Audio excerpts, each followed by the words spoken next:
My name is Mu Yun. I woke up to the sound of a little girl crying. My head hurt, and the place I was in felt strange, a broken wooden house with moldy planks on the ceiling. The girl's sad cries brought me back to reality, and when I looked around, I saw two dirty little kids, their faces streaked with tears and fear. The girl clung to me tightly, sobbing as she called me mother. I felt uneasy. I'd never been this close to anyone, but my arms instinctively wrapped around her thin frame. Then memories flooded my mind. Not mine, but of someone with the same name as me. I realized I'd died, and somehow ended up in this body. The original owner of this body, also named Mu Yun, lived a tragic life. She was mistreated by her family, sent away, and used as a pawn to marry a dying noble. She fled to escape her fate, but endured even more suffering before settling in this poor village with her two children, Yueya and Yuan Bao. As I held Yuan Bao, the boy offered to make food. His kindness warmed my heart, and I decided to cherish this second chance. I had lived a life of battles and betrayal before. Now, I wanted a simple life with these two children, working by day, resting at night, and protecting them from harm. But the peace didn't last long. A woman barged into our house, yelling insults.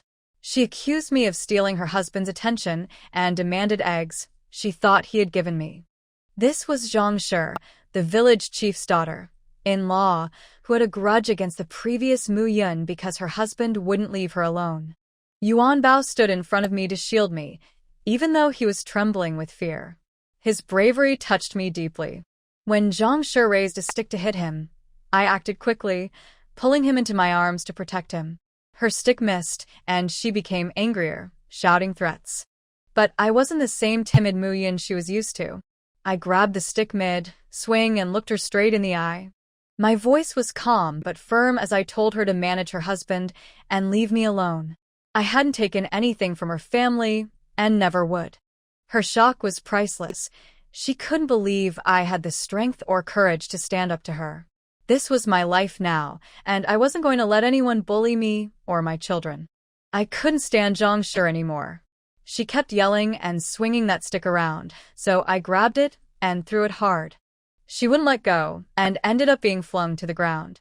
The loud thud surprised Yuan Bao, who peeked out from my arms with wide eyes, amazed at how strong I was.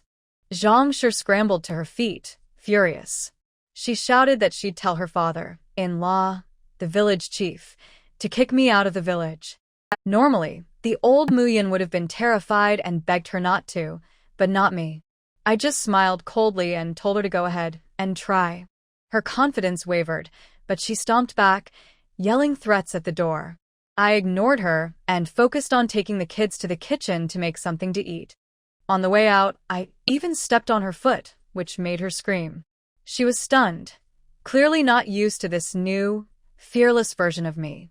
She followed me to the kitchen, still ranting and accusing me of taking her family's eggs.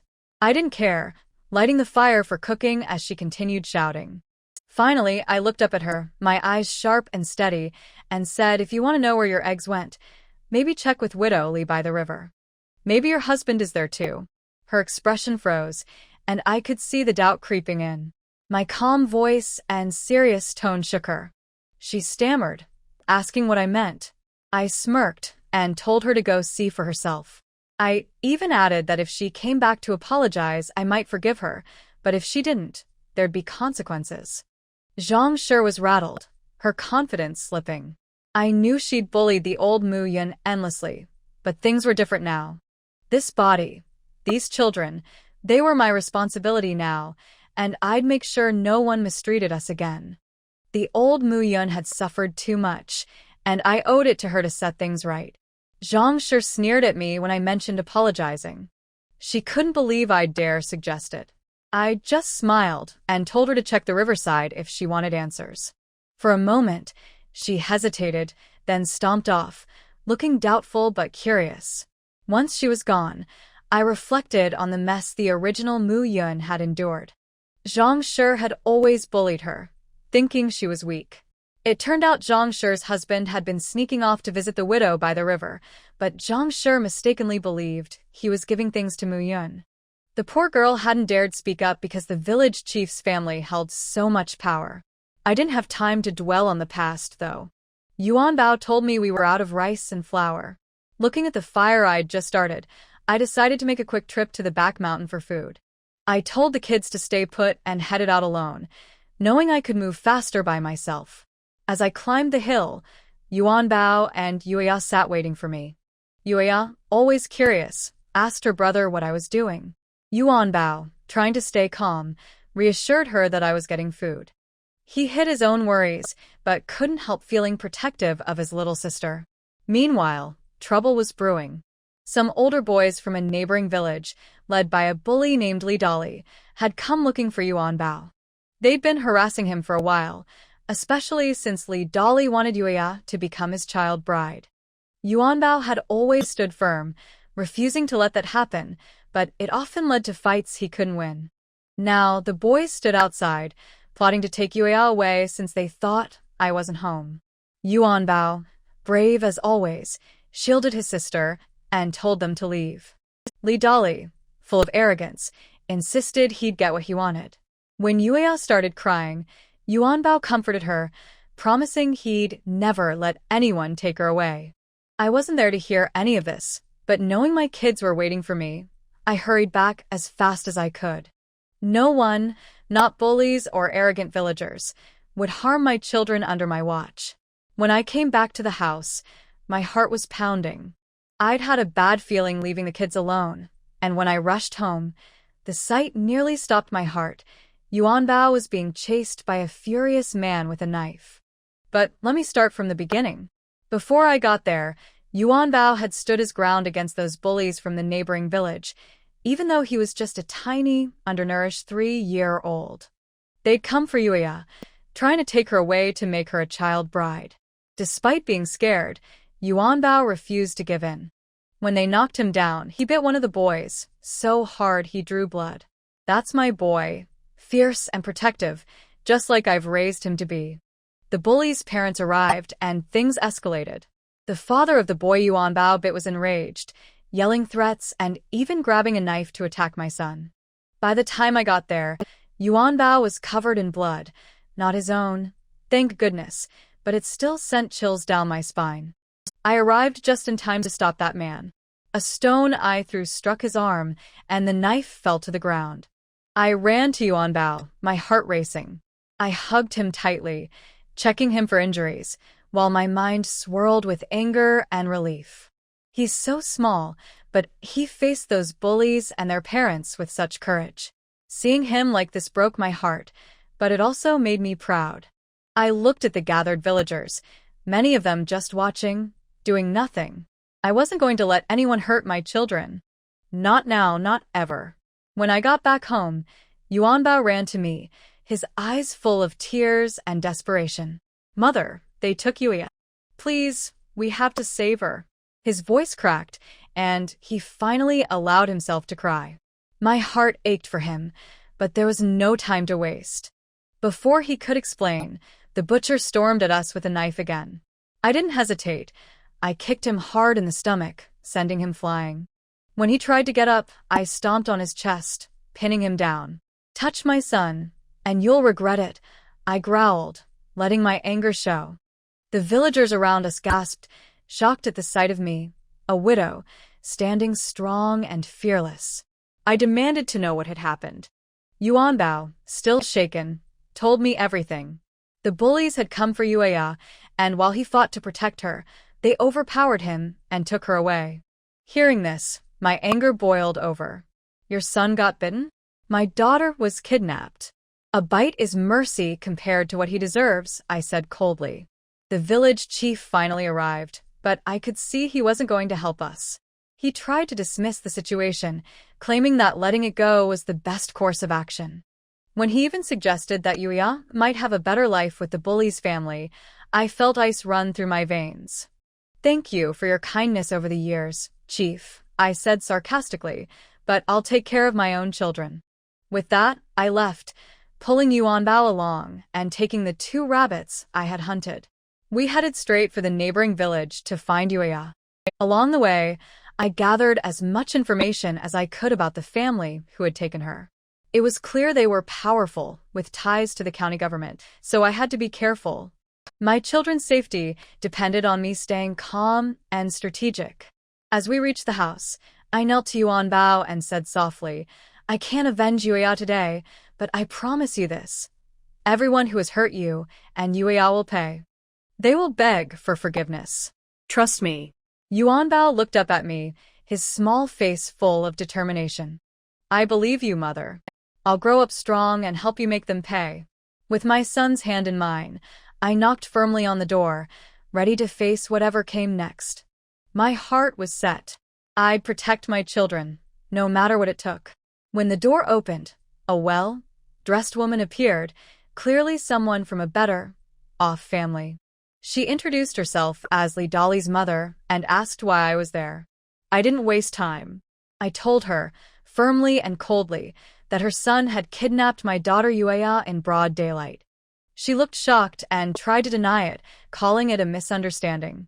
But I wasn't in the mood for excuses. I demanded to see Yuya, reminding her how small and frightened my daughter must be. Her hesitation told me everything. I knew Yuya was here. I didn't wait for more arguments. Carrying Yuan Bao, I walked straight into their courtyard.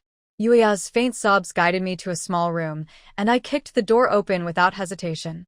There she was, my little girl, her face streaked with tears, her big eyes swollen and red. Seeing me, she froze in surprise, then melted into my arms, trembling and clinging to me like her life depended on it. As I held Yuya, I felt both relief and a surge of anger. My son Yuan Bao stood by, his usual calm replaced by a cold glare aimed at Li Dali, who looked terrified to see us.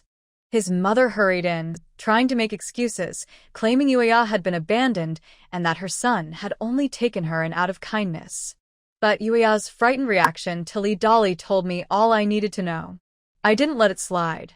I reminded her that Li Dali and his accomplices had hurt my family. Yuan Bao had bitten one of them, and I'd already dealt with the butcher who tried to harm us. If your son was the ringleader, shouldn't he pay the price? Losing 2 hands seems fair, I said, my voice icy. Both Li Dali and his mother looked horrified.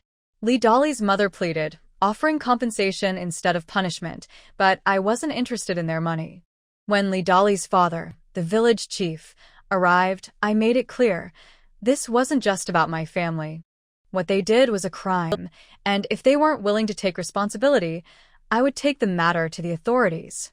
Li Dali's father tried to negotiate, clearly wanting to avoid public shame, but I stood firm. If you won't teach your son the consequences of his actions, then the law will, I said. My voice carried the determination of a mother who would stop at nothing to protect her children. They knew they couldn't brush this off. The fight wasn't over, but I had made one thing clear. No one could harm my family without facing justice. Seeing that this family did not really repent, Mu Yun sneered in her heart. Was she sure that she could not make a big fuss? Village Chief Li, what do you think the punishment should be? Why don't we follow the law? I don't need it if it exceeds the scope of the law. Dali's father heard this. His face suddenly became ugly, and displeasure quickly appeared in his eyes. Big sister, this law is useless for children. You are so old, you should understand it. Mu Yun sneered. Village Chief Li, whether the law is useful to Li Dali is not up to you and me, nor is it up to your brother, who is the county magistrate in the county government. If the county magistrate can't make a decision for us mother and daughter, there is still the prefect. This prefect won't be named Li. You. Dali's father didn't expect Mu Yun to dare to say that. His face suddenly turned pale. His brother's future is the most important, and the family can't be dragged down. Mu Yun, you're just a foreigner. Are you sure you want to be unreasonable? Although Dali's father's tone was threatening, he was also a little helpless. Mu Yun said seriously, no one can bully my 2 children. If anyone touches my 2 children, I will fight them to the death. Fight to the death. You are a weak woman. Who do you think you can fight against? I heard that you will not live in Yuha village in the future. So, how about you come to live in Qinghe village? I will decide to give you land and ensure that your family of 3 will have food to eat in the future. Dolly's father knew that it was his family's fault after all, and tried his best to make compensation. If it was the previous Mu Yun, he might agree. In this world, being able to have enough food is too important, but for the current Mu Yun, the issue of having enough food is very simple, and she does not need this compensation. However, the Leaf family is not a big evil person, and it is not unforgivable. Moreover, she is not able to act according to her own ideas for the time being, and it is not good to ask too much. Asking Dolly's hands is just talk, and she knows that the Leaf family will not agree.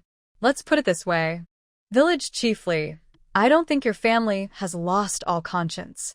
I don't want compensation, nor do I want Li Dolly's hands. I want him to be a servant for my Yuan Bao and Yuya for 3 months, to work with his hands, to make up for and repent with his actions. They couldn't torture Li Dolly's body, but destroying his soul was also a kind of revenge. Dolly's mother felt distressed. How can that be? My Dolly has never worked. He has never suffered. He wants to study. Muyan said, then he will go to school and work as a laborer in my family. What they want is someone who has never worked, so it is easier to torture him this way. Dolly's father looked at Mu Yun's refusal to give in and felt a headache. That won't do. If it gets out, how can my son live? His old Leaf family cares about face.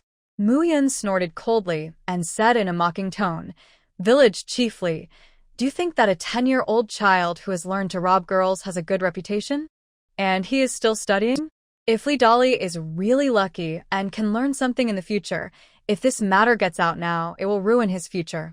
After all, how can a person who can do such a thing at the age of 10 have good character? Dolly's father was shocked because he had a younger brother who was a county magistrate, so he understood the importance of reputation. If you want to make a name for yourself, you need to manage your reputation well. He never thought of letting his son be an ordinary farmer. Even if he just went to work in the county government, he would be eating official food, which is much better than ordinary people. After thinking for a while, Dolly's father said, Okay, I agree, but I have conditions. First, you need to ensure that my son is always safe in your home and cannot be injured. Second, you will live in Qinghe village. I will give you land. Although it is not much, it is enough for you and your son to have enough food. As long as there is no disaster, this is compensation. Third, you cannot abuse my son verbally or physically. Old Li, how can you agree to this? Dolly's mother was anxious. Her face was full of worry. Li Dolly was also anxious, and he felt that he had lost all his face in an instant. His dark face suddenly turned red. Dolly's father looked at his wife with a warning look, motioning her not to speak. Then he looked at Mu Yun and said, How about it? Do you agree to my condition? Li Zhengguang, never do anything to humiliate others.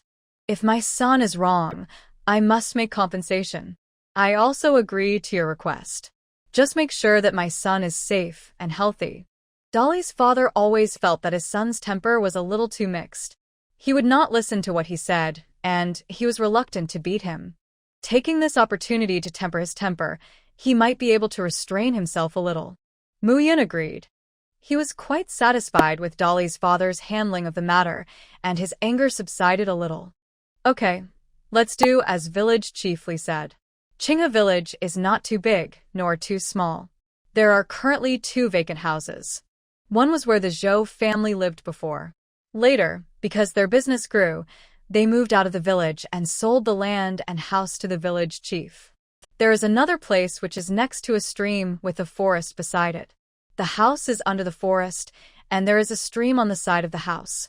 There is also land around it, but because it is mountainous land, the crops grown there are not very good. This was where an old doctor used to live. Later, he was asked to move somewhere else and never came back. Mu Yun went to see both places, and finally chose the one under the forest. Although the house and land here were not very good, she liked the environment. If she repaired the house and planted some flowers and plants, it would be a small paradise. She liked this kind of residence the most in her previous life. Village chief, I'll choose this place. Thank you. Mu Yun still thanked him. It seems that although Li Dolly is hateful, his parents are not so hateful. At least they still have a conscience, although this conscience may not be enough. Seeing that she chose this place, Dolly's father shook his head helplessly. Obviously, another place is better, but it doesn't matter to him. Okay, then this will be your home from now on. As the village chief, I still welcome you. We will be neighbors in the future, so we should get along well. Dolly's father also wanted Muyun to be happy and not to torment his son too much. Muyun smiled. Okay, then you go back, village chief. We have to start cleaning the house. The village chief glanced at his son. This was the time when hard labor was needed, and Muyun would definitely let Dolly stay to work. With a helpless sigh, Dolly's father turned around and left. Dolly looked at his father with pleading eyes and called out pitifully, "Dad." Dolly's father was ruthless and stopped looking at him. He turned his head and looked at Muyun and said, "If you need anything, you can tell me. You orphans and widows are pitiful. I will try my best to help." Muyun nodded. At this time, her anger had been mostly eliminated. Thinking that the two children had not eaten yet, she looked at the village chief and said, "Village chief, lend me a fire starter." The village chief nodded, took out a fire starter from the pocket hanging on his body and handed it to her. "Okay, thank you, village chief. You go back quickly. Don't delay us from cleaning the house." Muyun drove people away directly so that the village chief would not feel reluctant to see Dolly working later. The village chief sighed helplessly again and turned away. Dolly raised his foot to step out, and Muyun shot a cold look at him. Ahem. Dolly looked over when he heard the voice. Seeing Muyun's cold eyes, he dared not move again. The village chief left, and there were only 4 of them at the door of the house. Dolly did not dare to make any extra movements, feeling guilty and afraid. Muyun said coldly, "Dolly, your father is gone. You will stay here as a servant in the future. You have to do whatever Yuan Bao and Yuya say. Do you hear me? If you dare to disobey, I have plenty of ways to deal with you." Dolly raised his neck and tried to find a little momentum for himself. "My father said, you are not allowed to hurt me." Facing a weak woman, Dolly was not too afraid. He just felt guilty and was a little afraid to look into Muyun's eyes. He would not be afraid of a weak woman. Muyun sneered. Heh. Not hurt you? You believe what I said. That's a lie to your father. Anyway, he is not here now. I can deal with you however I want. Yuan Bao, oh yeah. Go to the stream and wait for Mother. When I come over, we will wash the rabbits together, and Mother will roast the rabbits for you to eat later. Yuan Bao took Yuya to the stream and made sure that the 2 children could not see it. Muyun picked up the 2 rabbits on the ground, pinched the rabbits' necks, and pinched the rabbits to death with a click. The rabbits that were originally lively and jumping died in an instant. This violent scene scared Dolly. He looked at Muyun with horror, not understanding how this apparently weak woman could have such great strength. Muyun was very satisfied with his expression. She smiled. Dolly, if you don't want your neck to be broken like these 2 rabbits, then go and work obediently. Otherwise, I don't mind letting you experience the feeling of having your neck broken. Go and clean the whole house for me. There must be no dust. If you don't work hard, you will go to jail. Your father agreed to my conditions because he didn't want you to go to jail. If you think you can run back home and I can't do anything to you, then you are too stupid. Dolly looked at Muyun in surprise. How could she know what he was thinking? Muyun picked up the rabbit and walked towards the stream, saying as he walked, "If you haven't finished cleaning when I come back from roasting the rabbit, don't blame me for being merciless." By the stream, Yuan Bao and Yuya sat on a rock waiting for their mother to come. When they saw their mother coming, they hurriedly called out, "Mom." Muyun calculated the time and knew that the 2 children must be starving. She threw the rabbit by the stream and looked around. Because it was abandoned, there were many dead branches around, just enough to make a fire. "You sit down, Mom will pick up firewood to make a fire and roast the rabbit for you."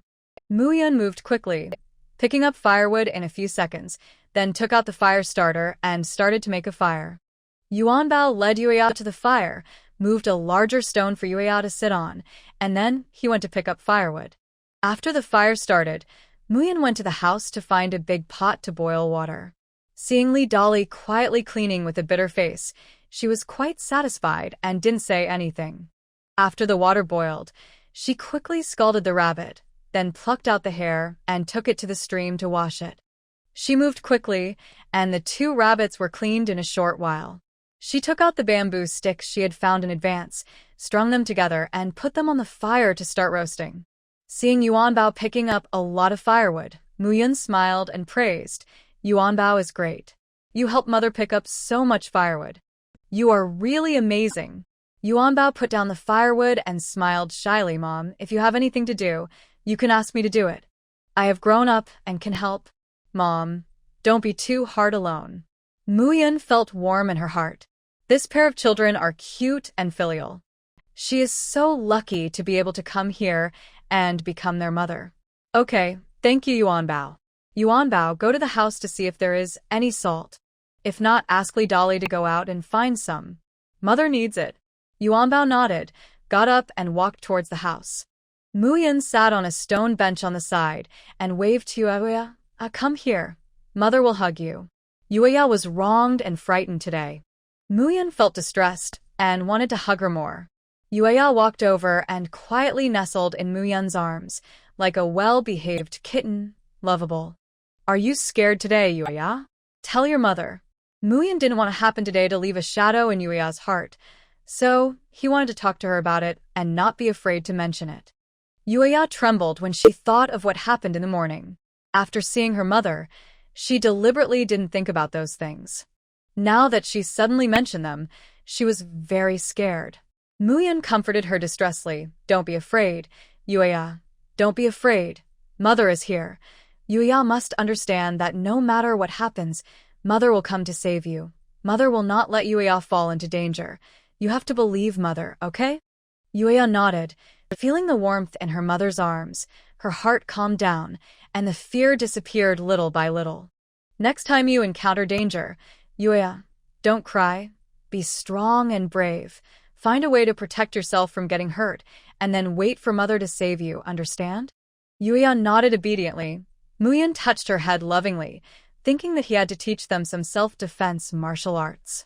The two children were too weak. The first step was to supplement their nutrition, and the second step was to start teaching them basic self-defense martial arts. She had to find a way to make money first. In her previous life, her most profitable skills were assassination and stealing intelligence. Except for the period of carrying out missions, she lived the life of an ordinary person.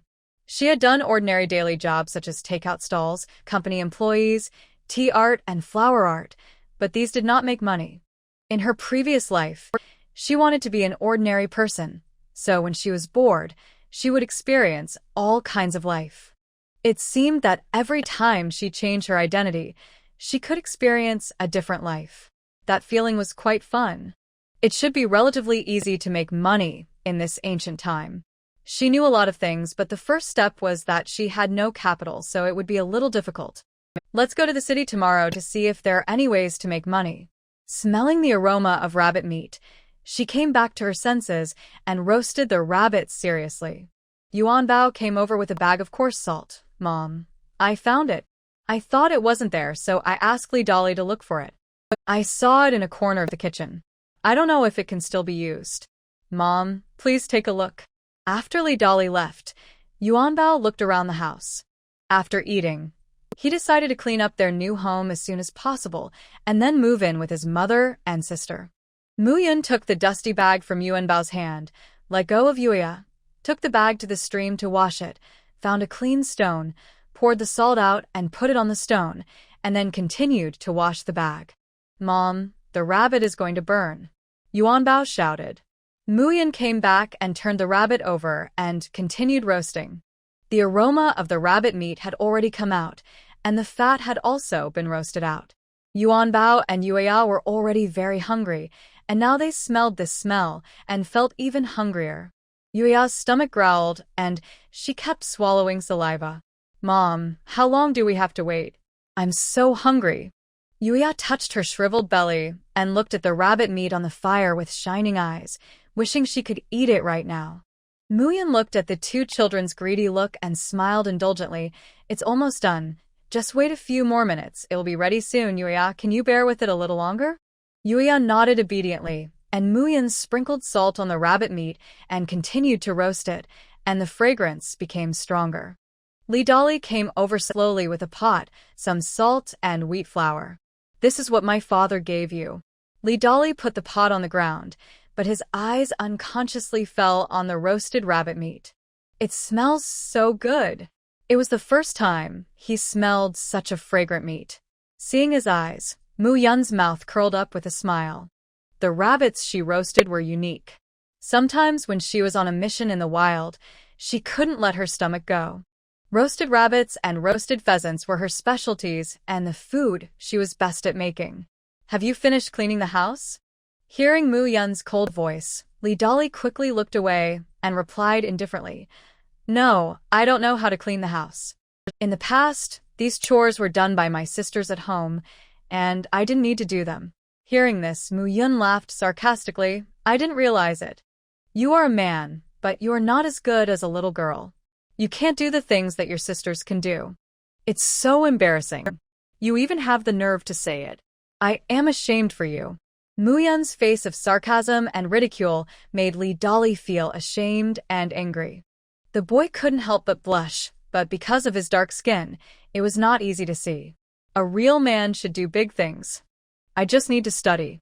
These small things at home are originally done by women. I am a man and don't need to do these. If you didn't deliberately make things difficult for me, I would have to do these things all my life." Li Dali spoke stubbornly. Now Mu Yun's insult has damaged his self-esteem, and he is very disdainful of Mu Yun's words. He knew since he was a child that he didn't need to do anything, just need to dress well, eat well, and go to school. Feeding chickens and cows, farming and chopping wood, cooking and washing clothes at home are done by women. He is a man and doesn't need to do these. This is what his mother told him. When his grandparents were alive, they often told him this, so he believed in his bones that men only need to study, and the rest are things that women should do. Mu Yun sneered, who stipulated that men can only study and take exams, and women can only wash clothes, cook, and do housework? You stipulated it? In this big world, do you have the final say?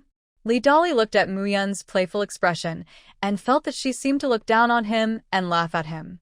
He was very ashamed and annoyed. He said loudly, "Everyone is like this. The whole village is like this." Mu Yun sneered again, "Everyone is like this, so you are like this. Don't you have your own judgment? Don't you have your own thoughts?" Li Dali's face turned red with anger. He was very unconvinced and shouted, "You are making a specious argument. I am too lazy to talk to you." Mu Yun laughed. "You can't beat me, not because you are too lazy to talk to me, but because you are unreasonable. Haven't you learned a saying? If you are reasonable, you can go all over the world, but if you are unreasonable, you can't take a single step. Do you know what this means? Do you need me to explain it to you?" Li Dali was very angry. He felt that what he said was right, but he just couldn't beat Mu Yun. This feeling was too uncomfortable and aggrieved. He didn't want to say anything more, and if he said anything more, he would probably get even angrier. Mu Yun glanced at the back and then withdrew his gaze. "Yuya, the rabbit is ready. Mommy will make it for you later. It's a little hot." Mu Yun faced his daughter with a smile on his face and gentle eyes, which was completely different from the expression he had just given Li Dali. Yuanbao watched from the side and couldn't help laughing with his mother. He felt that his mother was so powerful now. She was good at talking and fighting. Although he didn't know why his mother suddenly became like this, he liked her more like this. Yuya couldn't wait any longer. Her stomach started to growl again. She looked so greedy that Mu Yun laughed and felt distressed. She quickly divided the rabbit meat into 2 pieces, put them on the clean stone she had just prepared, and gave them to the 2 children respectively. "This is for Yuya, and this is for Yuanbao. Don't burn it." Yuya nodded and couldn't wait to taste it. The aroma of fat and meat melted in her mouth. A satisfied expression appeared on her little face, which was very cute. "Mother, it's delicious," Yuya said in a soft voice. Yuanbao tore off a piece of meat and handed it to Mu Yun. "Mother, you eat it." Yuya also hurriedly tore off a piece of meat and handed it to Mu Yun. "Mother, let's eat it together." Mu Yun looked at Yuanbao and handed it to him without tasting it. She was very touched. How could this child always be so sensible? She felt a little distressed, touched Yuanbao's round head, and smiled gently. Yuanbao and Yue eat first. Mother's is this one, you see. It's also roasted. The other rabbit was almost done, but because she was afraid that the children would be hungry, she gave it to them first. Yuanbao was stubborn and refused to take his hand back. Muyan had no choice but to lower his head and eat the meat he handed over. Mother, there is this one. Yuya also held the meat in her hand and fed it to Muyan. Muyan smiled and opened his mouth to eat it, enjoying the feeding of the two children. Seeing Muyan eat it, Yuanbao started to eat it. The rabbit meat was so delicious that it left an indelible mark in Yuanbao's little heart. When he grew up, he always remembered the feeling of eating meat for the first time. The mother and her two children sat by the stream, enjoying the cool breeze and eating the delicious roasted rabbit meat. This scene made Li Dolly, who was cleaning, envious. The smell even drifted to the house. It was so tempting. Li Dolly had no intention to clean. He kept swallowing his saliva, thinking that he would ask his mother to get him a rabbit to roast when he got home.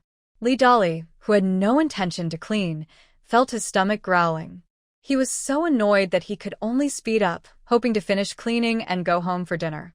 The smell of meat attracted the villagers who were working nearby. When they saw the strange mother and her two children, someone asked curiously, "Who are you? I haven't seen you before."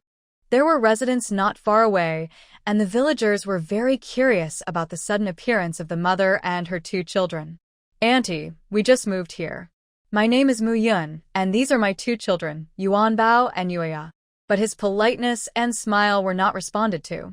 The woman looked sour and jealous of others eating such delicious meat. "Just moved in? Live here?" The woman pointed to the house in front, and was surprised to see Li Dolly cleaning the door. Her tone suddenly became better. "Are you a relative of the village chief?" Muyan saw that this was not a good person to get along with, so his tone became a little lighter. "No, I used to live in Yuha village, and just moved here today." Hearing Muyan's denial, the woman was very confused. She looked at Li Dolly, then at Muyan, with an inquiring look. "Big sister, what are you roasting? It smells so good. I can smell it from a long distance." A rough male voice sounded, and a young man and woman came over, looking curiously at Muyan and the remaining rabbit meat in her hand. Muyan looked over and saw a couple who looked quite honest and simple. They seemed to be preparing to finish work and go home. "Brother and sister-in-law, you guys are finishing work now. I have a roasted rabbit that I hunted in the mountains." Seeing that Muyan was so easy to talk to, the young woman also spoke, and the three of them started chatting. "To live here, you must get familiar with the neighbors around you. Distant relatives are not as good as close neighbors. It is still necessary to get along well." Although she was a killer in her previous life, she didn't like to be alone. The three of them talked and ignored the old woman just now. The old woman looked unhappy. "You are not a wealthy family. You eat and drink as much as you want. You really don't know how to manage the family. A woman like you, are you divorced by your husband's family and come to our village?" Before Mu Yun could speak, the young woman couldn't help it. "Aunt Chunlon, what are you talking about? Why do you say this about others for no reason? A woman's reputation is so important. You will ruin Sister Mu Yun's reputation by doing this." After a conversation, everyone got to know each other. Aunt Chunlon is a widow. She loves to gossip. I don't know if she is too bored or what. She likes to gossip everywhere when she has nothing to do. Then she spreads it everywhere. She tells everyone else about it. Over the past 10 years, this habit has become more and more serious. In the past, she was still managed by her husband, but since her husband died, her habit has become more serious. Now, everyone dislikes her. If they hadn't been neighbors for decades and her son and daughter-in-law were good people, everyone would really not want to associate with her. Aunt Chunlon said disdainfully, Da Qiang's wife, "Why are you meddling in other people's business? You're so mean. No wonder everyone says you are stupid." "Mom." The daughter-in-law next to Aunt Chunlon looked embarrassed, but she didn't dare to say anything. Da Qiang's wife blushed. She knew she was stupid and couldn't say anything nice. She also knew that everyone would say this behind her back. At this time, she felt very embarrassed when Aunt Chunlon said this. Seeing his wife being bullied, Zhou Daqiang was unwilling to do so. Zhou Daqiang was tall and, as his name suggests, he looked very strong. He was full of strength and made people feel scared when he got angry. He looked at Aunt Chunlon angrily. Aunt Chunlon, my wife is very smart. Looking at the whole village, who is as smart, sensible, kind, and virtuous as my wife? But you, Aunt Chunlon, you don't know. Yesterday, when I drove a bullock cart past the entrance of the village, I heard people talking about you. As for what they were talking about, I think you know it, Aunt Chunlon. I'm not the kind of person who gossips about people behind their backs or makes up stories, so you don't have to ask me. Sister Mu Yun, we'll go home first. Welcome to our Qinghe village. If you have any problems in the future, you can come to your sister-in-law for help. Looking at Mu Yun, an orphan and a widow, Zhou Daqiang felt a little sympathetic and spoke. Daqiang's wife also smiled and nodded. Yes, Sister Mu Yun, if you need help, you can come to me. Mu Yun smiled and nodded. He liked this kind couple very much and felt that they could indeed interact more often. Not wanting to see Aunt Chunlon, Daqiang and his wife went home after talking to Mu Yun. Ayu, I will also hunt a rabbit tomorrow to roast it for you, but we may need to ask Sister Mu Yun how to roast it so that it tastes as good as hers. The couple's voices gradually faded away. Mu Yun was a little surprised. Zhou Daqiang came to ask her how to roast a rabbit for his wife. Mu Yun couldn't help but smile. He was really a good husband. In this era, there are probably not many men who treat their wives like him. After Daqiang and his wife left, Aunt Chunlon also left. Her daughter-in-law smiled at Mu Yun a little embarrassedly and hurriedly followed. After eating the rabbit meat, the mother and her 2 children were full of energy and their physical strength and spirit returned. Mu Yun asked Yuanbao to play with Yuya by the stream, and she went to clean up the house. It was unknown how long it would take Li Dolly to clean up by himself. It was already afternoon, and it would be dark soon. He had to finish it quickly, otherwise he would have no place to sleep at night.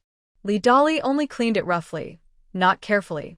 Mu Yun took a piece of cloth again, fetched water, and carefully wiped the cabinets in the house again. Li Dolly looked at her and felt that she was disliked that she didn't clean it well. He was dissatisfied in his heart, but he didn't dare to say anything. He was afraid to talk to Mu Yun.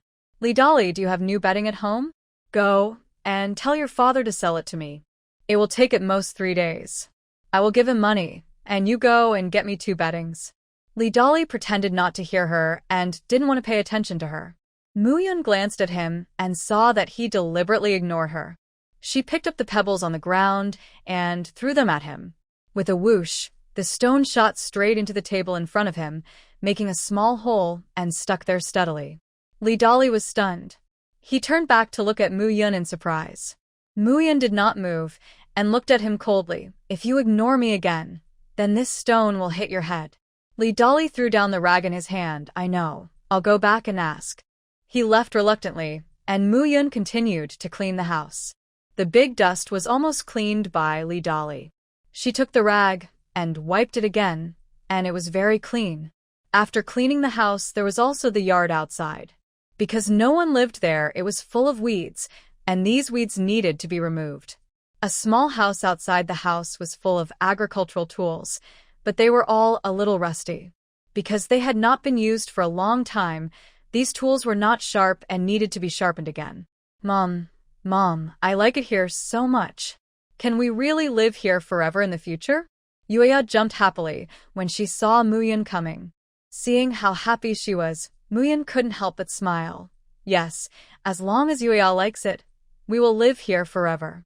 Yuanbao came over and wanted to help Mu Yun get things. Mom, let me get it. Mu Yun smiled, and more than once in her heart she lamented that her son was too sensible and filial. Yuanbao, these things are too dangerous for children. You can't touch them, just let me get them. If there is anything that Yuanbao can do, I will call Yuanbao again. When talking to the 2 children, Mu Yun spoke softly. Seeing such good children, she couldn't help but overflow with maternal love. She always felt that they were so well-behaved and cute, and she liked them so much. Yuanbao saw that he couldn't help, so he didn't force it. Whatever his mother said was what he listened to. Muyun found a grindstone and sharpened all the tools. After working for a long time, Lidali also came back holding 2 large quilts. Muyun took the quilt and went to the room to make the bed. Looking at the brand new bed, she was very satisfied. With her efforts, life will get better step by step, and she will let the children live a better life. Mom, I like this bed so much. Can we sleep in this bed together tonight? There was only one bed in the room. Muyun asked Lidali to find 2 quilts.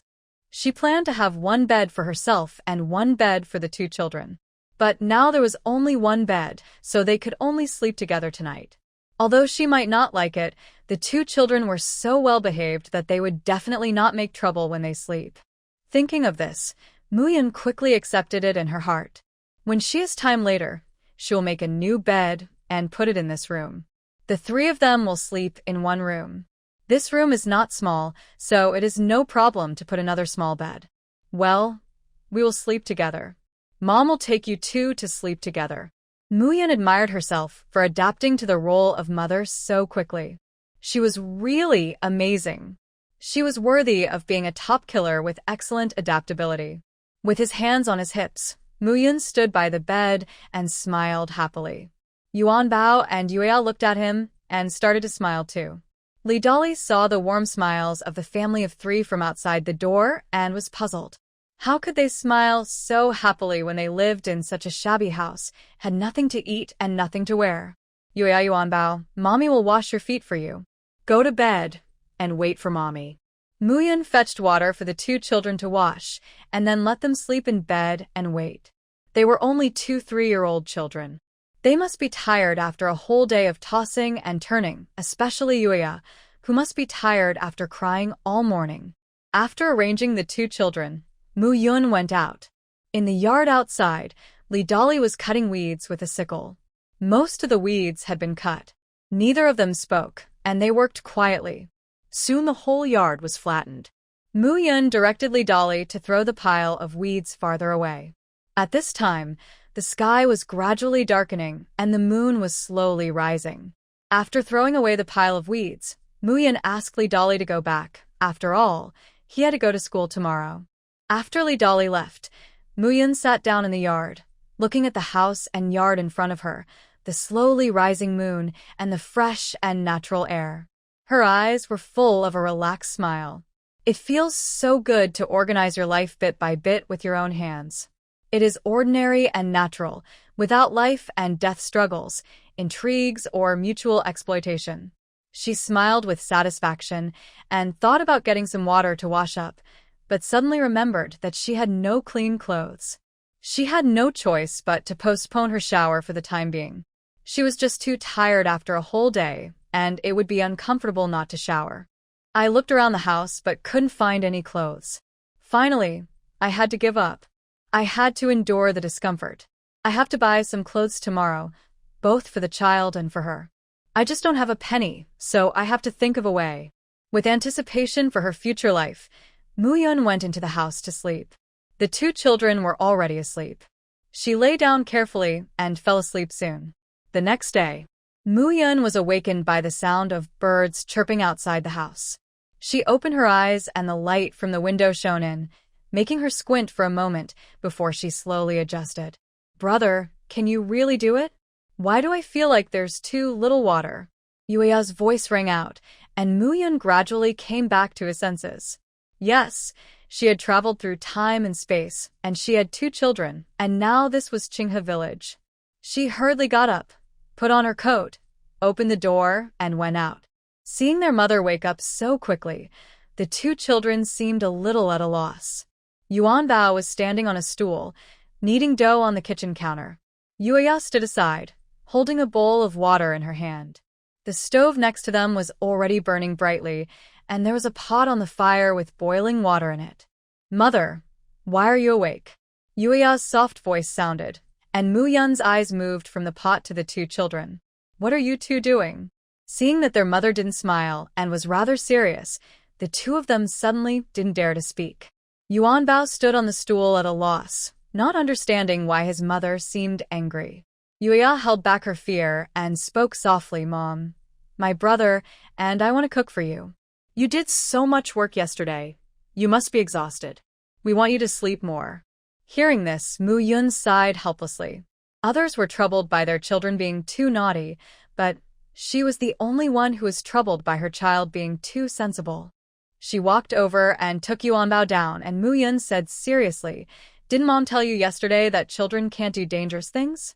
Those tools yesterday were dangerous, and the fire today is also dangerous, and the kitchen knives are also dangerous. Don't do this again next time. You can only cook when you grow up, not now." "Oh, we know, Mom. Don't be angry, I won't do it anymore," Yuanbao said, a little depressed, and anyone could hear the disappointment in his tone. Mu Yun was helpless and felt distressed again in an instant. She rubbed Yuanbao's head, and her face was no longer serious, but gentle again. "Yuanbao, be good. You must grow up healthy, so that you can give your mother a good life in the future. If Yuanbao hurts himself by burning the fire while cooking or accidentally cuts his hand while cutting vegetables, he will not be able to work, read, or write in the future. How can he take care of your mother? When your mother is old, it won't be okay without Yuanbao and Yueya to take care of her." Yuanbao and Yueya nodded obediently. "We know, Mother." Seeing how obedient they were, Mu Yun smiled with relief. "Okay, wait aside. Mother will cook for you." Just looking at the dough on the chopping board, Mu Yun was a little at a loss as to where to start. She knew nothing about pasta. How to make this? Make it into noodles? Thinking back to how to make noodles, Mu Yun felt a little tired. If she had a mobile phone, she could just search and find out. "Yuanbao, what were you going to make just now? Noodles?" Yuanbao shook his head. "No, Mother, this is black flour, used to make black flour steamed buns." "What? Black-faced steamed bun? What is this?" After carefully recalling the original owner's memory, Zhang Yu finally understood what black-faced steamed bun is. It is a black-faced steamed bun made of buckwheat flour. After a long time of struggling, the black steamed buns were finally done, but the shape was not very good-looking.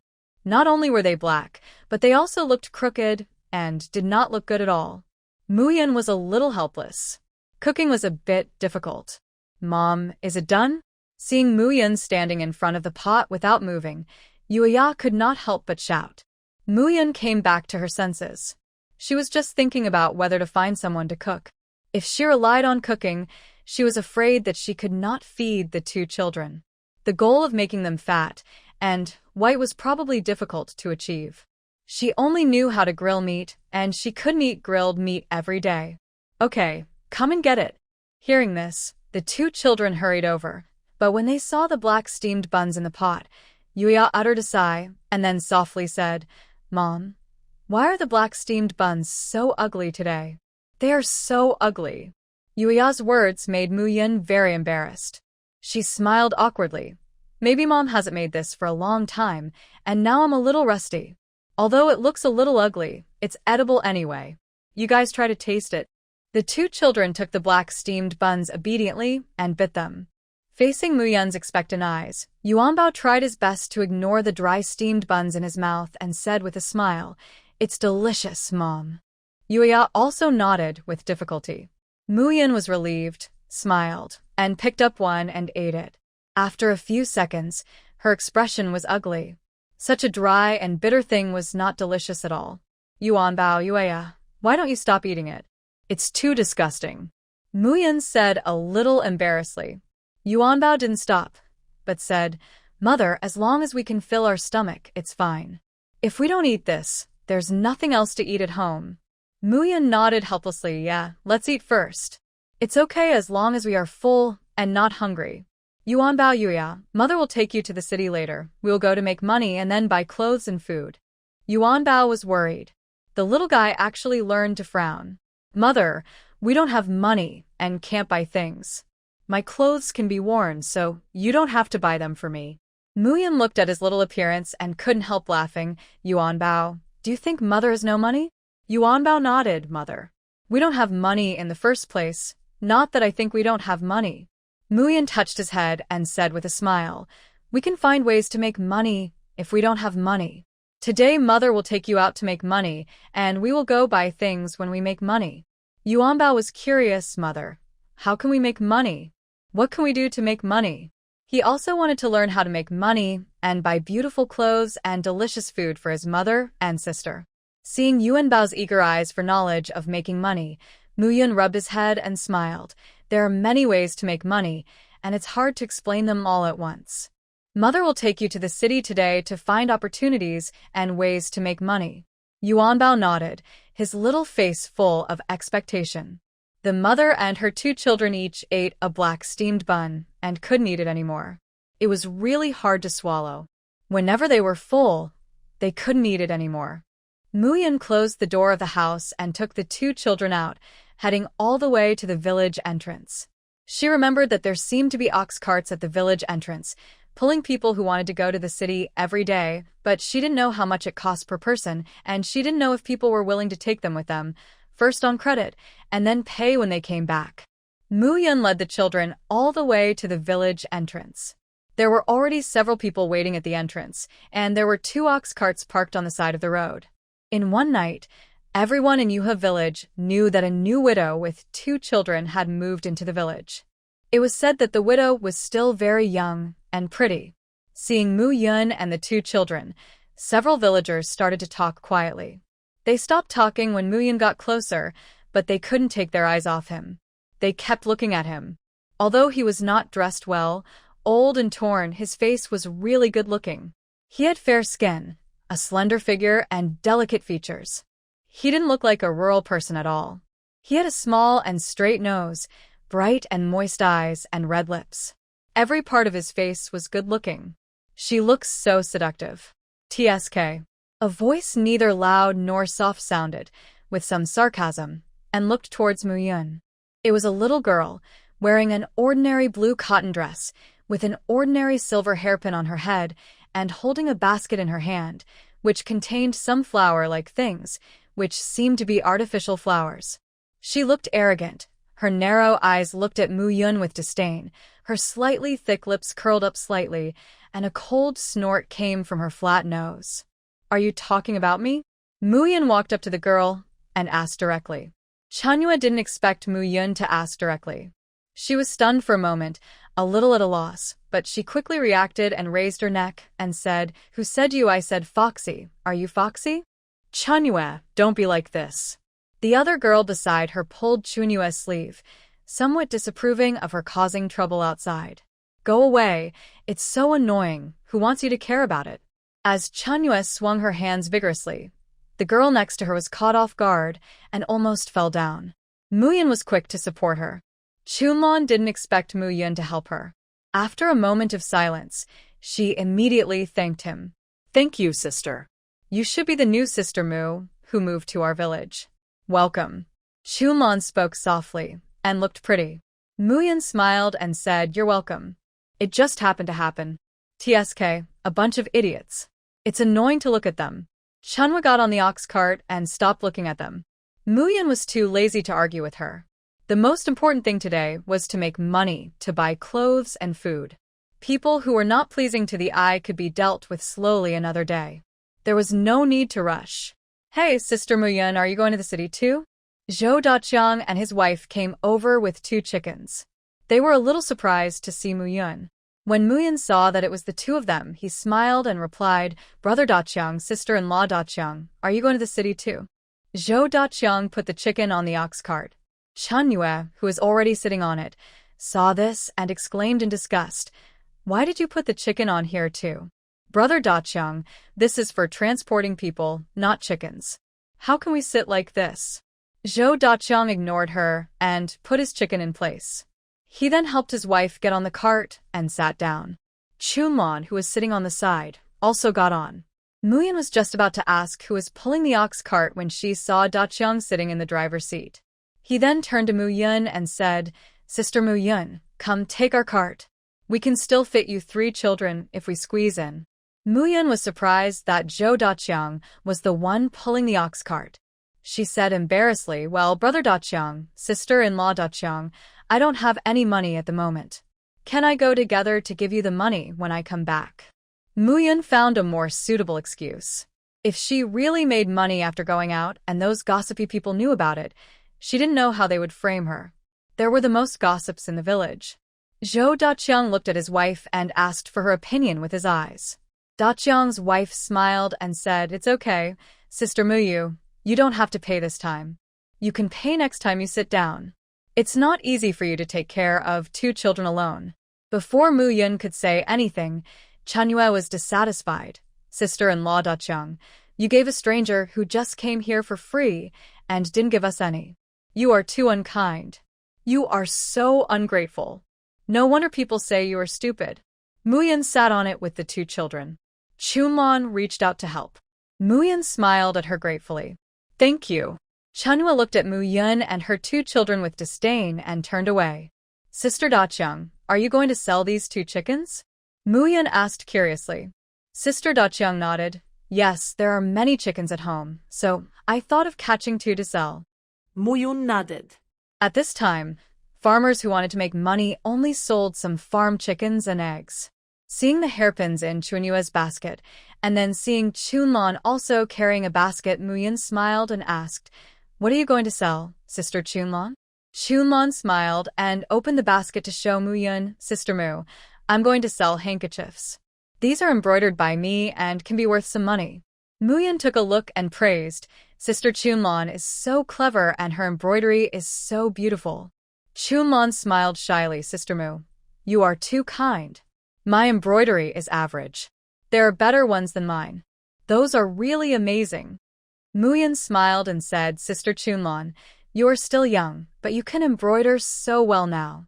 As you grow older, your embroidery skills will continue to improve. Many years later, you will be an embroidery master.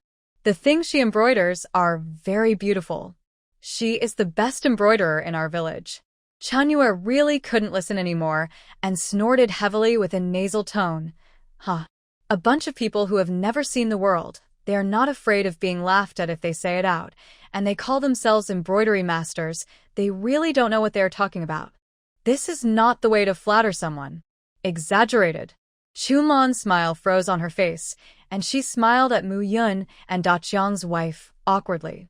Mu Yun looked at Chanyue and said with a smile, "Sister Chunyue's hairpin is really not very good. Can it be sold for money?" Chanyue saw that the topic was about herself, and immediately said proudly, "Of course, mine is much more valuable than Chunlan's. What do you know as a country bumpkin?" The original owner had some memories of hairpins. She had seen them on her sister's heads at home. That one was much more delicate than Chunyue's, and the material looked more expensive. Chunyue's hairpin looked like a copycat version. Although it looked good, as long as you looked closely, you could find that the workmanship was rough and the material was cheap. Mu Yun smiled.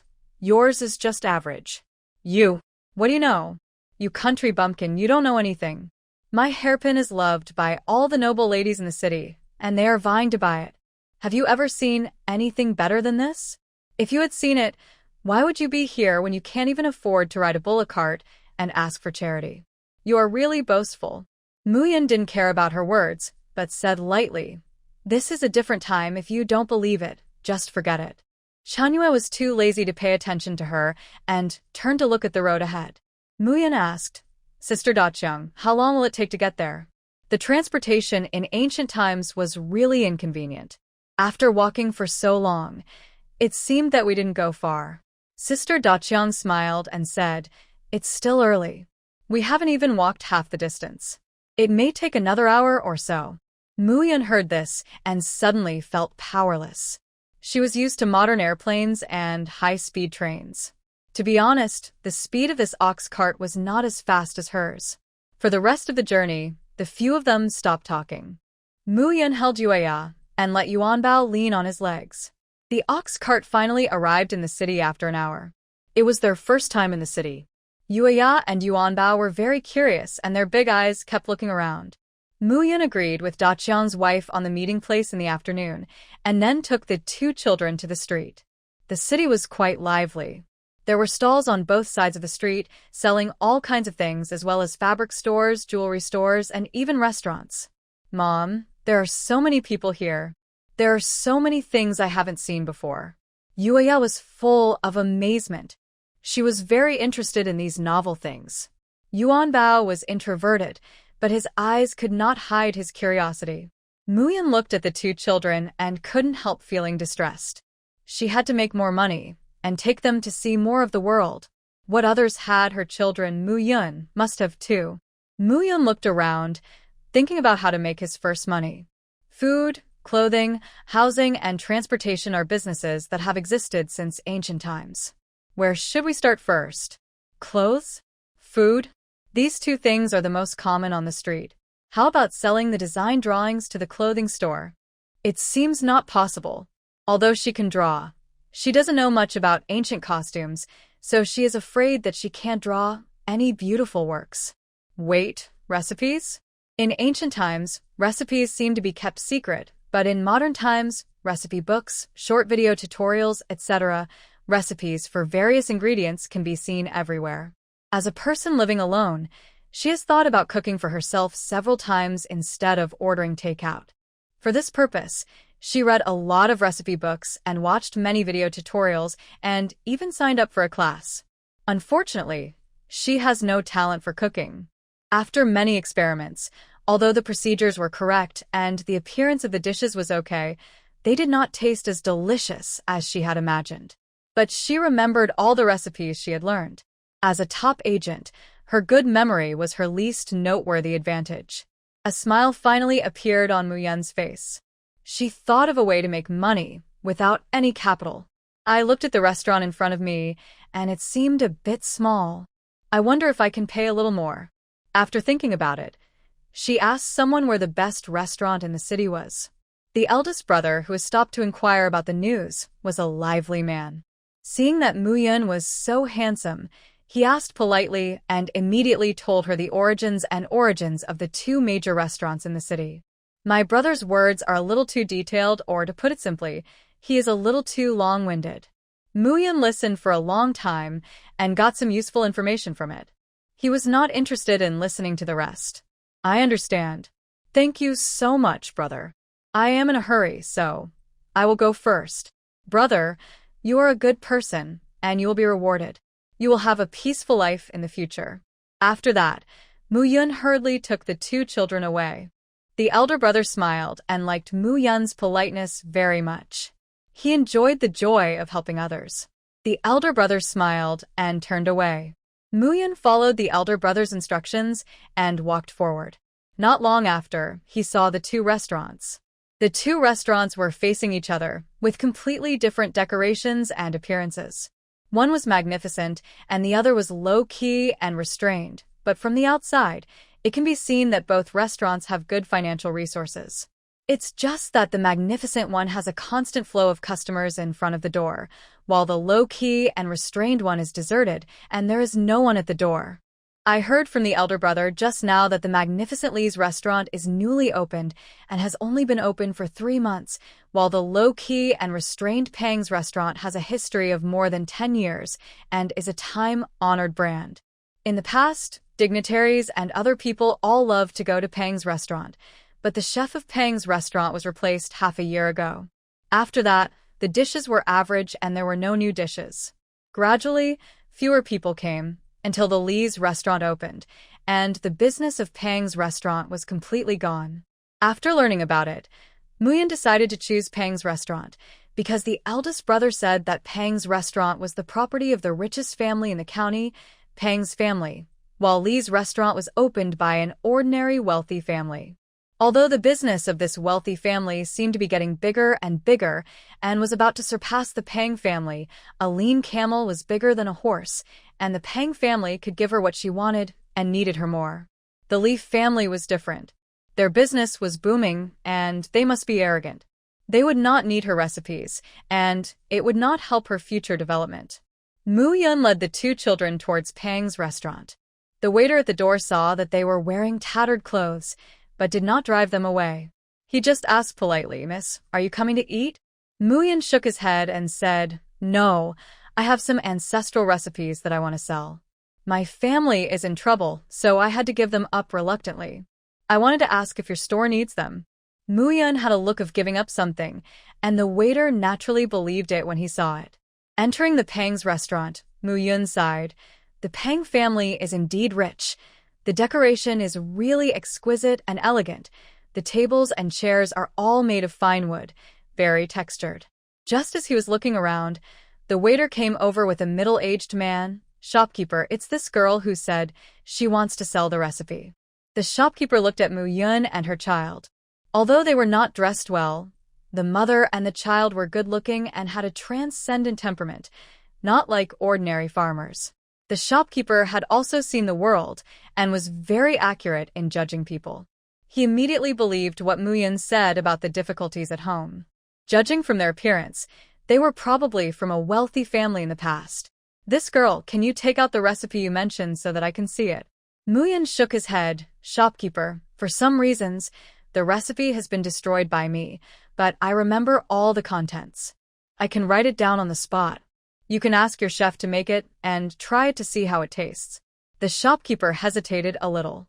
He didn't want to make any more trouble, but the waiter had already invited people in, so he asked casually. To be honest, our restaurant may be closed soon. Although I am somewhat interested in the recipes you mentioned, I am afraid that it will not save the restaurant. I am also hesitant whether to buy your recipes. The shopkeeper still spoke, but he was not very willing to buy the recipes. Mu Yun was a little surprised. You are closing down? It would be a pity to close such a good restaurant. All the decorations and furniture will be wasted. Looking at everything in the restaurant, Mu Yun really felt it was a pity. The shopkeeper sighed helplessly. We don't want to close it either, but there is no way. We are losing money even without business. If we don't close it, we will lose more. Mu Yun thought for a while and said, Shopkeeper, it is normal to make money and lose money in business. If you are ready to close down once you lose money, it only means that you are not suitable for business. Competition in the business world is normal. When you encounter difficulties, you must first find a way to solve them, not to escape. The shopkeeper sighed helplessly. Miss, you don't know. We have thought of many ways, but it still doesn't work. Sometimes fate is like this, and there is nothing you can do. Mu Yun really couldn't bear to see him give up on himself. In this world, if you give up on yourself, there is really no hope. People like her, who crawled out of the dead pile, will never do anything like giving up on themselves.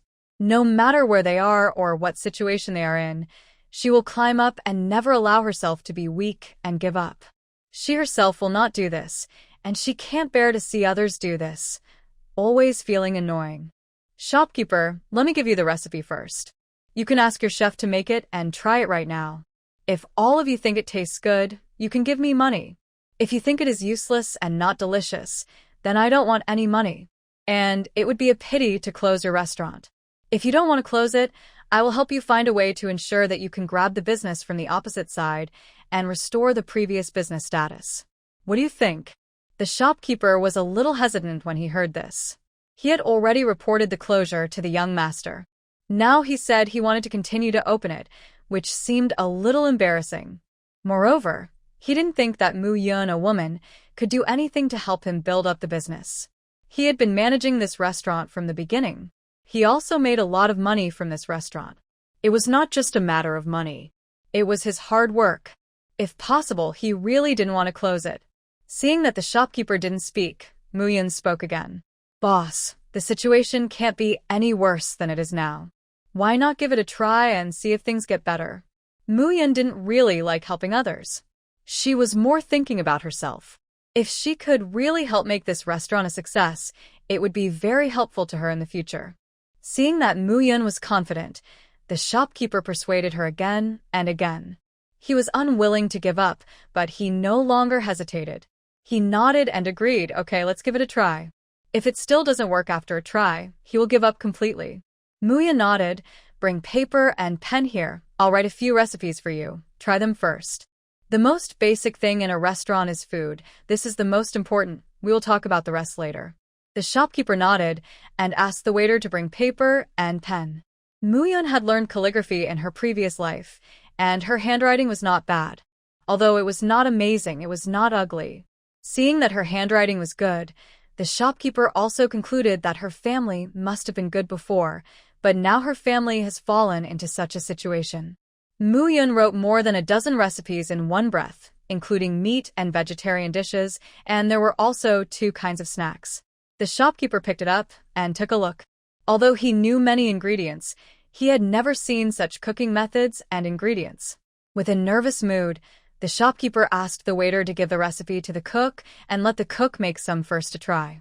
After that, there was a long wait. In fact, Muyun was a little worried. He didn't know if the recipe was reliable.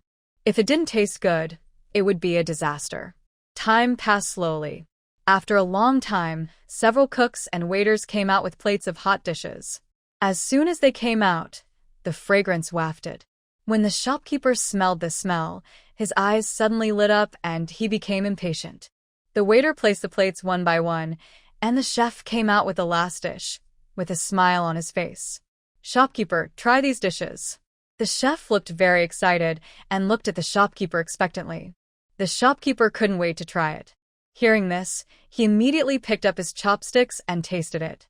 The first dish he ate was the steamed mandarin fish, which was relatively light. The fish meat had no fishy smell, only a light fragrance. The meat was tender, fresh and delicious, and better than he had imagined. The shopkeeper's eyes lit up. This was much better than the previous ones. They also had steamed fish in their store, but the taste was far worse than this. The shopkeeper then tried the houching hand-grabbed bones, which were also spare ribs. However, they were not braised or boiled in plain water, but fried. After frying, they were fried again according to the ingredients on the recipe. It was fragrant, spicy, and numb, and people couldn't refuse it at all. After eating the meat dishes, there were also vegetarian dishes and dim sum. The shopkeeper tried every one of them. He suddenly regained confidence in the restaurant's revival. When the chef saw the shopkeeper had finished eating, he asked hurriedly, "Shopkeeper, what do you think of these dishes?" The shopkeeper nodded and said, "Very good. Although they are all common dishes, the strange thing is that the taste is completely different. It's much better than before." The chef nodded excitedly and said, "Yes, shopkeeper. Where did that recipe come from? It's very detailed and even explains how to prepare the ingredients. The dishes cooked according to the instructions taste very good. If there were more recipes, our restaurant might be saved." The chef also didn't want the restaurant to go bankrupt. The salary and benefits paid by the boss were good. If he lost this job, how would he support his children and wife in the future? "Boss, I have a lot of recipes. As for the price, it's up to you. What I just wrote are some simple recipes. I'll write some others. Some ingredients are more complicated and need time to prepare." The shopkeeper nodded. "Okay. Please trouble Miss Mu." When the chef learned that the recipe was written by the girl in front of him, he couldn't wait to get close to see what other recipes there were. Muyun wrote dozens of recipes in one breath, which made the chef very excited. He couldn't wait to try to make all these dishes again to see if they were just as delicious. Yuan Bao and Yuya were drooling at the table of dishes. Seeing this, the shopkeeper hurriedly called the waiter to bring chopsticks for the two children to eat. Muyun took the time to look at it. Seeing that the two children were eating happily, she smiled silently. Soon the recipe was written. Muyun put down the brush, blew the ink, and handed the paper to the chef and the shopkeeper. "Shopkeeper, as for the money, you can give me some first. It's not too late to give me the rest after you have verified whether this dish is popular. The main thing is that I am short of money now, so you have to give me some first." The shopkeeper nodded immediately. "Okay, no problem. What you said makes sense. I feel bad if I give less, and I am not sure if I give more. Our store is not doing well now, and I really don't have much money. I am a straightforward person, so don't mind it, Miss Mu. How about this, Miss Mu? I will give you 50 taels of silver first, and I will give you the rest after the store's business picks up a little. Or, if the business picks up, I will give you half of the profit of the first month. How about it?" Hearing this, Mu Yun's eyes lit up immediately. Half of the profit of a month is not a small amount, so she readily agreed. "Okay, just do as you said, shopkeeper." After the two parties reached an agreement, Mu Yun gave the shopkeeper some suggestions. The restaurant should be closed for a few days and reopened after preparation. Mu Yun said a lot, and the shopkeeper wrote it down one by one. After talking for a long time, seeing that the dishes were getting cold, Mu Yun picked up her chopsticks and ate while talking. Half an hour later, she finally finished explaining. After all, it was about making money for herself, so she naturally had to pay more attention to it. When the profit came out, it was predicted that she would have at least hundreds of taels of silver. When she walked out of Pang's restaurant, Muyun felt the heavy silver in her pocket and smiled happily. This money is not too difficult to make, Muyun thought happily, and then took the two children to go shopping. She first went to the clothing shop to buy some clothes for herself and her children. The mother and her children were dressed too shabby. As soon as they entered the shop, they attracted the eyes of the waiter. If you want to beg for food, go out and ask for it. Don't come in and dirty our shop. The waiter was full of disgust. He really didn't want to serve the mother and her children who looked like beggars. As soon as Muyun stepped in, his good mood was immediately ruined. She looked at the waiter coldly. Who are you? How dare you talk to customers like this? Or, is this the way you treat customers in your store? Muyun's voice was so loud that everyone else in the store heard it and looked over, looking at Muyun and her two children. The waiter's face turned red after being scolded by Muyun. Being looked at by so many people, he felt embarrassed and said angrily, "Am I wrong? You look like beggars? You are wearing such tattered clothes. Can you afford the clothes in our store?" Muyun sneered, "Call your shopkeeper out. I want to ask if everyone in your store is so dog-eyed and looks down on others." Muyun had never been bullied like this before, and she was very angry. The shopkeeper quickly came out, glanced at Muyun, and his eyes also showed disdain. "This girl, our store is not a charity hall. We can't help you. You should go somewhere else." The guests talked a lot, and they didn't agree with the store's approach, but no one said anything. Muyun couldn't stand it any longer. She clenched her hands at her side into fists. Looking at these two guys who looked down on others, she tried to suppress the urge to take action. "Okay, very good. I'll remember you. Wait. There will be a day when you kneel down and beg for mercy." Muyun led the two children out, looked back at the name of the store, and remembered it firmly in her mind. At this moment, she had no power, no influence, and no money, so she had no way to slap those two people in the face openly. She could only wait. The shopkeeper didn't care about Muyun's words. He sneered and continued to do his business. Muyun found a new shop. This shop was different from the previous one. It did not look down on them. Instead, it treated them very politely. She bought several sets of clothes at once and only spent 2 taels of silver. Muyun sighed that prices were so low in this era. After changing into new clothes, the mother and her 2 children instantly changed their image and looked better. The 3 of them happily continued to shop, and after all the buying, they only spent 10 taels of silver. If they had enough, Muyun would have wanted to buy more. After looking at today's harvest, she was very satisfied. "Yuan Bao Yuya, do you want to buy anything else? If not, we will go back." Yuan Bao and Yuya shook their heads. They were very happy today. They bought new clothes, toys, and many delicious foods. They had never seen these before.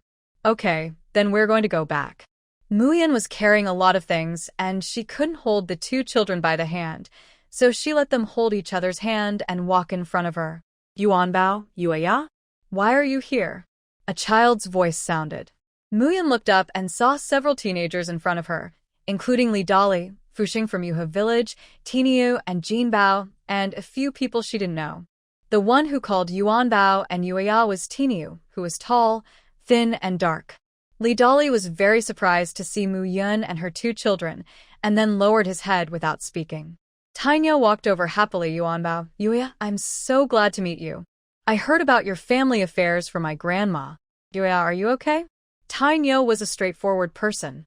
He asked directly because he was worried and didn't know how to beat around the bush. Yuya nodded slightly. "Brother Tiniu, I'm fine. We are very happy living in Qinghe Village with mother now." Hearing this, Tiniu felt relieved and nodded. "That's good." Yuya shared one of her candies with Tiniu and said with a sweet smile, "Brother Tiniu, this is for you. Mother bought it for me. It's delicious." Tiniu refused. "No, Yuya, you can eat it yourself. I don't like candy." But Yuya still insisted on giving it to him. "No, the last time you shared candy with me, you said that it was your favorite candy." Muyun smiled and said, "Tiniu, accept Yuya's kindness. I heard from Yuya that you took good care of her when you played together." "Thank you." In the original owner's memory, Yuya did mention the people she played with many times. Teeny was the best, and always took care of Yuya. Li Dolly would also give Yuya food, but he was very strong and Yuya was a little afraid of him. Fusheng was timid and only listened to Li Dolly and Lu Dahu. Tainyo touched his head a little embarrassedly, smiled shyly, and finally accepted the candy. Muyun glanced at the others, and noticing Muyun's sight, Fusheng hid his small body behind Li Dolly, praying in his heart that Muyun would not see him. He had seen the miserable state of Lu Dahu and Dahu's father, and he was so scared that he had nightmares all night. Muyun just glanced at them coldly and retracted his sight. Yuya Yuanbao, we have to go back to school, so we'll leave first. Tainyo was a little reluctant, but they didn't have much time to play outside, and it was time to go back.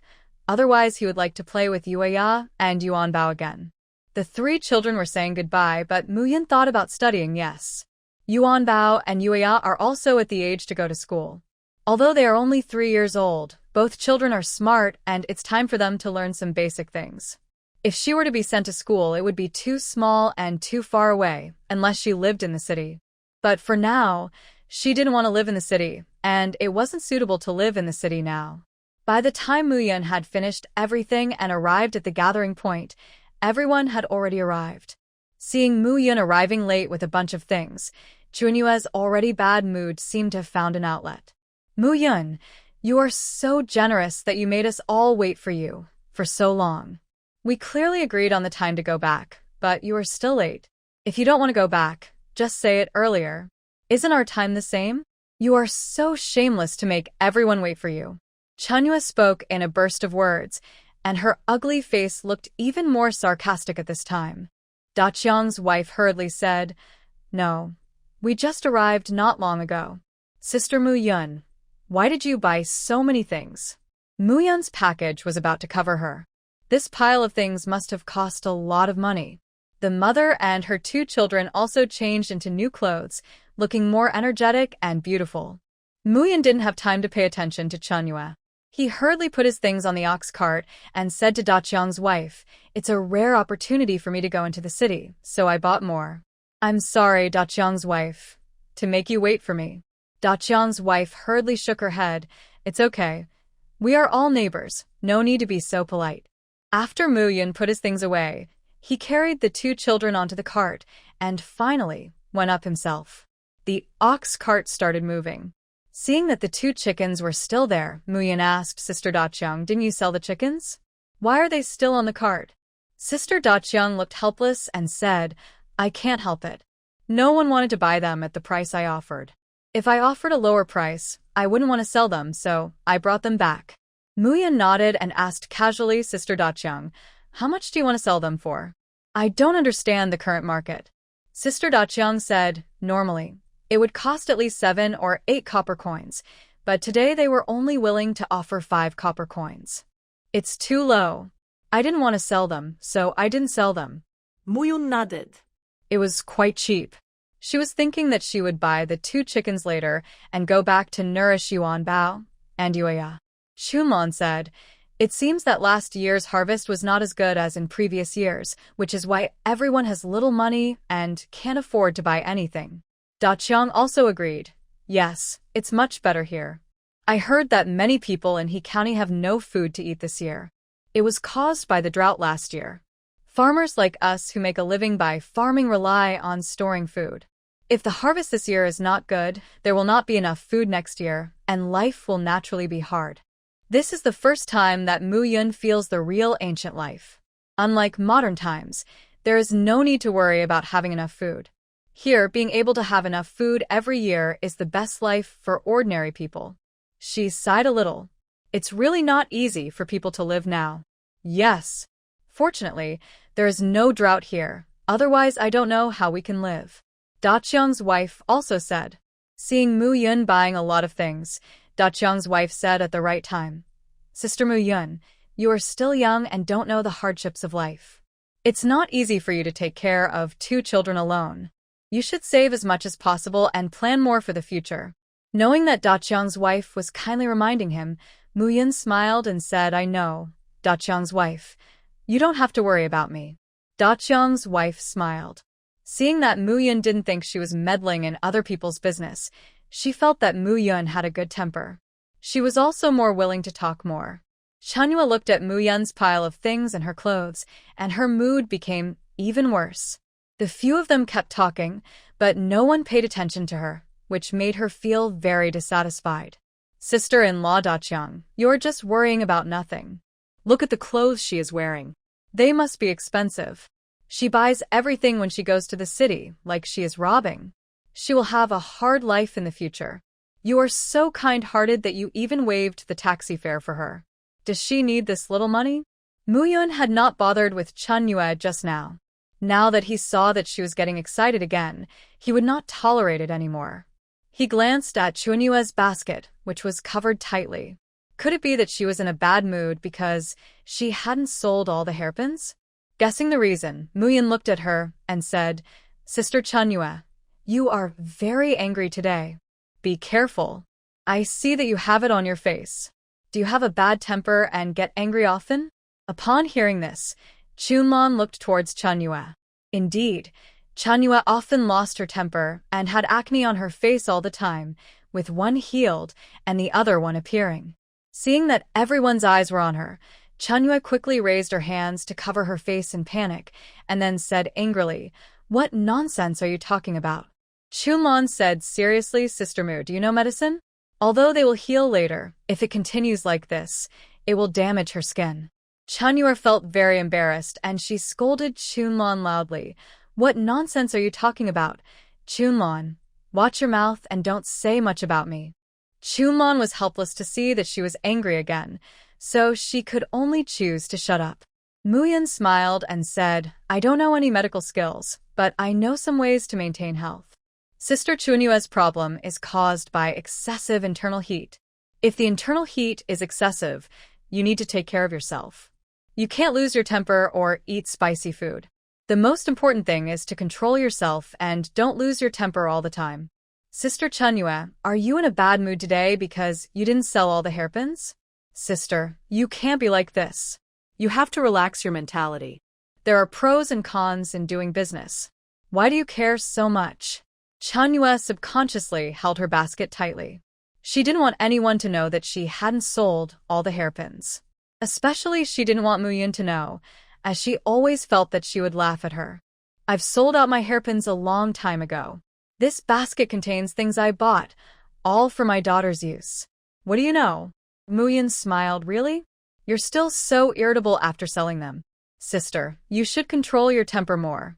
Chen Yue was furious and wanted to lose her temper again, but when she thought of what Mu Yun said, which was similar to what the doctor she had seen before said, she held back.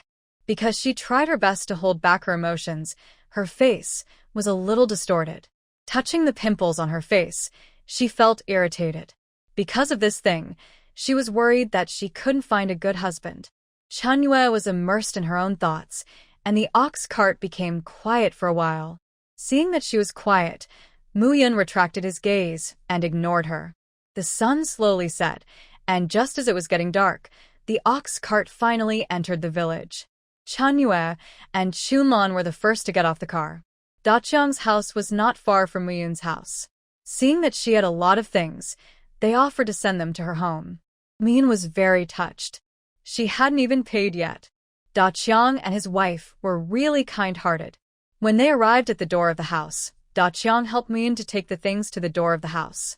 Mu Yun took out the silver and gave the car fare to Da Qiang's wife. Da Qiang's wife didn't want to accept it, but Mu Yun insisted on giving it. She wanted to refuse but couldn't, so she finally accepted it. Da Qiang's wife, please sell me these 2 chickens. I want to replenish Yuan Bao and Yueya. Here are 20 copper coins. You take them. I'll take the chickens. Mu Yun stuffed the copper coins into Da Qiang's wife's hand, picked up the chickens, and was about to leave, but was stopped by Da Qiang's wife. Sister Mu Yun, this is too much. The market price is only 7 or 8 copper coins each. So, I will charge you 12 copper coins for 2 chickens. This way, I won't lose money. Da Qiang's wife sympathized with Mu Yun, a woman who was raising 2 children alone. It was really hard, so she couldn't bear to take her money. There was no reason for Muyun to take back the money she gave out. She was strong and fast, so she pushed Dachong's wife away and said, "Sister Dachong, these 2 chickens are worth this money. Don't refuse. Go back quickly. It will be dark later, and I have to cook for the children, so I won't keep you here." The next morning, Muyun had just gotten up when she saw Dachong's wife coming with some eggs in her hand. "Sister Muyun, you're up. I'm going to the field and passing by your house. I'll take a few eggs for your 2 children to nourish their bodies. You can cook them for them." The money Muyun gave her yesterday was too much, and Dachong's wife was embarrassed. Today, she wanted to bring some more eggs.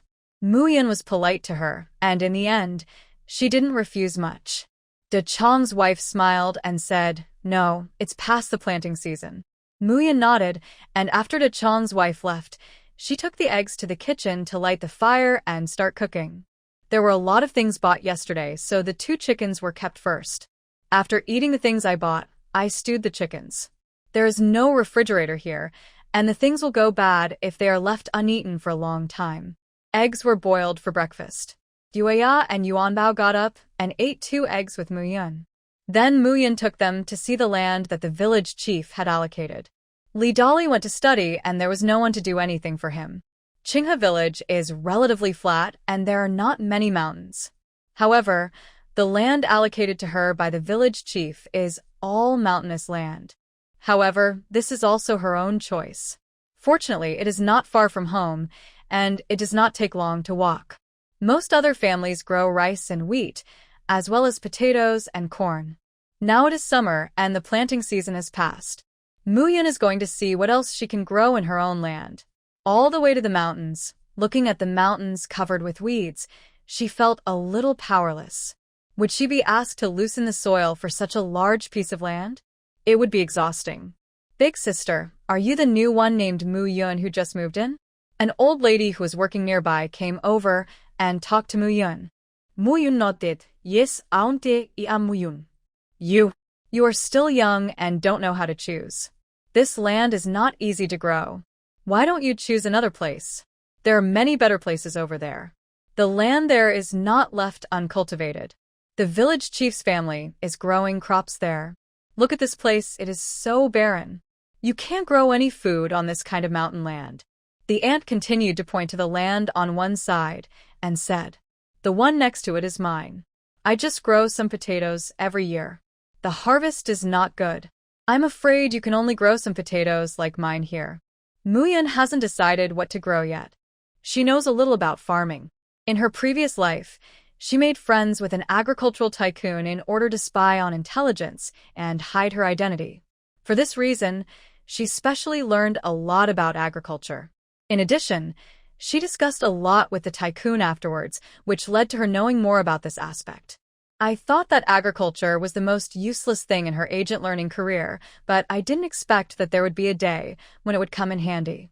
Thinking about it, the study during that period was also worth it.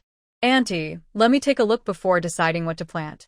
With such a large plot of land, I can't eat all the potatoes I plant." Seeing her innocent look, the old lady smiled helplessly. "You don't look like a farmer, but a lady from a rich family, fair and tender." After a casual tidying up, Muyun looked even more beautiful, especially her cold temperament was even more outstanding, making people feel that she didn't look like a farmer. Muyun smiled and didn't say anything. The original owner was indeed not a farmer's daughter, but a lady from an official family. Speaking of which, she shouldn't let go of the original owner's family members. After all, they were so excessive at the beginning. Well, when I have time in the future, I will go back and clean up those so-called family members. Muyun thought so in her heart. The soil was soft and similar to sand. This kind of soil is called sandy soil. This kind of soil is most suitable for growing agricultural crops such as sweet potatoes and peanuts. Muyun asked the old lady beside her, "Annie, does anyone in our village grow sweet potatoes and peanuts?" The old lady shook her head and said, "No, it seems that these are grown in He County. I don't know either. Most of the crops we grow here are rice and wheat, which are commonly eaten by everyone." Muyun nodded. Fortunately, she bought a lot of seeds yesterday, as well as vegetables, fruits, sweet potatoes, peanuts, garlic, and onion sprouts. She planned to grow more of these herself, so that it would be convenient for her to eat them in the future. Auntie, how did you get the soil so loose? As soon as Muyan asked, Aunt Zhang knew what she wanted to do. If you want to loosen the soil, you have to borrow the cow from Old Man Zhang. His cow is very familiar with loosening the soil and is easy to use. Muyan didn't know any Old Man Zhang, so he said, then Annie, can you take me to find this Uncle Zhang to borrow a cow? And what kind of things do people usually give when they borrow a cow from him? Auntie Zhang smiled and said, you've asked the right person. I have a good relationship with Old Man Zhang's family. I'll ask you after I finish work and go back. As for taking things, just decide. I don't have any suggestions. Muyan nodded. Okay, then thank you, Auntie. I didn't know what to call you. Annie Zhang smiled and said, just call me Annie Zhang. Everyone calls me that. Muyan nodded, took out the dry food he bought yesterday from his pocket, handed a piece to Annie Zhang, and said, Annie Zhang, this is the lunch I brought today. I was going to eat it after I finished my work. Now it seems that I can't do this work today, so I have to go back. Take this cake. Auntie Zhang hurriedly refused. She didn't have the nerve to ask for other people's things. However, Muyan had no reason to take back what he had taken out, so he stuffed it into Aunt Zhang's pocket and then called Yuan Bao and Yuya to leave.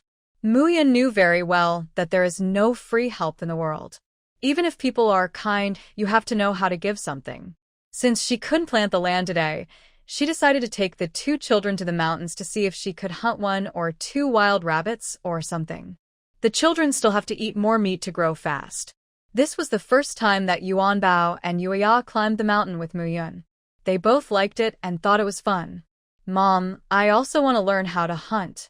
Can you teach me? Yuan Bao asked, his little face full of yearning. He also hoped to become as powerful as his mother. Muyan nodded. Okay, in the future, Mother will teach you. Not only will Mother teach you how to hunt, Mother will also teach you martial arts so that you can become stronger and more powerful so that no one can bully you anymore in the future.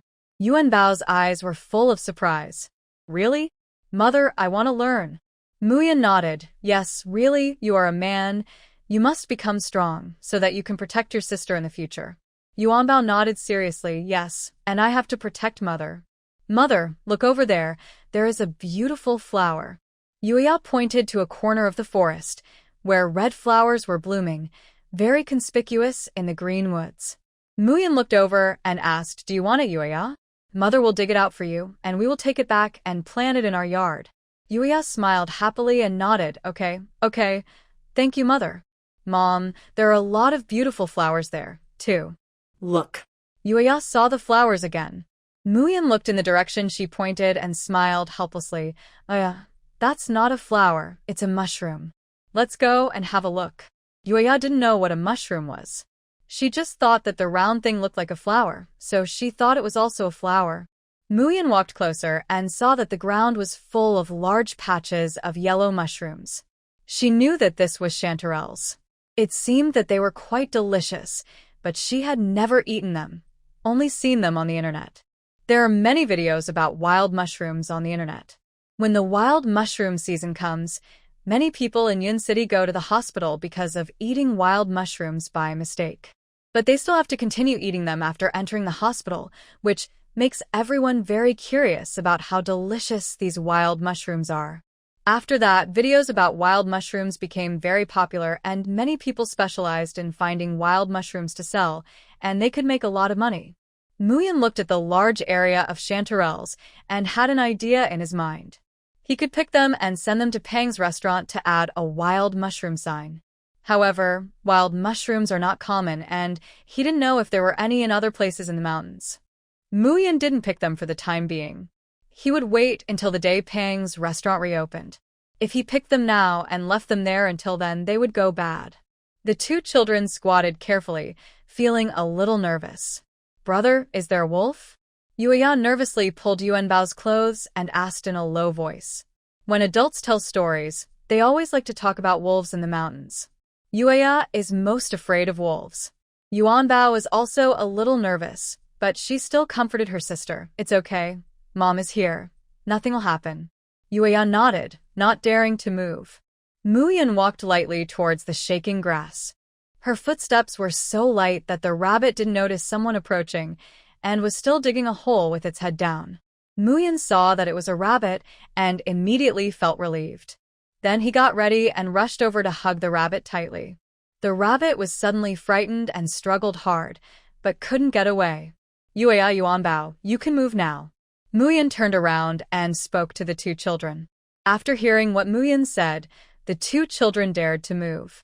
When they stood up and saw the rabbit in Muyan's arms, Yuya immediately ran over happily. Wow. Mother, this rabbit is so pretty. Muyan looked down and saw that this rabbit was indeed pretty, much prettier than the previous ones. It was snow white, with 2 long ears with light pink, and clean, with no mixed fur. Seeing that his daughter liked it, Muyan smiled and said, if Yuya likes it, we won't eat this rabbit, but take it back for you to keep and play with. Yuya immediately smiled with her eyes curved, and her voice jumped, really? Mother, that's great, I can play with the little rabbit in the future. Yuya wanted to hold the little rabbit, but Muyan was afraid that she was too weak to hold it and would run away, so she could only hold it herself. After that, she squatted around for a long time, but didn't see any prey, so she lost interest and took the two children home. But just as she arrived at the door of the house, she saw a few people standing in front of her. Muyan frowned and was a little confused. When he got closer, he found that they were from Yuha village. Muyan is back. Someone spoke, and the others turned around to look over. Seeing Dahu's father and mother, Muyan sneered, "What are you doing here?" Dad Dahu came with his clansmen, including several young and strong men from the clan. He could never forget the humiliation he suffered that day, and the villagers were also talking about it, which made him feel even more ashamed. After hesitating for a few days, he asked several brothers from the clan to come to Muyan together, wanting to regain the face their family had lost, and ask Muyan to apologize and compensate for the losses of him and his son. Dad Daha thought that Muyan had money now and wanted compensation even more. Dad Dahu looked at Muyan with a cold face, and he looked ferocious. Ordinary people would really be scared by his look. "Muyan, I want you to solemnly apologize to me for what happened before, and your son to apologize to my son and make compensation. Otherwise, our entire Lu family will not let you go." "Yes, Muyan, you are just an outsider.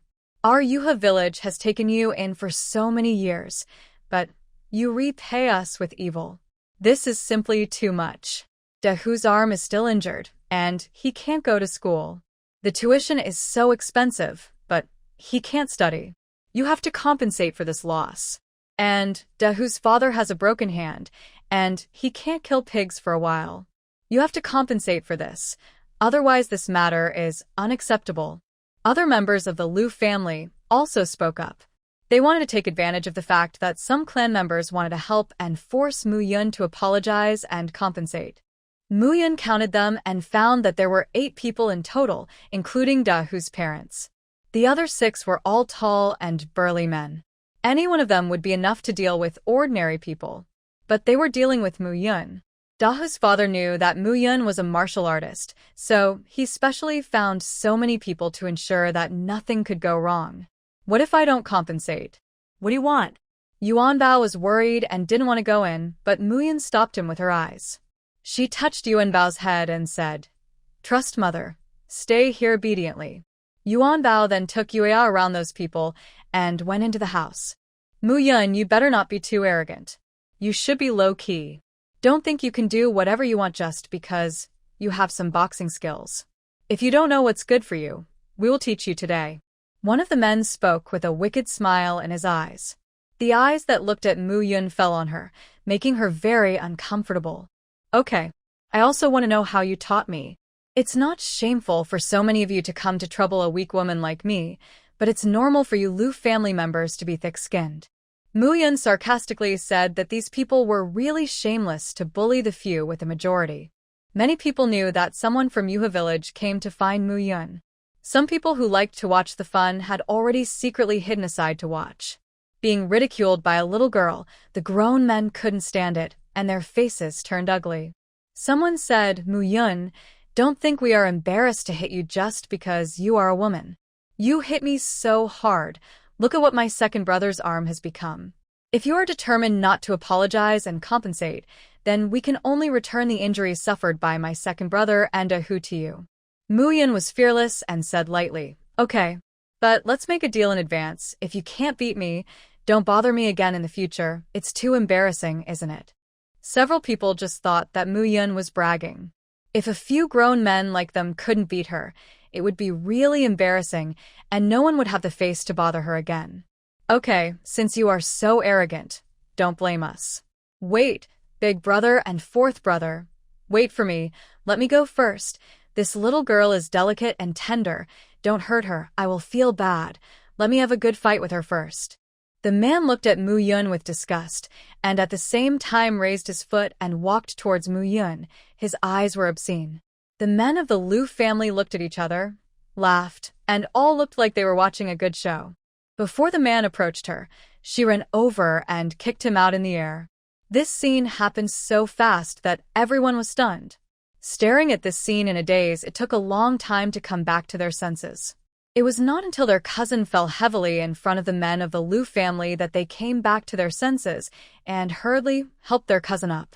Mu-yun's cold voice sounded, with a disgusted tone. Don't look at me with those disgusting eyes of yours, or I can't guarantee that I won't dig out your eyes in anger. Let's go together and catch her. I don't believe that with so many of us, we can't catch a little girl. One of the men spoke up, obviously not wanting to be scared by a little girl like Mu-yun. It was simply embarrassing. The others nodded and surrounded Mu-yun. Mu-yun's mouth curled up with a sneer. These people didn't know any martial arts. They were just stronger. They were no match for her at all. They really overestimated their abilities. Mu-yun didn't move. When they all surrounded her and walked in front of her, she smiled contemptuously, then she pushed the ground with her toes and flew into the air. She swept her legs a few times and 3 of the 7 people were kicked away. After landing on the ground, Mu-yun didn't stop and continued to stretch out his long legs to sweep. Several people only felt pain in their ankles, and then they all fell down. The 3 in front got up and rushed towards her again. Their strong bodies hit her. Mu-yun slightly sidestepped and then stretched out her foot to trip the man, who immediately fell flat on his face. She raised her foot and stepped on him. The man screamed and felt that the bones on his back were about to be broken by Mu-yun. Seeing this, the others hurriedly swung their fists at Mu-yun. Mu-yun sneered disdainfully and punched them one by one. The Liu family members were all just show-offs. They looked good but were useless. They looked tall and strong, but in fact, they could be beaten to death with one punch. After a while, several people fell to the ground and wailed.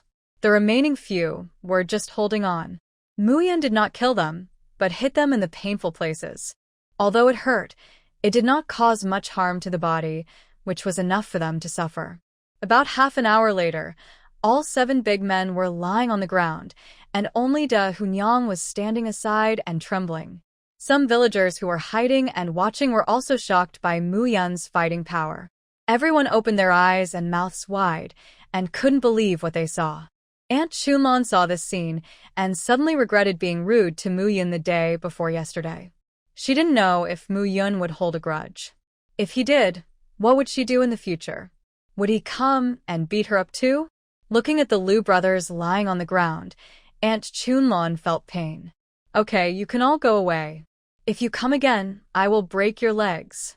Liu Dahu did something wrong, but you didn't know how to teach him to repent, but you still dared to come to your house to make trouble. With parents like you, the child will get into trouble sooner or later. Can a family like you, who are nothing protect a child, who can only get into trouble but has no ability to solve it? Indulging a child is like killing a child. You should think about it and go back to educate your child well, so as not to get into trouble and lose your life in the future. Mu-yun was kindly reminding, but whether the Liu family parents could listen to it was none of her business. After looking at the people on the ground, she walked into the yard and ignored them. The Liu family members outside felt their faces burning. It was too embarrassing. They came to Mu-yun with such fanfare, but they were beaten up by her. 7 grown men couldn't beat a woman. The prestige of their Liu family would be gone in the future. A few people climbed up pitifully, without even looking at Mu Yun's yard, and walked towards the road out of the village. They saw the people of Qinghe village after walking a few steps. Many of them were hiding behind trees and rocks and watching them. Now they didn't hide anymore and stood out. Their faces were full of gossip, and their eyes were wandering around the Lu family members. TSK. How shameful. 7 grown men couldn't beat a tiny weak girl. It seems that the Lu family is just like that, not as powerful as everyone says. Yeah. I thought Mu Yun was in trouble, but who knew that the men of the Lu family were the ones who suffered? It's really surprising. Mu Yun looked so weak and not very tall, but how could she be so powerful? It's really scary. We should all stay away from her in the future and don't offend her accidentally. Yes. You can't judge a person by his appearance. Remember not to mess with Mu Yun in the future. The villagers of Qinghe village were talking about it.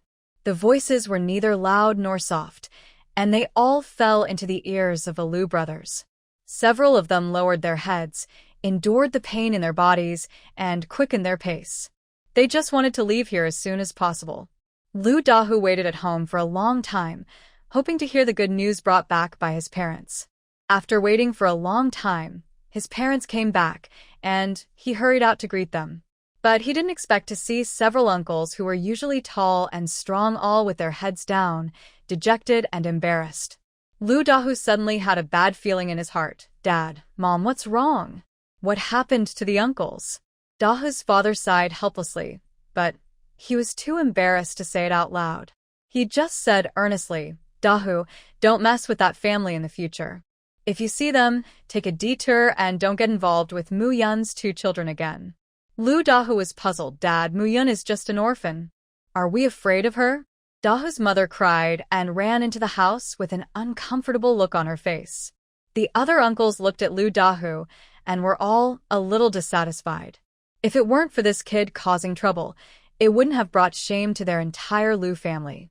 Dahu, you should control your temper in the future. If you offend someone you shouldn't offend, we will all suffer. You're not a child anymore. It's not easy for your parents to earn money to send you to school. You should study hard and don't waste money. You don't learn good things, but learn bad things. After saying this, Uncle Lu turned around and left. The other side scolded Lu Dahu and then left. Only the father and son were left in the yard. Lu Dahu asked, Dad, who beat up the uncles? Although Lu Dahu had some guesses in his heart, he didn't want to believe it. If Mu Yun was so powerful, why was she so weak before? Didn't the daughter-in-law of the village head off and bully her? She didn't resist. It's Mu Yun. She's very powerful, not an ordinary person. What happened before might just be a disguise. She doesn't look like an ordinary person. Dahu, don't mess with those 2 kids in the future. After Dahu's father finished speaking, he also went into the house tiredly. After experiencing this, he didn't have any arrogance at all. In the future, he just wanted to kill pigs and sell meat, and didn't want to fight anymore. Lu Dahu frowned. He really didn't understand why things turned out like this. It was obvious that Yuan Bao and his family were cowards who would only be bullied before, but now they suddenly became so powerful. Lu Dahu glanced at his arm. The pain was still vivid in his mind. He really couldn't forget it. He didn't go into the house, but went out of the house and went to Fuxing's house. Aunt Song, is Fuxing at home? After asking, Lu Dahu suddenly remembered that Fuxing should have gone to school. When Fuxing's mother saw Lu Dahu, her eyes were full of vigilance. The past few days have been a hot topic, and she knows everything. Usually, Fuxing often plays with Lu Dahu and Li Dali. Fuxing's mother asked about it that day. Fuxing was timid, so he immediately told the truth. After Fuxing's mother knew about it, she locked Fuxing up at home and didn't let him go out. She only let him go to school when it was time to go. She thought that the matter was over, but now when she saw Lu Dahu, she suddenly became a little scared. It is said that Mu Yun is now like a female demon, very powerful. She is afraid that Mu Yun will come to her house one day, because her family does not have so many relatives in the Lu family to help. Lu Dahu said, Aunt Song, don't you know? Yuan Bao bit off a piece of flesh from my arm. It hurts so much that I bled so much that I can't go to school for the time being. Lu Dahu's eyes were sinister, and he gritted his teeth when he said this. Fusheng's mother glanced at the arm that Lu Dahu was holding. The white gauze was still oozing with bright red blood. Imagining the scene of Yuanbao biting off human flesh, she was immediately frightened and stepped back in panic. If there was no wall behind her, she would have fallen to the ground. Lu Dahu knew that Fusheng was timid, and so was Fusheng's mother. Why did they do this together? Li Dali was fine, Fusheng was fine, but he was the only one who was injured so badly? This was unfair. Seeing Fusheng's mother's frightened look, Lu Dahu continued to speak. Aunt Song, my parents took my 6 uncles to avenge me today, but I didn't expect that Mu Yun was actually a master with powerful martial arts. My uncles were all injured. They just came back and are now lying at home unable to move. It wasn't me who took away Yueya. I was worried that Fusheng would be in trouble, so I wanted to come and see. Fusheng's mother was frightened again, her eyes wide open, full of shock. You said your uncles were beaten? And they were seriously injured? Lu Dahu nodded. Well, and my dad, the last injury hasn't healed yet, and this time he has a new injury. Aunt Song, I heard that Mu Yun's family went to the city yesterday. I don't know if they went to find trouble with Fusheng. Why don't you go to Qinghe village to ask Mu Yun if he did anything to Fusheng? It's too far to go to the city. My dad said that Mu Yun said that no one can bully her children, otherwise don't blame her for being rude. Lu Dahu looked worried, as if he was really worried about Fusheng. Fusheng's mother couldn't help falling down again, and she was about to fall down. Dahu, everyone only knows that you and Li Dali did it together to steal Yueya. Fusheng is timid and doesn't dare to do such a thing. You should go back and recuperate. Don't go out and walk around, it's not good for your wound. Fusheng's mother remembered her husband's instructions, barely maintained her mind, and warned herself not to panic. Mu Yun must not know that Fusheng was involved in this matter. As long as Lu Dahu and Li Dali didn't say it, no one else would know. Lu Dahu saw that she actually wanted to leave Fusheng behind and didn't listen to his deception to find Mu Yun. He was disappointed and angry, but he still didn't show it.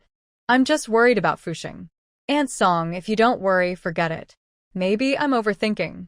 Fusheng went with us. Yuan Bao and Yueya know about it. This matter can't be kept secret. Aunt Song, I'm leaving. I'll come to your house to play another day.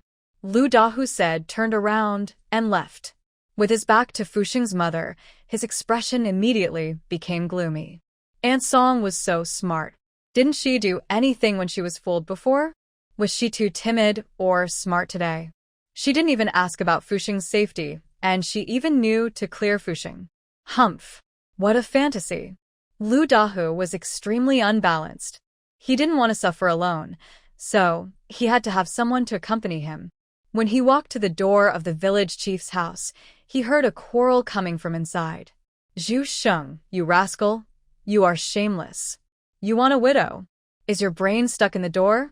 If you dare to let me down, I will beat you to death today. Lu Dahu listened to the noise and sneered in his heart. He had known about this for a long time, but he didn't tell anyone. Every time he met the village chief's daughter-in-law, he would accidentally mention that he saw Zhu Sheng sending rice to Mu Yun again. In fact, the rice was sent to Widow Zhang at the river mouth.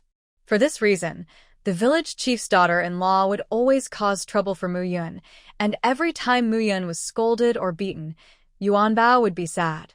He would be happy whenever he saw Yuan Bao in pain, because everyone's eyes would only be focused on Yuan Bao. If he hadn't interfered, Li Dali and Yuan Bao would have become good friends. And Jin Bao, Tiniu, and the others all only liked Yuan Bao, and only loved to play with Yuan Bao. He's just a 3-year-old kid. Can't he handle him? He didn't like Yuan Bao, he even hated him, now he completely hated and loathed him. If it wasn't for Mu Yun, I would still be in the dark. I thought you gave everything to Mu Yun, and I beat and scolded her several times. Zhu Sheng, you rascal, your conscience has been eaten by dogs. I worked hard to give birth to your children, serve your parents-in-law, and do housework. I didn't do anything wrong, but you went to find that widow Zhang. Do you still have any shame? You are a scholar, bah. Shameless. And that witch Widow Zhang, just wait, I will beat her to death one day.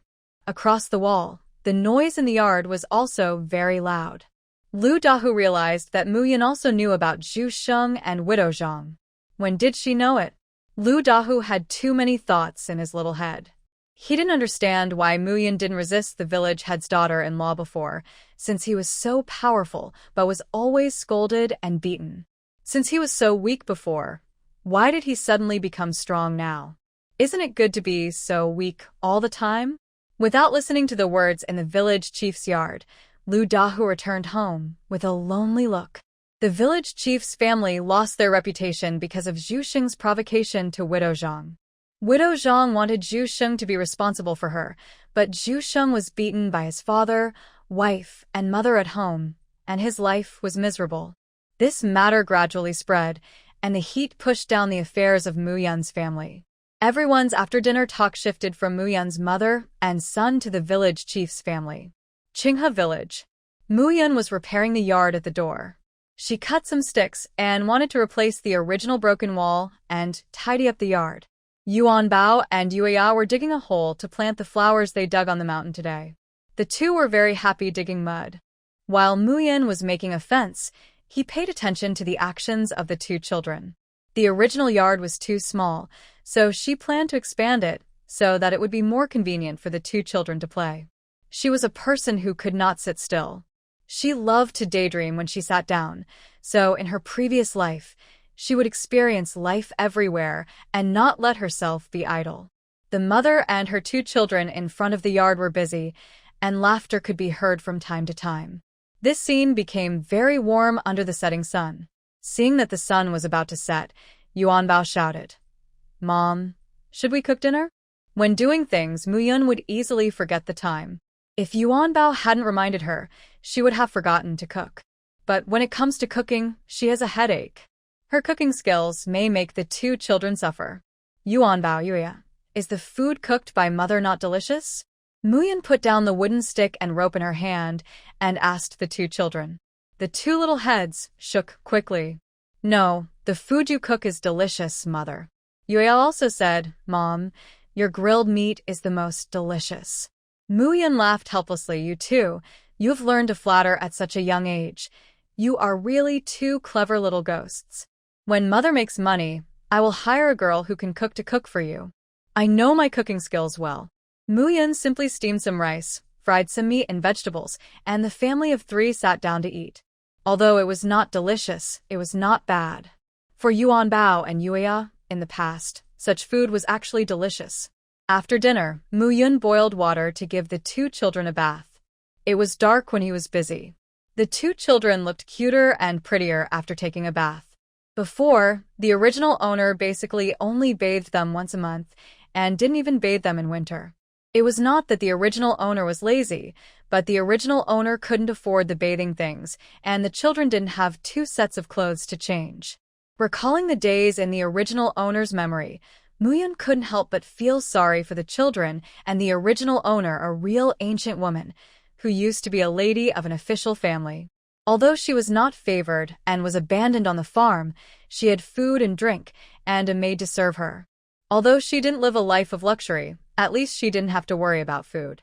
However, after escaping, the original owner had to worry about her livelihood, and she was pregnant. When she found out she was pregnant, her belly was already big, so she had to give birth. Because she lacked the love of her family, the original owner was looking forward to the arrival of the two children. After giving birth, she also made a lot of efforts to feed the children. She learned to farm, find wild vegetables, and sew clothes for people in exchange for food. The original owner tried her best to raise the two children. She also lived a hard life. In this life, except for the first 2 years after she was born, she never had a good life. Looking at the two children who are now clean and refreshed, Mu Yan's eyes are full of tenderness. She will take good care of the two children so that they can eat well, dress well, and have a good future and prospects. I hope the original owner can rest assured if she knows it in the afterlife. Mom, I smell so good today. Smell it. Yuya took a bath and changed into clean underwear. She was very happy. Her little face was full of smiles. Her smiling eyes were like crescents, which looked very beautiful. Muyan smiled and leaned over to smell it. Yes, it's true. Yuya is fragrant, really nice. Yuya is also beautiful, the most beautiful girl mother has ever seen. Muyan's praise made Yuya laugh even more happily, and the crisp laughter was particularly obvious in the room. Yuanbao watched this scene and laughed happily. After coaxing the two children to sleep, Muyun went out to take a bath. Looking at the bathtub, she suddenly missed the modern water heater and shower. How convenient. After quickly washing herself, she returned to the room and was about to go to bed, but heard footsteps coming from outside. She hurriedly grabbed the coat on the side and put it on. Muyan approached the door, waiting for the person outside to approach. The footsteps slowly approached, but stopped at the door of the house and did not move again. After confirming that there was someone outside, she put her hand on the door and then opened the door at a very fast speed.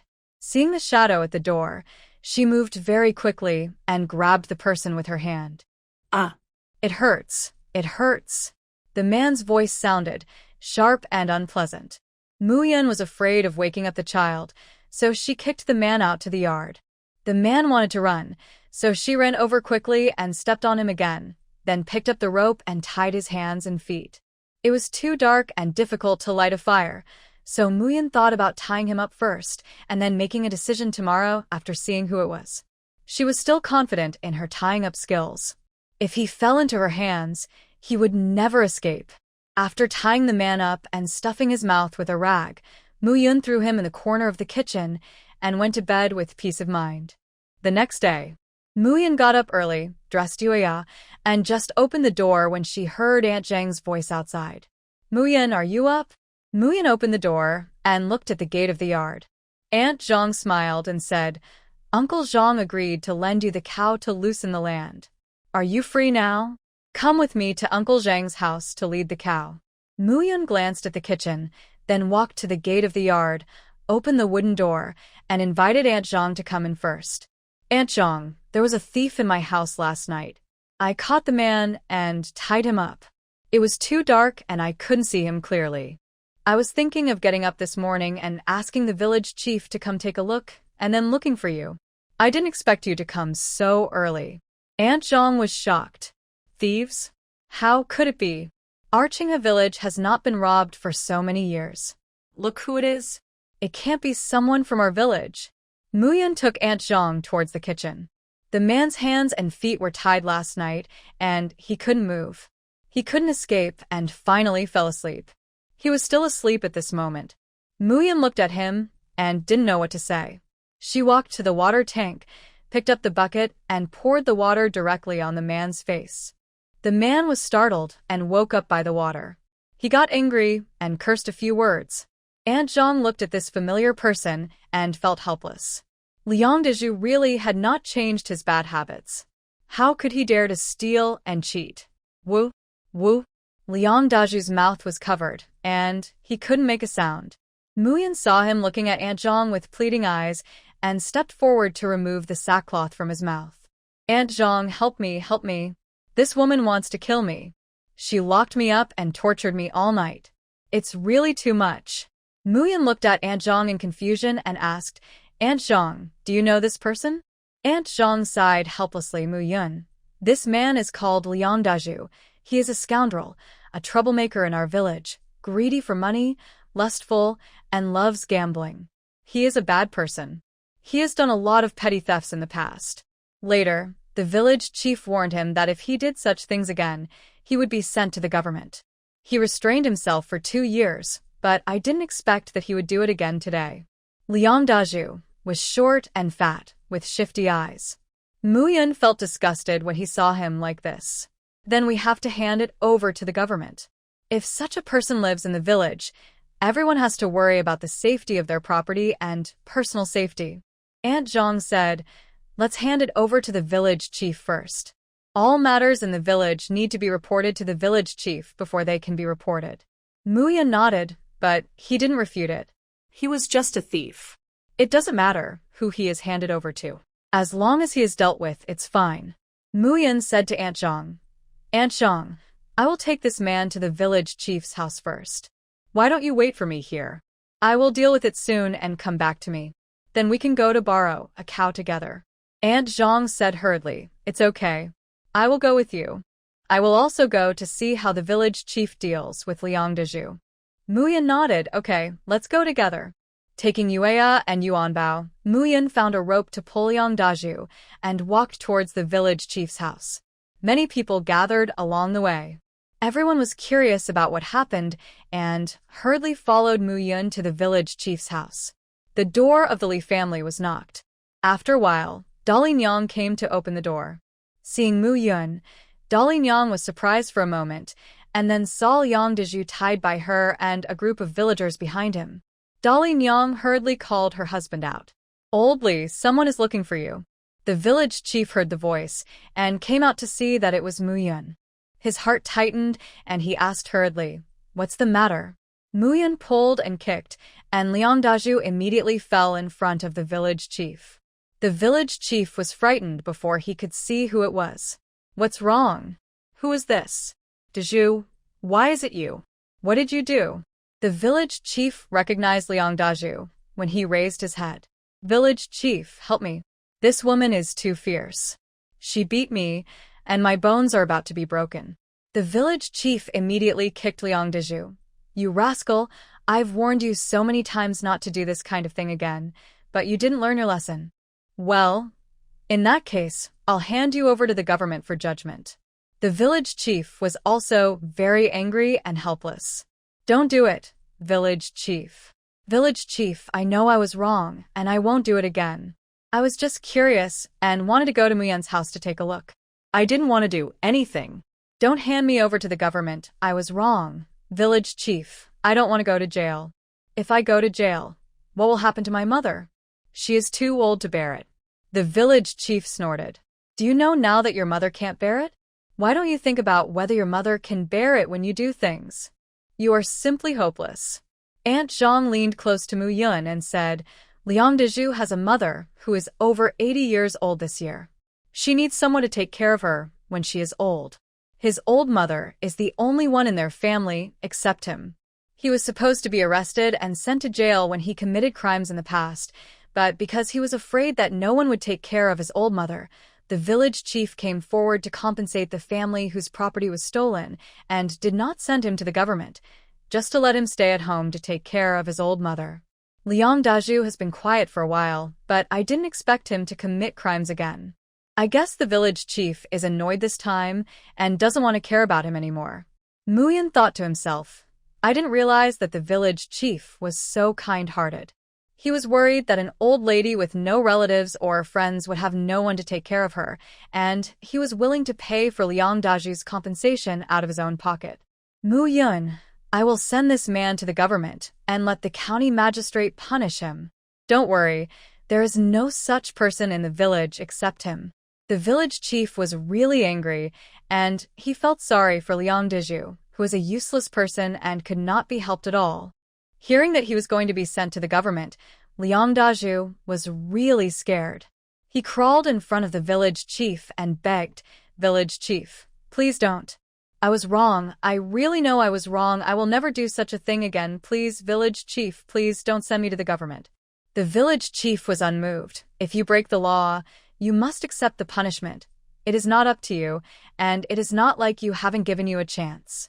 The villagers outside were talking about it, and they really hated Liang Dezhu, but they felt sorry for his old mother. They were all from the same village. Liang Dezhu's parents used to be very good people. They were all neighbors and had some affection for each other. But since Liang Dezhu became the head of the family and failed to marry a wife, he became worse and worse, and gradually everyone hated him. Muyan was quite satisfied to see that the village chief did not show partiality. Village chief, I'll leave this matter to you. I'll leave first. I have something else to do. The village chief nodded. Okay, you go. Muyan left with Aunt Zhang, carrying a small bag of rice. Aunt Zhang was surprised to see that she actually brought rice to borrow a cow. You know, rice is the most expensive food. As a rural person, few families can afford much rice. Most of the time, they eat noodles and black steamed buns. Mu Yun was willing to give rice away, which was really too generous. After arriving at Uncle Zhang's house, Mu Yun was polite and courteous. Uncle Zhang and his wife refused to accept her rice, but Mu Yun had no reason to take back what she had taken out, so she insisted on giving it to the old couple. Uncle Zhang was helpless and finally asked Mu Yun if he could plow the land. Mu Yun said a little embarrassedly, "I haven't done this job, but I'm very smart and I can learn it once I learn it." Uncle Zhang smiled and said, "Forget it, I'll go plow for you. You gave me such good rice, and I'll make money by plowing some land for you." The old man said frankly. Mu Yun smiled a little embarrassedly. "Will it delay your family's affairs? I can do it myself." Uncle Zhang waved his hand. "It's okay. It's okay. We old couple don't have much land to plant, and there's not much work. We have time." Aunt Zhang also said, "Since the uncle said so, don't refuse. The uncle has good and fast plowing skills. If you plow your land yourself, I don't know how long it will take, but if the uncle goes, it will be done in one day." Mu Yun nodded and didn't say anything more polite. The group drove the cattle to the field. Mu Yun asked them to go first, and he went back home to prepare some food, and he would need to eat and drink when he was tired from working later. Yueya and Yuanbao also followed their mother. The two children are now like followers. They follow Mu Yun wherever he goes. After returning home, she packed a lot of food and water and started her farming journey with her two children. When they arrived at the field, Uncle Zhang had already started driving the oxen to plow the land. Mu Yun learned from the side, and after watching for a while, he tried it himself. Uncle Zhang did not stop her. He handed her the stone plow and asked her to try it. It turned out that Mu Yun was really smart and could learn things quickly. Mu Yun thought it was fun, so he started to plow the field by himself. Grandpa Zhang sat aside and talked to the two children, leaving Mu Yun to plow the field by himself. It was not until Mu Yun had finished plowing a large area that Grandpa Zhang stood up and said it was his turn to plow. Mu Yun wiped the sweat off his face, handed the plow to Grandpa Zhang, and went to rest. "This farm work is really hard. I'm so tired. Mom, have some water." Yueya immediately brought a kettle, which was very thoughtful. Mu Yun smiled, touched her head, then took the kettle and took a big sip, then lay down under the tree to rest, feeling the breeze. This feeling is so good. The wind of freedom, the smell of freedom. "Mom, when are we going back?" Yueya spoke softly, looking tired. Mu Yun looked at her and touched her little face. "What's wrong?" "Yueya, are you feeling uncomfortable?" Yueya shook her head. "No, Mother. I'm just sleepy and want to sleep." Mu Yun then remembered that Yuanbao Yueya was still a 3-year-old child and needed a nap. Looking at the sun, it was still early. If she took the children back to sleep, it would not work. It would not be good to leave Uncle Zhang alone to work here. She was also worried about the two children sleeping at home. After thinking about it and looking at the surrounding woods, she decided to cut some branches and leaves to build a small tent so that the two children could sleep beside her. "I'll wait for Mother. Mother will build a small house for you to sleep here, okay?" Mu Yun spoke to her daughter in a coaxing tone. Yueya nodded and looked at her mother curiously. She didn't even know what a tent was.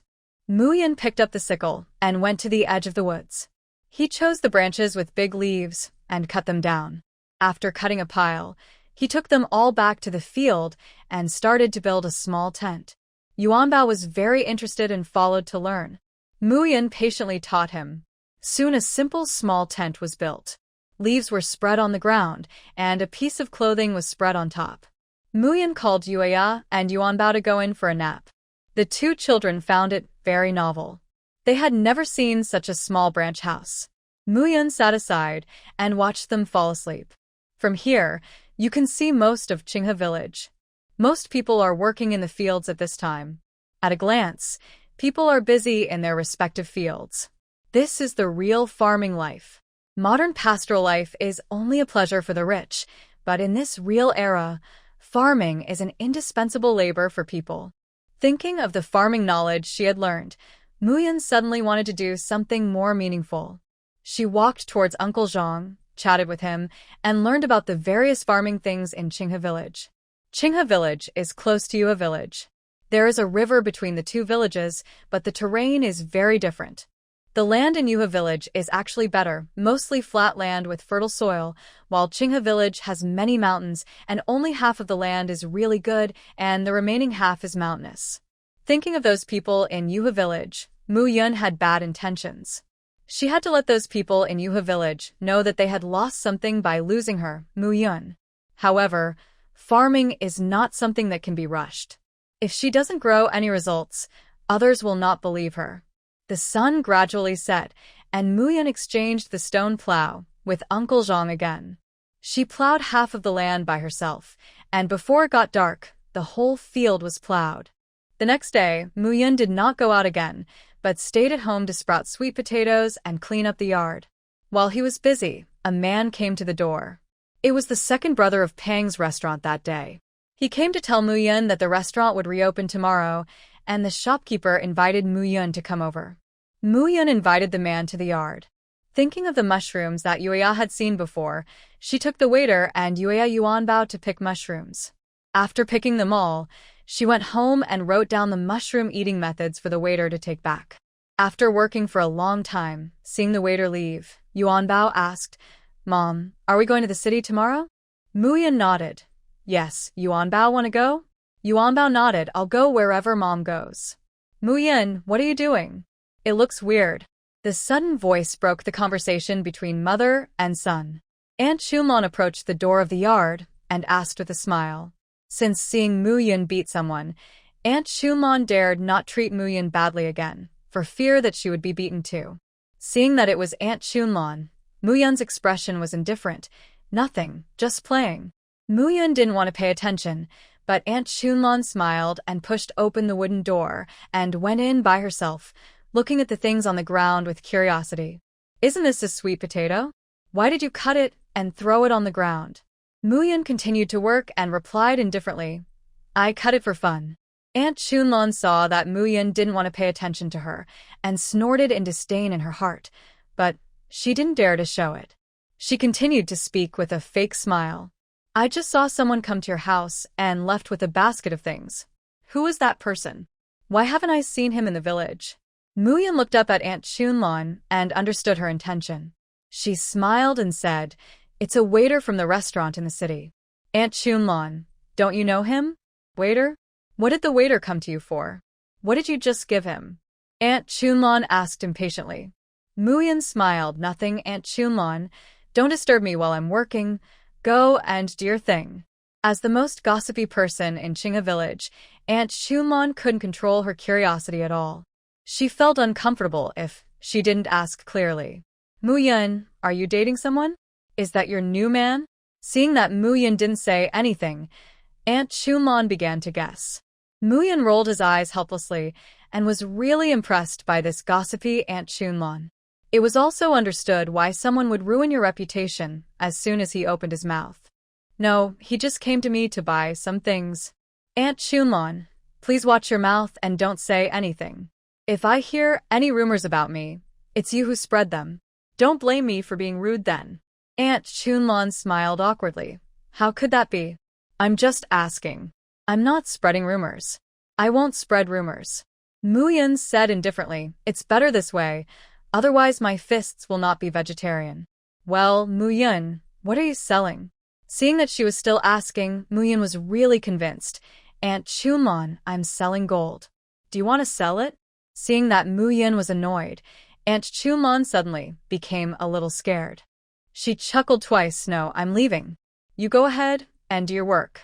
After Aunt Chulmon walked out, she looked disdainful and couldn't help muttering in a low voice, "Humph. You can't even ask. Who knows if you're doing something shameful? You're so shameless." Mu Yun continued to work on his sweet potatoes. When they sprouted and grew, he could plant them. Because she had to go to the city the next day, she went to bed early today. She got up early the next morning, boiled a few eggs for the children, and took them to the village entrance. Usually, the ox cart of Daqiang's family is driven by Daqiang's father. Daqiang and his wife go to work in the fields. They met Mu Yun a few days ago just because they happened to be going into the city. Mu Yun still chose to ride the ox cart driven by Daqiang's father. Unexpectedly, He met the two sisters Chanyue and Chunlon and their grandmother again. Sister Muyun, are you going to the city again? Chunlon asked with a smile. Muyun nodded. Well, there's something I need to go to. Chunlon nodded and helped her grandmother get on the ox cart.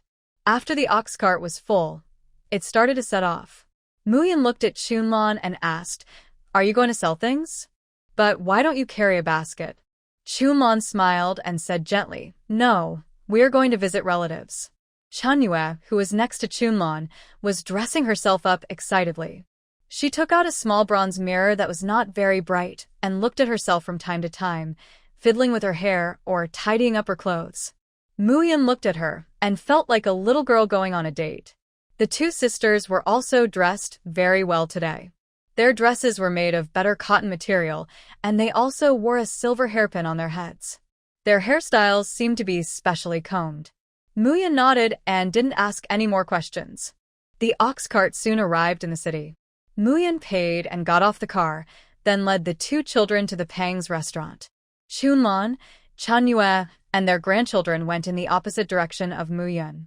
When Muyun arrived at the entrance of Pang's restaurant, he was surprised to see the crowded and lively scene. The entrance of Pang's restaurant was completely different from before. Before, there was no one there. But now, not only was there red silk hanging at the entrance, but there was also a lion dance team. There were also many stalls with small plates of food, hot and cold, meat and vegetarian, as well as snacks and tea. The dazzling array attracted people's attention. The magnificent Lee's restaurant opposite was cold and quiet, with only a few people in the hall. Wow. It's so delicious. It's simply divine. What's the name of this dish? It's so delicious. This cold chicken feet is so delicious. And it's boneless. It's perfect. Is this duck meat roasted? It smells so good. Is this really a pig's stomach? How can it be so delicious, fragrant, and crispy? I really want to have another bite. How is this braised meat made? It smells so good. This fish is also delicious. This roasted chicken tastes amazing. Various voices of praise are heard incessantly, and people are enthusiastically and excitedly tasting the tasting package, and they want to eat more after eating. What a pity! Each person can only try a small portion. If you want to eat more, you can only make an appointment for dinner. This is the method Muyun told the shopkeeper. First, use free tasting to gain enough popularity. As long as the food is delicious, there is no need to worry about no business. Then use the reservation system to start the first dinner of the day. After taking a bite of delicious food, everyone will never forget it and want to take a second bite, a third bite, and then business will come. Muyun squeezed through the crowd and finally entered the store. As soon as he entered, the waiter warmly invited him to the shopkeeper's workshop upstairs. The shopkeeper was very happy to see Muyun. Muyun smiled, walked to the window, and looked down. Downstairs were full of people tasting food and people making reservations. She smiled faintly and said, "Shopkeeper, don't worry anymore. The restaurant doesn't need to close now." The shopkeeper nodded repeatedly. Of course, of course. This is all thanks to you, Miss Mu. Thank you so much. If I hadn't met you, I would have closed the restaurant. The shopkeeper now feels lucky. Muyun smiled. She was also very happy. This meant that she would also make money. Shopkeeper, you don't have to be polite. I just want to make money. We can be considered to be getting what we need. The shopkeeper smiled and said, Miss Mu is open-minded. I really admire her. Don't worry. I have already made it clear to the boss about the profit of the first month. After deducting the cost, the profit will be half for you and half for the boss. Muyun nodded. Okay, I won't be polite to the shopkeeper. After all, I really need the money. The shopkeeper nodded. Of course, Miss Mu. You wait here. I'll ask the kitchen to make some dishes and send them over. I'll go and get busy first. When I'm not here, sometimes the people below don't have any ideas. Muyun nodded and let him go to get busy. He sat by the window and looked at the scene downstairs. Yueya and Yuanbao sat obediently at the table, and the two children talked in a low voice. In the restaurant opposite, Li Xiaoping had a gloomy face and stared at Pang's restaurant. Seeing Muyun in the window on the second floor, he asked the subordinates beside him, Is that woman the one who went to Pang's restaurant that day? The subordinates immediately looked at Mu Yun. Although they were wearing different clothes, their faces were still the same. It's her, master, that woman. Li Xiaoping looked at Mu Yun.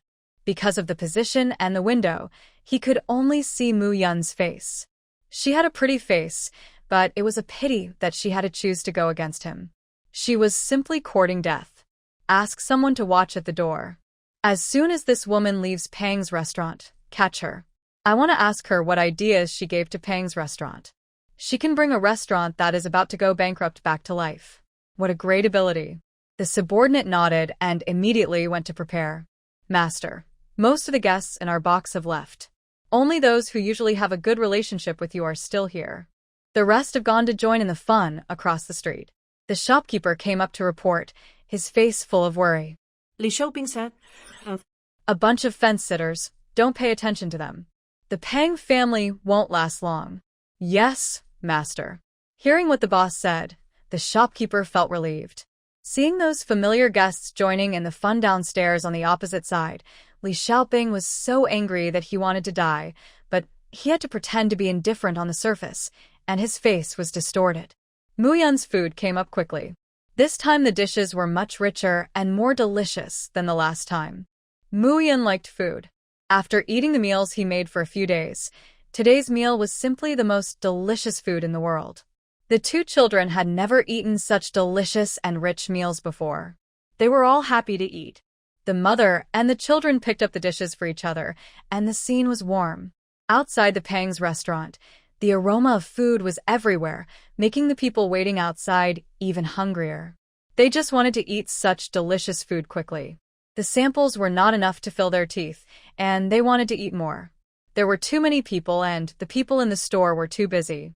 The shopkeeper could only ask the owner to send more people. At this time, Pang Qingyun was calculating the losses for this month in the account office of the Pang mansion. The huge loss figures gave him a headache. Just as he was thinking about something, he suddenly heard a servant come to report, Master, the restaurant shopkeeper Zhou sent someone to report that there are too many people in the restaurant, and he is too busy. He wants to ask you to send some people to help. Pang Qingyun was stunned when he heard this. What did you say? Pang Qingyun suddenly remembered that a few days ago, shopkeeper Zhou said that he didn't want to close the restaurant again, and he also found a way to make the restaurant start again, but the profit of the first month after it started needs to be shared with the person who sells the recipes and gives advice. He has been very busy recently and was overwhelmed. He didn't listen carefully to what he said and just told him to figure it out. Shopkeeper Zhou is different from others. He is an old man in the Pang family. Pang Qingyun trusts him very much, so shopkeeper Zhou has more power and can make decisions on many things. Master, Manager Zhou said the restaurant is too busy and there are too many people. He wants you to send a few people to help. The servant at the door repeated it again. Pang Qingyun put down the account book in his hand and was very curious about how many people there were in the restaurant that made Manager Zhou send people to ask for support. The account book gave him a headache, so he simply went out for a walk. He stood up and said to the servant beside him, Let's go and take a look. Ask other servants in the family to go with me. Okay, master.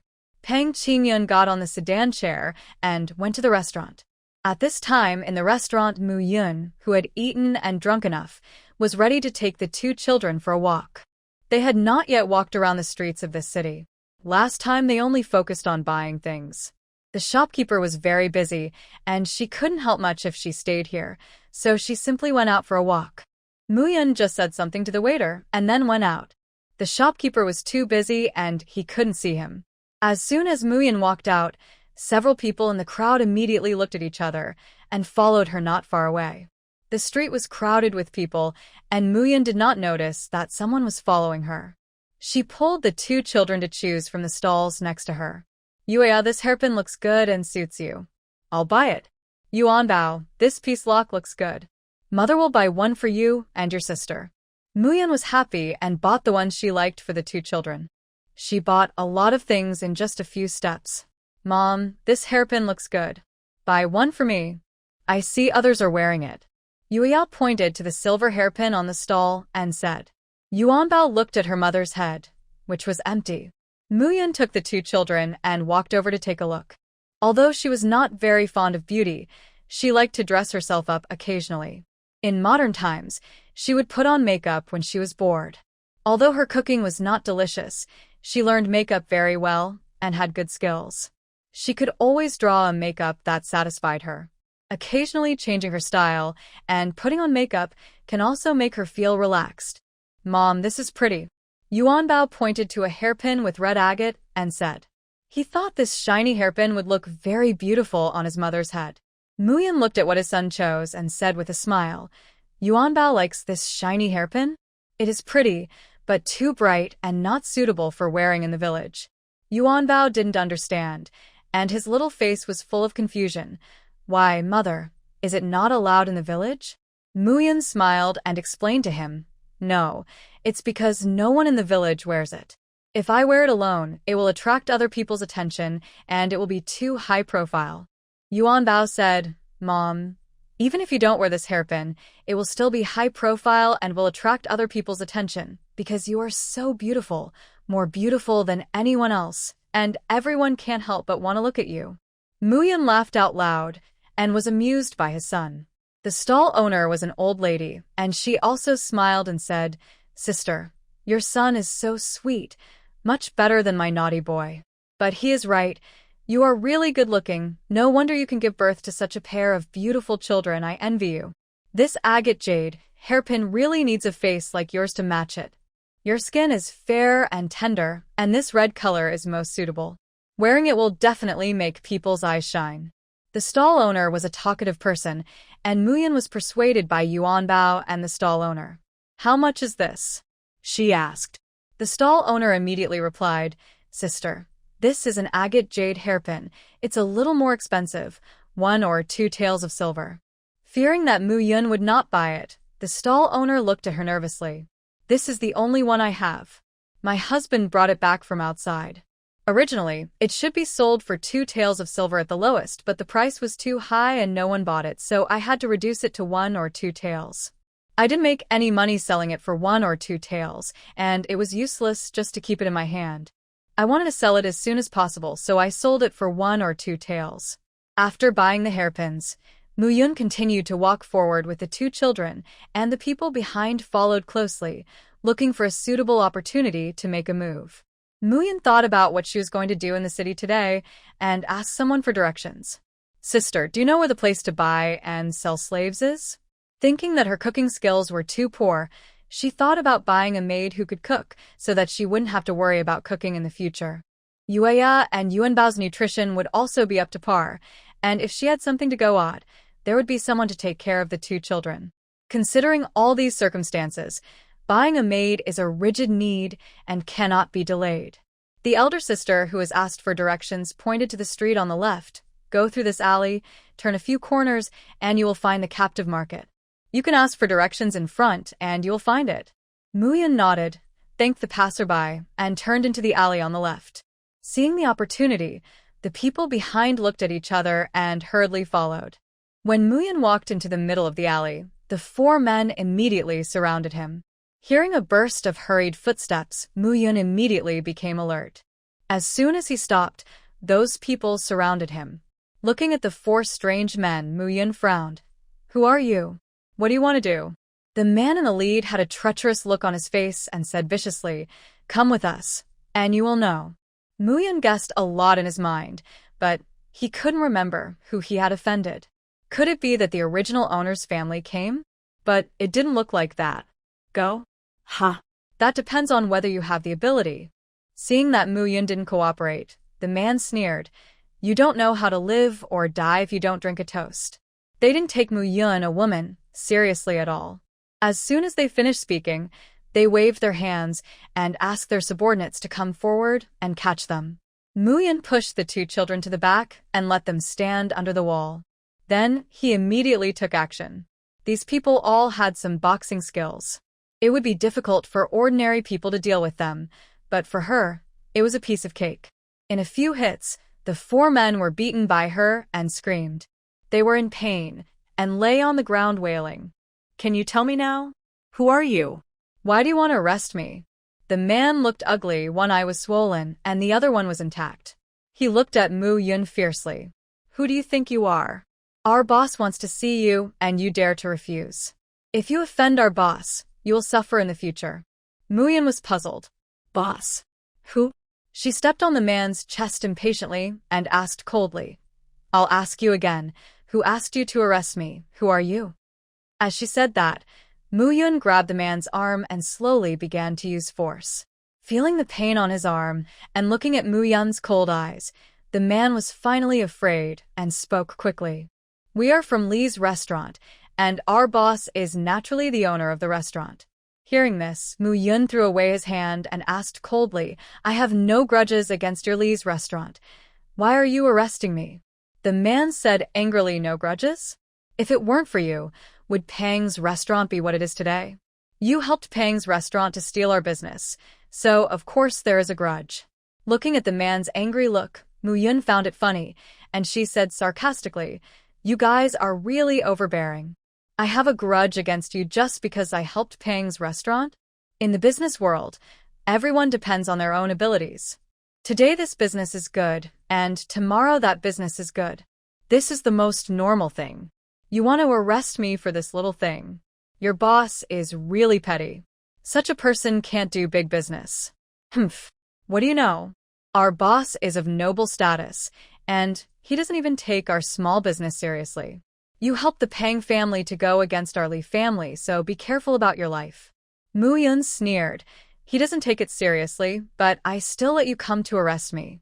I see that you take it to heart, but your mind is too small. Such a person will never achieve great things. You have no future following such a boss. I advise you to leave as soon as possible. Mu Yun raised his foot and stopped stepping on the man. The man immediately struggled to stand up, but was kicked down again by Mu Yun. I still like you to talk to me like this, standing up and looking at me unpleasantly. The man was insulted by a woman like this, and he gnashed his teeth in anger, but he could do nothing. I will let you go today. Go back and tell your master not to mess with me. If your people dare to come next time and fall into my hands, they will be skinned alive if they don't die. After saying that, Mu Yun went to lead Yuanbao and Yueya away. The four of them could only watch her go, unable to stop her, let alone catch her back. Yueya and Yuanbao looked at their mother in admiration. Although it was not the first time they saw their mother fighting, they were still surprised. Mom, can I become as powerful as you? Can you teach me martial arts? Yuanbao said seriously. He really wanted to learn. Mu Yun nodded and agreed. Okay, I'll start teaching you when we get back, but learning martial arts is very tiring. Can Yuanbao persist? Yuanbao nodded heavily. Yes, I can, mother. Yuya also said, and me, mother, I want to learn too. I want to be as good as mother. Mu Yun looked at the two children with a doting smile and nodded in agreement. Okay, mother will teach you everything. The mother and her two children came to the captive market with laughter. It was called a captive market, but it was not big. It was in a yard. There were not many customers inside. Most of them were slaves being sold. These slaves were locked in special cages. One lowered his head and dared not speak. Seeing this scene, Mu Yun felt very uncomfortable. This scene of trading people as goods made it difficult for her, a modern person, to accept it. Are you going to buy slaves? What type do you need? I'll introduce them to you. Seeing Mu Yun, the boss immediately came over to talk to him with a flattering smile. Mu Yun's brows were always frowned. He didn't want the two children to see such a scene, but he was worried about leaving them outside, so he could only take them with him. Yueya was a little curious and a little scared, and she tightened her mother's hand. Yuanbao was fine, just curious, and there was no fear in his eyes. Enduring the discomfort, Mu Yun said to the boss, I want to buy a girl who can cook. Do you have a suitable one here? The boss nodded repeatedly. Yes, of course there is. I'll take you to see it. Please come this way. The boss took Mu Yun to a cage, where 3 or 4 girls were locked up. They looked very young, about 14 or 15 years old. Raise your heads, and let the noble take a good look at you. Seeing that the girls all lowered their heads, the boss spoke in a serious tone. Hearing this, the girls slowly raised their heads and looked at Mu Yun. Can you cook? Mu Yun asked. The four girls were silent for a moment, and one of them whispered, "I can cook." The other three had a hesitant look on their faces, and two did not speak. When the noble asks questions, you should speak well. You are asking for a fight, right? Seeing them like this, the boss spoke angrily, with a threatening tone. Muyan looked at the girl who had spoken. She was pretty, with delicate features. If you looked closely, she was pretty. "Boss, how much is this?" Muyan pointed at the girl who had just spoken and asked. The boss smiled and said, "This is the prettiest of these girls, so the price is naturally higher, 10 taels of silver." Muyan frowned. The boss thought she thought it was too expensive, so he said, "The other girls who are not so pretty only cost 6 or 8 taels of silver. The one you picked has a good personality and is steady in her work. You will definitely be happy with it after buying it back." Muyan didn't like his sales talk, so he immediately took out the money and gave it to him. "Okay, I'll take her." "Boss, we have new goods. Come and see how much you can pay for them." Two big men came in carrying a little boy and shouted as soon as they came in. The boss was taking the indenture in the house. When he heard the voice, he hurriedly replied, "Wait, I'll be out soon." Muyan frowned and looked at the boy. The boy was about 5 or 6 years old. He was wearing tattered clothes and his face was smeared with mud. He should be unconscious. His forehead was also scratched and there were dried bloodstains. The boss took the indenture and came out, handed the things to Muyan, and then asked the servants to open the iron cage. He walked up to the two big men to look at the new goods. "It's a boy. This is not easy to sell." As soon as the boss opened his mouth, he wanted to lower the price. This was his habit. At this time, the cage was opened, and the girl chosen by Muyan walked to her side and stood a little uneasy. Muyan's eyes stayed on the boss and the two big men, wanting to see how they would trade. "How could it be? This child is good-looking. You will definitely sell him well. The price will not be low." The boss took a closer look at the boy and continued, "He is too young. If it were a girl, she would be much easier to sell. Boys of this age are not easy to sell. Well, 1 or 2 taels of silver. Give him to me." As soon as the boss said this, the two big men were immediately dissatisfied. "I said we are old acquaintances. You only offer 1 or 2 taels of silver for such a good product. You are too black-hearted." "That's right, Boss Yuan, you are too unkind. How can 1 or 2 taels of silver be possible? 3 taels of silver, and the child will be yours." One of the big men spoke up. This was the price they expected. They didn't spend any money to buy this child. No matter how much Boss Yuan gave, they would make a profit. But people are greedy. Compared with the children they bought and sold in the past, this one is indeed much better, so the two wanted to ask for as much money as possible. Boss Yuan was helpless. "Well, I'll give you another 50 coins, that's the most. I can't afford more." Muyan looked at them like this, and couldn't help feeling disgusted. They were bargaining for children like commodities, and they could buy a child for 1 or 2 taels of silver. In this era, human life was really too cheap. "Mother, is this child going to be sold? Where is his mother?" Yuya pulled Muyan's sleeve and asked worriedly. Muyan looked at the sympathy in Yuya's eyes and replied helplessly, "I don't know. Maybe he doesn't have a mother." In this era, many people sold girls, but almost no one sold boys, so Muyan guessed that this child should have no family. "Mother, let's buy him back. If he is sold to someone else, will he be beaten and not given food?" I heard from Arya before that the children who were sold were very pitiful, not given food, and they would be beaten. Arya's grandmother often said that she wanted to sell Arya, and she was scared and often had nightmares.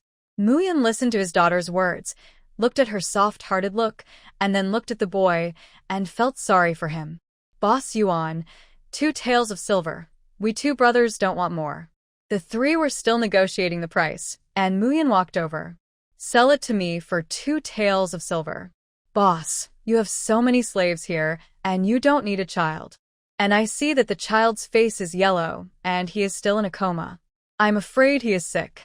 If he is really sick, it's not worth it for you to buy him. If you like it, why don't you wait until I buy it and then buy it from me?" Muyan didn't care about anything. She looked directly at the two big men and said, 3 taels of silver. Sell this child to me." The two big men nodded immediately. Okay, sell it to you, girl, you have a good eye. This child is really good. Muyan offered 3 taels, but Boss Yuan couldn't afford it, and he didn't want to pay it. In the end, he didn't say anything with a cold face, showing an unhappy look. Do you have a bond? Muyan asked. Yes. One of the big men took out the boy's body and handed it to Muyan. Muyan took a look, took out his purse, and gave them the money. The boy was thrown to Muyan, but he was still in a coma. Muyan was worried, so he stopped the 2 big men who were about to leave and asked, "What's wrong with him? Is he really sick?" The 2 big men turned around and explained no, he just fell and hit his head, which caused him to be in a coma. He will wake up soon. Muyan nodded and let them go. Boss Yuan's business was taken away, and his attitude was no longer enthusiastic. He ignored Muyan. Muyan looked at the unconscious boy and could only carry him on his back. Yuanbao, let's take him to see a doctor first. Mother can't hold your hands now. You 2 hold each other's hands and walk in front of Mother. The 2 children nodded obediently and walked hand in front of Muyan. Well, Madam, how about I hold the 2 young masters? The girl's timid voice sounded. When Muyan heard it, he remembered that he had just bought a maid, and he didn't react for a while. I almost forgot about you. Yes, you go and lead Yuanbao and Yuya. But Yuanbao refused and said, Mom, we can walk by ourselves. We don't need to lead. Yuanbao doesn't like to be led by anyone other than his mother. Seeing his serious face, Muyan smiled helplessly and said, Okay, listen to Yuanbao. By the way, what's your name? How old are you this year? Muyan asked the girl. The girl hurriedly replied, I am 15 this year and have no name. Please give me a name, madam. Muyan glanced at her and said, You can just use your old name. Also, you don't need to call yourself a maid in front of me. The girl didn't listen and continued, I dare not. Please give me a name, madam. I am a die-hard. Unless madam sells the maid out, I will always be madam's. Muyan had no choice but to think about it and said, Okay. Then you can be called Ziju from now on. Do you like this name? The girl hurriedly replied, I like it. Ziju thanks madam for the name. Muyan nodded, knowing that the ancient people were too stubborn and it was not something that could be solved with just a few words, so she stopped correcting Ziju's self-proclaimed name. Madam, why don't I carry the child? Ziju suggested. The master was working, but she, a maid, was doing nothing. Ziju felt a little uneasy. Muyan shook his head. No, I don't think you're any better. You look so thin, like a child. I'm afraid you can't even walk a few steps with this child on your back. Ziju looked ashamed. Yes, I will exercise more in the future. Seeing her so honest and dutiful, Muyan couldn't help but smile. I brought you home just to cook. You don't need to do anything else. Ziju said, I'm supposed to do anything. I just want to be with madam, have food to eat and clothes to wear. Seeing that her request was so low, Muyan smiled and said, People have to pursue something in life. Following me, you won't suffer. I'll give you 1 or 2 taels of silver as a monthly salary. I'll increase it when I make a lot of money in the future. Hearing this, Ziju looked at Muyan in shock. 1 or 2 taels of silver a month. So much. Seeing her eyes slightly widened in surprise, Muyan smiled and said, I keep my word. I only have one request. That is, you must be loyal and not betray me. Ziju said hurriedly, Madam, don't worry. Ziju will definitely not betray you. If I betray you, I will be struck by lightning. Muyan entered the clinic and asked the doctor to check the boy's body. The old doctor asked her to put the child on the couch and then took the boy's pulse. Muyan watched from the side, a little nervous, hoping that the child would not be in trouble. The child is fine, don't worry, madam. He just hit his head and fell into a coma. I will give him 2 injections, and he will wake up. Muyan was relieved when he heard this. Okay, please help the doctor. The old doctor took out a silver needle and pierced the boy's head. After a while, the boy's eyelids moved and then slowly opened his eyes. Muyan walked over and looked at the boy with a gentle face. Yuya and Yuanbao also walked over curiously. The boy's eyes were beautiful, bright, and his eyelashes were thick and curled, but his eyes were ignorant, with doubts and confusion. Who are you? The boy spoke. His childish voice was a little hoarse. Muyan looked like an ant and spoke slowly. Do you know where your home is? Where are your family? Did they sell you? The boy's eyes were full of confusion, as if he didn't know what Muyan was talking about. I don't know anything. The boy suddenly covered his head, his face full of pain. Muyan frowned. Could it be that he has lost his memory? Doctor, what's wrong with him? A child of this age will not forget where his home is. The doctor carefully examined the boy and finally said, he should have hit his head, causing blood clots in his brain and causing amnesia, but this amnesia should be only temporary and will recover slowly. Muyan nodded and then asked, Doctor, does he need to take some medicine to go back? Can you see if there are any other problems with his body? The doctor shook his head. No, this child is in good health. The only injury is this on his forehead. I will treat and bandage the injury on his forehead.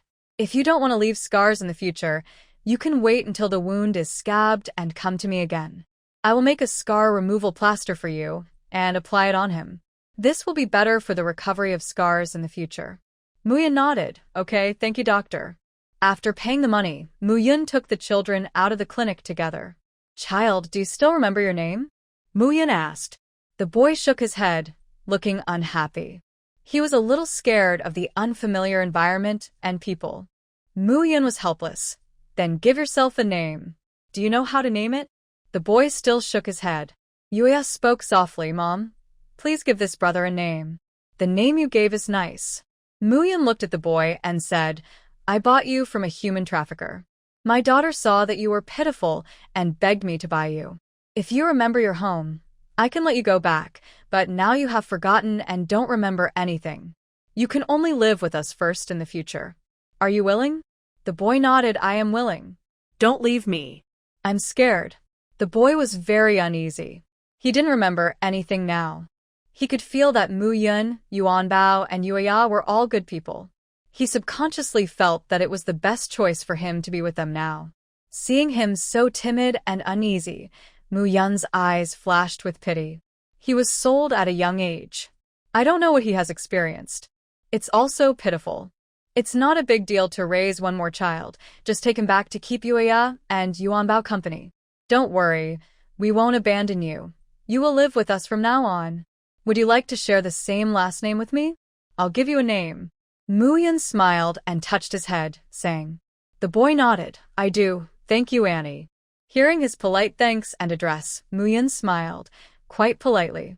How about the name Muyang? The yang of sunshine. Muyan glanced at the sun in the sky and spoke to the boy. The boy nodded and finally had a smile in his eyes. Okay, I like this name very much. Thank you, Annie. Muyan smiled. You're welcome, little Muyang. She patted his head gently, with an intimate attitude. Yuanbao, Yuya, play well with your brother Muyang in the future, okay? The two children nodded. Hello, brother Muyang. Yuya shouted happily and seemed to like this new family member very much. Muyang looked at Yuya's smiling face and smiled unconsciously. He said shyly, hello, Sister Yuya. Hello, Brother Yuanbao. Thank you for taking me in. Please give me more advice in the future.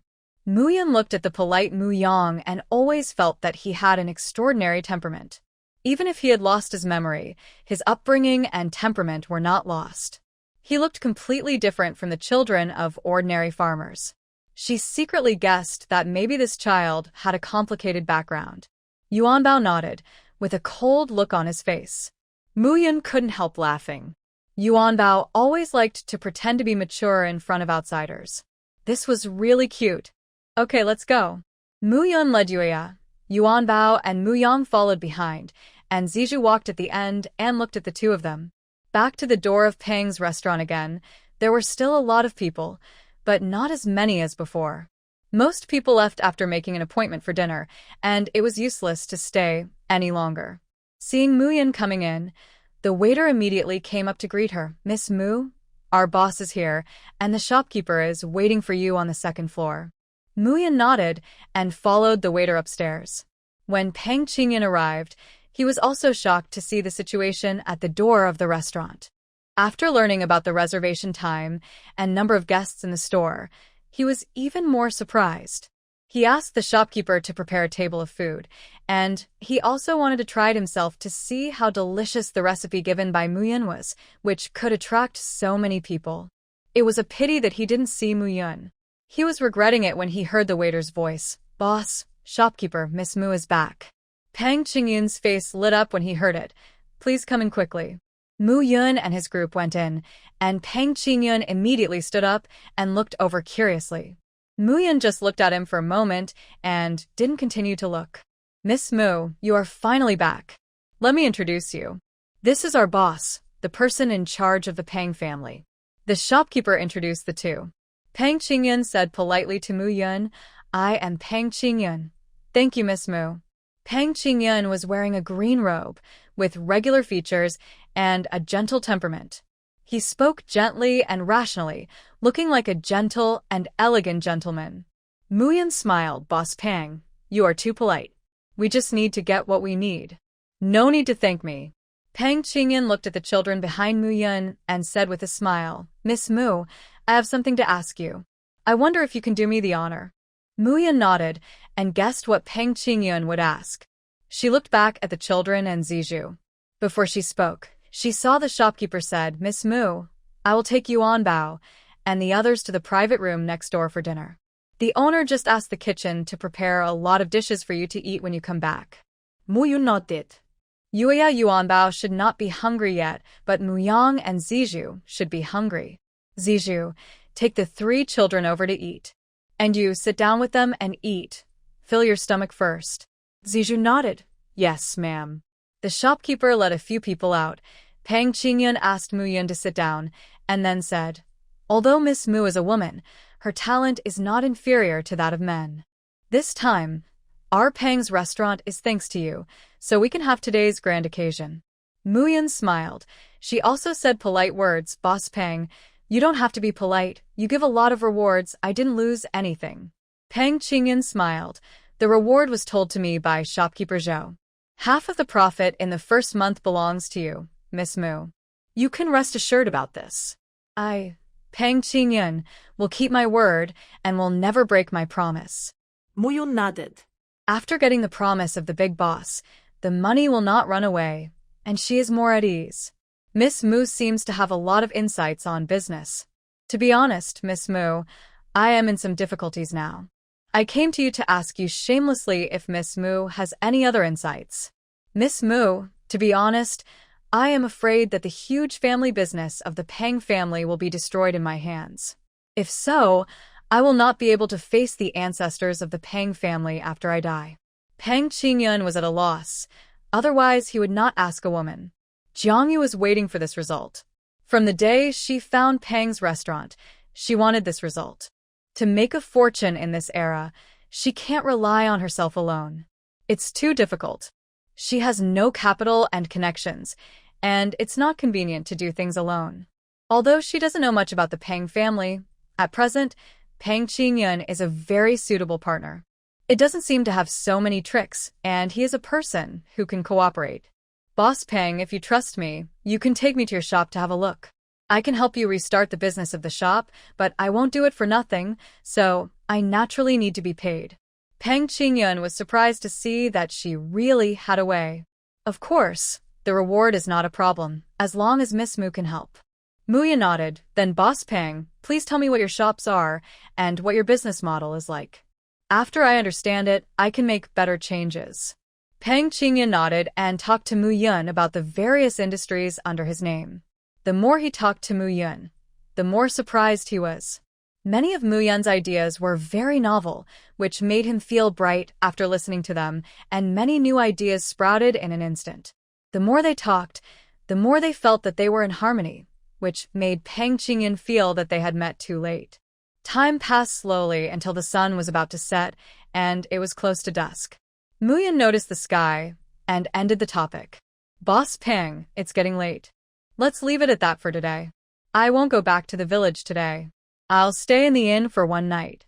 I'll go to the shops with you tomorrow, and then I'll go back. Pang Qingyun nodded. Okay. Thank you for troubling Miss Mu. I have an inn under my name, So, I'll take you there to stay. Tomorrow morning, we'll go to the shops together. Muyun nodded. She didn't expect that he would even get involved in the accommodation industry. His business is really wide. But after some understanding, she just found out that most of the shops in the city are his. There are also several other counties that are full of Pang's business. The business is still quite big. Boss Pang has a lot of business. This and is not losing money, right? Pang Qingyan smiled helplessly. It's not losing money, but it doesn't make much money either. I'm considering closing it. Muyan smiled. Let's go and have a look. Calling Zijou to bring the 3 children, the group went to Yunqing Inn. On the opposite side of the Li's restaurant, seeing Pang Qingyun and Muyan walking together, Li Xiaoping's eyes became more sinister. It actually attracted Pang Qingyun's attention.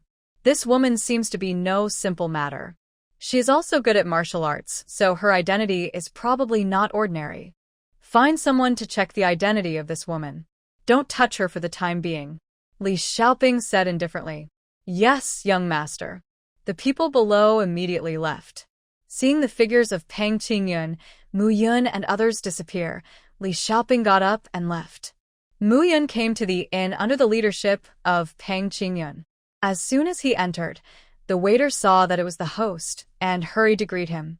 Mu Yun looked around the surrounding scenes and people. She retracted her gaze until Pang Qingyun finished explaining to the waiter.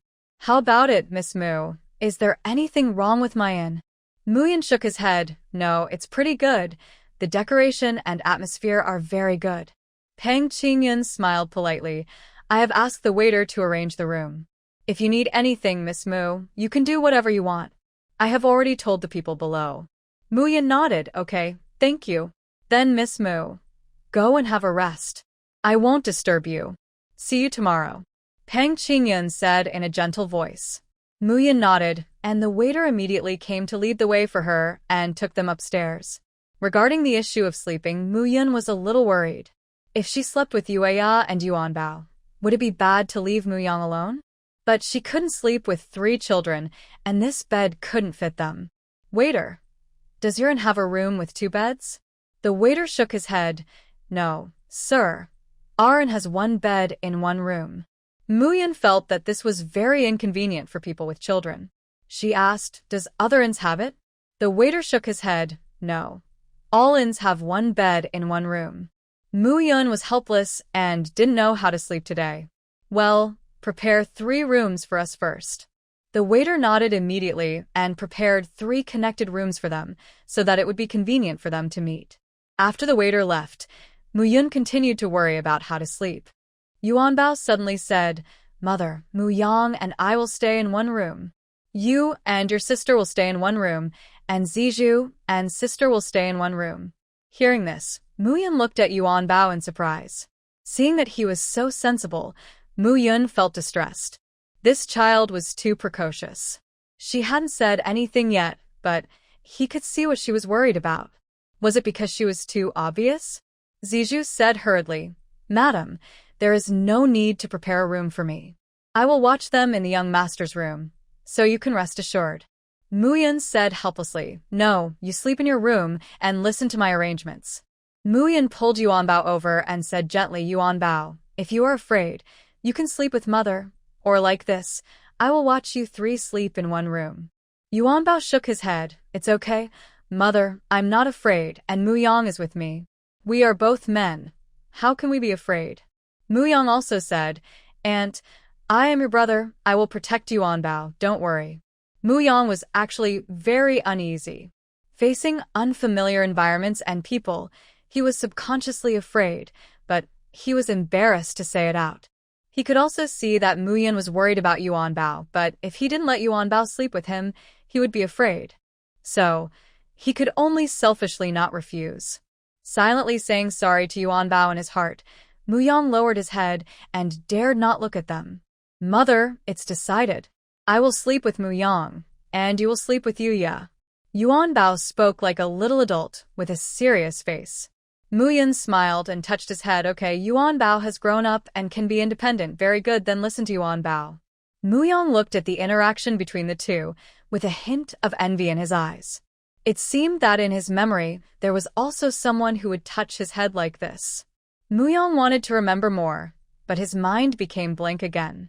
Thinking that it was not completely dark yet, and the shops should not be completely closed, Muyun found the waiter and asked him to help me buy 2 sets of clothes according to the body shapes of Zizhu and Muyang. The waiter took the money and said with a smile, "It just so happens that our boss has a ready-made clothing shop on the street. Miss Mu, wait, I will buy it back soon." Muyun smiled and thanked him, and gave him the errand fee, which made the waiter even happier. Not long after, the waiter came back with 2 sets of brand new clothes. Muyun gave the clothes to Zizhu and Muyang and asked them to put them away and change them tomorrow. As night fell, Muyun went back to his room and fell asleep quietly with Yuya. Early the next morning, Muyun was awakened by the noisy sound downstairs. The sound insulation effect of this ancient time was still a bit poor. Who would like to disturb people's sleep early in the morning? Helplessly getting up, she put on her clothes and went out. Seeing someone quarreling in the hall, she did not go down, but stood on the 2nd floor and looked down. A girl pointed at the man and was about to cry, but she couldn't say anything to curse. The girl's eyes were red with anger, and she felt wronged and scared. You are really too much. In broad daylight, you actually bullied a weak woman like me. Is there still law? The man opposite laughed twice. Law. Don't you know? In this Lingxi County, I, Xuecheng, am the law. The man was proud, and several of his friends around him also laughed. He looked like a gangster, which made people feel sick. Muyun frowned and looked around.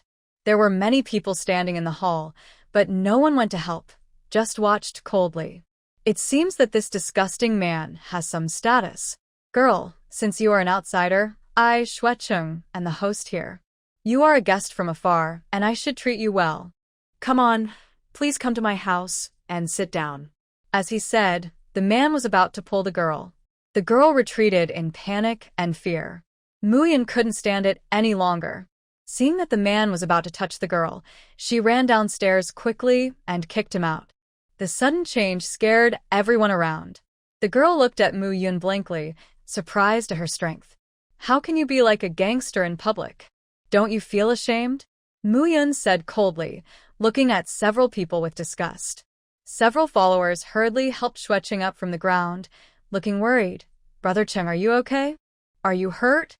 Xuecheng's face was gloomy, and when he looked up and saw Muyun's face, a flash of surprise flashed in his eyes.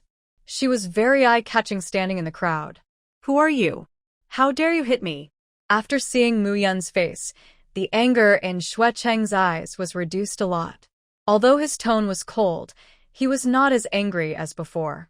Muyun said in a cold voice, "Who I am has nothing to do with you." After she finished speaking, she turned her head and looked at the girl and said, "Girl, where do you live? You'd better go back quickly. It's not safe here. Don't go out alone next time."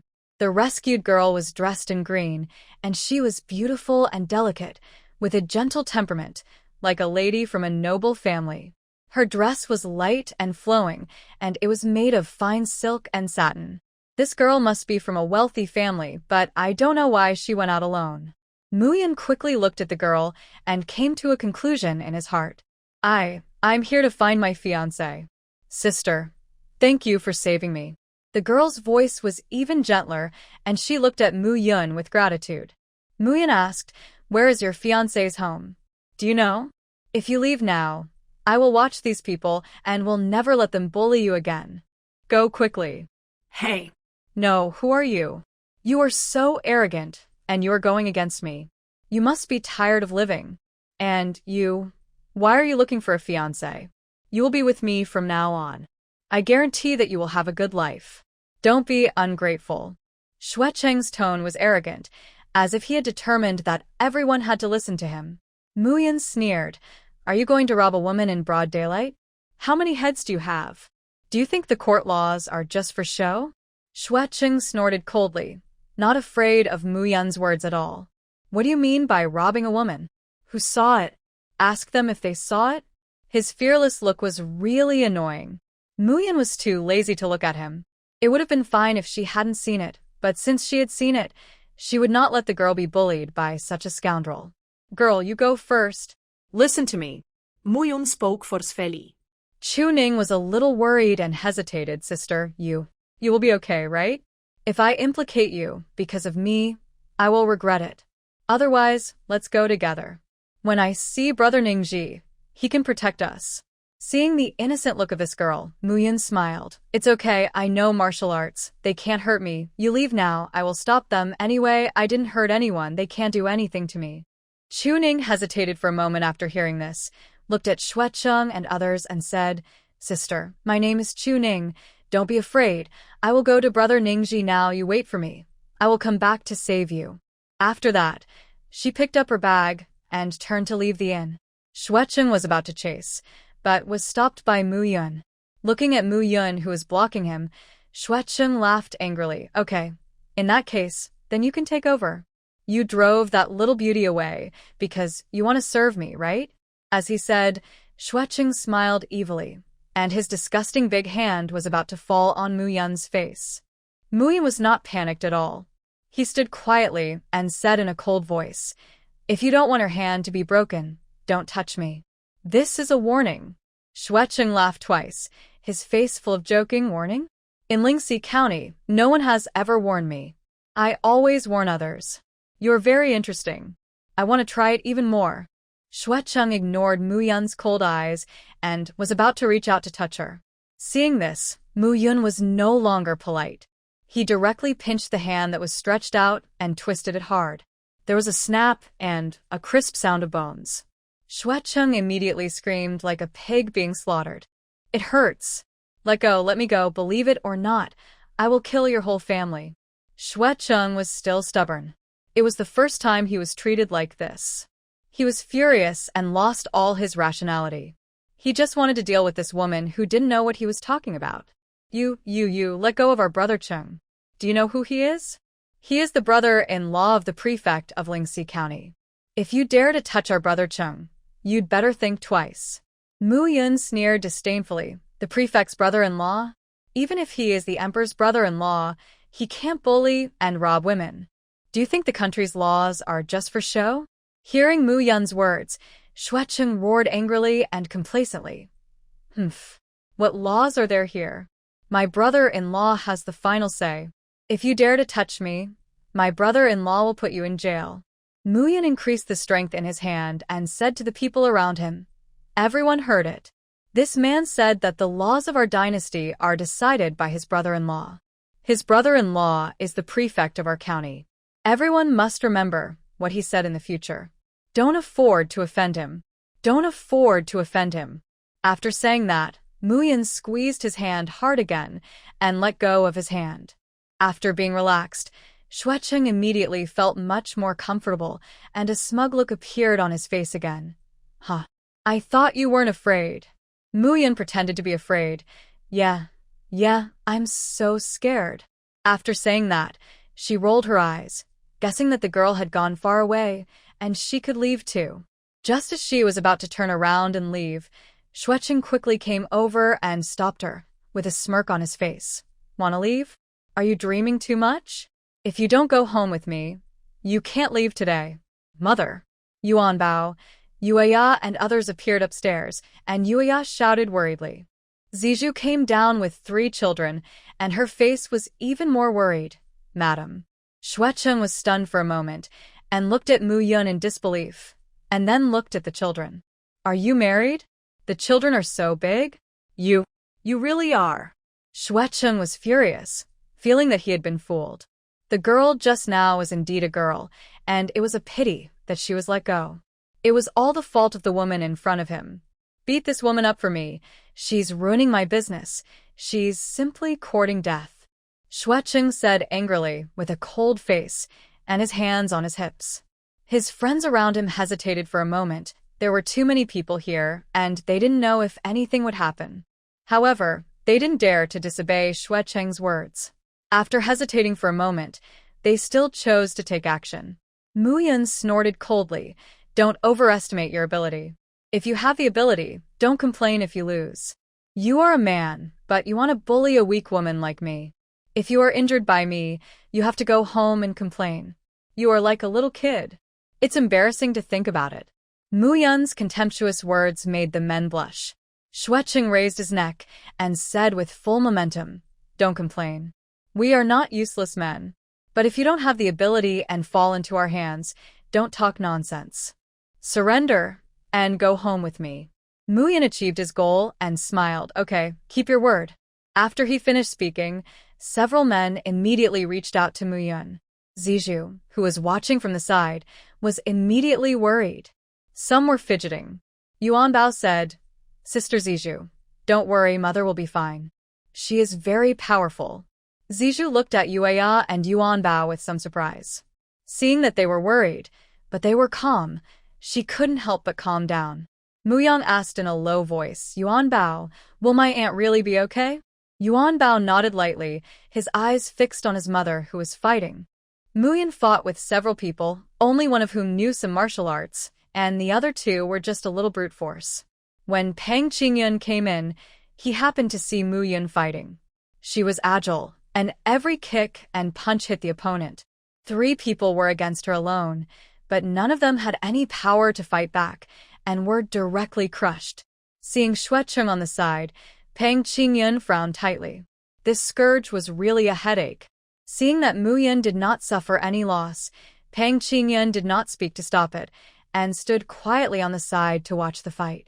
After a few hits, several people were beaten and could not stand up. They covered their stomachs, hugged their legs, and sat on the ground, looking painful and helpless. "Brother Chung, this woman is a tigress. We really can't beat her," a man said helplessly. Mu Yun sneered, "You said I was a tigress when you couldn't beat me. You are really good. I said you were noobs. Each of you is as weak as a newborn chick. I can crush you to death with just a little force." Hearing this, the people watching around couldn't help laughing. When they realized Xuecheng was still there, they immediately shut up and didn't dare to laugh anymore. However, they couldn't help it. They all lowered their heads and hid to laugh. Several men's faces flushed immediately. They felt that everyone around them made mocking sounds at them. They felt so embarrassed that they wanted to find a hole to crawl into. It was too embarrassing. What noob! This woman's curse was too ugly and insulting. Xuecheng was a little glad that he didn't do it, so it wouldn't be too embarrassing. It was the followers who were embarrassed, not him. He secretly breathed a sigh of relief. He didn't want to continue to pester her. He couldn't beat her, and it was impossible to capture her. He was just using his brother-in-law's reputation. His brother-in-law didn't listen to him. He had dealt with a lot of things for him during this period. His brother-in-law was very dissatisfied with him now. He might be beaten to death. All right. Get up, one by one, it's embarrassing. After Xuecheng finished yelling, he glanced at Mu Yun, snorted unwillingly, and walked away. Several followers also hurriedly got up and ran after him. Some local people said loudly, "This is the first time I see Xuecheng, the evildoer, suffer a loss. It's so satisfying." Yes, yes. It's so satisfying. This lady is really as brave as a man. She's amazing. Everyone praised Mu Yun and gave her kind smiles. Pang Qingyun also walked over with a smile. "Miss Mu, I didn't expect your martial arts skills to be so powerful. It's really surprising." Seeing Pang Qingyun, Mu Yun smiled and said, "Boss Pang, you are too kind. My skills are just mediocre, and I can barely protect myself." Pang Qingyun explained, "The people from the inn came to find me, and I hurried over. Seeing that you didn't suffer any loss, I didn't say anything. Miss Mu won't mind, right?" Mu Yun smiled and said, "What's the big deal? Boss Pang, don't worry about it." Pang Qingyun nodded, asked Mu Yun to sit at the table, told someone to prepare breakfast and bring it over, and then talked to her about Xuecheng. After learning more about it, Mu Yun no longer felt any worry. Here, she dare not underestimate the power of the powerful. If they really want to arrest someone, they can arrest you under any name. As I said, since she doesn't have children, she is not afraid of anything.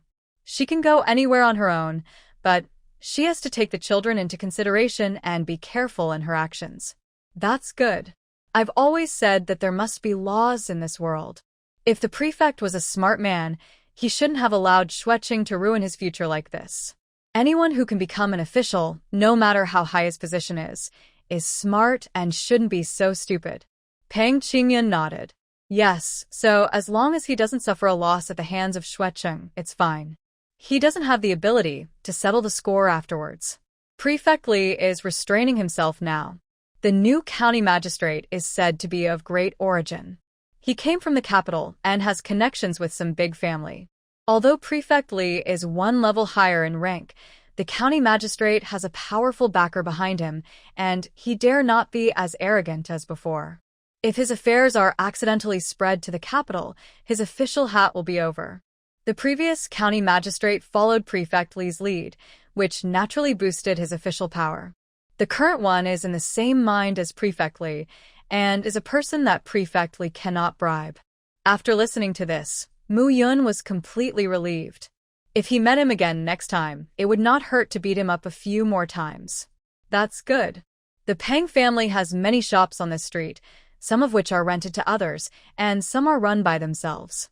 Business was good in the past, but since the appearance of Li Xiaoping, his family's business has slowly declined, and it has been getting worse and worse until now. Peng Qingyun brought Mu Yun and others to the first shop, which was a jewelry shop. It can be seen that the business is indeed very bad, with only a few people scattered around. The decoration of the shop is also okay in all aspects, and it looks very classy. There are many styles of jewelry, and the designs are exquisite. There are still customers. This shop should not have lost much money, right? Mu Yun asked Peng Qingyun. Peng Qingyun sighed helplessly, and then said, "It's all supported by some old customers, so the loss is not big. Look at the Li shop opposite. There are a lot of people inside, and the prices are lower than ours, but I have studied it carefully. Although many jewelry looks the same in style, the materials are different. I am not slandering, the quality of Li's is too poor, but the price is low." Mu Yun nodded. "Well, I'll go over and take a look, you wait here." Peng Qingyun nodded. "Okay, go." Mu Yun asked Zijou to take care of the three children and walked towards the jewelry shop opposite. As soon as she entered, she was warmly received by the waiter. Mu Yun refused the waiter service and said she would take her time to look around. Seeing that the fabric of Mu Yun's dress was ordinary, the second brother did not bother her much and said with a smile, "Then please take your time to look at it. If you like something, call me anytime." Mu Yun nodded. After seeing the second brother leave, she began to look around the jewelry store. It was very spacious and beautifully designed. Various types of jewelry were placed separately, separated by bead curtains, and the gauze was flowing. There was also a faint floral scent in the store, and the style was very good. Compared with the Peng family, this one looked more lively, perhaps because of the large number of people, or perhaps because of the layout and furnishings. After looking at the furnishings in the store, she continued to look at the jewelry, carefully looking at each piece. The jewelry looked very exquisite, with many patterns and styles, and the price was directly marked, which was very convenient. Mu Yun admired Li Xiaoping a little. He had a good brain, no wonder he did a good job in business. But it didn't matter. She had seen a lot of new things in modern times, and she also knew a little about doing business. After looking around, seeing that some people were going upstairs one after another, Mu Yun also wanted to go up to take a look, but was stopped by the waiter. "Sir, I'm sorry, there are only VIPs upstairs. You can't go up." Mu Yun didn't get angry, nodded, turned around, and left. This is just like the VIP exclusive rooms in modern times. You must spend enough to go up. Back in the Peng family shop, Mu Yun went to the shopkeeper's room upstairs to find Peng Qingyun. "Boss Peng, this shop is not a big problem. This location is good, there is a large flow of people and business is easy to do." Peng Qingyun nodded. "It stands to reason, but we only have some old customers now, and it's not easy to get people here." Mu Yun nodded. "I know. It's okay, leave it to me. Let's continue to look at other shops. After we finish, I'll summarize it." Peng Qingyun nodded, and the few people went to the next shop again, but they were all on the same street, and the distance between the shops was not far, just a few steps away. "This cloth shop is also mine, Miss Mu. Please come in." Mu Yun felt familiar with the shop as soon as she saw it. It turned out to be the shop that was disliked by the waiter and the shopkeeper when she came to buy clothes that day. Mu Yun smiled. What a coincidence. It seems that this grudge does not need to wait until later. As Peng Qingyan walked in, the waiter saw that it was the boss and immediately came up to greet him. Boss, you're here. The shopkeeper is greeting guests. Peng Qingyan nodded, then turned to Mu Yun and said, Miss Mu, please take a look around. The waiter's eyes fell on Mu Yun, and he felt that Mu Yun's face was somewhat familiar. Thinking back, the memory in his mind suddenly became clear. He immediately looked at Mu Yun with a look of surprise, then realized something and hurriedly lowered his head, not daring to look again because of guilt. Knowing that the boss was coming, the shopkeeper came out quickly and hurried forward to greet him. Peng Qingyan was accompanying Mu Yun to look at fabrics and clothes. When he saw the shopkeeper coming, he said lightly, Don't worry about me. Just go and do your own thing. The shopkeeper looked at Mu Yun curiously. It was the first time he saw the boss bring a woman to the store. He felt that she was very familiar, but he couldn't remember where he had seen her. Seeing that the boss didn't need him to follow him, the shopkeeper returned to the counter. The waiter immediately pulled him over and whispered, Boss, do you think that woman looks familiar? The shopkeeper nodded hurriedly, Yes. You think she looks familiar too? The shopkeeper looked at the waiter curiously. Their boss hasn't gotten married yet. Could this be their future mistress? The waiter whispered, It's the woman who came to buy clothes a few days ago, wearing tattered clothes, and was driven out by the two of us. Take a closer look, is it? Hearing this, the shopkeeper immediately remembered, and his face suddenly became ugly. How could it be her? What's going on? What's her relationship with our boss? The waiter shook his head, I don't know, but it seems that the boss is very polite to her. I don't know if she told the boss what we did that day. The whispering of the two was seen by Mu Yun, who smiled. Are they discussing countermeasures? She was curious about what countermeasures the two could discuss.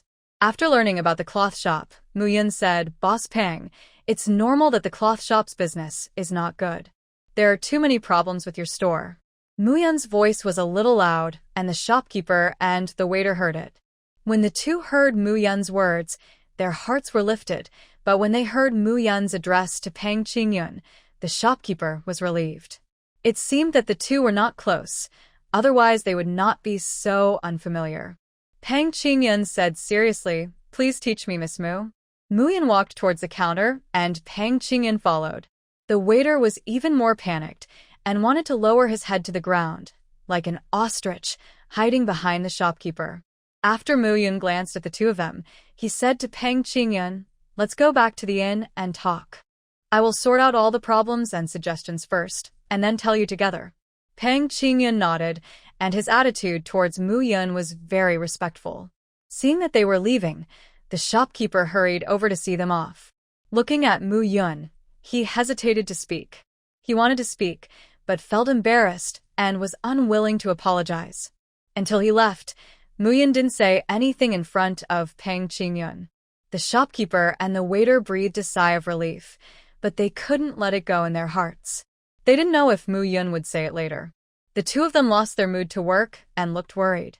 After returning to the inn, Mu Yun locked himself in the room to think about things, and let Zizhu take the three children to play in the backyard of the inn.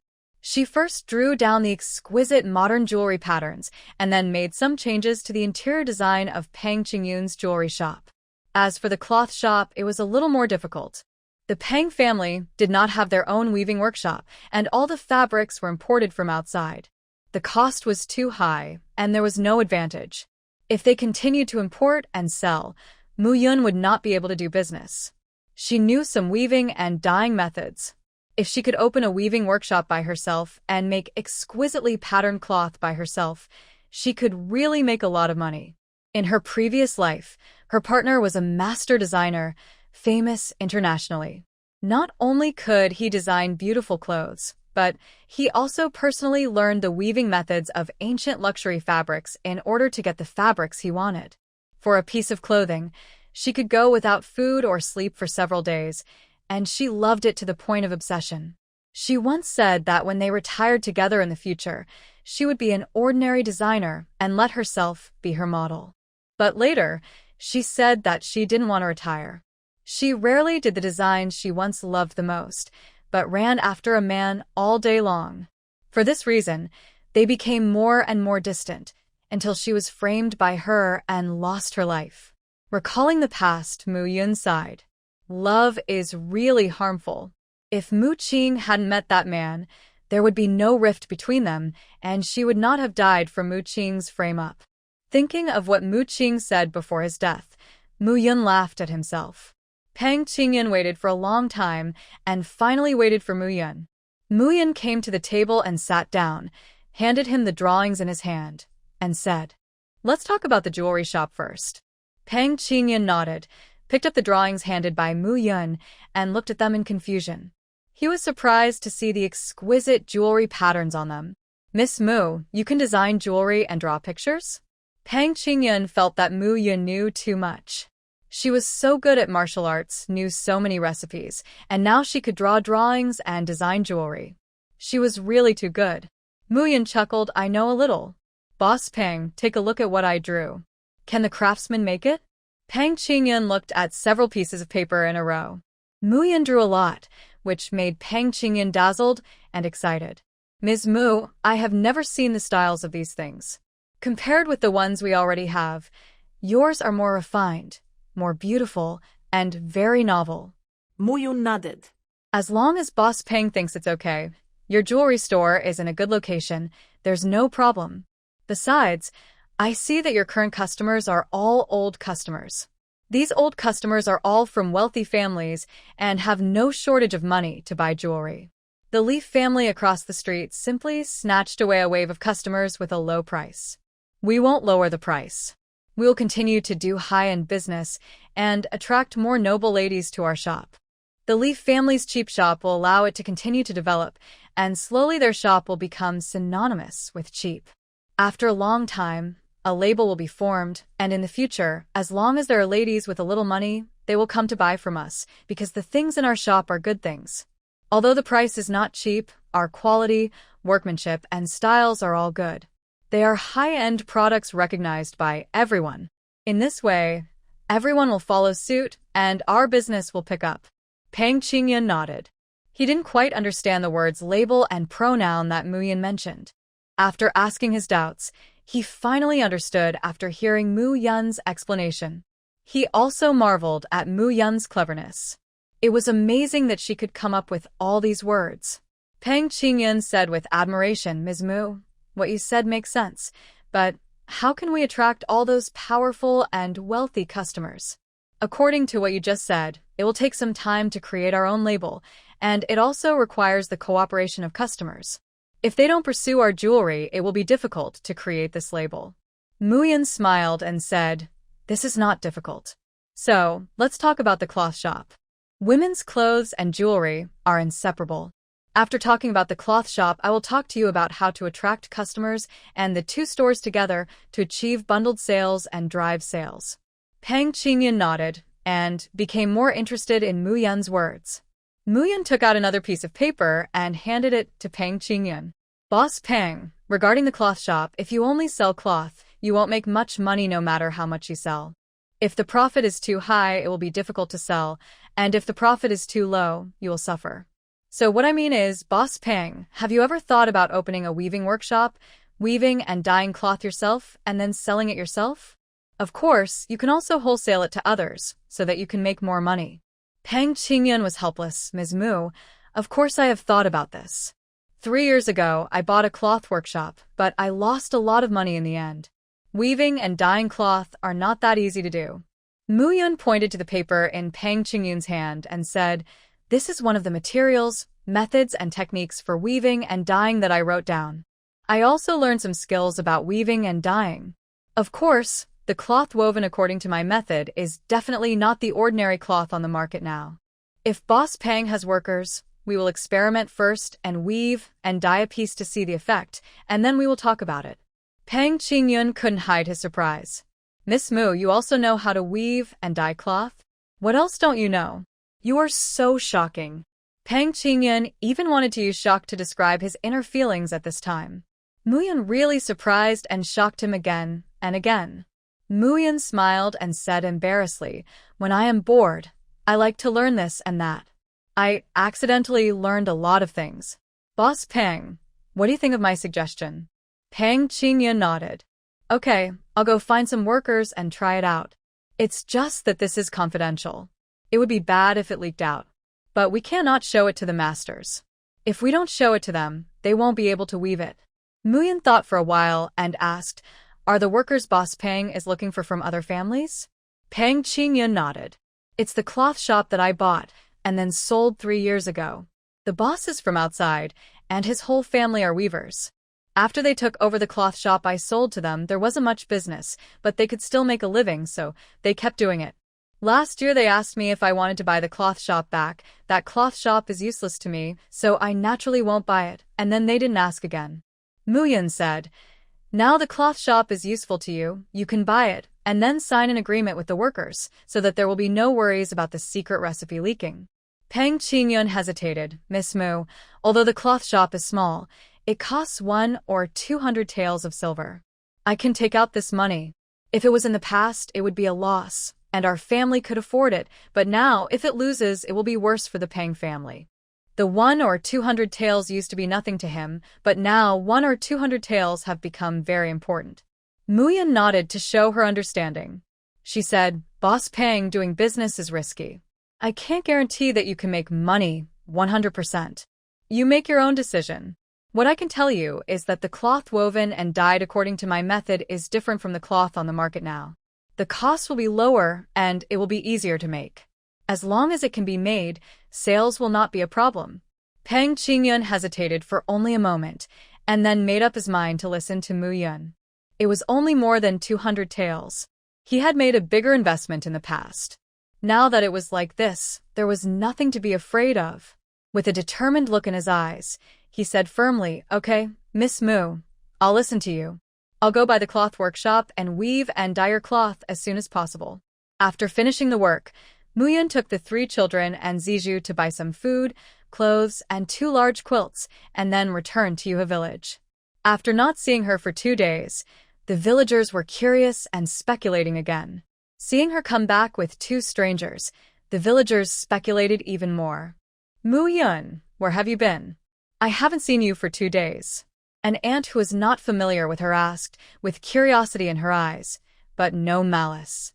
Seeing this, Muyan also spoke in a good way, and I went to the city because of something delayed. I just came back today. Aunt Lu nodded. Oh, then, is this your relative? I haven't seen it before. Muyan nodded. 일겠어. This is my distant cousin. This is the child of my sister's family. Now there is no one at home, so she can only come to me for refuge. Muyan casually arranged an identity for Ziju and Muyang. After all, she lived in the village, and she was just a peasant girl. If she told others that this was a girl she bought, then the topic of discussion among these people would become her, and she didn't know what to say at that time. It is better to have less trouble than more trouble. I will say this to you first. Aunt Lu nodded and did not ask any more questions. When she returned home, Muyan went to see if her sweet potato seedlings had sprouted. Ziju and Muyang were both looking at this house. Ziju did not expect that the person who bought her actually lived in the village.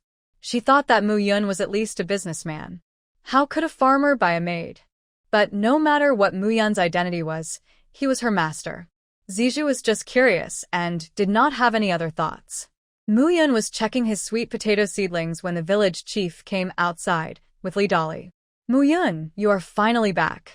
Dolly came to your house last night and did not see anyone. He also asked me where you went. Li Dolly was on vacation again for 2 days. As soon as he came back, he remembered his duties and came to Muyan's house to report, but he did not see their family. He came to see them again this morning but still did not see them. He was still a little worried and thought that it would be better if they never came back so he would not have to force him to do hard labor. But thinking about it, he thought it would be better to let them come back. It's just some hard labor. He did something wrong and should atone for his sins. I just don't know if Yuaya and Yuan Bao will forgive him in the future. Li Dolly followed his father with his head down and carefully looked up at Yuaya and Yuan Bao. Seeing that it was the village chief, Muyan casually invited him to come in and sit down. Yuaya brought Muyang and introduced her home to him. Brother Muyang, look, do you like our family? We will live together in the future. Yuya liked Muyang very much. After taking a shower and changing into new clothes, Muyang showed his original appearance, which was very handsome. Although he was a little worse than her brother, he was already the best-looking brother she had ever seen besides her brother. Yuya happily took Muyang around. Li Dali was envious of this scene. Yuya had never been so nice to him. She was always afraid of him and didn't dare to get close to him, let alone holding hands and playing together so intimately. Li Dali looked at Yuya, Yuan Bao, and Muyang with resentment, while the village chief was curious to see what Muyun was doing. Whatever you planted in this soil has sprouted, the village chief asked curiously. While watering, Muyun replied, "These are sweet potato seedlings. I plan to plant sweet potatoes. Most of the land you gave me is mountainous. Planting other things will not yield good harvests, but sweet potatoes are the best." The village chief was very surprised. "You can plant sweet potatoes? How do you plant them?" No one in Yuha village knows how to plant sweet potatoes. Not to mention Yuha village, even in the nearby villages, no one knows how to plant sweet potatoes. If you want to eat them, you have to buy them. They can only be sold in the city. Sweet potatoes are a product of He County, where sweet potatoes are abundant. The sweet potatoes grown there are big and sweet, and they are very delicious. Muyun did not stop watering and responded, "Let them sprout first, grow seedlings, and then plant them in the ground." The village chief suddenly realized, so that's it. Someone in our village thought about planting sweet potatoes before, so they planted them in the ground like potatoes. The leaves did grow, but the sweet potatoes in the ground were the size of thumbs and were not edible at all. In the end, no one planted them anymore. "Muyun, how did you know to plant them this way? Have you planted sweet potatoes before?" Muyun replied, "When I was in my hometown, I saw people planting them, and I took note." The village chief nodded. "So that's how it is. Then, Muyun, can I tell the villagers your method of planting sweet potatoes? I'll tell everyone that this was your idea, and everyone will remember your favor. We have a lot of mountains in Yuha village. If we can grow sweet potatoes according to your method, we won't have to worry about starving in the future." Muyun nodded. "Sure, go ahead and plant whatever you want." Seeing Muyun so generous, the village chief had a better impression of her. It seemed that she was not a calculative person. "Okay, then, thank you." The village chief glanced at his son standing aside and said hurriedly, "Dolly, come here and see if your Aunt Mu needs any help. Hurry up and work. Don't be lazy." "Muyun, just order me around. I'll be leaving first." Muyun nodded.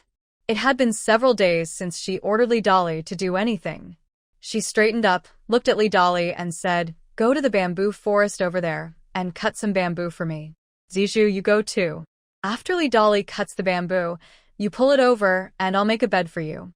There is only one bed in my house, and it's not enough for you to sleep on."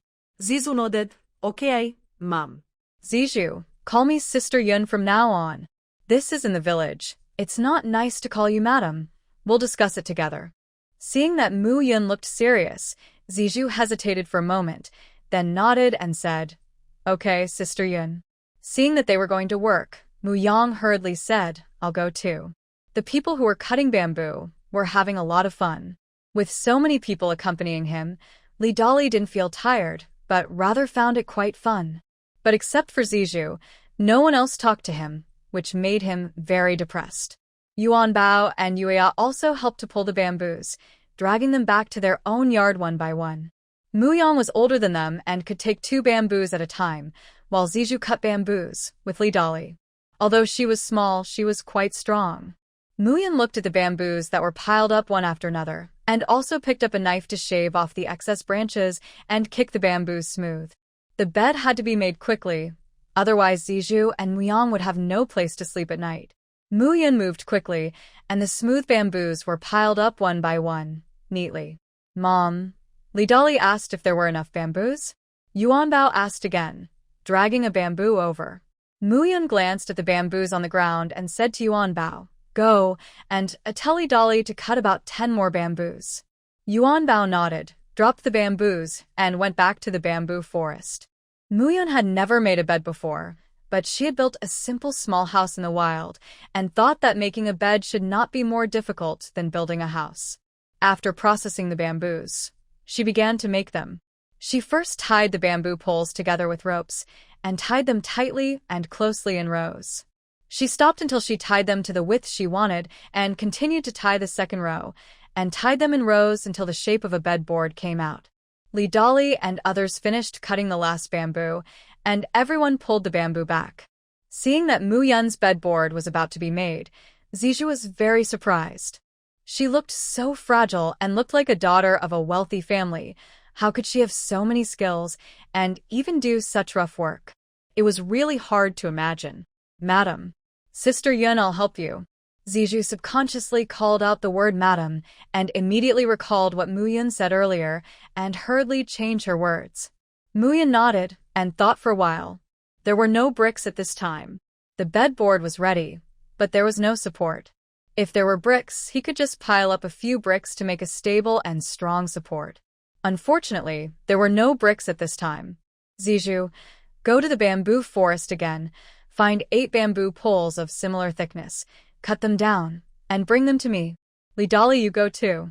Zijou nodded, called Li Dali, and went to the bamboo forest again. Mother, is there anything else we can do? Yuan Bao spoke sensibly, wanting to help Mu Yun share the burden. Mu Yun smiled, pointed at the pruned branches on the ground, and said, You guys help me take these things and throw them at the kitchen door. When they're dried, they can be used for burning. The 3 children nodded and started to work again. The 3 little ones chattered while working. Mu Yang seemed to have forgotten all the common sense of life because of his amnesia. He always had a lot of questions like a curious baby, chattering non-stop. Yuya told him what she knew and asked Yuan Bao what she didn't know. Listening to the childish chat of the 3 little brats, Mu Yun found it very funny. She continued to do her work while paying attention to the 3 children. Outside the yard, Da Qiang's wife came over with some wild vegetables. Seeing Mu Yun working, she walked into the yard with a smile. Sister Mu Yun, I found a lot of wild vegetables in the mountains today. This kind of wild vegetables is very good when fried. I'll bring some to you. You can try it in the evening. Mu Yun asked Da Qiang's wife to sit on the stool and then thanked her. Thank you, Da Qiang's wife. I'll try to fry it later. Da Qiang's wife looked at the pile of bamboo and asked curiously, What are you doing? You cut so many bamboos. Mu Yun explained that he was going to make a bed for his cousin and nephew who had just come to live with him. Da Qiang's wife heard it and hurriedly called her husband to help, saying that Da Qiang was the best at making these things. Before Mu Yun had time to refuse, Da Qiang's wife went to call people. Mu Yun couldn't help but laugh. She didn't like to owe favors to others. It was just that Da Qiang's wife was too enthusiastic, which made her very helpless, but she felt warm in her heart. After a while, the couple came. Da Qiang's brother said in a loud and cheerful voice, Sister Mu Yun, if you need help, just come to me. You women can't do this kind of rough work. You don't have to be polite. As soon as Da Qiang came, he started working. He asked Mu Yun what kind of bed she wanted, and then he started to work. Li Dali and Zijou came back after cutting thick bamboos. Mu Yun asked Zijou to cook and took her to the kitchen to let her get familiar with the placement of things. Seeing Li Dali helping out here, Da Qiang and his wife were very surprised. Dali, I didn't expect you to be so sensible and help out. That's great. Da Qiang praised him. Da Qiang's wife also praised him a few times, but Li Dali felt embarrassed and blushed. Others didn't know why he was helping out here, but he knew that it was really uncomfortable to do something wrong without telling anyone. Seeing that he was silent and lowered his head, Da Qiang and his wife felt strange. Just as they were about to ask, Mu Yun walked over and said, Li Dali is helpful and has helped us a lot. He is shy. Da Qiang and his wife smiled, thinking that Mu Yun was not telling the truth. They made some guesses in their minds but did not ask any more questions. Li Dali ran to Yuan Bao and Yuya to pick up branches with them, not wanting to stay with the adults. Yuan Bao, Yuya, I'll pick up branches with you. Yuan Bao and Yuya ignored him. Mu Yun looked at Li Dali curiously, then looked at Yuya and Yuan Bao. Then he approached Yuya and asked in a low voice, Yuya, why don't you pay attention to him? Is he a bad guy? Yuya nodded. Well, he is bad. We don't like him. Yuya's voice was not too quiet, and Li Dali heard it. Hearing that Yuya hated him, Li Dali was very sad, and his eyes instantly became lonely. Yuya, I know I was wrong, I'm sorry. This was the first time that Li Dali formally apologized to Yuya, an apology from the bottom of his heart. When Yuya saw him apologizing, she ignored him and turned away. Yuanbao didn't even bother to care, and just did his own thing. Muyang looked at Li Dali with sympathy and shook his head helplessly. Later, when he learned what Li Dali had done, he felt that Li Dali's death did not deserve a pity. How could he feel sympathy for him? He even wanted to beat him up. But that's all in the future. Seeing that they all ignore him, Li Dali stopped talking and worked quietly. Zijou was cooking in the kitchen, and she also arranged the wild vegetables brought by Daqiang's wife. Muyan also bought pork and ribs today. To thank Daqiang and his wife for their help, she asked Zijou to make a more sumptuous dinner. Because 2 beds needed to be made, the workload was a bit heavy, so Muyan was not idle either. He continued to tie up the bed boards and had to finish it before dark. There are still a few supporting frames missing, so Brother Daqiang went to cut some himself. The 3 of them were chatting while working. The aroma of food soon wafted out from the kitchen. Muyan's eyes lit up, and he was extremely surprised. This girl made the right purchase. The food smells so good, it must be delicious. I don't have to worry about cooking anymore. Muyan thought happily, with a smile on his face. Sister Muyun, your cousin is really good at cooking. This fragrance is so tempting. Daqiang's wife said jokingly. Muyan nodded in agreement and said with a smile, I can't cook. It will be great to have Zijou in the future. Sister-in-law, you and Daqiang must taste Zijou's cooking skills later. The 2 were about to refuse, but Muyan spoke first. In order to thank you, I specially asked Zijou to cook more food for you. If you don't eat it, it will be a waste. We can't finish it. Daqiang's wife smiled embarrassedly. You are really? Why are you so polite every time? Don't do this next time, it's too polite. Muyan smiled, and in the sunset, the 2 beds slowly took shape and were finally completed before it got dark. Zijou's food was ready, and after moving the beds into the house, Muyan invited Daqiang and his wife to eat. Zijou made braised spare ribs, stir-fried pork with garlic moss, braised eggplant, spicy stir-fried cabbage, cold tofu, wild vegetables brought by Daqiang's wife, and a pot of cabbage and tofu soup. This sumptuous meal stunned Daqiang and his wife, and the children were also very happy. Yuya praised, Sister Zijou, the food you cooked looks delicious. Yuya swallowed her saliva. The taste was so fragrant. Zijou smiled shyly when she was praised. This feeling of being recognized was really good. It aroused a trace of confidence in her lonely and humble heart, and she felt that she was also useful. Muyan warmly invited Daqiang and his wife to eat. She was afraid that they would be shy and embarrassed to pick up food, so she could only take a pair of public chopsticks and keep picking up food for them. There were also Zijou, Muyang, and her 2 children. It was the first time she was so busy at a meal, but today was a special situation. Everyone was unfamiliar. It was the first time they sat together to eat, so it was understandable that she needed more care. Muyun was full of achievements and felt that she was more worldly wise. Everyone was satisfied with the meal. After the meal, Daqiang's wife helped Muyun clean up the other 2 rooms and make the beds. Then the couple slowly walked back home in the moonlight. In the early morning, the sun began to rise. Muyan got up and opened the door. She saw Zijou tidying up in the yard. The smoke from the kitchen slowly rose, and the crisp sound of birds rang around. Muyan stretched lazily in a good mood and said with a smile, Good morning, Zijou. Zijou saw her and smiled and shouted, Good morning, Sister Yun. Mu Yang and Yuan Bao had also gotten up. Only Yuya was still sleeping. Muyan did not call her. It was early in the morning. The air was good, and the spirit was good. Thinking of Yuan Bao's request to learn martial arts, she thought she could make arrangements.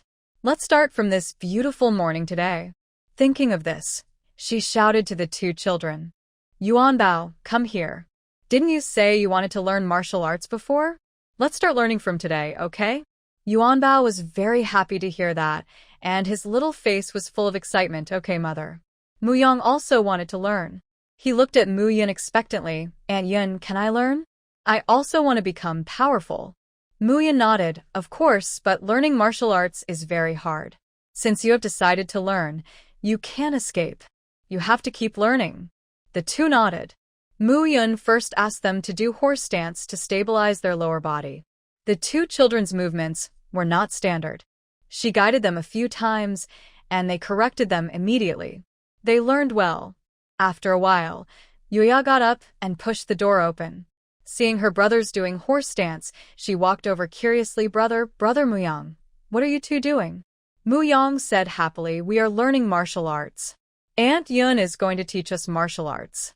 Yuya said hurriedly, I want to learn too. Mom, I want to learn too. Yuya ran to Mu Yun and pulled her arm to act coquettishly. Mu Yun smiled dotingly and touched her head. Okay, sure, go get a comb. Mom will comb your hair, then you can do horse dance with your brothers. Yuya smiled happily, nodded, and ran back to the room to find a comb. When Li Dali came, Yuan Bao and the others were doing horse dance.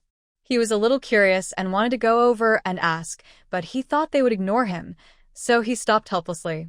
What are we going to do today? Li Dali came to Mu Yun and asked.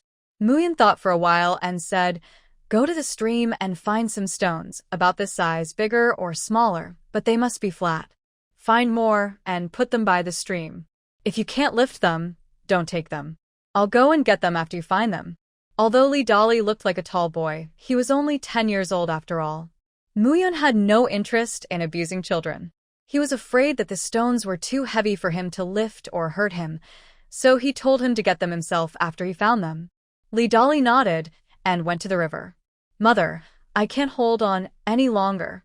At this time, Yuan Bao and Mu Yang's foreheads were covered with fine beads of sweat. The two had been squatting for more than 10 minutes, and Mu Yan was quite satisfied. Auntie Yun, I can't hold on any longer either. The two had been competing secretly, so they held on for so long. Mu Yang felt that Yuan Bao could hold on even at such a young age, so he couldn't lose, otherwise it would be too embarrassing. Yuan Bao felt that Mu Yang didn't even cry out that he was tired, so he couldn't cry out either and couldn't lose to Mu Yang, so he gritted his teeth and held on. But after holding on for a while, he finally held back and spoke.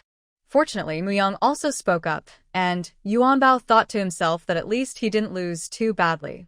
Mu Yan smiled and said, okay, that's enough. When the two heard this, they immediately stood up, but after standing up straight, they felt their legs go weak and almost fell to the ground. They shook several times before they stood firm. Mu Yan looked at the two of them and smiled. Now you know that practicing martial arts is not easy. You have to pay for what you want to get. There is no such thing as free lunch in the world. Do you understand? The two nodded. I understand, Mother. I understand, Aunt Yun. What surprised Mu Yun was that Yuya was still persisting. Although she started after Yuan Bao and Mu Yang, she had been squatting for quite a while. Yuya, can you still hold on? If you can't, get up. Mu Yun spoke to his daughter. Yuya smiled with her eyes curved and her tone was sweet and sticky. I'm fine, Mother. I'll squat for a while longer. Judging from the breath of her voice, she could indeed squat for a while longer. So Mu Yun didn't say anything else. She couldn't bear to see her daughter suffer, but she also thought that if she could learn some self-defense skills, it would be good for Yuya. At this moment, she finally understood the saying that a loving mother often spoils her children. In her heart, Yuya and Yuan Bao were her children. She couldn't bear to see them suffer, and she felt distressed to see them suffer. But for the future, she still had to put away those heartaches and reluctance. Blindly pampering them would only hurt them. Yuan Bao and Mu Yang looked at Yuya with some surprise. They didn't expect that Yuya, who usually looked soft and sticky, was so powerful. The two were a little ashamed and secretly thought in their hearts that they must persevere a little more next time. The aroma from the kitchen has already drifted out. Mu Yan smelled the smell and asked Ziju, Ziju, what breakfast did you make? It smells so good. Mu Yan once again sighed in his heart that Ziju was worth buying. Before, their breakfast was still hard and astringent black steamed buns. Now with Ziju, he can enjoy delicious food every day and life is getting more and more promising. Sister Yun, I steamed buns with pork and green onions. They will be ready soon. Muyun nodded, smelling the fragrance, feeling happy. Zizhu, I bought 2 chickens last time and haven't eaten them yet. The 2 chickens bought from Daqiang's wife haven't been eaten yet. They are all hungry and thin. Zizhu shook her head. I haven't killed them before, but I can learn. Sister Yun, don't worry, I can stew chicken soup.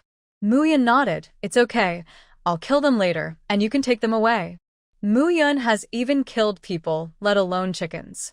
Thinking that Zizhu is still a little girl, she may be afraid of killing chickens, so she should kill them herself.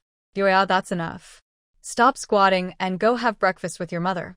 Seeing that Yuya hadn't asked to stop, Muyun took the initiative to speak, fearing that her little body couldn't bear it, and that she had to do it step by step. She walked over to wipe the sweat off her daughter's forehead and smiled and praised.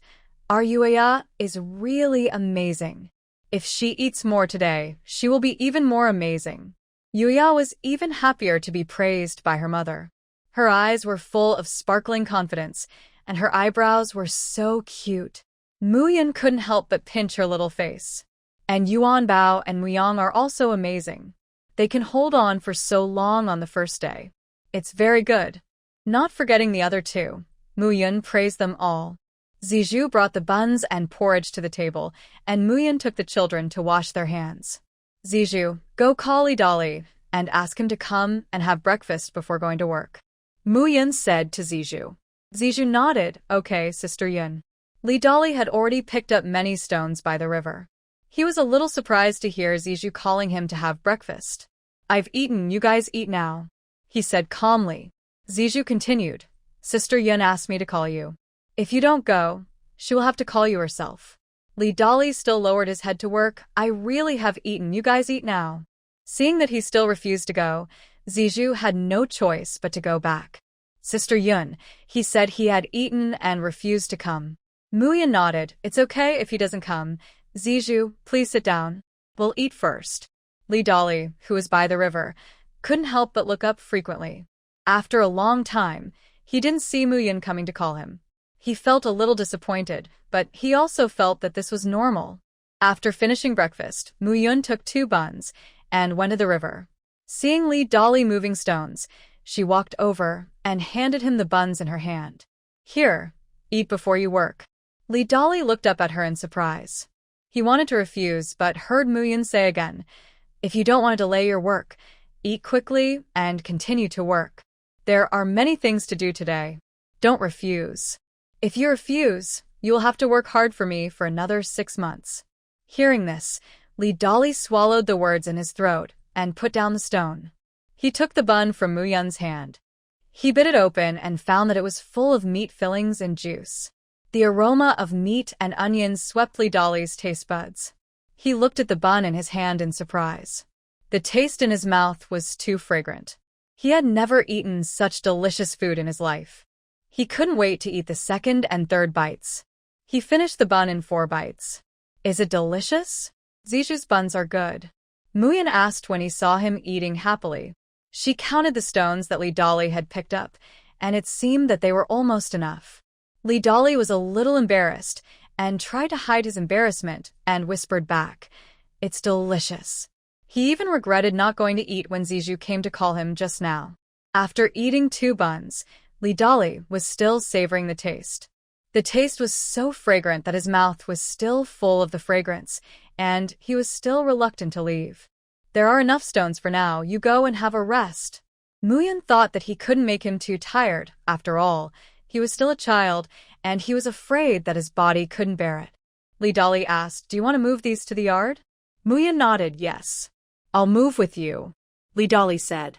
Muyun refused hurriedly. No, you're still young. This stone is dangerous. There is still some distance from here to the yard. It is too dangerous for you to move it. Li Dali looked at Muyun in confusion. Shouldn't you be happy if it hits me or tires me? After all, I am your enemy. If I am not doing well, you should feel comfortable. Why do you care about these things?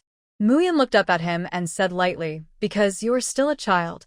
My conscience is not so bad after all. This is related to your whole life. Although you are guilty, you are not guilty of death. Just let you get the punishment you deserve. Li Dali didn't understand. If it was his enemy, he would be happy to see the other party get hurt. Okay, atone for your sins. Not only do you have to work, but you have to be obedient. Li Dali didn't say anything. Muyan picked up the stone and went back to the yard. When he turned around, he found that Li Dali also picked up a stone and walked over. Seeing Muyan looking over, Li Dali said, "I'll take the small ones and you take the big ones." Seeing that he was carrying them easily and without any effort, Muyan did not stop him. Zizhu also came over to help.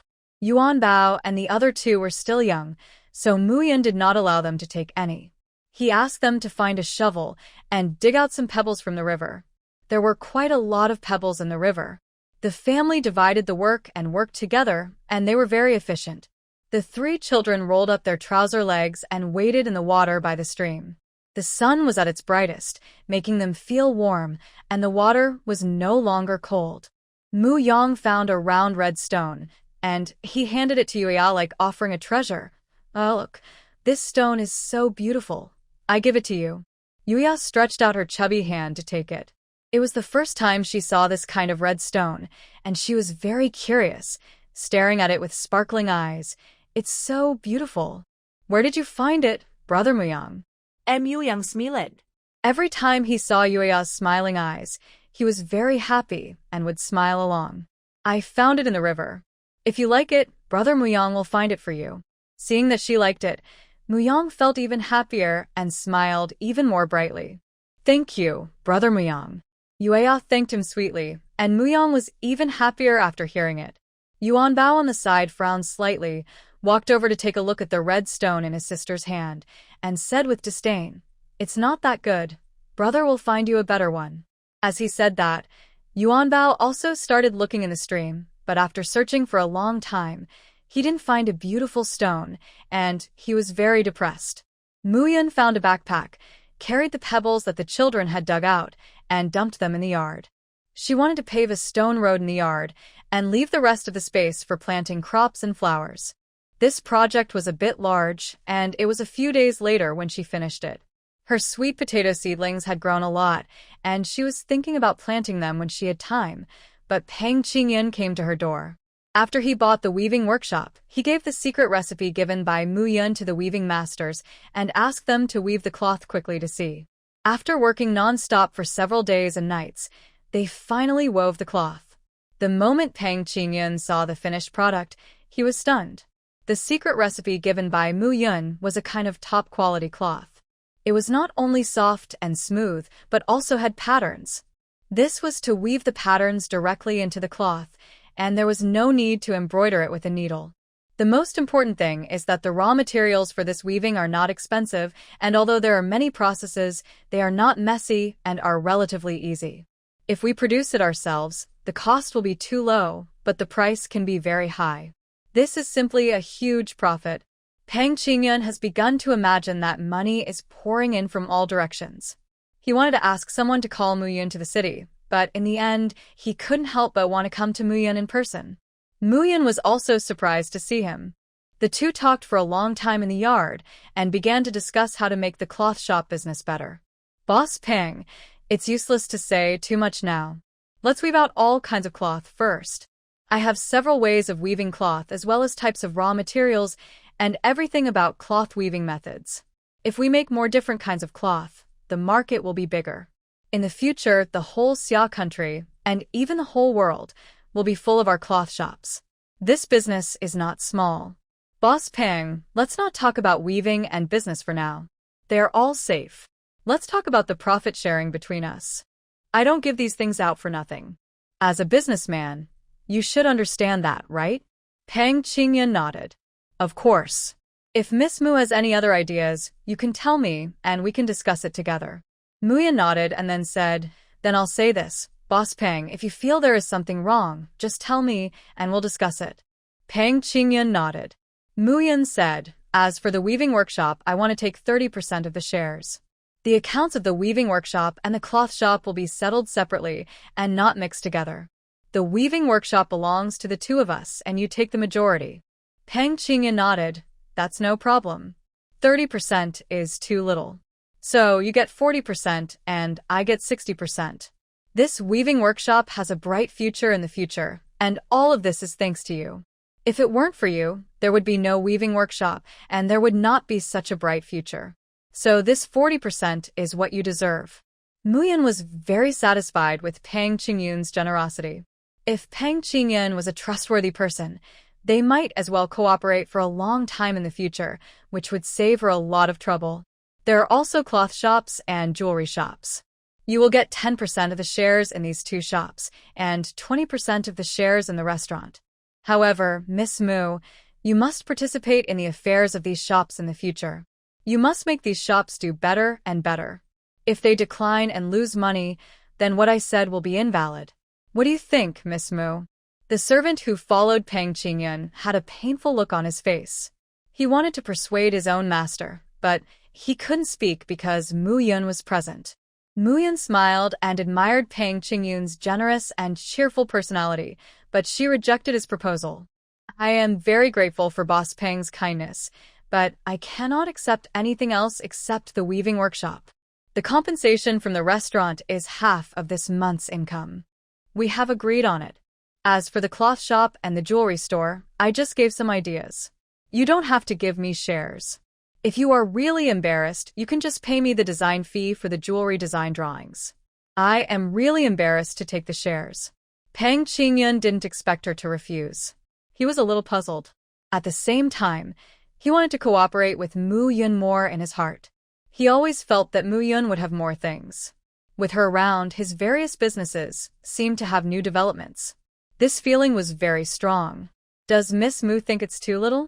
Pang Qingyun asked himself that he was still very generous. He couldn't figure out why Mu Yun didn't agree, or if she had other plans. Mu Yun gave him the feeling that he was not an ordinary person. Mu Yun laughed. How could that be? I just think you gave me too much. I'm not greedy. A share in the weaving workshop is enough for me. What are your plans for the future, Miss Mu? Have you ever thought about doing business? Or do you like pastoral life and will always live in the village? Mu Yun shook his head. I don't know for the time being, but I probably won't stay in this village forever. I like traveling and seeing different scenery, but the children are still young. For them, I can only stay here. Looking at the longing for freedom on Mu Yun's face, Pang Qingyun nodded. Miss Mu is a very good mother. I see that the two children are old enough to go to school. Don't you plan to send them to the city to study? Mu Yun nodded. I do have this plan, but they are still young. It's okay to wait another year or so before sending them there. We'll live here for the time being. I like it here for now.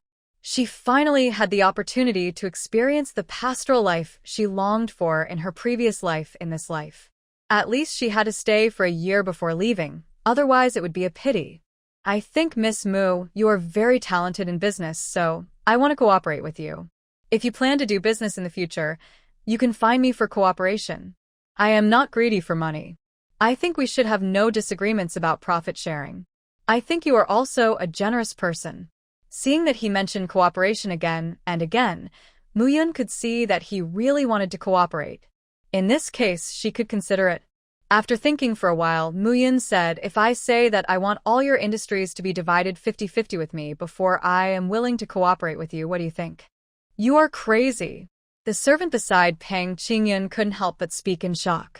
He said this subconsciously, and by the time he reacted and covered his mouth, it was too late. Pang Qingyun gave him a cold look and said, Go out and wait for me. The servant came to his senses and felt a little embarrassed. Hearing this, he quickly retreated. Mu Yun looked at Pang Qingyun with a smile and asked, Does Boss Pang also think I'm crazy? Or am I pushing my luck too far? Seeing Mu Yun's smiling face and calm demeanor, Pang Qingyun said with a smile, Miss Mu's request does sound a bit excessive at first, but if you can convince me, I think it is possible. Seeing that Pang Qingyun was not angry and could analyze rationally, Mu Yun admired that his emotions were indeed stable. It was much easier to work with such a person. The reason is that I can make you the richest man in Xia country, or even the richest man in the country. Do you think this reason is okay, Mr. Pang? Pang Qingyun looked at the confident and flamboyant Mu Yun.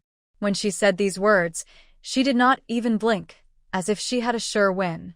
Miss Mu, What makes you think you can make me the richest man in Xia country, or even the richest man in the country? You have to let me see hope. Only then can I believe you, right? Pang Qingyun asked seriously. Mu Yun smiled and said, I can open Pang's restaurants all over the country of Xia. I can make jewelry shops and clothing shops sought after by ladies and young ladies all over the country of Xia. I can also open Pang's inns all over the world and make the Pang family's various industries famous and become household names. Mu Yun's words were really too exaggerated. No matter how calm Pang Qingyun was, he couldn't help but want to laugh. Mu Yun looked at him and continued, I know you may not believe it, but you can think about it. Since I know so many delicious recipes, don't I know more? There are thousands of foods in the world. How do you know that I don't have a recipe that can make more money?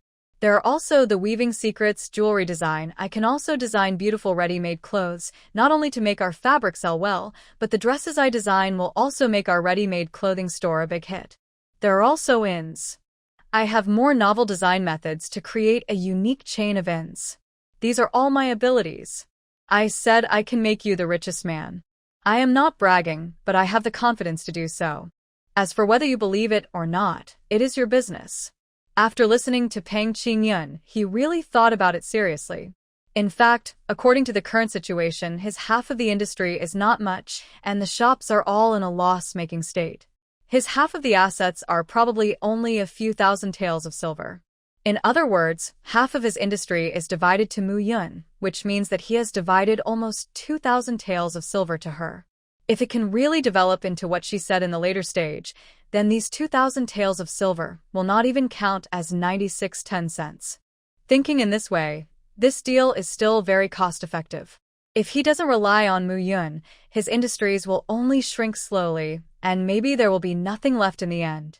Thinking of this, Pang Qingyun immediately agreed. He was even a little impatient. Not to mention the richest man in Xia country, even if it was an ordinary rich man, if Mu Yun didn't appear, he would not be able to become one. After thinking it through, Pang Qingyun couldn't wait to speak. Miss Mu, I agree to what you said. We will split everything 50-50. There is no objection. Pang Qingyun's eyes were firm. Seeing that he agreed, Mu Yun's eyes were full of smiles. It seems that she also has a share in the position of the richest man. She smiled and said, Boss Pang is really generous. Many years later, you will definitely be glad for your decision today. Then Boss Pang, I wish us a happy cooperation. Mu Yun smiled and stretched out his hand to him. Pang Qingyun was puzzled and subconsciously stretched out his hand. Mu Yun smiled and shook his hand, and shook it hard. Happy cooperation. Mu Yun smiled happily. Pang Qingyun blushed a little, feeling a little embarrassed to touch her hand. It's a pleasure to work with you. Pang Qingyun's arrival delayed Mu Yun for almost a day. When he left, the sun was about to set. The sweet potatoes were not planted, so they could only be planted tomorrow.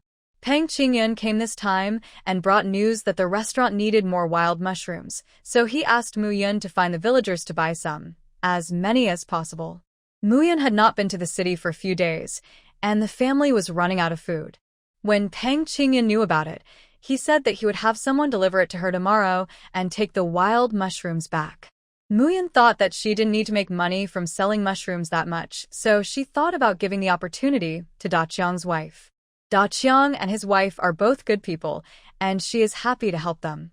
After instructing Zijou to cook dinner at home and looking at the 3 children, Mu Yun went to Da Qiang's wife's house, preparing to ask her to go with him to find mushrooms tomorrow morning. She had never been to Da Qiang's wife's house, so she could only ask along the way. On the way, she met the 2 sisters Chunlan and Chunyue.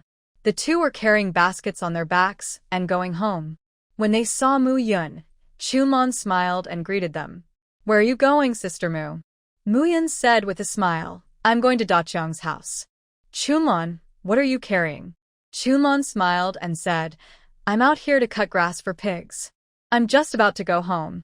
Most villagers raise pigs, as well as poultry such as chickens and ducks. Because meat is too expensive to buy, people who raise pigs themselves can eat more meat. Mu Yun nodded. Well, then you should go home soon. I'm going to Da Qiang's house. Chunlan nodded, okay, Sister Mu.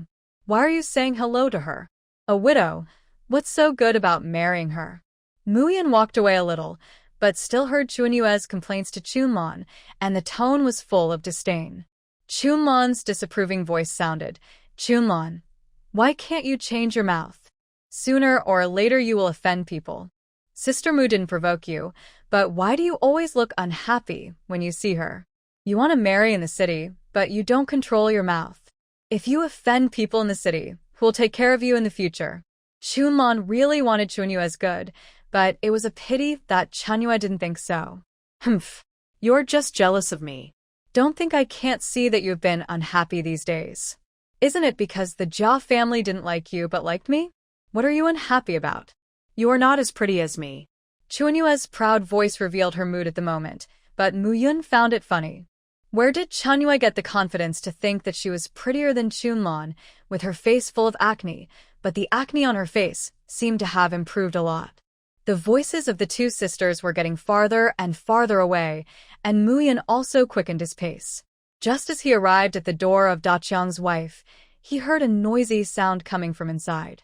Daqiang's wife, you have been married for 2 years, and you haven't laid an egg yet. Your sister-in-law finally got pregnant, but you caused her to miscarry. You jinx, do you want our Zhou family to be extinct? I said a few words to you, and you are wronged. How dare you? Daqiang's wife stood aside aggrieved, and kept crying. There was an old man sitting next to the old woman. It was Daqiang's father. Muyan knew him, because he had ridden in his ox cart before. There were 2 men and 2 women beside them. One woman was crying and wiping her tears, and the man was holding her shoulder and coaxing her. Sister-in-law, you are jealous of my pregnancy, but you can't do this to me.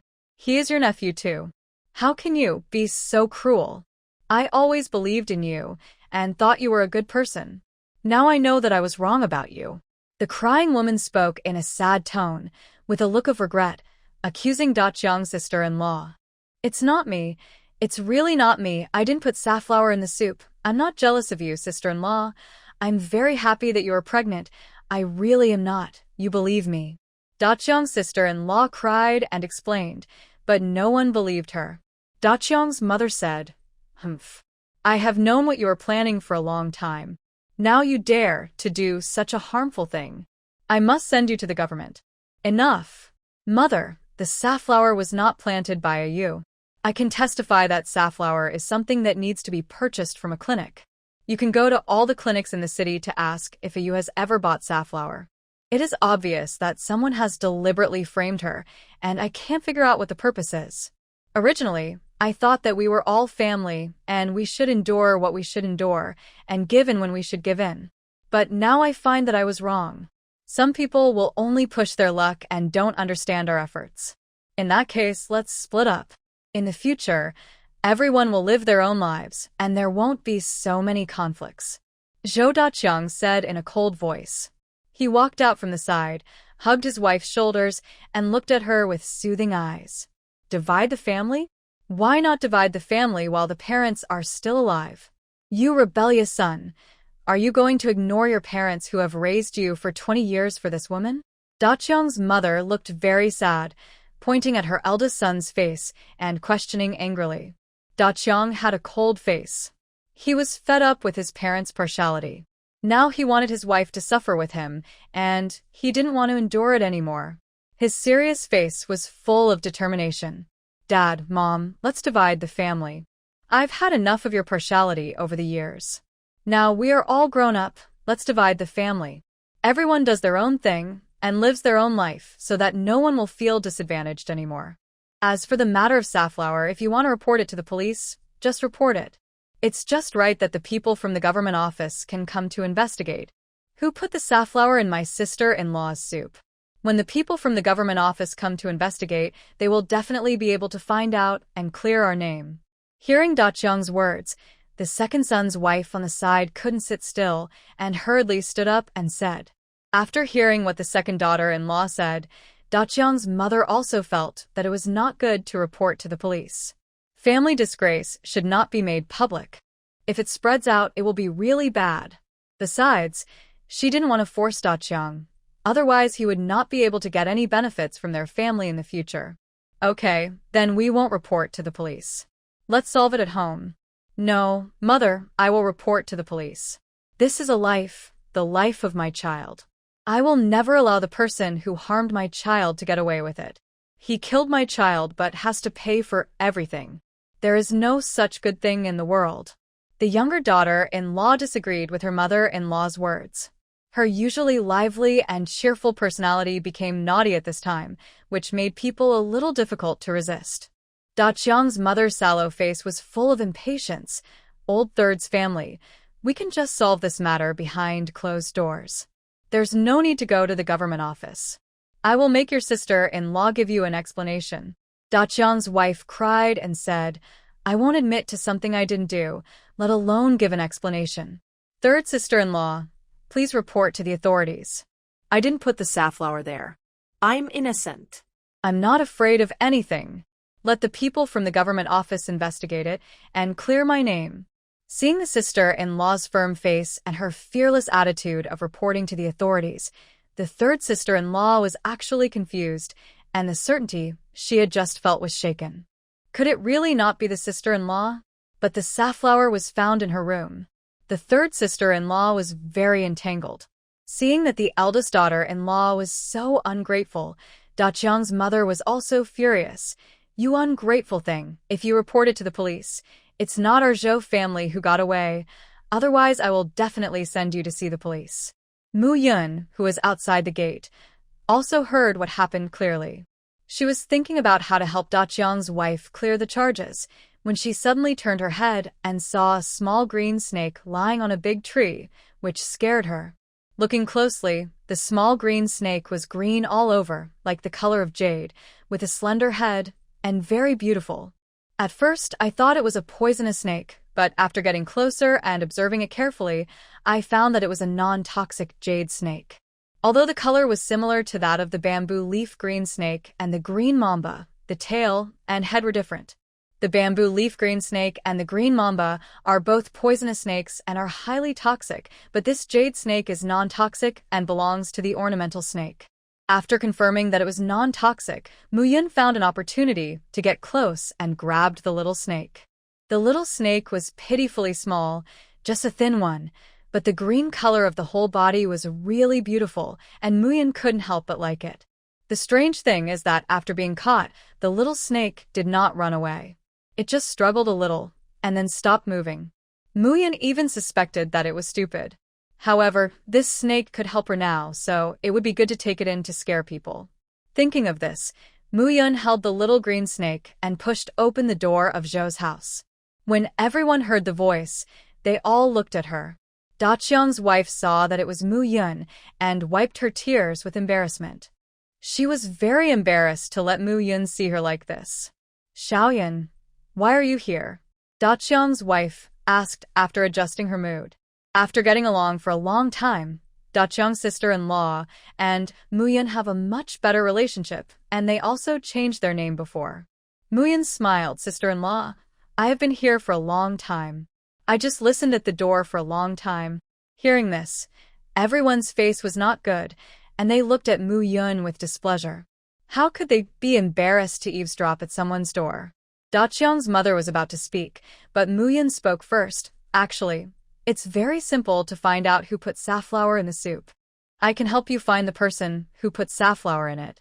Who are you? You can do such a shameless thing as eavesdropping at someone's door, and now you are still so shameless. You don't have to care about our family's affairs, get out. The second daughter-in-law hurriedly opened her mouth to drive him away, looking at Mu Yun with annoyance. Mu Yun smiled. Why are you in a hurry? I'm here to help you. Da-Chiang's wife looked at Mu Yun expectantly. Xiaoyan, what do you have to say? Tell me quickly. Da-Chiang's brother also looked at Mu Yun expectantly, curious about what she would say. Mu Yun took out the little green snake from her sleeve. When everyone saw it, they were all shocked and hurried away from her. The second and third daughters-in-law were so scared that they screamed. Da-Chiang's wife was also scared and stepped back, and Da-Chiang behind her hugged her shoulders to comfort her. You, what are you going to do? The second son's wife said in horror, her eyes full of fear. She was most afraid of snakes. Not to mention such a strange-looking snake. It was obviously a poisonous snake. Muyan smiled. Don't be afraid. This is my pet snake. It's not poisonous. Its nose is very sensitive. It hates the smell of safflower. It can smell even the slightest smell. The smell of safflower is not too light. First give it to my little green snake to smell. Let it remember. Then let the little green snake smell. Everyone here. If anyone has the smell of safflower on them, the little green snake will stick out its tongue to show that it doesn't like it.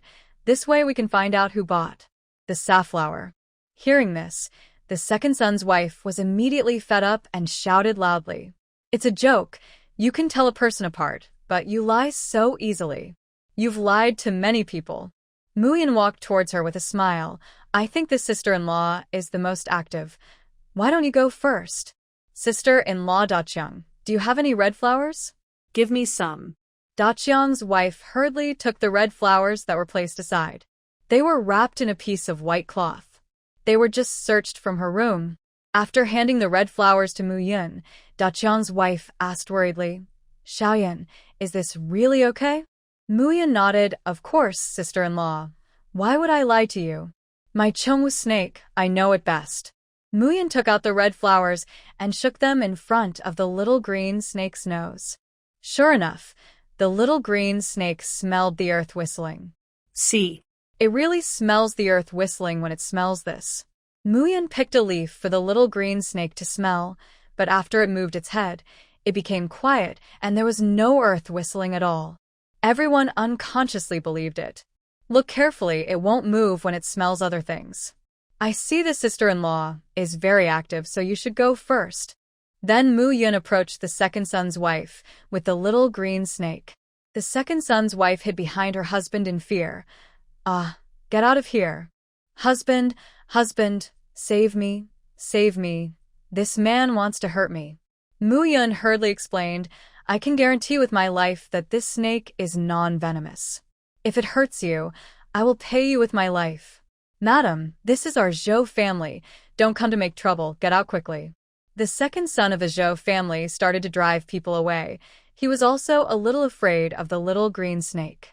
Muyan looked at everyone and said, You won't allow me to report to the police, and you won't allow me to help you find the murderer.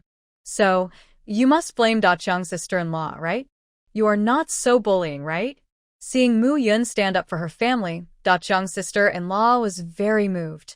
Daqiang's mother said hurriedly, Who blames her? If she didn't plant the red flower, then who did? Everything was found in her room. Muyan said coldly, Old lady, where are your 3 daughters-in-law? In addition to the one who was forced to have an abortion, there is also a second daughter-in-law. It's unfair that you only suspect the eldest daughter-in-law and don't suspect the second daughter-in-law. Or have you always been so unfair? Muyan's words made the old lady feel very embarrassed. She was biased, but she couldn't stand others saying that she was biased. When chatting with others outside, she always emphasized that her family was harmonious. She treated her 3 sons equally and never let others gossip. You are an outsider. What nonsense are you talking about in our family? You don't understand our family affairs, and you don't need to care about them. Hurry up and leave. Daqiang's mother said with a displeased face, thinking that Muyan was too nosy. Muyan snorted coldly and said, I don't want to get involved in your family's affairs, but Daqiang's wife is my friend. You can't bully her or slander her. You have to clear her name. As for your other affairs, I have no right to intervene and I won't intervene. Don't worry. Daqiang's wife was so moved that she was about to cry. She didn't expect Muyan to help her so much and treat her so well. At this moment, she thought in her heart that Muyan would be her sister in the future. If anyone bullied Muyan, she would not get along with him. Hey, you two, do you want to find out who really harmed your child? Muyan spoke to the couple of the third brother. The 2 nodded immediately. Of course, we are not going to wrongly accuse the eldest sister-in-law, but the red flowers were indeed found in the eldest sister-in-law's house. The third brother spoke, and his simple and honest appearance made him look like an honest man with few tricks. Muyan nodded. Okay, then who do you think was the latest person to call for a search for safflower? Zhou Laosan pointed at the second son's wife and said, It was the second sister-in-law. After my wife had her period, the second sister-in-law said that maybe she had eaten something that she shouldn't have eaten and that there must be something wrong with the bowl. Then she took it out and found safflower at the bottom of the bowl. After that, the second sister-in-law said that she saw the eldest sister-in-law sneaking around in the kitchen at noon, and then she went back to her room and didn't come out for a long time. Maybe the safflower was hidden by the eldest sister-in-law. I didn't expect to find it as soon as I went in to search. The second son's wife was guilty and shouted angrily, What are you talking about? Why are you talking about me? You want to slander me, right? Muyan ignored her and just looked at the others and said, You are really stupid. Look at how your second sister-in-law tried her best to dissuade you from reporting to the police. It is most likely that she planted the safflower. Your eldest sister-in-law insisted on reporting to the police. In this regard, your eldest sister-in-law would never do this. And I wanted to use a small green snake to smell whether there was any smell of safflower on her body, but she refused. It is clear that she is guilty. I'm talking nonsense? Ha! I never lie. Ladies and gentlemen, this matter is very simple. Either I let my little green snake smell the sister-in-law to help you identify whether she has touched the safflower, or report it to the police and let the people in the government office investigate it. It's such a simple matter, but you still have to keep whining and arguing. What's the point?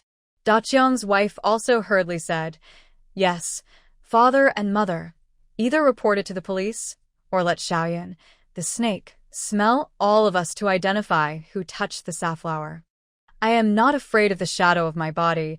As long as I can clear my name, I can do anything. Daqiang's wife is not stupid. At this time, she can also feel who framed her. The others were about to speak. But Daqiang's father, who had been silent for a long time, finally spoke. Okay, this thing was not done by the eldest brother's wife. Let's stop here. Hearing this, everyone looked at Daqiang's father. Daqiang's mother frowned. Old man, what do you mean? Do you know? Daqiang's father said coldly, Daqiang's wife is not such a person. After so many years, I know her temper. Seeing that her father-in-law still believed in her, Daqiang's wife's tears of grievance fell again. Muyan, right? Go back. It's not good for you, an outsider, to interfere in our family affairs. I believe Daqiang's wife. I know who did it. I won't wrong your friend. Daqiang's father spoke to Muyan. Hearing this, Muyan also knew that it was not good for her to stay any longer. She didn't want to interfere in other people's affairs. She just thought that Daqiang's wife was such a good person and couldn't bear to see her being bullied and wronged. What you said is right, old man. Since you won't wrong my sister-in-law, then I'll leave. Xiaoyan. Daqiang's wife was a little embarrassed and wanted to explain for her father-in-law, but Muyan pulled her aside and whispered, Sister-in-law, I have something to ask you today. Tomorrow morning, you can go to the mountain with me to find mushrooms. Do you know Pang's restaurant? Daqiang's wife nodded. Muyan continued, I know their boss. Their restaurant needs a lot of mushrooms. The reward is generous. You can go with me to pick them tomorrow. Then they will come to my house at noon to collect them. The money will be paid on the spot. Daqiang's wife looked at Muyan in surprise. She didn't expect that she would call her for such a good thing. She was even more touched. Xiaoyan, it's not easy for you to raise a child alone. You can earn this money by yourself. Just go pick it. Although Daqiang's wife was very tempted, she thought of Muyan's situation and felt that she needed the money more than herself, so she refused. Muyan had no choice but to continue, Daqiang's wife, I don't need this money. I have other ways to make money. Don't worry, come to me tomorrow morning, and we will go together. If you don't come, I will give this job to someone else. Anyway, I don't need it. Hearing this, Daqiang's wife became anxious. Girl, why don't you listen? Who would complain about having too much money? You can also make this money if you have other ways. Muyan smiled and said, my other way can make more money. I'll give it to you. Will you come? If not, I'll give it to someone else. Daqiang's wife rolled her eyes helplessly, but her tone was intimate. Come, I'll do it. Muyan nodded with satisfaction. Okay, then I'll go back. You guys take your time to deal with your family affairs. Muyan left, and she didn't hear about the Zhou family's affairs until the next day. They separated, and they will live separately in the future and never mix together again. The second son's wife admitted that she was the one who planted the safflower, and when the family was separated, their share of the family compensated a lot to the third son's family, which calmed the anger of the third son's family. It can be seen that Da Qiang's wife was very happy about the separation of the family. Seeing her happy, Mu Yun was happy for her. With Zizhu, Mu Yun no longer had to take the 2 children with her. Today, she and Da Qiang's wife were the only ones looking for mushrooms. Speaking of mushrooms, Da Qiang's wife said that there were a lot of mushrooms on the hill where her family lived, so Mu Yun followed her. The 2 climbed for a long time before they reached the top of the hill. Looking at the mushrooms all over the ground, there were still many that were rotten in the ground because no one stepped on them. Mu Yun felt it was a pity. Mushrooms grow best after the rainy season. It rained more than 10 days ago. Now many of them have gone bad. It's such a pity. Da Qiang's wife also spoke with regret. Xiaoran, can all these mushrooms be eaten? I don't quite understand. Mu Yun nodded. Except for the red ones. All others can be eaten. Hearing this, Da Qiang's wife was very happy and couldn't wait to start picking. Mu Yun also squatted down and started picking mushrooms. It felt really good to keep picking. Seeing more and more mushrooms in the basket, the 2 were very happy. Da Qiang's wife, you found so many mushrooms. We will return home with a full load today. Da Qiang's wife was also very happy. Although she didn't know how much these mushrooms could be sold for, she could sell them anyway. As long as it was money, she would be happy no matter how much. The 2 picked all the mushrooms in just a short while and filled all the bags they brought. Mu Yun smiled and said, "Sister-in-law, it's a good thing you brought a big bag, otherwise all these mushrooms would not be able to fit in it." Da Qiang's sister-in-law nodded. Seeing that Mu Yun called her sister-in-law and Da Qiang's sister-in-law at the same time, she simply said, "Xiao Yun, call me sister from now on. Don't call me Da Qiang's sister-in-law. It doesn't sound good." Mu Yun smiled and nodded. "Okay, I also think Da Qiang's sister-in-law doesn't sound good, but I don't know your last name and first name, so I don't know what else to call you. My name is Lu Yu. You can call me Sister Yu from now on." Mu Yun nodded and praised. "Sister Yu, your name is really nice." Lu Yu smiled shyly. "My father gave it to me. He is a scholar. Many people in our village ask him to give names because he says his names are nice." Mu Yun led Lu Yu into the yard. When the waiter saw Mu Yun, he stood up and said, "Miss Mu, the boss asked me to bring you something. See if it's enough." The waiter pointed to the pile of things on one side. There were food and daily necessities, and the food was the most. Mu Yun took a look and smiled. "It's enough, no more, no less. Thank your boss for me." After Peng Qingyun got more weaving secrets, he was busy continuing to instruct the workers to weave. Mu Yun would also go to see it in a few days. Since they were going to be partners in the future, he couldn't let others worry about everything. The waiter smiled and said, "Okay, Miss Mu. The boss asked me to bring mushrooms back. Miss Mu, have you picked them?" Mu Yun nodded. "Yes, I just picked them." "Weigh them." The waiter nodded and immediately took out the weight and weighed Mu Yun and Lu Yu's mushrooms. Lu Yu was a little excited. She didn't know how much these mushrooms could be sold for. She was looking forward to it. "Ms. Mu, this portion is 5 caddies, 21 per caddy, so 5 caddies is 101.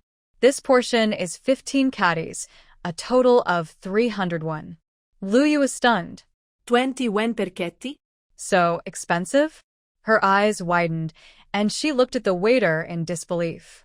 The waiter nodded. "This mushroom is fresh, and the customers in our store like to eat it. Miss Mu is also a distinguished person in our restaurant, so she naturally has to give the most appropriate price for what she brings." Lu Yu was surprised. "I didn't expect Mu Yun to have such a good relationship with the restaurant. Looking at the look of this waiter, he respects her very much. I didn't expect Mu Yun to be so powerful." Lu Yu admired him very much. Mu Yun smiled and said, "Little air brother, this is my sister Yu. I will give her the job of finding mushrooms from now on, and she will deliver them to the restaurant for you. I have a lot of things to do, so I won't do this business anymore." Lu Yu looked at Mu Yun in surprise. "Little Yun Yu." Mu Yun smiled at her. "Sister Yu, every year in the future, when it is the season for mushrooms, you will go find fresh mushrooms and deliver them to the restaurant. The little heir brother hurriedly smiled and said, "Okay, then we will cooperate with this Madame Lu from now on." The little heir brother took the mushrooms and got on the carriage and left. He had to go back with the mushrooms to serve the guests as a snack. After the second brother left, Lu Yu took out 100 coins and handed it to Mu Yun. "Xiao Yun, we picked mushrooms together, so we should get this money in half." Mu Yun smiled helplessly. "I only picked 5 pounds, and the rest was picked by you, Sister Yu. I don't want this money." But Lu Yu insisted on giving it to her. "Xiao Yun, I know you want to help me. You introduced this mushroom-picking job to me. You have already helped me a lot. I'm very touched. You must take this money. Not to mention that it's half for us, but if you help me like this, I can give you all the money today. It's also worth it." Mu Yun declined. She didn't need this little money now, so she refused to take it. Seeing that Lu Yu insisted on giving it, she said helplessly then, "Sister Yu, do you have any chickens at home?" Lu Yu nodded, yes. Mu Yun smiled and said, "The 2 chickens last time were delicious. Sister Yu, if you really want to thank me, just give me a chicken. There's no need for this money." Hearing this, Lu Yu didn't persuade her anymore. After persuading Mu Yun for a long time, he still didn't want it. It was better for him to give in and ask for a chicken now than to ask for nothing. She immediately agreed. "Okay, I'll bring you the chicken when I get back." With that, Lu Yu went back in a hurry, holding the newly earned money tightly in her hand, full of excitement, and couldn't wait to go back and share this joy with her husband. After she went back, she didn't see Da Qiang at home, so she caught 2 chickens and sent them to Mu Yun first, and then went to the field to find Da Qiang. Da Qiang was working in the field at this time. When he saw his wife coming, he smiled and stood up and said, "Ayu, you're back." Lu Yu nodded and couldn't bear the joy in her heart and ran towards him. "Da Qiang, do you know what I did today?" Da Qiang felt that he hadn't seen his wife so happy for a long time. Her bright and sunny smile at this time made him feel like he saw his wife before she got married. At that time, she loved to laugh like this, and it was her smile that attracted him. "What's so happy?" Lu Yu looked at him mysteriously and said with a smile, "Guess." Da Qiang was helpless. "I can't guess. You better tell me." Lu Yu couldn't wait to take out the 300 coins in her arms and handed them to him, as if showing off. "This is the money I earned this morning. Count it." Da Qiang looked at her in surprise and said in disbelief, "Is this what you earned this morning?" Lu Yu smiled and nodded heavily yes. Da Qiang counted them immediately, and it was exactly 300 coins, which shocked him. "How is it possible to earn so much money in just one morning?" He asked hurriedly. "Ayu? Is this really what you earned this morning? What did you do? How did you make so much money?" Lu Yu liked to see her husband's surprised expression. She smiled and told her husband about Mu Yun's help to them. After listening, Da Qiang also felt it was incredible, and then said seriously, "Sister Mu Yun is a good person. She helped us so much. We can't forget her kindness in the future." Lu Yu nodded, "Yes, I know." The couple were very happy. They felt that the future seemed to have more hope. After the separation, it seemed that everything was really smoother. When Mu Yun was free, he started to plant his own sweet potato seedlings. He took his family, took food and drinks, and went to the fields. "Zijou is very hardworking." Mu Yun smiled and said to her, "Zijou, you didn't expect that you would have to farm after being bought? You have a hard life. If you go to a rich family, you will definitely live a good life." Zijou disagreed. She felt very happy living with Mu Yun and these children. She didn't have any burden and didn't have to serve them carefully. Living with them was very easy and happy. "Sister Yun, I don't think it's a hard life now. I eat so well every day, cook with you, clean up the yard, and do some work in the fields. These are all very easy. I am very happy." Seeing that Zijou's face gradually had more smiles, Mu Yun also smiled. She just wanted to test it. If Zijou really couldn't adapt to this kind of life, she would let her go. If she didn't stay willingly, even if she held her indenture, it would be useless. After all, she couldn't sell or kill someone just because she was not satisfied. She couldn't do such a thing. So if Zijou is willing to stay and adapt to this kind of life, it would be great, and she would not treat her unfairly. "That's good. I was afraid you couldn't adapt." The two said a few words and then continued to plant sweet potato seedlings. Muyang was also helping, and even Yueya and Yuanbao followed to help, handing the sweet potato seedlings to Muyun and Zizhu. The three children were responsible for handing them, and Muyun and Zizhu were responsible for planting. While they were busy, the village chief came. Muyun, I guess you are here to plant sweet potatoes. Let me see how you plant them. Muyun looked up and said, Village chief, what's so good about this? The village chief sighed helplessly and said, Last time I told the villagers your method, but unfortunately they didn't believe it. They said that they had tried so many times before and couldn't grow it. They didn't believe that you could grow it successfully. They said that if your method worked, why didn't you plant it when you were in Yuha village before? Obviously, they didn't believe you. The village chief was really worried about the things in the village. He has been trying to make the villagers live better, but unfortunately, he hasn't found a suitable one. Although growing sweet potatoes won't make you rich, at least you won't have to worry about having nothing to eat. Families in mountainous areas will always have a year when they don't have enough food and have to spend money to buy food. For farmers, spending money to buy food is too extravagant. Muyun smiled and asked, Then do you believe it, village chief? The village chief nodded, I do believe it. You don't look like the kind of person who would do something without confidence. Muyun smiled, Since you believe in me, village chief, let's wait and see the results. Some things can't be rushed. When they see the sweet potatoes I grow, they will naturally believe it. The village chief nodded, I thought so too. It's a pity this year. If we miss this season, we will have to wait until next year. Muyun nodded, Indeed. Why don't you take the lead in planting it, village chief? Do you have any mountain land at home? You can also use it to grow sweet potatoes. If you take the lead, maybe some families will be willing to follow suit. The village chief nodded, I thought so too. The sweet potatoes have been prepared at home, just waiting for them to sprout. But I'm afraid of making mistakes, so I thought of asking you to go and have a look. You watch us do it so that there will be no mistakes. Muyun did not refuse, okay? When I'm done with my work, I'll go and show you. The village chief nodded. Seeing Muyun agreed so readily, he was happy. Muyun, I just think that you are an extraordinary person. You will definitely be a rare talent in the future. With the participation of the village chief, the sweet potato seedlings were planted quickly. The fact that the village chief was helping Muyun to farm was seen by many people.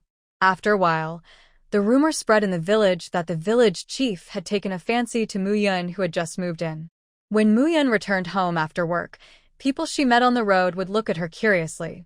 Although they would look at her before, the look they gave her today was very different. Muyun was very confused. What was going on? Why were they all looking at her like this? With doubt in her mind, she walked to the doors of several houses and heard discussions coming from inside. I was saying that I found it strange that the village chief was so nice, giving her land and a house to live in. It turns out he has a crush on her. But that's true. Muyun is really beautiful like a flower. I've never seen a woman prettier than her in the city. TSK, what's the big deal about being pretty? The fact that she has bad morals and is not a good wife is enough for others to poke at her spine. The village chief seldom works in the fields, but he went to the fields to do rough work for her. It shows that he likes her very much. You'd better stop talking about it, or else they may hear and cause trouble for you. What's the big deal? I hate people who are two-faced the most. The village chief is probably more than a dozen years old. She is so shameless. Muyun couldn't stand it any longer. Don't move. After that, she walked towards the yard and pushed the door open. The discussion inside stopped abruptly. The four women sat together and all looked towards the door. When they saw Muyun, they were stunned. You are talking about me behind my back, right? Spreading rumors, making up lies, distorting facts, and destroying people's innocence. You gossipers have never been taught a lesson, right? Muyun walked towards them and asked.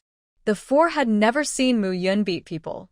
Although they had heard about it, they all thought it was exaggerated. Muyun looked weak and fragile. How could he beat up 7 or 8 big men at a time? However, they were all embarrassed to be caught on the spot for saying bad things about others. After a brief moment of embarrassment, the woman immediately raised her proud head and said, I would be so ashamed to find a place to hide and cry when I hear such words. How dare you come to my door and ask me?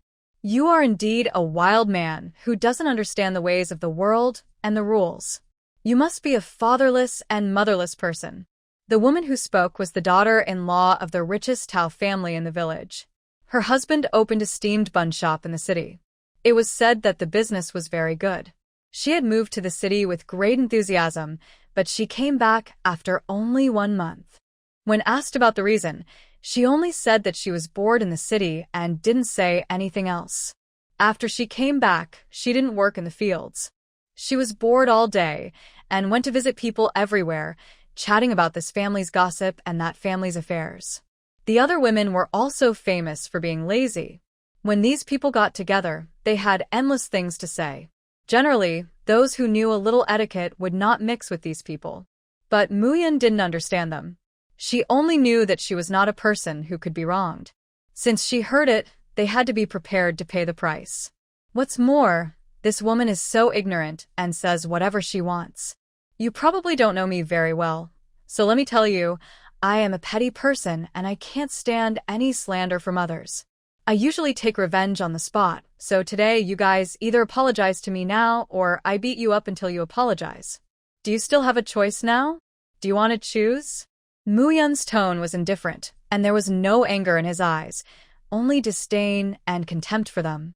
The daughter-in-law of the Tao family has always been a bold person. She didn't believe that Muyun dared to hit her. Why apologize? We didn't say anything wrong. The village chief did give you farmland. It is said that you two are flirting with each other. Anyone who is not blind can see that you have a private affair. As soon as she finished speaking, Muyun stepped forward and slapped her. Muyun was strong, and the slap was loud. At this time, in addition to Zizhu and others, there were other villagers passing by, and they all stopped to watch curiously. Everyone was shocked by the slap. Except for a few people at the door who had seen Muyun beat the Lu family of Yuha village, the rest were shocked. Zizhu was afraid that everyone would misunderstand, so she hurriedly explained to everyone. Everyone sympathized with Muyun and felt that it was reasonable for her to get angry. After all, a woman's reputation is important. It's no wonder that she is so angry when you slander her like this. The daughter-in-law of the Tao family in the yard was stunned by the beating. She covered her burning and painful face and looked at Muyun in disbelief. How dare you hit me, witch? I'll fight you. Ah! Before she could move, the Tao family's daughter-in-law started to roar, raising her hands and grabbing Muyun. Muyun dodged sideways, then kicked the woman on the ace, kicking her to the ground in a miserable state. You are the most hateful person. Not only did you spread rumors for no reason, but you also called me a wild man without a father or a mother. The thing I, Muyun, can't stand the most in my life is being wronged. If anyone wants to make me feel wronged, I will make her physically hurt. The other 3 women were all scared. They all rushed to explain, no, we didn't say that. It was the sister-in-law of the Tao family who came to tell us. We were just agreeing with her. Yes, we didn't spread rumors about you. We were just agreeing with her. You can't blame us if you want to blame someone. Muyun looked at the 3 of them who were afraid of death and felt disgusted. You are so cowardly and timid, and you dare to talk about others behind their backs. You are really disgusting. The 3 of them were so embarrassed that they felt that they wanted to find a hole to crawl into right now. Since you know you are wrong, apologize to me and I will not pursue your fault. Muyun said lightly, but the daughter-in-law of the Tao family climbed up again. She was so angry that she had lost her mind and rushed towards Muyun again. Seeing that she was not giving up, Muyun snorted coldly and directly pinched the person who rushed over. The force was so strong that the daughter-in-law of the Tao family felt that her wrist was about to break. The daughter-in-law of the Tao family couldn't believe that she would be bullied like this one day. It was so embarrassing. Her face turned green with anger. She tried hard to break free from Muyun's grip, still cursing. Ah! You little witch, stinky witch, I'm going to kill you. If I don't kill you, I'm not a human being. But no matter how hard she struggled, she couldn't escape Muyun's grip, which made her even more irrational. The feeling of powerlessness spread all over her body, making her angry, and her whole body was about to burn. "Let me go. You rascal, if you don't have a father or a mother, what else is a rascal? You witch, I heard that when you were in Yuha village, you had an affair with the son of the village chief, which made his wife come to your house and beat you several times. Am I wrong? You still quibble and beat people, shameless witch." Vach papa. Papa. Several slaps were heard in a row. Before the daughter-in-law of the Tao family could finish her scolding, her face was swollen. The burning pain on her face made her feel uncomfortable. Tears welled up in her eyes. Muyan looked at her coldly and said slowly, "You are very brave. You are the first person who dares to provoke me like this. Today, I will let you see what will happen if you provoke me." As he said that, Muyan mercilessly attacked again and slapped her several times, which made the daughter-in-law of the Tao family speechless. Her face was red and swollen, and it hurt so much when she opened her mouth that she couldn't speak at all. The daughter-in-law of the Tao family was desperate. She couldn't open her mouth now. She was in pain, and tears kept falling. She felt pain in her face, mouth, teeth, and everywhere. "I want to report to the police. I want to report to the police. To arrest you." The daughter-in-law of the Tao family said the sentence with great effort. Every time she said a word, her face hurt a little more, which made her very frugal and unable to say more. Muyan sneered and spoke indifferently. "It's up to you. You are the one who made the mistake. I just taught a lesson to those who bullied, spread rumors, and insulted me. You wait and see how the government will judge. Will they slap you in the face 20 more times to teach you to shut up and stop spreading rumors, or will they punish me indiscriminately and support you?" The daughter-in-law of the Tao family was uneasy, and a trace of guilt flashed in her eyes. She had gossiped, but she shouldn't be beaten like this. She felt that she was right. The daughter-in-law of the Tao family was about to leave, but was stopped by Muyan. "Wait, apologize to me. You are not allowed to leave without an apology." Hearing this, the daughter-in-law of the Tao family widened her eyes. She didn't believe that Muyan dared to bully people like this. He beat her like this, and he even asked her to apologize. Wouldn't it be a waste of beating? But looking at Muyan's cold expression, she knew that she couldn't leave without an apology. In the end, she gritted her teeth and apologized reluctantly. The daughter-in-law of the Tao family finally left.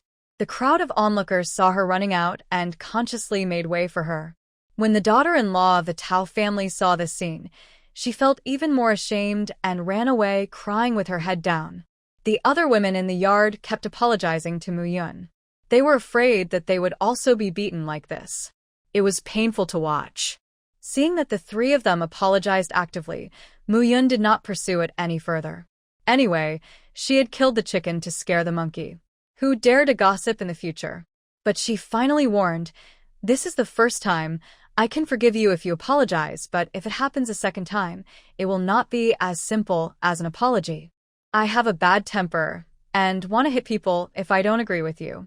In the future, anyone who wants to gossip behind your back should first consider whether they can bear to be beaten." When she came over, everyone unconsciously moved away a little afraid of her. "Sister Yun, you are so awesome." After a few days of getting along, Ziju became more lively and talked more. Muyan said, "If you are not awesome, you will only be bullied. You guys should learn from this. If you are bullied, you can't just swallow your anger. You must bully back on the spot. Do you understand?" The three little ones nodded in unison. When they returned home, Muyan thought of the village chief's request and went to the village chief's house alone before it got dark. Ziju stayed at home to cook and look after the three children. When Muyan arrived at the Li family, he heard a quarrel in the house and seemed to vaguely hear his own name. Thinking of the previous rumors, she sighed helplessly. These gossipy women are so bored. She went forward and knocked on the door. The eldest daughter of the village chief opened the door. When she saw Muyan, she was a little stunned and then asked coldly, "What are you doing here?" After hearing her parents quarrel, Li Damei also became unhappy with Muyan, and her attitude and tone became very bad. "Who is it?" The village chief came out of the house and saw that it was Muyan. He hurriedly said, Mu Yun is here. Come in quickly. Sorry for the hassle. The village chief's wife also came out of the house. Her eyes were still red. It seemed that she had just cried. Mu Yun said calmly, Village chief, on my way home from work, I met someone who was spreading rumors about me behind my back. I was very angry and beat him up. The village chief was surprised. Ah? Who did you beat up? The village chief's wife and daughter also looked over curiously. Mu Yun said angrily, Of course I'm going to beat up the person who spread rumors. Are you going to work for me? You asked me to come to your house to teach your family to sprout and grow sweet potatoes. These people are lying with their eyes open. You're already my father. Are they blind or mentally ill? They even have the nerve to say such gossip. It is simply insulting me and destroying my innocence. I can't let it go, so I beat them up. Seeing Mu Yun so angry, the village chief's wife's previous suspicion disappeared for the most part. Think about it, her man is so much older than Mu Yun and Mu Yun is only a few years older than their daughter. How could there be anything between them? The land and house were divided to atone for her son's sins, not because she liked Mu Yun and saw that she was pretty. She was just obsessed with it and thought about it differently. Her husband has been well behaved these years and has never messed around outside, so she should trust him. The village head's wife suddenly came to her senses. The sadness in her eyes disappeared, and she even felt a little guilty. The village chief was helpless and asked hurriedly, How did you beat the person? Nothing happened, did you? Mu Yun smiled and said, No, I just slapped the woman's face, so swollen that she couldn't speak. Who told her to scold me? The scolding was so ugly that I couldn't even imitate it. How could I tolerate it? I got angry and hit her even harder. The woman said she would report to the police, but I don't know if it's true or not. The village chief held his forehead helplessly and disapproved. Mu Yun, aren't you a little too arrogant? Beating people at every turn is very bad behavior. Mu Yun was dissatisfied. Village chief, beating people is not good, then spreading rumors behind people's backs, talking nonsense, making up stories, and destroying people's innocence is good behavior? If you want to educate them, go educate them. There is no need to educate me. If they didn't spread rumors, I wouldn't beat anyone. The source of this matter is actually them, not me. Mu Yun looked very unconvinced, and the village chief was speechless. The village chief's wife came over and said, Mu Yun is right. Those gossips are the most annoying. They need to be dealt with so that they can stop making up stories and causing people to misunderstand.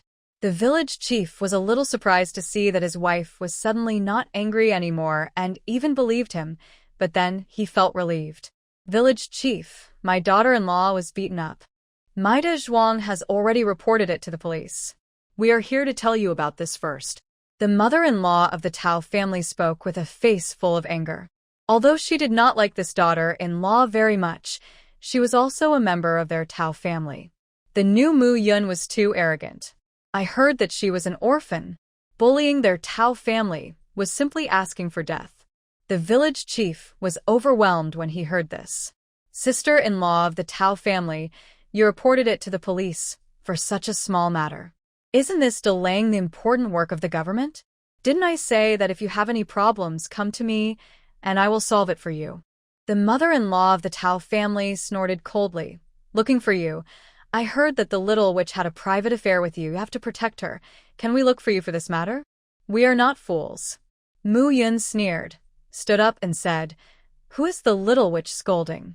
The mother-in-law of the Tao family did not know that the person in front of her was Mu Yun. She had never seen him, but only heard of him. Who are you? Mu Yun sneered at the corner of his mouth and said slowly, I am Mu Yun. Hearing this, the mother-in-law of the Tao family was surprised. Then he snorted coldly and said, Of course the little witch scolded you. You shameless thing. You dare to hit my family. You will see what will happen when the people from the Yamen come. Mu Yun sneered, Okay, I'll wait. If the daughter-in-law of the Tao family could speak at this time, she would scold again, but unfortunately she couldn't, so she could only look at Mu Yun with frustration and resentment. The village chief was about to speak, but he saw two Yamen runners coming to the door. Village chiefly, a man named Tao Dazhuang, went to sue that a man named Mu Yun beat his sister-in-law and beat her so hard that she couldn't speak. We are here to pick him up. You lead the way. The village chief was helpless. Everyone is here. There is no need to look for him. In the end, Mu Yun, the village chief, and others all went to the yamen. Mu Yun could only let the village chief's family go to his home to report the news and let Ziju take good care of the 3 children. County yamen in the city. It was the first time for Mu Yun to come to the ancient yamen, and he looked around curiously. In the lobby, Tao Dezhuang was sitting, and when he saw his family coming, he hurriedly got up to greet them. Dad, Mom, the county magistrate said that he wanted me to come, so it's useless for me to file a complaint. The mother-in-law of the Tao family patted her youngest son's hand. We are here, it's okay. The county magistrate is here. Please be quiet. As the voice of the yamen runner sounded, a man in official uniform walked out from the back of the hall. The man had regular features, delicate eyebrows and eyes, and he looked good. Mu Yun looked at the county magistrate. He didn't expect him to be so young. He heard from Peng Qingyun that the county magistrate came from the capital. He must be a young man from a noble family who went to the countryside to gain experience and make political achievements.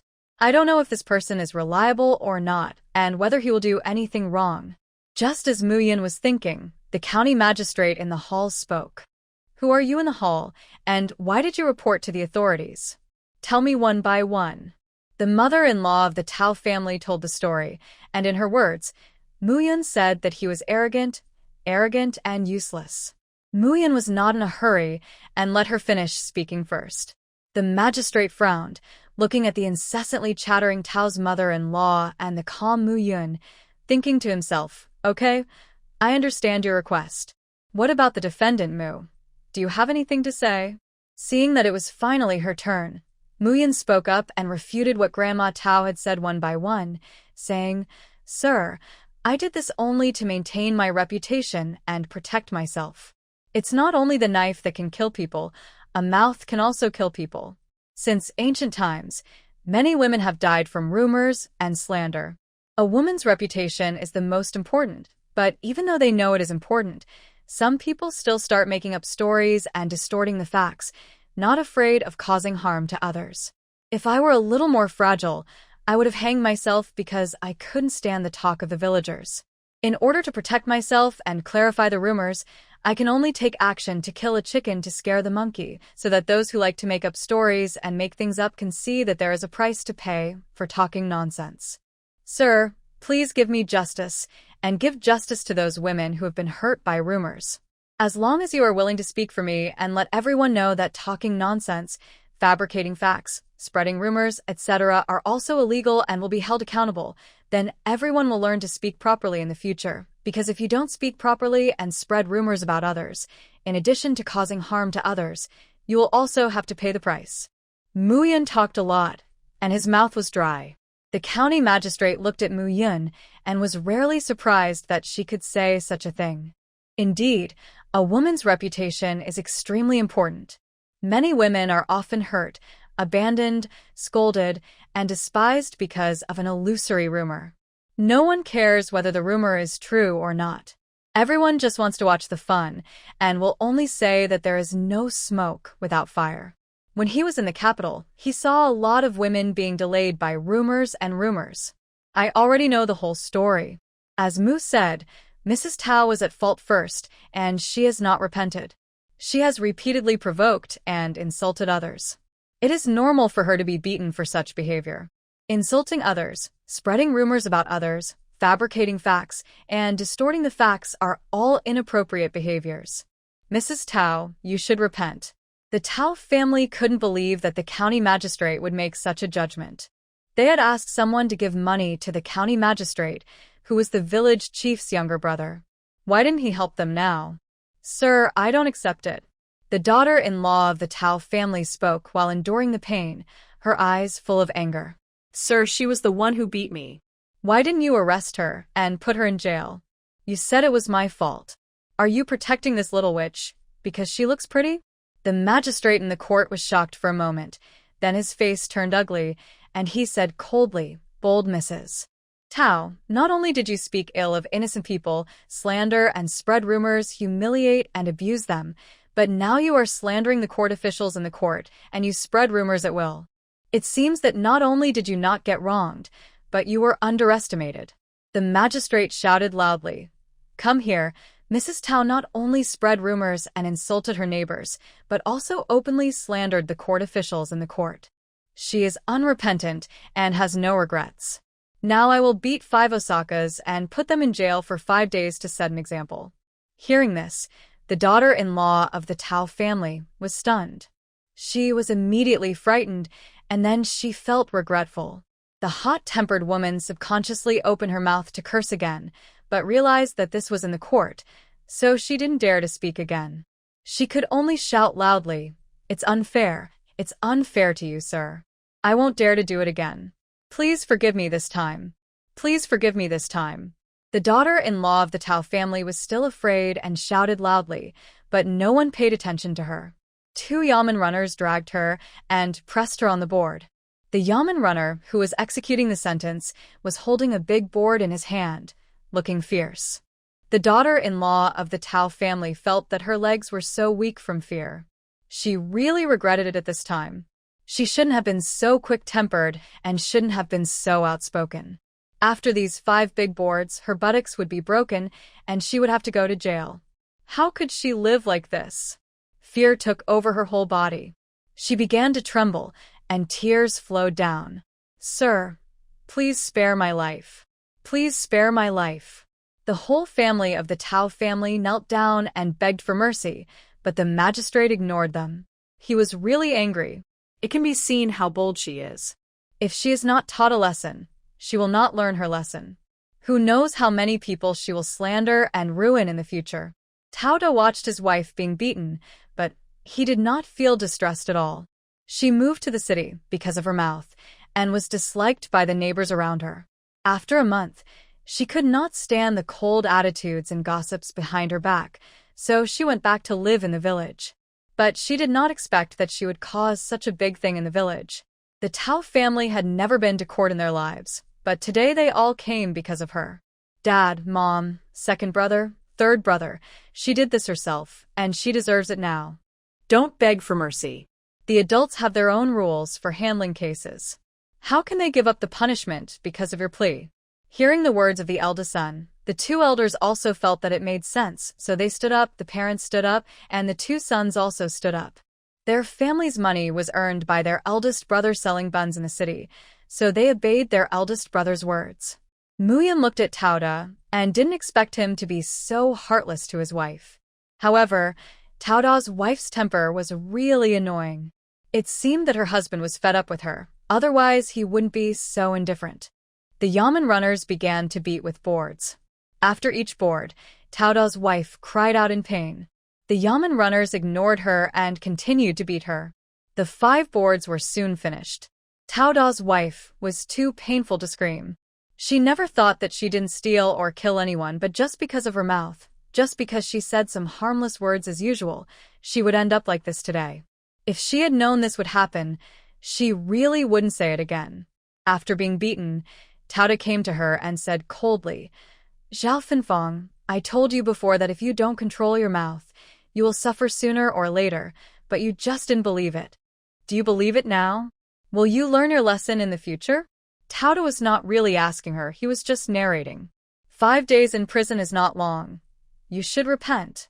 When you get out, I will pick you up. After saying that, Tao Da left, shouting about his parents and brother. Zhao Finfang's eyes were full of disbelief. At this time, she really needed her husband's comfort and care, but her husband ignored her and left directly. At this moment, she was really scared. Their relationship was not good before. Tao Da always complained that she talked too much, saying that she loved to talk nonsense, and that she always made things up. She was not convinced, and always quarreled with him. Later, Tao Da stopped talking about these things, but he just stopped telling her anything else. He seemed to have become mute when facing her. She felt even more dissatisfied and lonely, so she liked to visit people and chat with like-minded women. Tao's wife shed sad tears and was taken away by the yamen runners. Muyan saw that the matter was over and was about to leave with the village chief, when a girl suddenly ran out from behind a case hall and walked towards her with a look of surprise on her face. Sister Mu, do you still remember me? Yim Tuning. Chuning had been watching from behind for a long time. As they were just working, she couldn't come out to disturb them, so she waited until everyone else had left before she ran out. Muyan looked at this face and naturally remembered her. He didn't expect to see this girl here. Of course I remember. You are so beautiful, it's hard for me not to remember you. Muyan smiled and looked at her and spoke. Chuning was a little embarrassed by the compliment. She blushed and smiled. Sister Mu, you're more beautiful. I recognized you at a glance just now, but I was just trying a case and didn't come out. And Ning, do you know this lady? County Magistrate Xiao Ningji came over and looked at the two curiously. Chu Ning hurriedly pulled Xiao Ningji over and introduced her. Brother Ningji, Sister Mu is the one who saved me that day. Hearing this, Xiao Ningji bowed to Mu Yun and thanked him sincerely. Thank you, Madam Mu, for helping me. And Ning told me that if it weren't for you, I'm afraid something big would have happened. After Ning found me, we immediately went to the inn, but it was a pity that I didn't see you. At that time, and Ning was very regretful. I didn't expect that you would meet again so soon. It's really fate. Mu Hyun also felt that it was really fate. The girl he helped casually turned out to be a relative of the county magistrate. Seeing the two of them like this, they have a close relationship. Mu Hyun smiled and said, You are too polite. It's just a small favor. Don't take it to heart. Chu Ning pulled Mu Hyun and said, Sister Mu, I want to treat you to a meal. Thank you for helping me that day. I heard that there is a restaurant here that has been doing very good business these 2 days, with many varieties. Let's go together, okay? It was now time. It was about to get dark, but people in the county town didn't go to bed so early, so the restaurant was naturally not closed yet.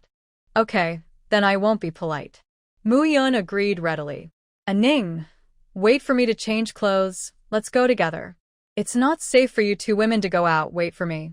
Xiao Ningji was completely without the rigor he had just shown at work, but like a cheerful big boy, full of energy. Chu Ning nodded. Okay, then hurry up. Sister Mu and I will wait for you at the door. Xiao Ningji nodded hurriedly and ran away, and his steps were no longer like the magistrate. The village chief was stunned. This Mu Yun actually hooked up with the new magistrate? His younger brother said that the county magistrate seemed to be of great importance and that he was from a big family in the capital, so his background was extraordinary. Such a person now regarded Mu Yun as a savior. This Mu Yun was really extraordinary. The village chief was stunned and did not leave. Mu Yun looked back at him and shouted, Village chief, you are not leaving yet? Are you going to stay here overnight? Hearing this, the village chief came to his senses and ran out in a hurry. Village chief, do you want to have dinner with us? Mu Yun asked politely. The village chief still had a look and did not dare to disturb him. He did not even dare to think about having dinner at the same table with the county magistrate. He shook his head repeatedly. No, you guys go. I'll go see how my dolly is doing in school. Mu Yun nodded and ignored him. Soon Xiao Ningji changed his clothes and came out. He was wearing a navy blue robe, with broad shoulders and narrow waist, handsome eyebrows and eyes, and noble temperament.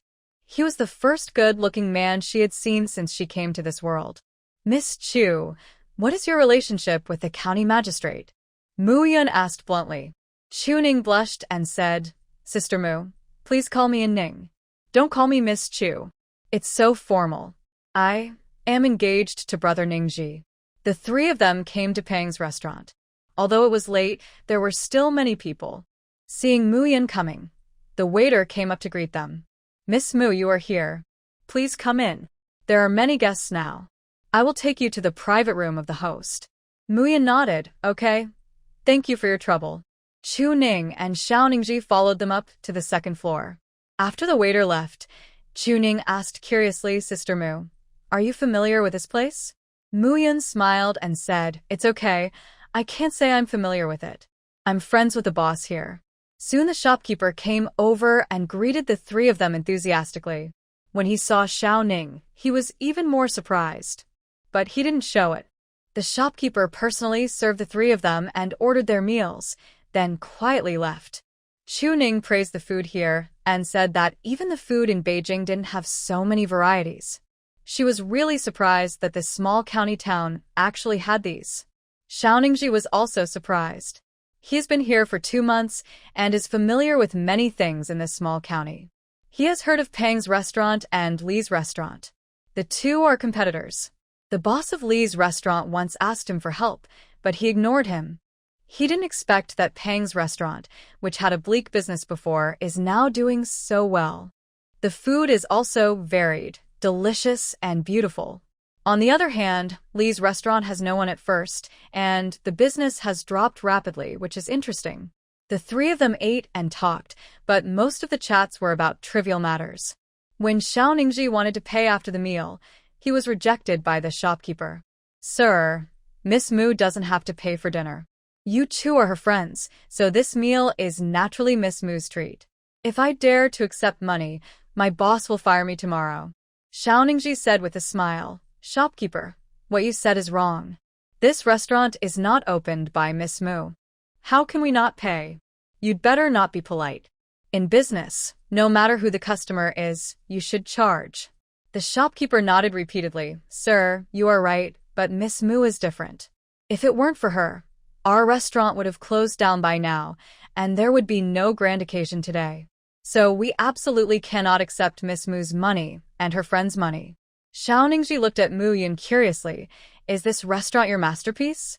Mu Yan smiled. Not really. I just sold them some recipes and gave them some suggestions. The shopkeeper and boss Pang are so kind that they have to be so nice to me. I am flattered. Shopkeeper, young Master Xiao is a wealthy man and our store earns its money through hard work, so just accept it. Don't be polite to him. Hearing this, the shopkeeper finally gave in. Okay then. Then I won't be polite. You and Miss are welcome to come often in the future. Chuning smiled and said, Of course I will come often. I haven't eaten enough. Mu Yan smiled. Okay, you treat me today, and I will treat you next time. Miss Chu, Mr. Xiao, you go back first. I will go back to the inn later, so I won't go with you. Chuning said dissatisfiedly. Sister Mu, I told you not to call me Miss Chu. I treat you as a good sister. You must call me a Ning, it's so intimate. After getting familiar with each other, Chuning talked more. Her temperament was lively, innocent, and cute, and Mu Yan liked her very much. Okay. And Ning, you two go back. I won't see you off. Chuning nodded. Okay, Sister Mu, then we'll go first. Are you staying in the inn last time? I'll find you tomorrow, and we'll play together. Mu Yan was helpless. I'm going back to the village tomorrow. We'll get together next time I come out. Chuning heard this and felt a little disappointed. She finally made a friend she liked here, but it was a pity that she didn't live in the city. Okay then. Sister Mu, you must come to see me next time you go out. She advised worriedly. Mu Yan nodded. Okay. After watching the two people disappear from their backs, the shopkeeper asked, Miss Mu, that's the county magistrate. We shouldn't have accepted his money just now. Hearing this, Mu Yan smiled and said, Shopkeeper, you are wrong. It is precisely because he is the county magistrate that we should accept this money. Some officials like to take advantage, like to be satisfied with a so-called face, and enjoy the way you please him. But this Xiaoningji is different. You said so much, repeatedly expressed that it was because I couldn't accept the money, and what you said was very reasonable, but he still insisted on paying. I think he would pay this money even if you talk your mouth off. He has his principles. You can't break them. If you insist on breaking them, it will cause his disgust. So this money should be accepted. Just accept it with peace of mind. Hearing this, the shopkeeper finally understood. I know. Thank you, Miss Mu, for your advice. I thought you didn't know his identity. Mu Yan smiled. I just came from the government office, so I naturally know. Mu Yan got up early the next morning, strolled around the city, bought some things for the children, and then went back in a bullock cart. Feeling the bumps and shakes of the bullock cart, which hurt her ace, she had another small goal in mind, buying a horse carriage.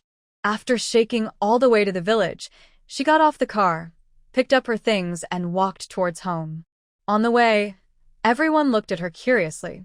The whole village knew that the Tao family had reported to the police yesterday, and everyone was curious about how the case would be judged.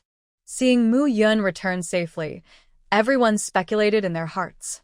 But no one dared to ask. Xiao Yun, are you back? Hurry, go home quickly. Something happened at your home.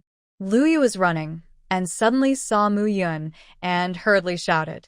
The panicked look made Mu Yun's heart skip a beat. She hurriedly ran towards Lu Yu. Sister Yu, what's wrong?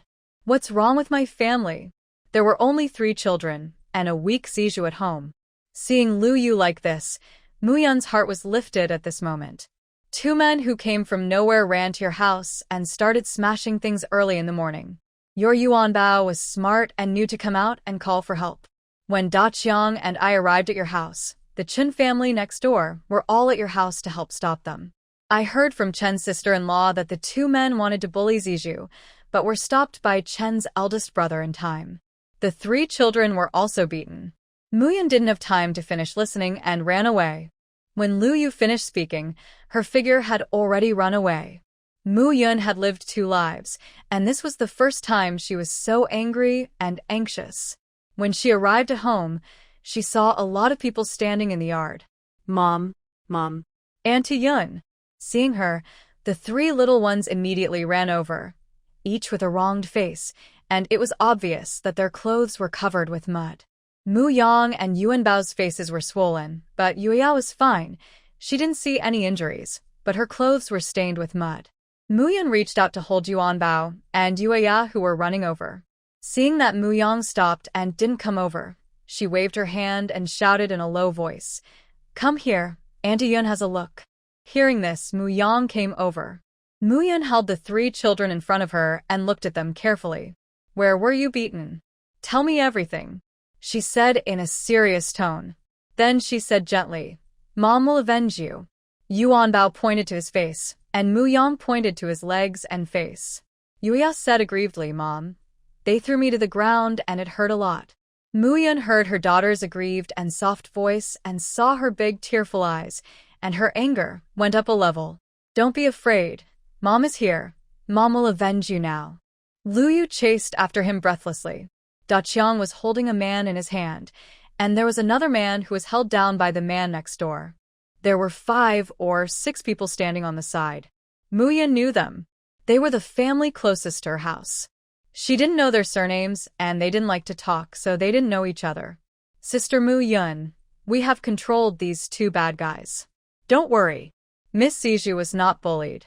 Thanks to Uncle Chen's family, the 3 children were not injured. Uncle Chen's family is close to yours." When Yuan Bao called for help, his family heard it and rushed out to help. We heard it later and rushed over as soon as possible. Fortunately, nothing happened. Mu Yun looked at several people one by one, and then thanked them solemnly. "Mu Yun is here to thank you all. Please allow me to solve this matter first, and then thank you one by one." Uncle Chen's family waved their hands. "Neighbors, when we encounter such people who bully women and children, we can't help but help them. You don't have to be polite." The eldest son of the Chen family was obviously not used to being treated so solemnly, and he felt a little embarrassed. Mu Yun went to the kitchen, found a rope to tie up the 2 gangsters, and then asked, "Now I ask a question, and you say it. If you don't speak well, or don't say it, I will break a bone at a time. You try it."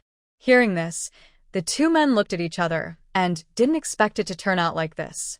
Seeing the 2 people's eyes rolling around, but not speaking, Mu Yun raised a cold smile at the corner of his mouth, looked at one of them, and said, "Then you go first. Let me ask you, why did you come to my house to beat people up?"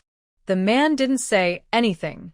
Although there was some trepidation in his eyes, he was also very determined, as if he was a dead pig that was not afraid of boiling water. An unexpected sound was heard, followed by a man's painful wail. His little finger was broken. Mu Yun didn't say a word, and just started to act. The level of brutality shocked the onlookers. The other man was also frightened and looked at Mu Yun in disbelief, with his eyes wide open. That look was as if he had seen the devil. I'll tell you everything. Don't cut off my fingers. I admit my mistakes, I apologize, and I repent." Mu Yun kicked the still wailing man aside and approached another man and said, "Okay, tell me. I'll give you a chance. My name is Zhang Dazui, And this is my elder brother Zhang Deong. My elder brother called me here. He said that you bullied his beloved woman, and he wanted to teach you a lesson. He also said that you would be locked up in the government office and would not come back. That's why we came to your house. Mu Yun frowned tightly. His beloved woman? Who? I don't know. I usually listen to my elder brother. I do whatever he tells me to do. I don't even know who his beloved woman is. Mu Yun pinched his little finger and frightened him so much that he trembled all over. I don't know, I really don't know. I'm not lying to you. Don't cut off my fingers. If you cut them off, I won't be able to marry a wife. Mu Yun didn't believe it. With a snap, the little finger was broken, and Zhang Dezhu screamed. E. I really don't know. Why did you cut off my finger? I'm telling the truth. Mu Yun spoke in a cold tone. Think about it first, or I'll start with the second finger. Hearing this, Zhang Dezhu was even more horrified. I guess it should be Widow Zhang. I guessed. I don't really know. Lady, please spare me. Don't cut off my fingers. If you cut them off again, I really won't be able to find a wife. Widow Zhang? Mu Yun's eyes flashed with confusion. He didn't understand when he had offended such a person. Thinking about it carefully, the original owner had no contact with Widow Zhang and didn't even know her. How could he have offended her? Mu Yun walked to Zhang Deong, picked him up, and then threw him to Zhang Dezhu. Zhang Deong, right? Tell me, why did you come to my house to beat people up? Zhang Deong kept silent, turned his head to the side without even looking at Mu Yun. Okay, you won't say it, right? Then I'll go to Widow Zhang's house, beat her up, and then tell everyone about her relationship with Zhu Sheng and about you. I want to see what she will do. Hearing this, Zhang Deong got anxious instantly. You dare. Why are you so vicious at such a young age? You've hurt her to such a degree, and you still dare to beat people up. Is there any law? Zhang Deong was very excited and angry.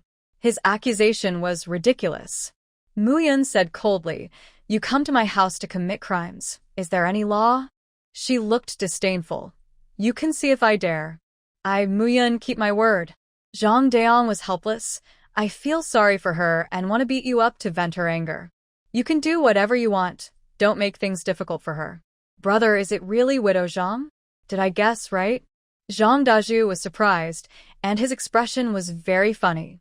Zhang Deong rolled his eyes at him and said harshly, Shut up. You spineless guy, don't call me big brother anymore. Zhang Dezhu pursed his lips and turned away with a guilty look. Okay, I'll deal with you first. I'll also settle accounts with this Widow Zhang.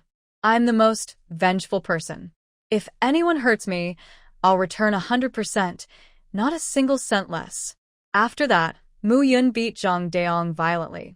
She was very measured in her attack and didn't hurt any vital parts, but it made Zhang Deong feel the most painful feeling in his life. After beating Zhang Deong, Mu Yun's eyes fell on Zhang Dazhui, and she slowly walked towards him. Zhang Dazhui was so scared that he almost peed himself and hurriedly backed away in fear. Don't hit me. Please don't hit me. I was wrong. I was really wrong. Zhang Dazhui wanted to cry but had no tears. His heart was filled with fear. He had never been so scared in his life. Mu Yun seemed to be unable to hear his pleas for mercy and attacked him mercilessly, hitting him everywhere on his body, and then she stopped. This is the first lesson, remember it. If you dare to do it a second time, your head will be moved directly. You can get out now. The two wanted to cry but had no tears. Their legs hurt so much that they couldn't walk at all. How could they get out? Seeing that the two were hesitant to move, Mu Yun looked over coldly. Why don't you get out? The two had bruised faces and noses, and it was hard to tell what their expressions were, but the helplessness and embarrassment in their eyes could be seen. Mu Yun understood instantly, and she spoke again. I said get out, I didn't tell you to leave. You can get out, I know what I did. If you don't get out, you may not be able to get out. Hearing this, the two people hurriedly controlled their bodies and rolled out. This scene made people feel inexplicably funny, but no one dared to laugh. After all, Mu Yun was looking cold. When she looked cold, it was really scary. Mother, they look like two caterpillars. Yueya's innocent voice sounded, and Mu Yun smiled. They really look like them. Our Yuya is so smart that mother didn't see it. Maybe they are too ugly. Even caterpillars are prettier than them. The two people who were about to roll to the door heard this, and they felt ashamed and angry. They wanted to find a hole to crawl into. They had never been so embarrassed in their lives. The two people accelerated their speed of rolling out and rolled out of the yard fence in a few seconds. After they could no longer see the two people, Muyun's face showed a smile. After asking about Ziju's situation, she thanked the people who helped. Muyun was not surprised that the two people from Daqiang's family would come to help, but she was a little surprised that Uncle Chen's family came to help, and at the same time she was even more grateful. She wanted to keep a few people to stay for dinner, but Uncle Chen's family said they had to go to the fields and had their own things to do, so they declined Muyun's kindness. Daqiang and Luyu also said they had to go to work and refused to stay for dinner. Muyun did not try to keep them, thinking that she would find a chance to repay them later. After everyone left, Muyun carefully checked whether the three children had any other injuries. Finally, she was relieved after the examination. It seems that she can't leave them alone at home in the future. If something unexpected happens, she will regret it too late. She took out the snacks she bought and shared them with the three children, and Muyun went to the kitchen with Ziju. Ziju, you have been wrong today. I will compensate you. After all, it was because of her that the bad guys were provoked. Women in this era value chastity the most. Although Ziju was not bullied, she must have been scared. Muyun still felt guilty. Sister Yun, don't say that. I don't need compensation. I'm the maid you bought. Why are you always so polite and nice to me? It's my duty to protect you. Why do I need any compensation? Ziju's young face was steady and sensible, which was inconsistent with her age. Muyun smiled and was relieved to see that she didn't seem to have any psychological trauma. Okay, then it's not compensation. It's a reward. Muyun took out a tael of silver and handed it to her. It was considered compensation, not monthly salary.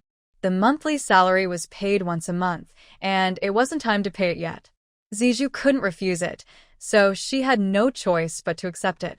Muyun didn't know how to cook, so he left the venue to Ziju and went out to supervise the three children's squatting horse stance. After they practiced their basic skills as soon as possible, they could teach them the moves. After breakfast, Muyun taught the three of them to read and recognize characters. The sun was strong at noon, and she really didn't want to go to the field. There were still some sweet potato seedlings left, so she would plant them after the sun went down. The sound of three children reading aloud in the yard was heard by the villagers passing by, who all looked at them in surprise. I have never heard such a sound in the village. All three children are very smart and can remember many words after reading them once. But not only do you have to remember, you also have to be able to write. Muyun specially bought an extra set of paper and pen today, one for Muyang. He had already bought the Yuaya and Yuanbao last time. But there is only one writing desk at home, which is not enough. Thinking that the Li family at the head of the village was a carpentry business, Muyun let the three children study and review on their own while she went out to customize a few tables for the children. A table is very important when learning to write. After Muyun arrived at Li's house, he knocked on the door and went in. The yard was full of wooden products, including chairs, benches, and tables. Carpenter Li seemed to be working. When he saw Muyun, he didn't recognize her and politely asked her what she wanted. Muyun looked around the yard and liked the craftsmanship of the master. These things looked very delicate.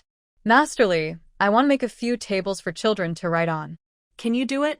Master Li nodded, a smile appearing on his face, neither overly enthusiastic nor cold. He asked, any requests? Muyun shook his head. No, in addition to the table, we also need a chair, but this chair should be adjustable in height, so that if the child grows taller, it can also be used.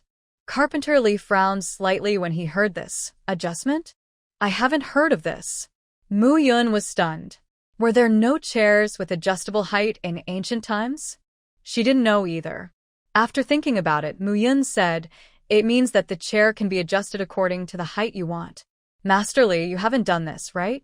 Carpenter Li shook his head. No. Our family is a family carpenter. I have been a carpenter for almost 30 years and have never seen the one you said. Muyun looked around and asked, Masterly, do you have paper and pen at home? I'll draw it for you to see if you can do it. Carpenterly nodded. If you can draw it, I can definitely do it, as long as I can understand what you draw. Carpenterly was also very curious. No one had ever told him this unfamiliar word. In carpentry, he himself had made many innovations, but he had never thought of the height being able to be adjusted at will. Muyan thought about it in her mind, and then drew the shape of a chair on paper, and then she said, Masterly, I am not a carpenter, so I don't understand some things. So, I will take this picture and explain it to you, and see if you can make it. Muyan only knows how to draw, but she doesn't understand the shapes of the interfaces at the adjustment point, so she can't draw them. Carpenterly nodded, stood beside Muyan, and listened carefully. As the two were talking, the door was pushed open and a man came in. It was the eldest son of the Chin family, who helped in the morning. Muyan was a little surprised to meet him here. Master, I'm here. Carpenterly nodded, and then hurriedly said, Chingsong, come and take a look. This little girl drew a picture and is telling me about a new production method. I think it's very interesting. Carpenterly hurriedly introduced to Muyan. Girl, this is my only apprentice, Chun Chingsong. She has been learning carpentry from me for more than 10 years and has a very good craftsmanship.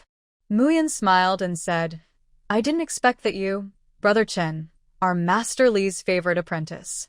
Carpenterly was puzzled. Do you two know each other? Muyan nodded.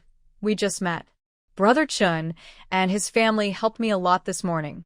Seeing that the other person should be older than himself, Muyan called him brother. Carpenterly nodded and didn't ask any more questions. Chun Chingsong was a dumb person and didn't talk much, especially with women. He listened to his master's words and came to his master to look at the picture together. After Muyan returned from Carpenterly's house, the sun had slowly set, and the weather was not so hot. She went back with the children, carrying the sweet potato seedlings on her back, and went to plant sweet potatoes in the field. The breeze blew, the weather was cool, and she had a lot more energy to work. Aunt Zhang's field was next to Muyan's. Seeing that Muyan had planted sweet potato seedlings in his field, and that the ones he had planted a few days ago were doing well, she was also a little tempted. Her family's field had just been plowed and was originally intended to be used to plant corn, but the corn harvest was not good. Seeing Muyan planting sweet potatoes, she also wanted to change to planting sweet potatoes. If successful, sweet potatoes are much more delicious than corn and can fill her stomach. Seeing that Muyan came to plant again today, Aunt Zhang wanted to ask for advice. Muyan, are you here to plant sweet potatoes? Aunt Zhang smiled and said, walking over. Muyan nodded. Well, I'll plant it today if I have time. The field was too wide, and her sweet potato seedlings were going to be planted today, but most of the field was still empty, and she didn't want to plant sweet potatoes for the rest. I'm going to use a small piece of land to plant some peanuts, and I also want to plant some watermelons. It seems that planting watermelons on this land is also very good, but the watermelon seeds are a problem. I don't know where to buy them. Muyan, I think you are really smart. You can think of a way to first sprout the seedlings and then plant them. We have never thought of it before. Aunt Zhang smiled, and her expression showed that she was worried because there was a hint of flattery in her smile. Muyan smiled helplessly and said, Aunt Zhang, you are too kind. I am embarrassed by your praise. Aunt Zhang smiled and then said, Muyan, I also want to plant some sweet potatoes, but I don't know much about it. Can you tell me how to plant them? Don't worry. When the sweet potatoes are planted, I will thank you very much and will never let you suffer any loss. Muyan smiled. Of course I can tell you. I never thought of hiding anything. Aunt Zhang, you can ask whatever you want to know. I will tell you everything I know. Hearing this, Aunt Zhang was immediately surprised. Really? Muyan, you are so kind. You are such a kind-hearted kid. Aunt Zhang smiled happily, not forgetting to praise him. Muyan laughed helplessly. It's just planting sweet potatoes. It's no big deal. Aunt Zhang, please stop praising me. Auntie, go back and buy some sweet potatoes. You know how to sprout them, right? Aunt Zhang hurriedly replied, I bought the sweet potatoes. I know how to sprout other things, but I've never sprouted sweet potatoes before, and I'm afraid of making mistakes. Mu Yun spoke while working. It's okay. Just cut one sweet potato into several pieces and then bury them in moist soil. Water them more often to keep the soil moist. They will sprout in a few days. Soon, you can water them less after sprouting. Wait a few more days and the sprouts will grow out and become seedlings. You can then dig them out one by one and plant them in the soil. It's very simple. Aunt Zhang nodded. Okay, then I'll go back and try. Apart from these, is there anything else to pay attention to when planting? Mu Yun shook his head. No. If it doesn't grow well, it will be fine as long as there is fertilizer. Thinking of fertilizer, Mu Yun thought that she had to think about how to make this fertilizer. The expert had told her before that fertilizer was actually very simple, but she couldn't remember some of the ingredients he mentioned. She would think about it when she got back. If fertilizer can be made, it will greatly help people in this era. In this way, more people will be able to eat. Thinking about it, Mu Yun felt that it was necessary to study fertilizer. If she had known, she would have taken good notes. Aunt Zhang was puzzled. What is fertilizer? Mu Yun could not explain it to her for the time being, so she just said, Aunt Zhang, you should plant the sweet potatoes first, and I will tell you what will happen next. This fertilizer is not easy to make. I will tell you when I have studied it. Aunt Zhang nodded. Okay, then I'll go back and make the sweet potatoes sprout. Mu Yun, you're busy. Mu Yun nodded, thinking about the fertilizer in her heart. She quickened her hands, and the remaining sweet potato seedlings were soon planted. She sat on the ground and carefully recalled what the expert said at that time. The so-called calcium phosphate powder was not available in the era. Most of those fertilizers are chemical products. She knows a little about everything, but this chemistry, she really knows nothing about it. However, the experts seem to have said that in addition to using chemical products, you can also use leaves to make fertilizers. It seems that the leaves are pushed up, and then decomposition will occur in the process, turning organic waste such as leaves into nutrient-rich organic fertilizers. This method is relatively simple and does not require money, but it takes effort. Compared with other methods of making fertilizers, Mu Yun thinks that this one is more practical at present. After thinking about it, she decided to find some leaves to go back and do an experiment. Let's go back. Mu Yun called the children to go back together. While it was not dark yet, she wanted to go to the mountain behind her house to sweep some leaves and start making fertilizers. After returning home, she arranged for the children to read some books and 3 character classics. Zizhu started to cook, and Mu Yun picked up the backpack and went to the back mountain. After a while, he brought back a pile of leaves. Mu Yun, your family doesn't feed pigs or cows, so what are you doing with these leaves? An ant passed by and saw Mu Yun carrying leaves, so she asked curiously. Mu Yun wanted to say that he was going to make fertilizer, but then she thought about it and decided not to say it since he hadn't made it yet. I'm just playing around, Ant. Do you need leaves to feed pigs? Pigs don't seem to eat leaves, do they? Mu Yun asked hesitantly. The ant smiled and said, pigs don't eat leaves, but leaves can be used to pad the pigsty. In this way, after a few months, the leaves can become pig manure, and then they can be used to grow crops. Mu Yun suddenly felt embarrassed. It seems that there is such a thing as manure. Farmers will use manure to grow crops. Leaves and other things, plus pig manure and cow manure, will ferment again. Wouldn't the effect be better? Why is she so stupid? She also uses leaves to make fertilizer. It's really stupid. After the ant left, Mu Yun threw away all the leaves and went back with an empty backpack. Zizhu saw her coming back with an empty backpack and asked curiously, what's wrong, Sister Yun? Why did you come back with an empty backpack? Mu Yun was helpless and sat down on the stool angrily, without saying a word. She felt so stupid. She didn't even think of such a simple thing. It was the first time that Zizhu saw her like this and found it inexplicably funny. Sister Yun, are you angry? Zizhu asked with a smile, looking very curious. Mu Yun put her hands on her hips and snorted in anger. Nothing, I was stupid. Zizhu looked surprised. How could it be? I think, Sister Yun, you are the smartest woman I have ever met. Don't underestimate yourself. Mu Yun was helpless. She didn't underestimate herself, but was a little annoyed. The next day after breakfast, Mu Yun went to Carpenter Lee's house. The master and apprentice worked very quickly. They did not make a table first, but a chair first. When Muyan arrived, Carpenter Lee was doing other carpentry work in the yard. Seeing Muyan coming, he smiled. "Muyan, you're here. Take a look. This is a chair. I made it with Chingsong yesterday. Take a look if it fits." Carpenter Lee smiled sincerely and brightly when he saw Muyan, and couldn't wait to show her the results of himself and his apprentice. Muyan walked over and watched Carpenter Lee demonstrate the lifting function. The chair was controlled by a buckle. If you want to lift it up, just pull it out and put it into the buckle above. It is safe and stable. The wood is very solid, and it can be used for many years at a glance. Very good. Masterly, your craftsmanship is really good. This chair is very well made. It looks good and practical. Muyan smiled and praised.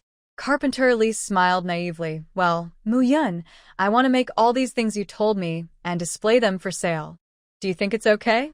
"Of course, if you don't agree, forget it." Carpenter Lee looked at Muyan with expectation and trepidation, a little afraid that she would not agree. He was too upright and too rigid. He cared about some principled things and would not break them easily. He was always uneasy if he didn't make an agreement with Muyan. Muyan smiled and said, "Of course, this is your craft. Just sell it. No need to ask me." Muyan was not so stingy. She didn't do anything, just casually said some things she knew, and all the craftsmanship belonged to Carpenter Lee himself. Hearing this, Carpenter Lee said hurriedly, "How can that be?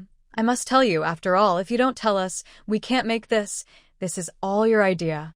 Muyan smiled. "I don't tell you, you will know sooner or later. You are the best carpenter I have ever seen. This kind of small problem. You think more, explore more, and you will know." Muyan's praise made Carpenter Lee a little embarrassed, but also happy.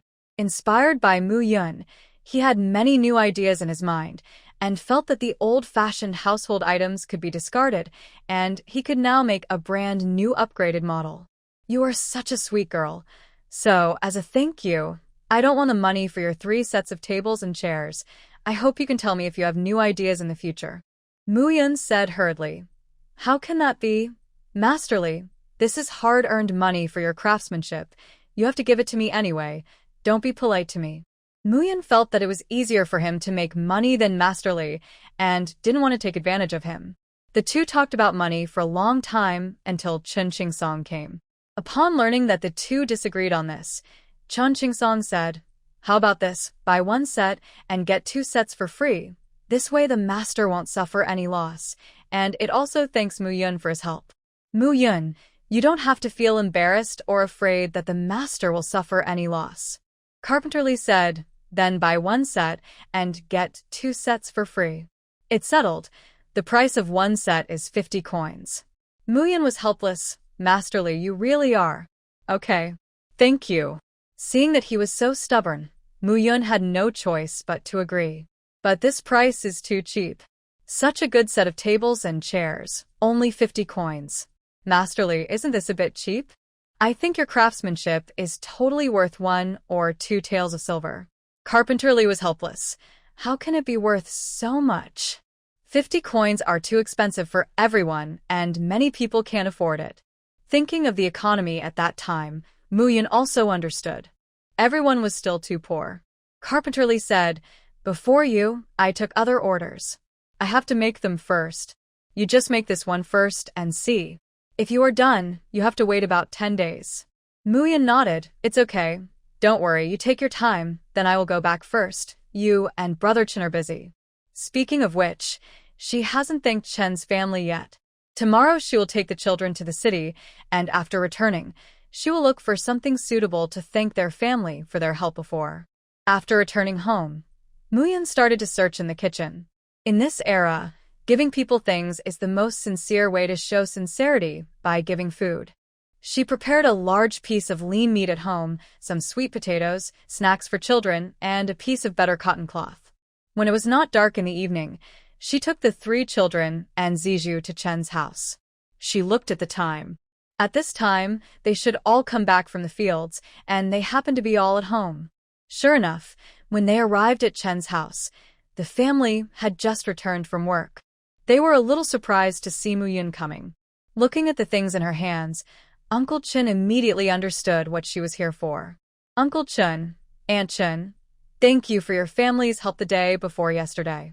If you hadn't arrived in time to stop it, I'm afraid something would have happened. These are my gifts of thanks. Please don't be disgusted. Please accept them all. As he said, Muyan put all the things on the table. Chen's eldest daughter-in-law, that is Chun Chingsong's wife, Mrs. Hu, looked at the cloth with excitement. The light green cotton fabric must be very beautiful when made into a skirt. She was moved at first sight, and the second and third daughters-in-law were also moved when they looked at the cloth. Aunt Chen was very embarrassed and said hurriedly, "This is too much, too expensive, it's not worth it. It's just a small effort. You really don't have to do this." The couple are honest people, and they never think about rewards when helping others. What's more, Muyun's things are really too much. Such a large piece of meat and cloth must be expensive. The two elders tried to refuse again and again, but they couldn't convince Muyun, so they had no choice but to accept. After Muyun left, the three daughters-in-law went to see the cloth with great interest. Touching the smooth texture, the three couldn't let it go. Aunt Chen looked at it and smiled helplessly. "You three take it and divide it up. It should be fair. Everyone should get the same amount. Take this meat and fry it. We will eat it together in the evening." The three daughters-in-law agreed quickly. The eldest daughter-in-law, Mrs. Hu, said, "This Muyun doesn't look like what they say. I think she has a good heart, but she may have a bad temper." The second daughter-in-law said, "I also think that those people are talking nonsense. Such a beautiful sister. It doesn't matter if she is a little fierce. It doesn't affect my liking for her at all." Muyun got up early, packed his things, and went into the city with Zijou and the children. They stayed at the inn as usual, and after putting their things away, Muyun took them to the restaurant. It was morning, and almost no one came to eat. After Muyun told Zijou to look after the three children, he asked the waiter to call Pang Qingyun to meet him. Pang Qingyun had been busy with the cloth shop these days. Today, he had just finished breakfast and was about to go to the cloth shop, but he received the news that Muyun was here. He was very happy and hurried to the restaurant to see her. "Miss Mu, you are finally here. If you didn't come, I would have to invite you." Pang Qingyun couldn't wait to speak when he saw Muyun. "We have woven a lot of cloth, all of which are very beautiful. Come on, I'll take you to see it. Can we start preparing for the reopening of the cloth shop?" Seeing him so excited and anxious, Muyun couldn't help but smile. "Why are you in a hurry? Take your time, the business will not go away." Pang Qingyun smiled a little embarrassedly. He was not in good health before, but during this period of time, he felt that he was very energetic, as if he had endless strength all over his body. He was full of hope for life every day and felt that the future was bright. Before meeting Muyun, he was gloomy every day. Facing the shop that was losing money, he felt that life was hopeless. Sometimes after falling asleep, he didn't want to wake up because he had to face a lot of troubles when he woke up. It was better to sleep. It's a pity that he couldn't fall asleep later. Fortunately, everything is fine now. Yes, I'm not as steady as you, but it's not my fault. It's really that Miss Mu, you're so amazing. I really admire you. With you here, I can now dream of being the richest man in Xia country." Pang Qingyun said jokingly, with a smile in his eyes. Muyun smiled. "After we finish the work of the cloth shop and the cloth store, we will revive other industries under your name, and then we will develop new industries." Hearing this, Pang Qingyun was even more surprised. "Miss Mu, what other skills do you have? I'm really curious." Muyun smiled helplessly. "It's hard to tell for a while. Let's take care of the current things first. Let's go to the cloth shop."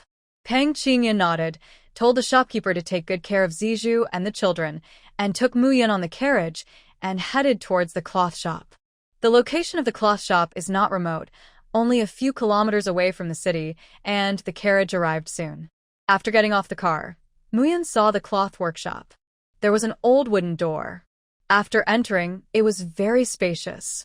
The courtyard in the middle was full of cloth and was drying. There were houses around the courtyard. People were weaving cloth, sorting silk threads, etc. "Look, this is the cloth woven by our cloth workshop. It was woven according to the method you gave. Does it look good?" Muyun looked at the cloth drying.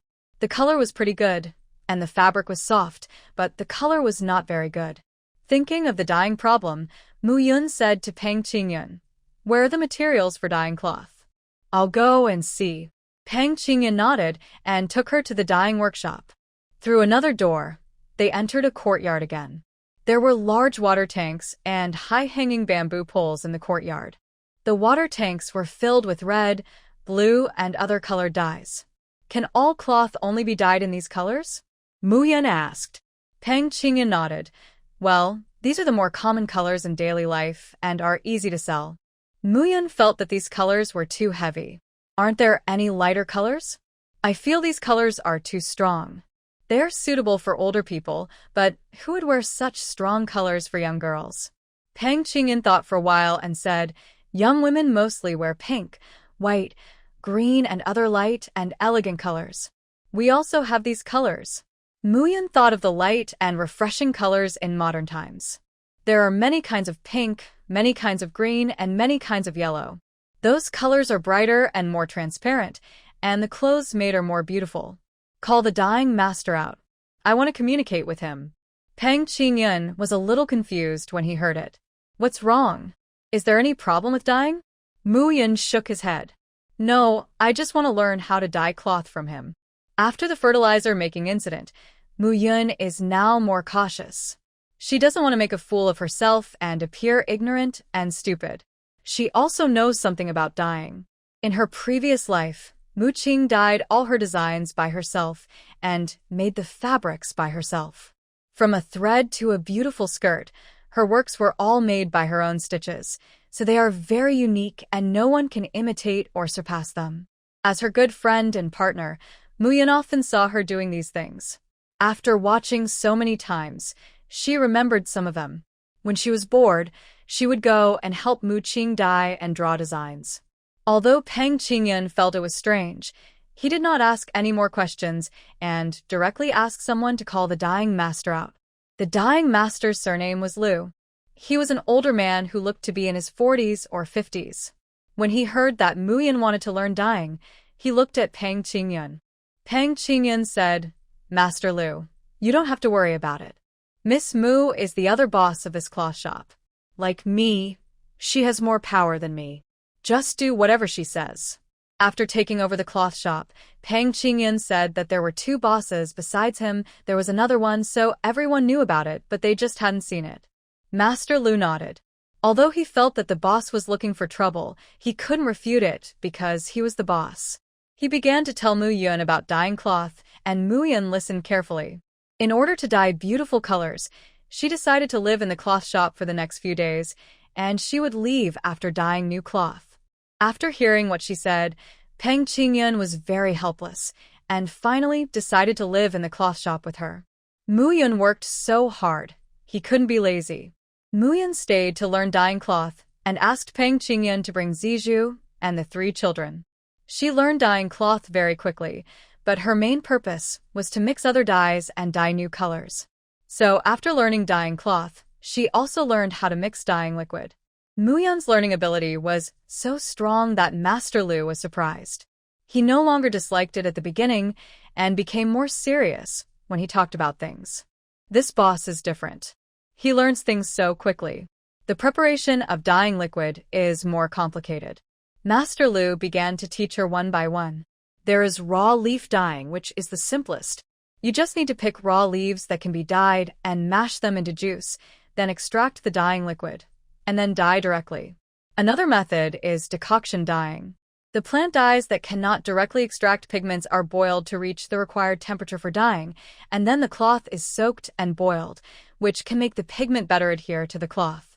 There are also several dyeing methods such as fermentation dyeing and over-dyeing. Although Mu Yun had seen Mu Qing dyeing clothes in her previous life, many modern dyes are different from those in ancient times, so she had to learn by herself and then explore innovation. She didn't stop learning until Peng Qingyun called her at dinner time, and she stopped what she was doing. The children were all picked up. The cloth workshop was in the suburbs, surrounded by open grasslands and many things to play with. Zijou took them all out for a walk and came back after dinner. After dinner, it was not dark yet, so Mu Yun wanted to find some plants that could be used for dyeing, so he went up the mountain alone with a small backpack. Peng Qingyun wanted to go with him, But Muyan disliked his body and refused to let him go, so he had no choice but to stay. Thinking of the names of the plants that could be used for dyeing, Muyan walked towards the mountain. There were many flowers and plants on the mountain road here. As long as she saw beautiful flowers and plants that could be used for dyeing cloth, she picked them and threw them all into the backpack. When she walked all the way to the mountain, her backpack was full of flowers and plants, but she was still picking them with her hands. She found that there were many flowers and plants that could be used for dyeing here, but if they were needed in large quantities in the later stage, they had to be planted by themselves. No matter how many wild ones there were, they could not be able to supply the amount needed by the cloth workshop in the future. Seeing that the backpack could not hold any more, she went back down the mountain. After returning to Bufong, she sorted all the plants she had picked before it got dark and put them in piles. When she was done, it was dark. When she got up the next day, because she had not explained it, these leaves and flowers were almost swept away. Fortunately, Zizhu showed up in time. She knew that these were specially found by Mu Yun, and she knew that they must be useful, so she stopped the workers from sweeping them away. After Mu Yun got up, he saw Zizhu sitting on a small stool, guarding the piles of flowers and plants. Zizhu, why are you sitting here? Mu Yun asked. Zizhu hurriedly said, Sister Yun, these things of yours were almost swept away just now. I have to stay here to watch them for you. Otherwise others will think they are useless and sweep them away. Pang Qingyun had just gotten up, and when he heard Mu Yun looking for him, he hurriedly dressed and went. When he came, he saw Mu Yun fiddling with some leaves and flowers, so he asked curiously, Miss Mu, did you go to the mountain yesterday to find these? What are you going to use them for? Mu Yun said, I want to do an experiment, and I'll tell you if it succeeds. I called you here because someone almost accidentally swept away these flowers and plants of mine this morning. Maybe they thought they were weeds and were useless. So you call all the people in charge of cleaning and tell them that from now on anything that belongs to me must be asked to me before it can be moved. Pang Qingyun nodded. Okay, I'll go right away. Pang Qingyun asked the servant to immediately call all the cleaning staff, told them Mu Yun's identity, and explained Mu Yun's words before letting them go. Mu Yun began to study new dyes, sorting the picked flowers and plants to make dyes, and then trying to mix the dyes to make refreshing and light colors. She got a dozen small dyes of different colors and placed them in the yard, then cut a lot of undyed cloth pieces, dyed them one by one, and then hung them up to dry. When Pang Qingyun came to call her for lunch, she saw those small strips of cloth hanging out to dry. The strips were not dry yet, and no special colors could be seen. Pang Qingyun was puzzled. Miss Mu, are you dyeing these small pieces of cloth useless? Mu Yun was still dyeing the last color in her hand. When she heard Pang Qingyun's words, she smiled and said, just wait and see. Wait another hour or two, and you'll see. Although Pang Qingyun was puzzled, he saw that she was confident, so he didn't ask any more questions. It's time to eat. Today your girl is cooking. She said you like her cooking and that the cooks here don't cook well. So I cooked for you. Mu Yun smiled and said, my Zizhu's cooking is really good. Wait, mine will be ready soon. You go first.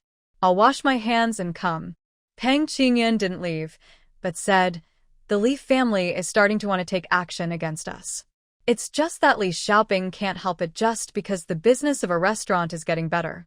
If our cloth shop and cloth store business are also getting better, I'm afraid that Li Xiaoping will be so angry that he will die.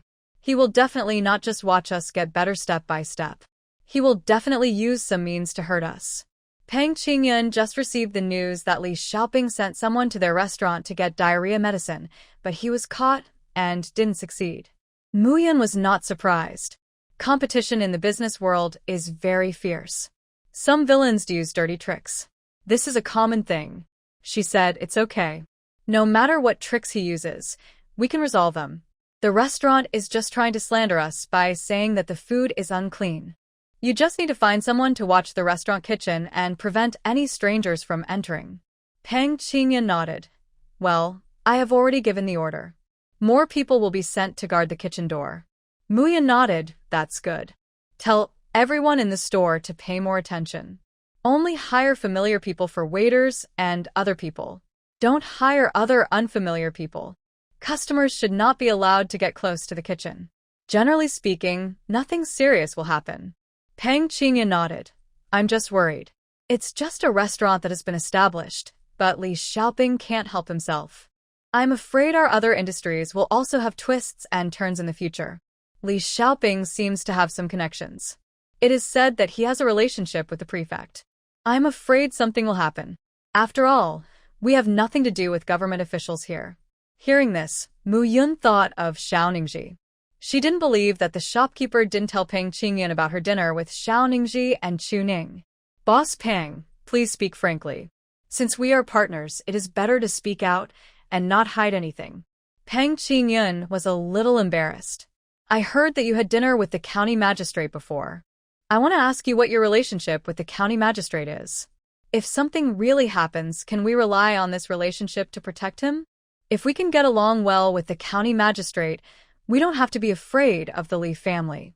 Although the prefectural magistrate is a higher official, the county magistrate is not ordinary now, and the prefectural magistrate has to consider the county magistrate's face.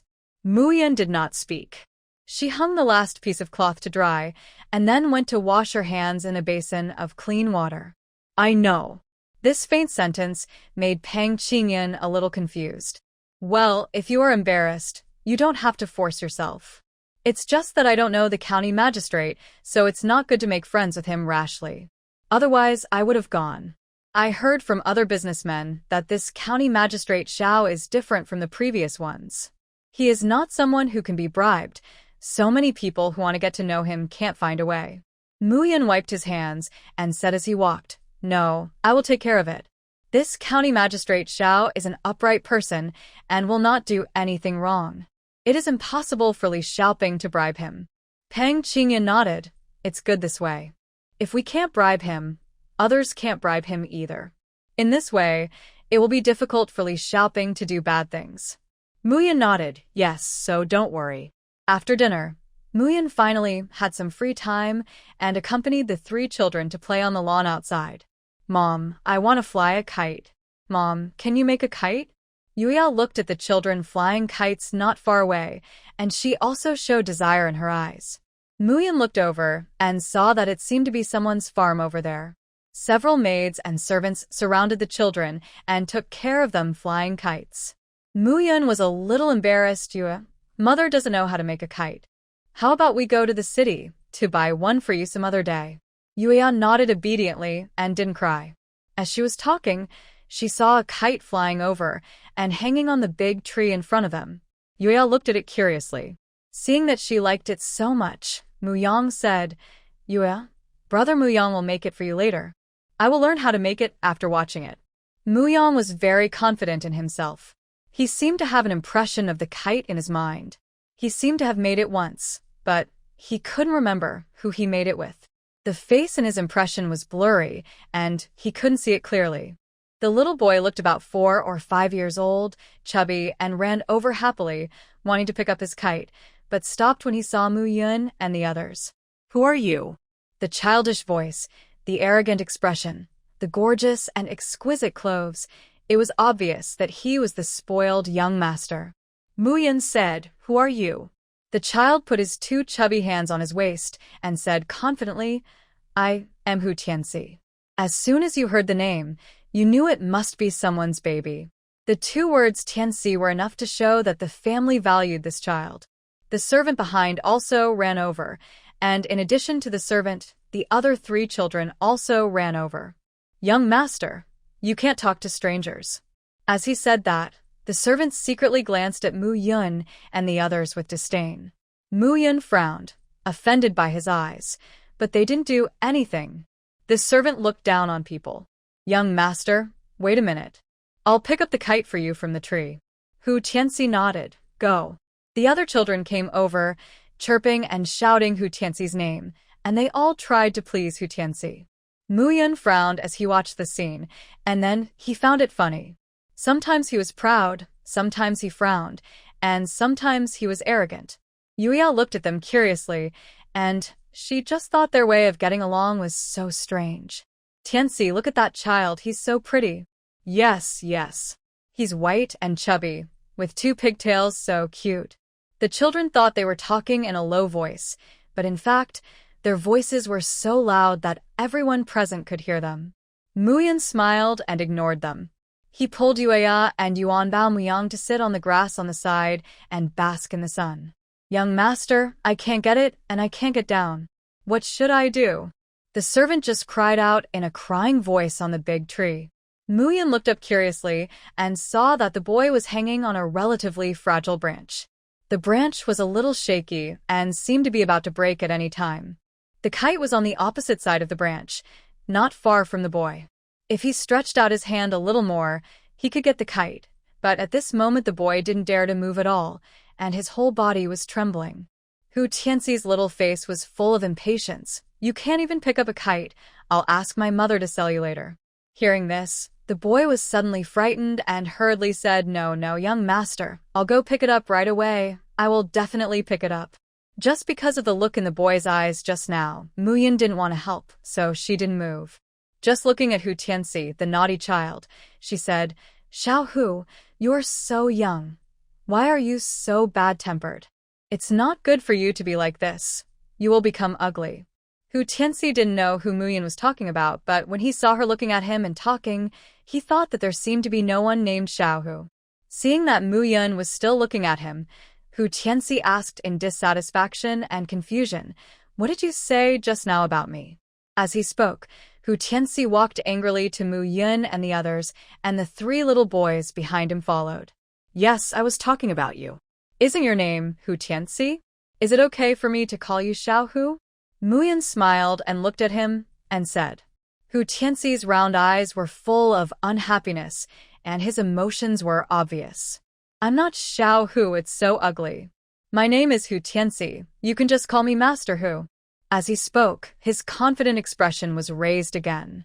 Muyan laughed, then frowned and said, This master, who is too ugly. Xiao Hu is so cute, you can tell he's a fat baby, so cute. This master, who is a big villain. Are you a big villain? Hu Tianxi shook his head, I'm not. At this time, an uncontrolled scream suddenly came from the tree. Ah! The branch broke, and the servant screamed in fear. Muyan frowned. When she saw that the branch was completely broken and the man was about to fall, she dodged and appeared under the tree.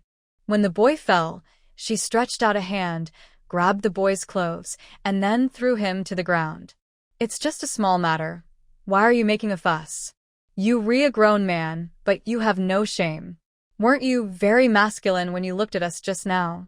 Several little boys stared at Mu Yun with wide eyes, surprised at her strength. The servant thought he was going to die, but he was rescued by someone, the person he just looked down upon. He still held the kite in his hand and quickly stood up, brushing off the dirt on his body. He blushed and bowed to Mu Yun. Thank you, young lady. I was rude just now. Please be magnanimous and don't argue with me. Mu Yun rolled his eyes at him. Of course, I am magnanimous. I don't care about those blind villains. The servant smiled awkwardly. Yes, young lady. You're smart. Mu Yun snorted and sat back on the grass. Master, your kite. The servant handed the kite to Gu Tianxi, who took the kite and said, Well done. I'll reward you with 1 or 2 taels of silver when I go back. Hearing this, the servant smiled. Thank you, master. The little fat boy, Hu Tianxi, looked at Yuya and asked, Do you want to play with a kite? Let's play together. The invitation of the little fat boy made Mu Yang feel very dissatisfied. He hurriedly said, Your kite is broken. My Yuya doesn't play with it. Go play it by yourself. Hu Tianxi smiled and walked towards Yuya. So your name is Yuya. It sounds nice. Is it the Yuya of the moon? Yuya nodded shyly. She was a little timid in front of strangers. Mu Yang was very dissatisfied with being ignored. He frowned and walked in front of Yuya to block the little fat boy's sight. Don't get so close to my sister. You will scare her. Go further away. Mu Yan watched the children getting along with each other and felt it was very fun. He watched with interest. The little fat boy was puzzled. Why would it scare her? I look so good, not scary at all. Hearing his words, Mu Yan couldn't help laughing and almost laughed out loud. Mu Yang was speechless and felt that the little fat boy was a little stupid. Sister Yuya, did I scare you? The little fat boy asked Yuya hurriedly. Yuya shook her head. She was not scared. She was not a coward. See? Sister Yuya said, I didn't scare her. Are you her brother? Then we can play together. After Yuya flies a kite, you can also fly one, but you have to let Yuya fly first. The little fat boy was quickly won over by Yuya's cute appearance and wanted to play with Yuya. Surprise suddenly flashed in Yuya's cute big eyes. Can I fly your kite? Hu Tianxi nodded. Of course, let's play together in the future. I have a lot of fun toys. Yuya was a little moved. She had never flown a kite before and wanted to try it, but she was a little afraid to play with other people's things. Muyan saw her hesitation and said, Yuya, you can play if you want, but be careful. Tomorrow I will ask your Uncle Pang to buy you a kite when he goes to the city. You can play with it any time you want in the future. Today you can learn how to fly it with your friends. After getting her mother's permission, Yuya nodded immediately, okay, mother. Hu Tianxi walked around Mu Yang, took Yuya and left. Mu Yang looked at this scene and frowned again.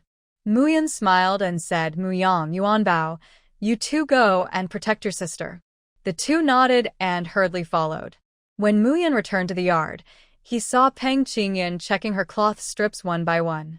Seeing Mu Yan coming back, Peng Qingyan frowned and said, Mu Yan, come and take a look. The colors of your cloth strips are so strange, and some are even faded. What are you doing? Mu Yan went to check and saw that most of the cloth strips were so ugly. She was a little disappointed. After checking them all, there was not a single good-looking one. The color of this one is okay, Mu Yan, take a look. The color was different from the gray-green color on the market now. This one was a little lighter, but the color was very bright. Mu Yan looked at it, and her eyes lit up. She hurriedly snatched it from his hand and looked at it carefully. It didn't fade, so the quality was okay. But the color was not amazing. It needs to be improved. Fortunately, at least one of them was half successful. Mu Yan smiled. Peng Qingyan watched from the side and asked curiously, Mu Yan, are you going to mix new colors? Mu Yan nodded, and after he was sure of it, he didn't hide it anymore. I think the colors on the market are too dark. I want the ones that are clear and bright. If there are new colors, our cloth will be more popular. Peng Qingyan admired her very much. She was already so good, but she was still learning and innovating. No wonder she was so good and knew so many things. It turned out that it was not only because she was smart, but also because she loved to learn and was willing to work hard. Peng Qing said hurriedly, if you need any help from me, just tell me directly. I will take care of other trivial matters. You study hard. Peng Qingyan felt that he did not suffer any loss by splitting all the industries with Mu Yan in half. Looking at Mu Yan's efforts, their industries will surely be prosperous in the future and spread all over the country. Mu Yan said nothing, just buy a few kites for Yuya and the other two when you go back to the city tomorrow. They want to fly kites when they see other children flying kites. Peng Qingyan nodded, okay. No, where did they see other children flying kites? Peng Qingyan asked curiously. Mu Yan replied while fiddling with his dye, there seems to be a farm next to the cloth shop, and there are a few children there. Peng Qingyan frowned and thought, I haven't seen the owner of the farm next door, and I don't know whose family it is. It has always been very mysterious. Hearing this, Mu Yan was a little worried that there would be something wrong with the children going there to play. Why don't you go and take a look? If they have finished flying kites, call them back. After all, they are strangers, and it's not good to go there rashly. Peng Qingyan nodded, okay, you do your thing, I'll go and take a look. After Peng Qingyan went over, the three children were flying kites with the fat boy, and they didn't see the owner either. There were only a few maids and 2 servants accompanying them. Peng Qingyan did ask indirectly, but the maids and servants were very tight-lipped and didn't say a word about the master's family. This made him even more confused. Could it be that this family was not worthy of being seen? Otherwise, why would they hide it? It was strange. Not knowing the details, Peng Qingyan didn't let the children stay any longer. Each of them flew a kite and then took them back to the cloth shop. The fat boy, Hu Tianxi, was reluctant to leave. After a while, he liked playing with Yuya and the others more. Yuya, Yuan Bao Myung, can we play together tomorrow? I have a lot of other things to play with. Come tomorrow, and we will play together. Friendships between children come quickly, and Hu Tianxi soon fell in love with the three of them. But Yuan Bao and Myung felt that the fat boy had too many problems. His personality and temper were bad, and he always liked to yell at people. They didn't like him very much. But the fat boy was enthusiastic towards them. Facing his enthusiasm, Yuan Bao and Myung couldn't be too indifferent, so they replied perfunctorily. If you want to play, just come and play with us. We can't come to your house anymore. Myung said. The little fat man was puzzled. Why can't you come? Myung said impatiently, you can't, you have too many family members, it's not fun. Hearing this, the little fat man didn't ask any more questions, but said, okay then. Then I'll go to play with you tomorrow. Looking at their backs as they walked away, the little fat man was still reluctant. Tianxi, don't you like playing with us anymore? A little boy asked carefully, with a cautious expression. Hu Tianxi looked at them with dissatisfaction. You are not fun at all. You obey me in everything, like an obedient dog. There is no point in playing with you. Hearing this, the three little boys looked ugly, their eyes full of hurt. See. I told you, and you didn't refute. What's the point of this? Why do you have to wrong yourself like this? It's really annoying.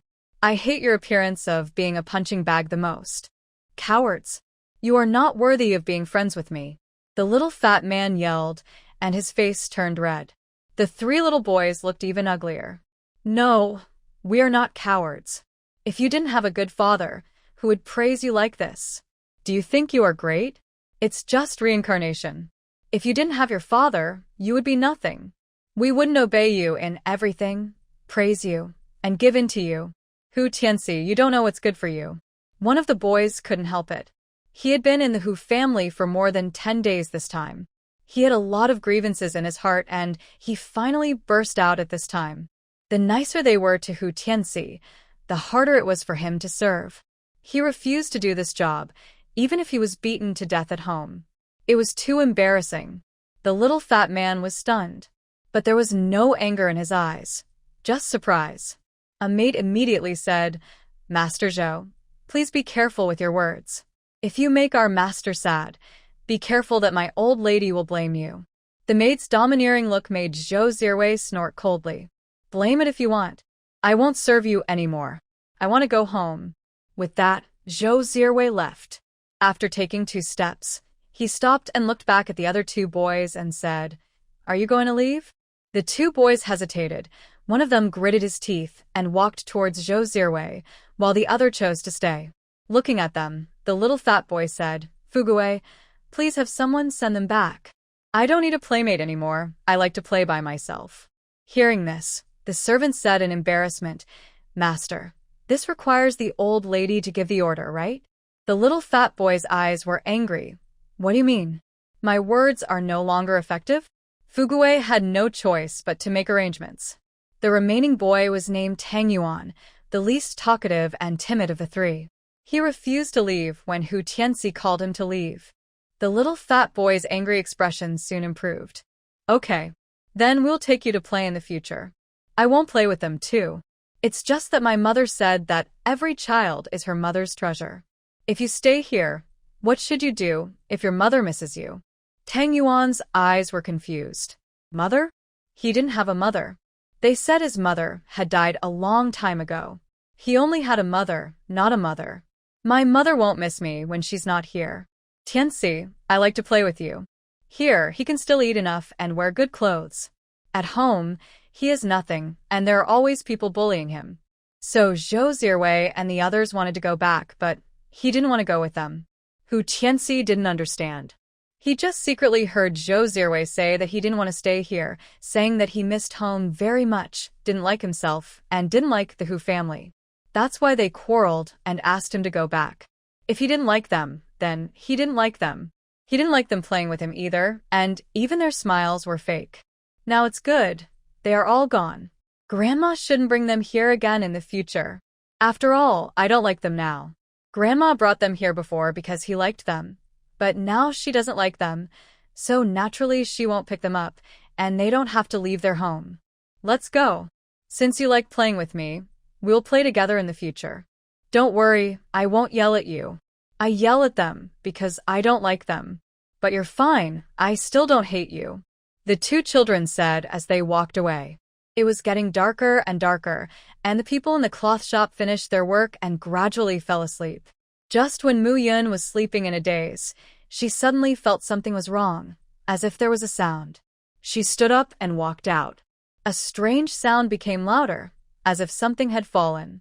When she ran to the front of the manor, she saw that all the doors and windows were on fire and heard the sound of horse hooves gradually fading away. She immediately understood that this family might have been retaliated or offended someone, and the whole family was killed. Mu Yun looked at the fire, a little at a loss, not knowing how to save people, or perhaps everyone had been killed, and setting the fire was just the last step. Woo woo woo.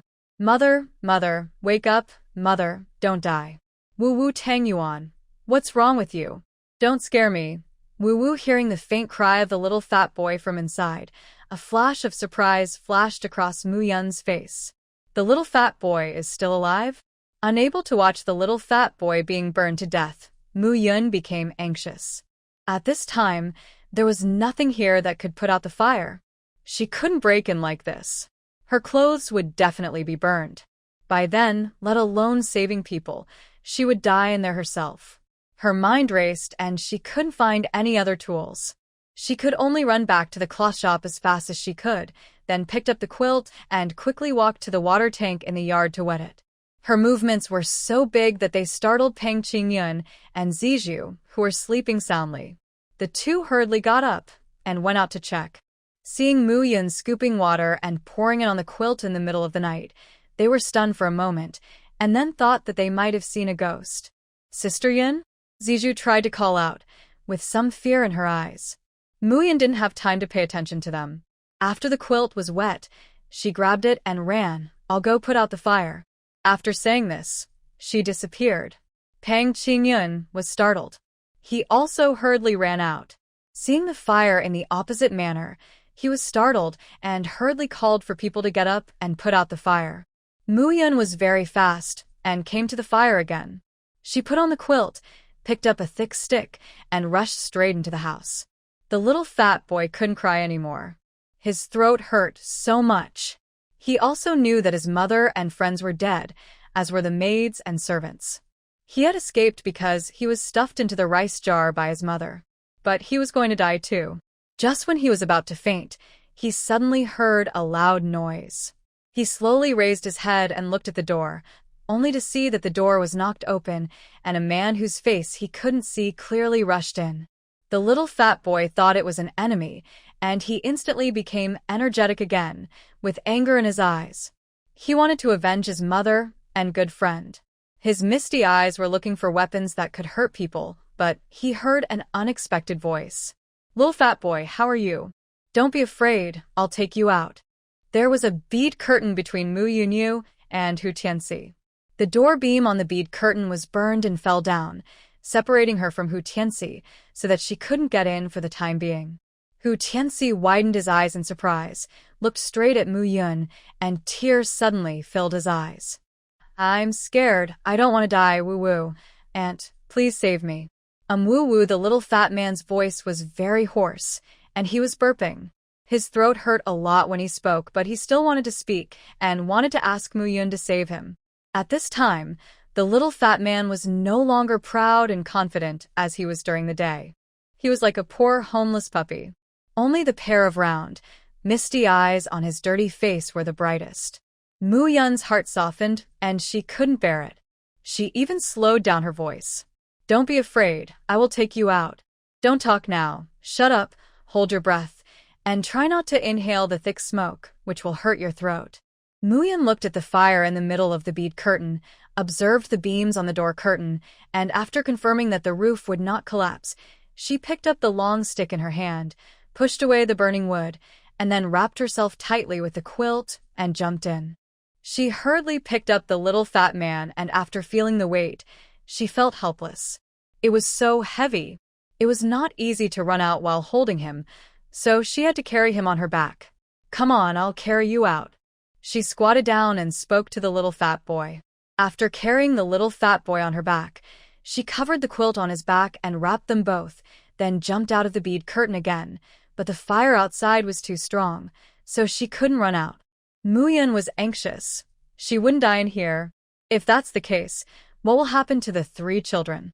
Just when she was at a loss, water poured in from outside. Muyun, are you there? Muyun. Sister Yun? Sister Yun, can you say something?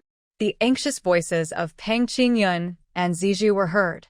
Hearing the 2 people's voices, Muyun breathed a sigh of relief. He was saved and would not die. Pour water here at the middle door and ignore the rest. Muyun shouted loudly outside. Then he asked Hu Tianxi, Xiao Hu, is there anyone in your family still alive? The little fat man shook his head, and then thought that Muyun couldn't see him shaking his head, so he endured the burning pain in his throat and replied, no more. Everyone died, except him, who was hidden in the rice jar by his mother and was not discovered. Muyun didn't know how to comfort him, and now was not the time to comfort him. After the fire in the middle was put out a little, she told the little fat boy to hold her neck tightly, and then ran out quickly. Seeing Muyun come out safely, Pang Qingyun was relieved. You really scared me to death. Next time you want to save someone, tell me first. We can choose a safer way to save people. If you do this, you might lose your life. Pang Qingyun's voice was a little loud. He was really scared just now, thinking that Muyun was going to die in there. After spending so many days together, and Muyun helping him so much, he really regarded Muyun as a friend. If she had an accident, not to mention losing the business, he would feel very uncomfortable. Ziju's eyes were also full of tears. She almost thought that Muyun was buried in the sea of fire. Sister Yun, you scare me to death. Muyun smiled and said to her, don't worry, your sister Yun can do anything. Nothing will happen. Muyun put the little fat boy down, but found that he had fainted. He had no choice but to pick him up again. Let's go. Let's go back. Don't worry about this fire. This fire is unusual. If it is put out, it may cause some trouble. Hearing this, Pang Qingyun nodded and told the others not to put out the fire. The group went back to the cloth shop. There was no doctor here, and no one was treating the little fat man. However, Muyun carefully checked his body and found that he was not injured. He should have been smoked by the smoke, and he was too sad and emotional, so he fainted. He found an empty room to settle the person down. Muyun asked Ziju to wipe the little fat man clean and then find clean clothes for him to change. After packing up everything, Muyun went out again and looked at the village opposite. The fire was bigger. In addition to the village, there was only this cloth shop in the suburbs. The fire did not stop until dawn. Early in the morning, Pang Qingyun asked someone to go to the county government in the city to report the case. When the little fat man woke up in the morning, he was fine, but he refused to speak and remained silent. Muyun called the 3 children and gave them some instructions before letting them accompany the little fat man. The people from the government office came, and Muyun met Xiaoningji again. Seeing Muyun here, Xiaoningji was also a little surprised. After saying hello, the 2 did not speak. Xiaoningji was trying to understand the situation of this manor, but found that no one knew whose manor it was. After asking around, he did not get anything out. The only people he could ask were the workers in the cloth workshop. The workers in the cloth workshop only knew how to weave and dye cloth, and they did not know anything else, so naturally he could not get anything out. Seeing Xiaoningji frown tightly, Muyun thought for a while and said, this family should be surnamed Hu. Xiaoningji looked at her in surprise. Miss Mu, do you know? Pang Qingyun thought Muyun was going to reveal the identity of the little fat man, but she just said, yesterday, several of my children played with the young master of this manor for a while. The child asked us to call him Master Hu, so my family should be surnamed Hu. If Xiaoningji could find out who this Hu family was and what their identity was, she would be able to arrange to send the little fat man home. Xiaoningji heard the surname. He subconsciously thought of Hu Wei, the prefect of the neighboring county, and then the thought was suppressed. Although the 2 counties are not far apart, it is impossible for the Hu family to come here to buy a farm. There is no shortage of farms over there, and it is said that this prefect, who is a person who likes luxury. This place is so remote that it is impossible for his family to own it. The house was burned to ashes by the fire, and there were no clues. There were only many horse hoof prints on the road to the west. Didn't you hear anything last night? The fire was so big, there couldn't be no movement? Xiao Ningji looked at the few people with suspicion. His eyes were sharp and oppressive. Mu Yun was surprised. He didn't expect him to have such a powerful look. He was really an official with power. If it were other people, they might not be able to bear the guilt, but Mu Yun and Pang Qingyun had a good psychological endurance and would not show any fear at all. Pang Qingyun replied seriously, "No, we went to bed very early. When we got up and went out to the yard, we smelled the smell of burning. When we went out, we saw that the fire was on the opposite side. Although it was on the opposite side, the farm was still a little far away from our cloth shop, and any movement could not be transmitted." Xiao Ningji looked at the cloth shop opposite. It was indeed a little far away, not close. To the west, a large number of horse hoof prints proved that this fire was not an ordinary fire. The people in the whole farm died, and they must not have been burned to death, but after killing people, they set the fire. All kinds of deeds show that this fire has nothing to do with the cloth shop, so Xiao Ningji just asked casually and did not really doubt it. Xiao Ningji left quickly, and Mu Yun also went back to the cloth shop, thinking that after 2 days, he would go to the city to play with Chu Ning and then inquire about the news. But he didn't expect Chu Ning to come by herself the next day. Xiao Ningji assigned her a maid and 2 guards, and the 4 of them drove a carriage to the cloth shop. When Pang Qingyun heard that the person was looking for Mu Yun, he looked at Chu Ning with some curiosity and then asked someone to call Mu Yun out. Mu Yun was still doing her experiment, and the results of the new experiment had not yet come out. When she heard that there was a girl looking for her, she was confused for a moment, and she couldn't figure out who it was. When she went out and saw that it was Chu Ning, she was surprised for a moment. "Ning, why are you here?" Chu Ning saw Mu Yun and happily ran over to hold her hand. "Sister Mu, you didn't come to play with me when you came to the city. You don't keep your word." Mu Yun was helpless. "I have something to do. I was thinking about going to play with you after I finished the work in the cloth workshop, but I didn't expect you to come first." Mu Yun took Chu Ning to her dying yard and saw that her maid had been following her. Mu Yun smiled and said, "Your maid is very tired standing like this. Let her go outside to rest. There is tea and some fruits in the front yard." The maid hurriedly said, "No, miss, I'm not tired." Chu Ning smiled and said, "It's okay, you go and play. I'll talk to Sister Mu." The maid hesitated for a moment, then nodded and turned to go out. Mu Yun was chatting with Chu Ning and then mentioned, "I thought you would come yesterday, when Lord Xiao was handling a case, but you weren't here. Seeing how close you two are, I thought you would be together wherever you go." Mu Yun's joke made Chu Ning feel embarrassed. After blushing and smiling, she said, "Usually we are together, but yesterday he said this place is too far away, and he was afraid that I would be tired, so he didn't let me come." Mu Yun looked at her sweet face and laughed too. "I never thought that Lord Xiao, such a serious person, has such a considerate side. But this must be a side that belongs to you, so others can't see it."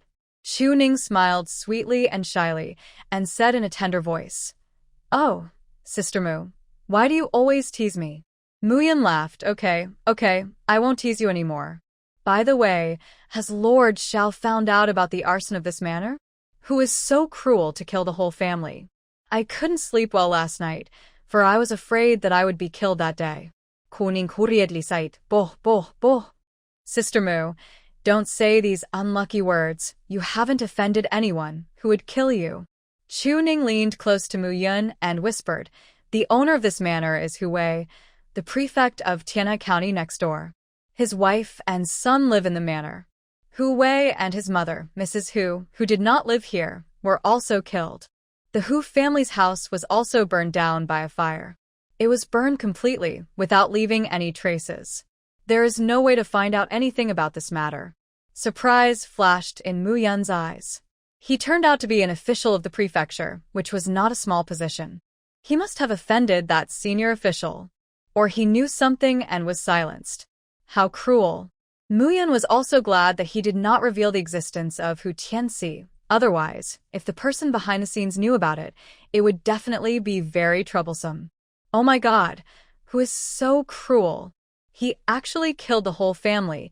Is there any hatred or grudge between them? It's too cruel. Muyan showed a shocked look to Chuning and started to complain. Chuning nodded, yes. Too cruel, although this prefect who is not a good person, but killing the whole family is really too cruel. Muyan asked curiously, why is this prefect who not a good person? Is he a corrupt official or something? Chuning lowered her head and whispered to Muyan about many things about the Hu family, such as the fact that the Hu family members are very doting, and the old lady dotes on the only young master of the Hu family, that is, she would pick the moon in the sky. For example, the prefect Hu Wei abused his power, oppressed the people, embezzled and accepted bribes, ignored the suffering of the people, etc. He was simply an unforgivable bad man. Muyan didn't expect that the family of this little fat boy was so bad, but she didn't see it, and it was not right. This little fat boy was very arrogant at a young age, and his temper was not very good. He must have been influenced by his family, but he should not be a bad person. If she found out that the little fat boy was a bad person in the future, she would get rid of him. So, this magistrate who is also guilty of 1,000 deaths. Muyan said. She hated officials who oppressed the people the most. Corruption and bribery were fine. No official was not corrupt, but oppressing the people was too much. Without the people, there would be no officials. Chuning nodded. Yes, I think so too, but his family members were not guilty of death, but the whole family was wiped out, which is really tragic. Muyan didn't know what expression to have when he heard them say bad things about someone's father. The fat boy's whole family just died, and when he heard them say that about his father, he must have some thoughts in his mind. Muyan put down the cloth in his hand and said to Chuning, I'm going to get something outside. You wait here. Chuning nodded. As soon as Muyan stood up, the fat boy ran away. She chased him, but the fat boy ran into the room and locked the door. Muyan had no choice but to explain, Xiaohu, I wasn't talking about your father just now. I was just asking for information, so I said that on purpose. Don't be angry. Hu Tianxi inside the door still didn't speak, but he hadn't spoken in the past 2 days. Yuan Bao and the others heard their mother's voice and ran in from outside. Seeing Muyan standing at the door of Hu Tianxi's room, Yuan Bao asked, Mom, what's wrong? Muyan told the 3 of them that Hu Tianxi and his whole family had died, and asked them to care more about him. So Yuan Bao and Mu Yang were also very good to Hu Tianxi in the past 2 days. At this time, they thought something had happened to Hu Tianxi, and the 3 children were a little worried. Muyan was a little helpless. It's okay, you should pay more attention to him and care about him more these days. The 3 children nodded, and Muyan spoke again to the inside. Xiaohu, you are not a 3-year-old child. You should be sensible. I just said that to find out the news about your family, so I deliberately chatted like this. I didn't mean to say anything about your father. Don't be angry. If you get angry, you will be the one who suffers. I'm going to be busy. Let Yuan Bao and the others talk to you. After Muyan left, Yuan Bao and Muyang looked at each other, and then Yuan Bao knocked on the door and shouted inside. Hu Tianxi, why are you angry with my mother? What did my mother say? Tell me, I will help you analyze it and see if you can get angry. Yuya couldn't help but say, Brother Tianxi, open the door and let's talk. My mother said that misunderstandings must be resolved in time. Otherwise, the misunderstandings will become bigger and bigger and then destroy our relationship. Muyang also said, Aunt Yun said that a man must be brave. When encountering problems, he must solve them. He cannot hide and be a coward. Hu Tianxi sat on the ground in the room, crying silently. His throat had been much better because he had taken the medicine. He didn't speak because he didn't know what to say. Thinking that his father and grandmother were gone, he couldn't help feeling uncomfortable. He was not angry with Mu Yun. He just heard that his father and grandmother were dead, and everyone in the family was dead. He was very sad. He knew that his father was not a good official because when he went out to play, he always heard others say bad things about his father. Although he was young, he also understood that what they said might be true. But others hated his father, but he didn't hate it because his father treated him very well, would tease him, buy him delicious food, and was willing to give him everything. He liked his father and grandmother. Although others always said that they were not good, he still liked them. But now, not only did he lose his mother, but also his father and grandmother. He had nothing. When he thought of this, Hu Tianxi couldn't help crying out loud. Woo woo daddy grandma Wu hearing him crying, Yuan Bao, and the others outside the door were a little anxious. Hu Tianxi, don't cry. If you have anything to say to us, we will help you, don't cry. Brother Tianxi, come out, and I will give you some candy, okay? You won't want to cry after eating sweet things. Men shed blood but not tears. Hu Tianxi, if you were a man, you would not just cry. The little fat man ignored them and continued to cry. The three had no choice but to sit at the door and wait for him to stop crying. After an unknown amount of time, the crying inside subsided. Hu Tianxi didn't hear any sound outside and thought they had all left, so he stood up and opened the door to see. But when he opened the door, he saw Yuan Bao and the other two sitting in a row at the door. Hearing the sound of the door opening, the three children immediately turned around and saw Hu Tianxi coming out, and they immediately surrounded him. Brother Tianxi, are you okay? Yuya asked worriedly. Seeing that Hu Tianxi's face was full of tears, she took out the small handkerchief her mother bought for her and wiped Hu Tianxi's face. Brother Tianxi, don't be sad. I'll go talk to my mother and ask her to let you live with us in the future. This way you'll have a family again, okay? Mu Yang watched Yuya wiping Hu Tianxi's face and felt very jealous. Cry, cry, cry. All you do is cry. He even wants girls to wipe his tears. How shameless. Hu Tianxi was comforted by Yuya's heartwarming gesture. Just as he felt a little warmth in his heart, the handkerchief in Yuya's hand was snatched away by Mu Yang. Yuya, let me wipe it for him. You are so short, it's too tiring to stand on tiptoe. Yuya was pushed aside. When she heard Mu Yang say that she was short, she looked at herself, then looked at them. Indeed, they were all taller than her. Yuya was a little unconvinced and pouted. I will grow taller if I eat more in the future. Brother Mu Yang, you're so annoying. I am not short. Seeing that Yuya was unhappy, Hu Tianxi could not help but coaxing her. I also think Yuya is not short. Other children of your age are not as tall as you. Mu Yang rolled his eyes at Hu Tianxi. Aren't you sad? How can you still have the mind to say these? Mu Yang withdrew his hand, put Yuya's handkerchief in his pocket, then said to Yuya, the handkerchief is stained with Hu Tianxi's snot and tears. It's too dirty. I will give it to you after Brother Mu Yang washes it. Hu Tianxi was very angry. Where do I have snot? Where do I have that? Mu Yang, you're talking nonsense. The little fat boy was treated by them, and the sadness disappeared unconsciously. Yuya smiled. It's okay. Tianxi brother is still a child. It's normal for children to cry and have snot. I don't mind. Just wash the handkerchief and it will be clean. Mu Yang didn't want Yuya to touch such dirty things, so he insisted on washing her handkerchief himself. In fact, he wanted to buy Yuya a new handkerchief, but he had no money. Hu Tianxi finally smiled on his chubby face. Thank you, Yuya. Seeing that he was willing to come out, he stopped crying. Yuan Bao changed the subject and said, Hu Tianxi, I just saw 2 crickets on the lawn outside, but I don't know how to catch them. Do you want to go and see if you can catch them? Hu Tianxi nodded.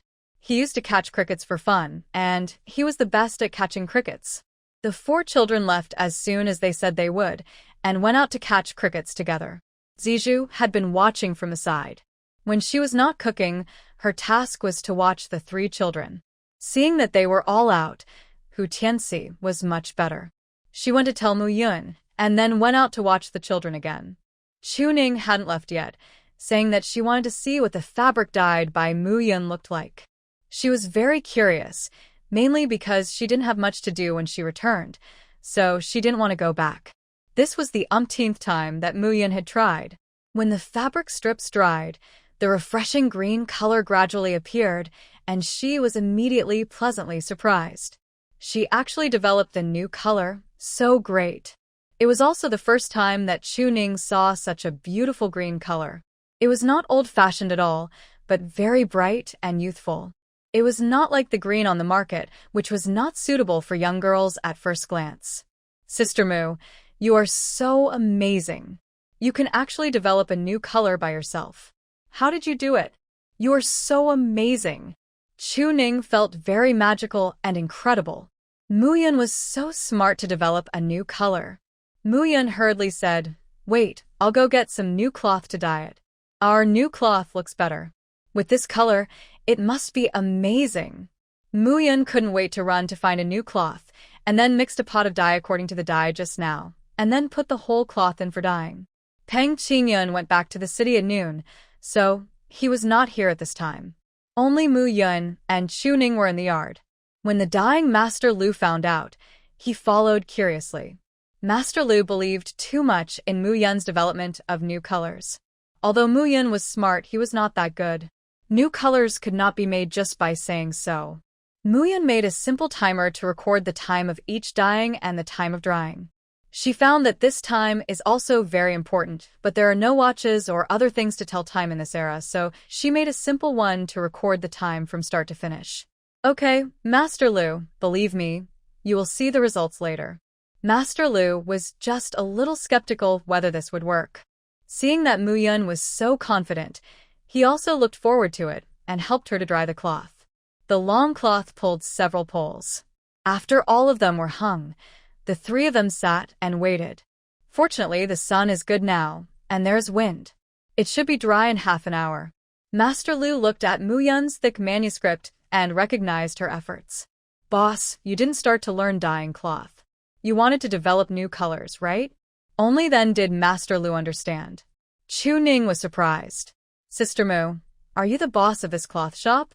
Muyun nodded. Well, I guess so. I'm in partnership with Boss Peng, so I'm also half the boss. After Muyun finished talking to Chuning, he said to Master Lu, the colors on the market now are a bit old. I want to develop some newer colors so that our cloth shop's business will not have to worry about it.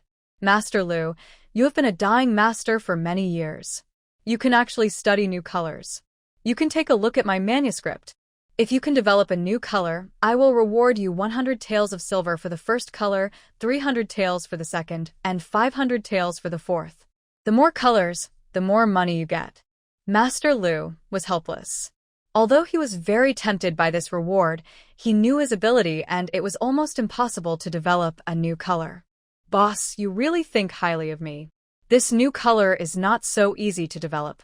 Muyun smiled and said, if I can do it, of course you can too. Be more confident, Master Lu. Master Lu smiled helplessly. Let's see how your color is first. He didn't quite believe that Muyun could develop a new color. Not only did he not have confidence in Muyun, he also had no confidence in himself. The three of them sat in the yard chatting and waiting for the cloth to dry. After about half an hour, the color of the cloth slowly emerged. In the sunlight, the cool green cloth showed bright waves, like tender green buds in the sun, transparent and moist, which made people feel pleasing to the eye. Master Lu and Chuning were stunned. The two hurriedly walked to the side of the cloth to dry and looked at it carefully. Such a beautiful and transparent color was really amazing. Chuning touched it gently. The cloth was soft, smooth, and tender. It felt better than the best Yuawajan. Sister Mu, what kind of cloth is this? Why is it so soft, delicate, and silky? Chuning had seen good things before. She had seen better cloth, but this color was the first time she had seen it. Muyun named this cloth Huanhuajian. The pattern on it was similar to the splashing water, so it was named Huanhuajian. This is a new product called Huanhuajian. If you like it, I'll give you one. Chuning waved her hands. No way, I can buy it. You can't let Sister Mu give it to me. If you want to give anything, it should be me who gives it to you. Master Lu carefully touched and checked it for a long time and said excitedly, Boss, I also want to learn and study new colors. Your color is so good, I really admire it. Master Lu was excited, stimulated by Muyun, and also had the idea of developing new colors. Muyun wanted Master Lu to try to mix new colors. This is actually not difficult. It's nothing more than doing experiments day after day until the right color is mixed. After all the cloth was dried, Muyun was ready to take the cloth back to the city. She gave the formula for mixing colors to Master Lu and asked him to continue dyeing the cloth. She took the dyed one and got on Chuning's carriage back to the city. There were a lot of people and the carriage was a bit crowded. It was the first time that Chuning saw Muyun's two children. She liked them very much at first sight. But she always felt that Yuan Bao's face had a sense of familiarity, but she couldn't remember where it was familiar. It was a bit illusory, so she simply didn't think too much about it. Sister Mu, why are you bringing so many children? Chuning thought it was only Yuan Bao and Yueya, but there were two other boys. At Muyun's age, it's impossible for him to have so many children. Muyun smiled and said, I picked up these two. Chuning was a little surprised when she heard this. But she also admired him very much. Sister Mu, you are such a good person. You always do good things. You will definitely be rewarded in the future. Hearing her naive words, Muyun smiled. She only did things according to her conscience and didn't ask for any reward. After the carriage entered the city, it drove towards the restaurant. As soon as it arrived at the door, it saw many yamen runners standing at the door. There were many onlookers, all whispering and talking about what happened in the restaurant. Muyun lifted the curtain and looked at the scene, frowning tightly. What big thing happened? So many yamen runners were dispatched. Did the government intervene? Chuning was also curious, Sister Mu, what happened? Muyun turned back and told Zizhu, Zizhu, take the four of them back to the inn and wait for me. I'll go see what's going on. Ning, why don't you go back first? Chuning shook her head. It's okay, Sister Mu, I'll go with you. Let my carriage take them to the inn. Muyun nodded, and the two got off the carriage and walked towards the restaurant, but were stopped by the yamen runners. Didn't you see the government handling the case? You can't go in now. Chuning was about to speak when she heard Muyun say, I'm the other boss of this restaurant. Can I go in either? Another yamen runner came over and whispered to his companion about Chuning's identity. As the boss and the magistrate's fiancé, the yamen runner immediately let the two in. In the hall, Xiao Ningji and Peng Qingyun stood on one side. A man was lying on the ground, his face pale and his eyes wide open. The coroner next to him was checking the cause of death. The atmosphere in the hall was very serious, making people feel depressed for no reason. Seeing the two people coming in from outside, Xiao Ningji frowned and hurriedly pulled Chuning over to block her view. Ning, why are you here? This place is not suitable for you to stay. I'll have someone send you back. Xiao Ningji was afraid that she would be scared when she saw such a scene. The cause of the incident was that the man died after eating in the restaurant. Various signs showed that the man died of poisoning. The dead man was followed by his friend, named Dupeng. After the man died, Dupeng immediately asked someone to call the old mother of the deceased. At this time, the old mother had not come yet, and Dupeng was still guarding the man. The government officials had just arrived and immediately controlled all the people in the restaurant and surrounded the restaurant. Such a big thing happened. Regardless of whether the man died because of the food in their restaurant, it would affect the business of the restaurant. From then on, everyone would be cautious and suspicious. No matter how delicious the food was, if someone died, no one would come to patronize it again. Muyun's mind turned quickly. There was an 80% possibility that this matter was Li Xiaoping's method, and only the very small 20% possibility was an accident. From the last time he sent someone to catch her, it can be seen that Li Xiaoping is a ruthless person with no bottom line. He repeatedly framed her a few days ago, but failed. He actually chose to directly cause a death. This move was simply shameless and cruel. Muyun was guessing in his heart. The coroner was still examining, and Dapeng began to say how pitiful the deceased was. He had elderly parents at home to take care of. He was so young, had not yet married, and had not yet enjoyed life, but he died because of a meal. This was really unfair. The people around were all eating here before the incident. The government arrived in time and surrounded them all together, not allowing them to leave for the time being. Hearing the man's words, everyone was scared. Was there something wrong with the food they ate? Peng Qingyun was worried and anxious when he saw the guests like this. The business of this restaurant had just started to pick up, and it would not fail like this. This is a money-making project that makes a lot of money every day. If it fails, the loss will be too great. Muyun said to Xiao Ningji, Sir, I see that everyone is very worried about the food they just ate. Can you please call all the doctors in the city to check the food in the kitchen, the food and drinks on the table, and the guests who have eaten? If it is a problem with our restaurant, we are willing to take responsibility. But if today's incident is just someone else's deliberate frame-up, then please find out the truth and clear our restaurant so that everyone knows that the dishes in our restaurant are clean and there is no problem. Xiao Ningji thought for a moment and agreed, which was also a favor to Mu Yun for saving Chuning.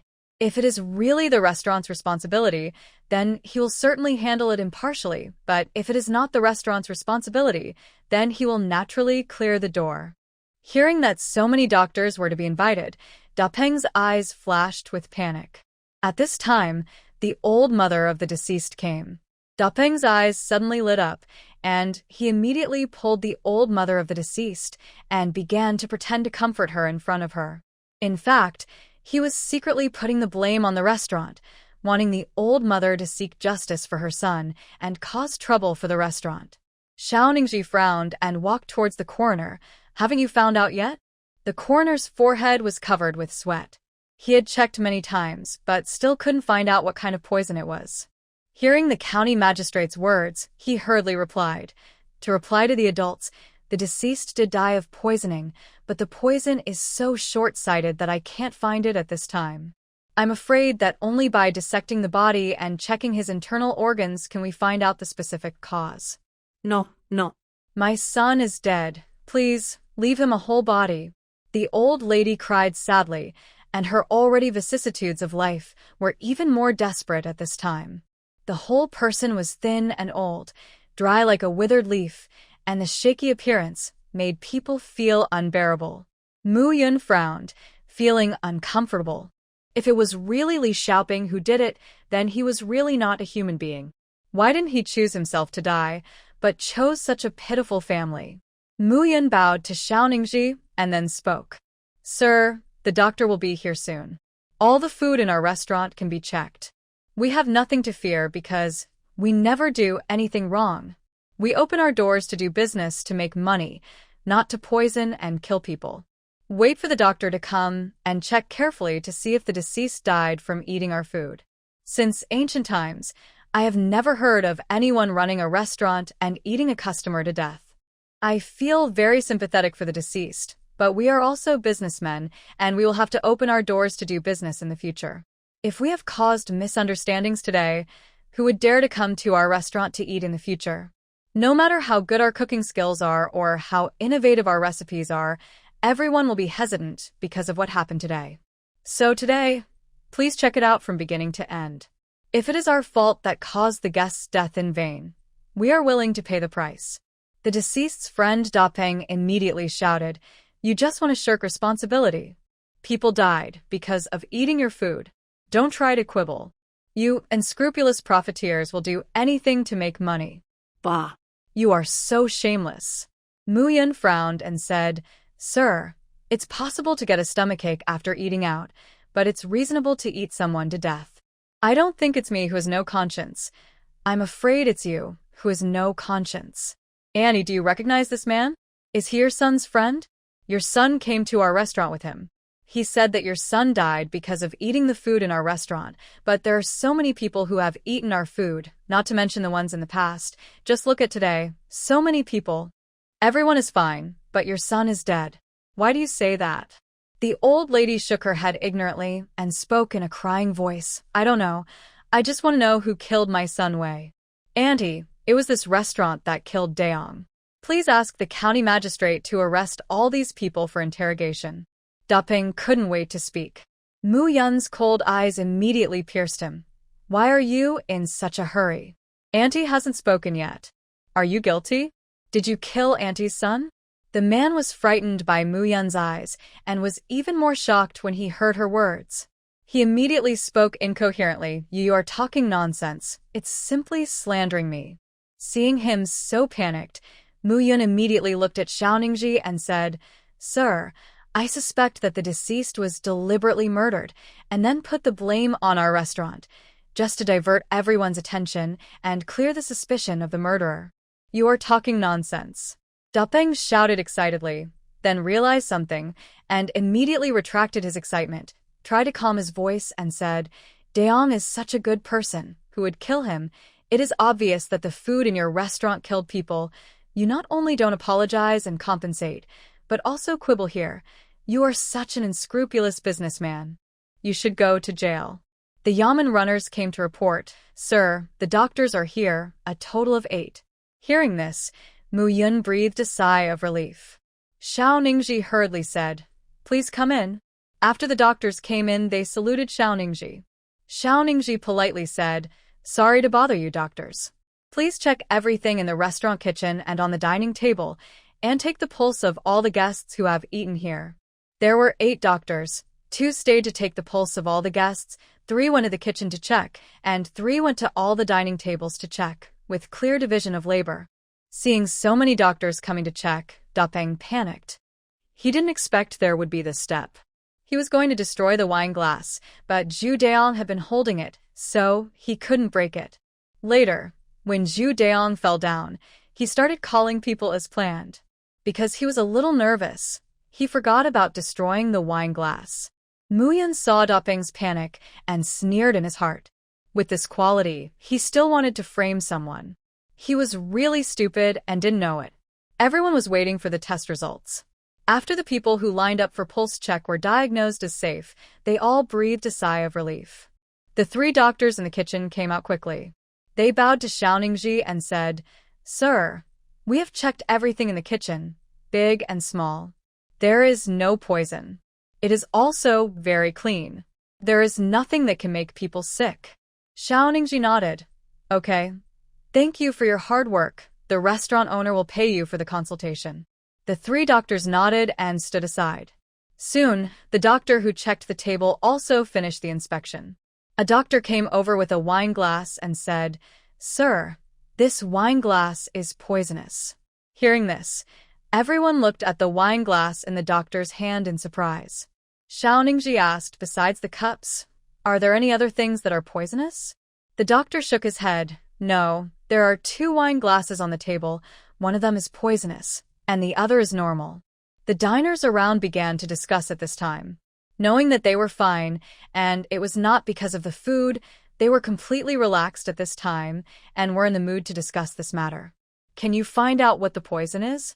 The doctor nodded. Yes, but it will take a while, about half an hour. Xiao Ningji said, Then please come and check what kind of poison it is. A doctor said, Sir, there is actually no need to be so troublesome. As long as the person who poisoned has had this poison on his hands, it can be checked with a silver needle. So just put the silver needle on everyone's finger and try it out. Even if you wash your hands in time, there will still be some residue. Once the silver needle touches it, it will show up. Unless you wash your hands repeatedly for more than 10 times, in this case, it will not be tested out. When the doctor was speaking, Mu Yun noticed that Da Peng was clasping his hands uncomfortably. This action seemed to indicate that the person who poisoned was almost certainly him. Xiao Ningji immediately adopted the doctor's opinion and asked 8 doctors to take out silver needles to check everyone present at the same time. Da Peng subconsciously wanted to retreat. Mu Yun came to him and shouted to a doctor, Doctor, come and see this big brother first. I see he is very anxious and sweating. Da Peng hated Mu Yun. He was already nervous, and he was even more nervous after this, and he had no chance to escape. He didn't dare to act rashly. It was impossible to escape. There were so many Yamen runners. At this moment, he could only pray that he would not be checked out. He washed his hands once, but only once. He was afraid that he would get stained when eating peanuts, so he washed his hands. At this moment, he regretted not washing his hands more times. What he regretted most was that he forgot to destroy the wine glass. As soon as the doctor approached, he began to tremble, and the whole person seemed to be unable to control himself and trembled violently. Fearing that he would suddenly hurt the doctor, Mu Yun was always on guard beside him. The doctor tried the silver needle on Da Peng's left hand first and stayed on each finger for a while. Seeing no change, he switched to the right hand. At this moment, Da Peng was shaking even more. His right hand was the one that was most exposed. As soon as the silver needle was placed on his thumb, It began to change color. The doctor was shocked. He immediately widened his eyes and looked at Dapeng. Dapeng also saw the blackened silver needle, and his heart was completely relieved, and he no longer felt scared. He quickly reached out and wanted to catch the doctor, but was grabbed by Mu Yun. Mu Yun was guarding against him, so he would not let him have the chance to hurt the doctor. This incident happened very quickly. When everyone looked over, they only saw Mu Yun holding Dapeng's arm, and the doctor stood aside with the blackened silver needle in his hand, still in shock. Xiao Ningji walked over quickly, and the other Yamen runners immediately came over and took Dapeng from Mu Yun. This person is the one who poisoned. The doctor handed the silver needle to Xiao Ningji, and Xiao Ningji handed the silver needle to the coroner for inspection. The coroner took out the silver needles used on the deceased for comparison and found that the two were equally toxic. Sir, the poison on the two silver needles is indeed the same. It can almost be concluded that this person is the murderer. Dapeng's legs were weak and trembling. He just shook his head desperately. No, it's not me, it's not me. Swish, a sharp arrow broke through the wind and pierced Dapeng's throat in an instant. The two Yamen runners who were holding Dapeng were instantly scared. It all happened too fast. When Xiao Ningji led people to chase him out, he couldn't see anything. Back to the restaurant again, Xiao Ningji's eyes were very cold, and he was obviously very angry. Mu Yun said, "Sir, can this prove that this person's death has nothing to do with our restaurant?" Xiao Ningji nodded, yes. Xiao Zhang, take the two dead. Let's go back to the Yamen. Mu Yun looked at the old lady, her eyes were swollen from crying, and she didn't make a fuss when she came to the restaurant, but was just sad. She couldn't bear it, so she said, "Sir, although the deceased has nothing to do with us, I can't bear to see the old lady like this. This 50 taels of silver is my pension for the old lady in the future. Please give it to her for me." "Girl, no. My son is gone. What's the point of me living as an old woman?" Mu Yun didn't say anything, but looked at Xiao Ningji with a firm look. Xiao Ningji nodded and took the 50 taels she gave. Okay. Boss Mu is affectionate and righteous. Although he is a businessman, he does not pursue profit, but maintains a kind heart. Very good, he will come to taste the food in your restaurant when he is free to see if he is as warm as you are. Seeing that she was so kind, Xiao Ningji didn't mind helping her again. With his words, the business of this restaurant will not be affected anymore. Sure enough, when the others heard it, their original doubts and worries about the restaurant disappeared, and they sighed at the kindness of the boss. They all praised Mu Yun. Mu Yun didn't expect such a pleasant surprise. She just wanted to help the old lady, because she couldn't bear it. After Xiao Ningji led everyone away, the guests gathered around Mu Yun and praised her kindness. Mu Yun smiled and said to everyone, "Thank you all. I don't know if what happened today was a trap or an accident. Thanks to the county magistrate for his keen observation, our restaurant has been cleared of all charges. Thank you all for your cooperation.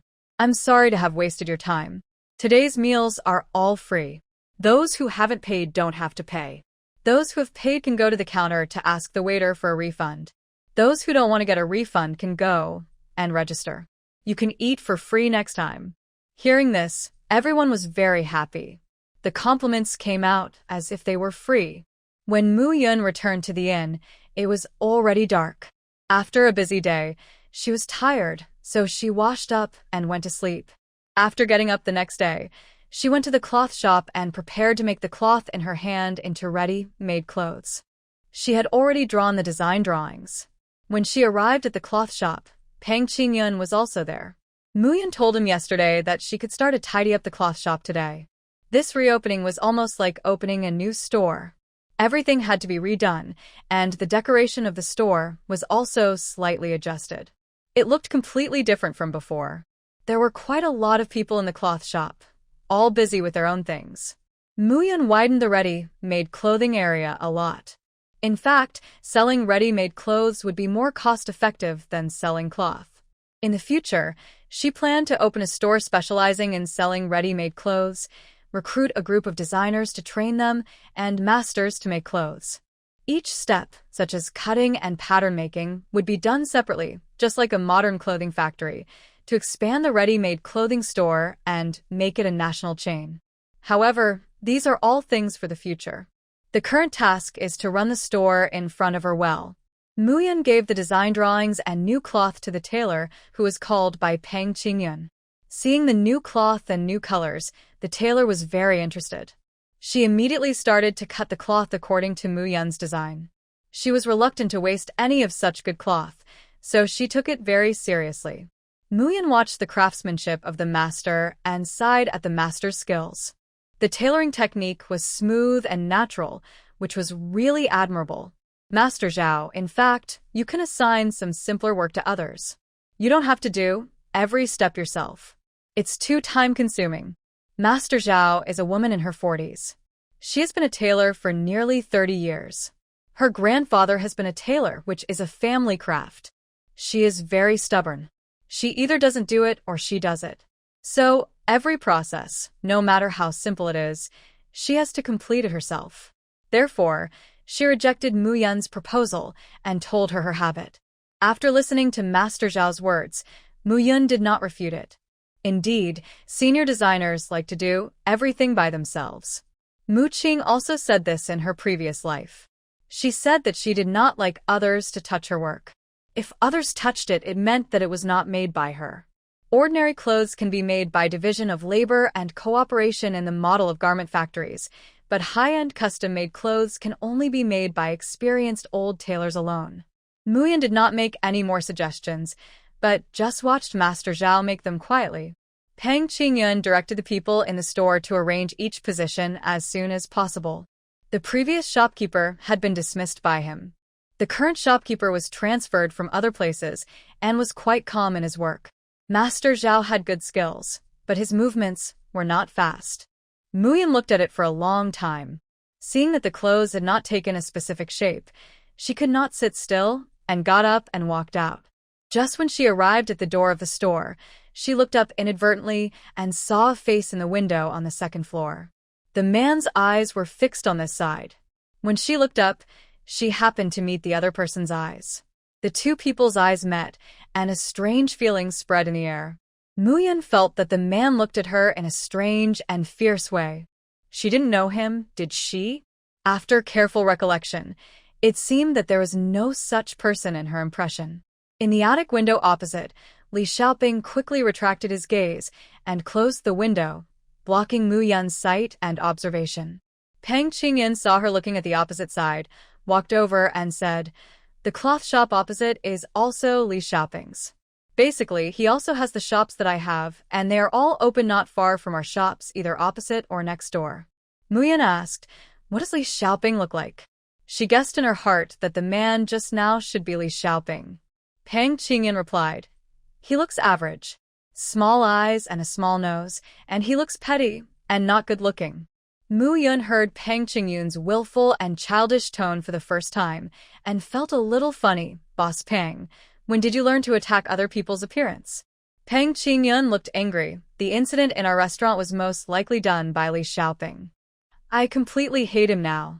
Although I knew that his methods were not fair and honest, I didn't expect him to be so cruel and play with people's lives. I hate this person now. I feel disgusted when I think of his face. This was the first time that Pang Qingyun hated someone like this. Muyun nodded. Indeed, this Li Xiaoping is a vicious person. He sent people to arrest me before, but those people were not my opponents.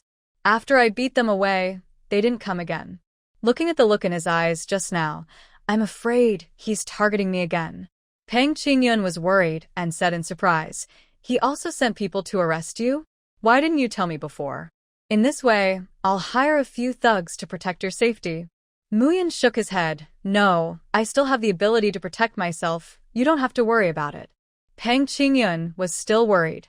After all, Li Xiaoping was indeed too vicious. If something really happened to Muyun, everything would be ruined. Thinking about it, he decided to go back and ask someone to find a maid who knows martial arts and buy her to protect Muyun. Seeing that there was nothing to do for the time being, Muyun went back to the inn. She was busy these days and had no time to spend time with the children, but fortunately, the two of them now have playmates so they don't feel lonely. Back to the inn, she saw Chu Ning in the backyard. Seeing her come back, Chu Ning hurriedly said, "Sister Mu, I'm here to return your things." Chu Ning asked the maid to get it. It was the 50 taels of silver from yesterday. Mu Yun frowned. Why? The lady didn't want it? Chu Ning looked regretful and said in a low tone, "No, it was the lady who committed suicide by taking medicine and followed her son." Mu Yun was surprised. How could this happen? She felt a little uncomfortable. Chu Ning sighed and said, "Andy died last night. Today, Brother Ningji brought the Yamen runners to bury the mother and son. Brother Ningji is also feeling bad, and he is now investigating the case. He said that he must find the person behind this so that Annie and her son can rest in peace.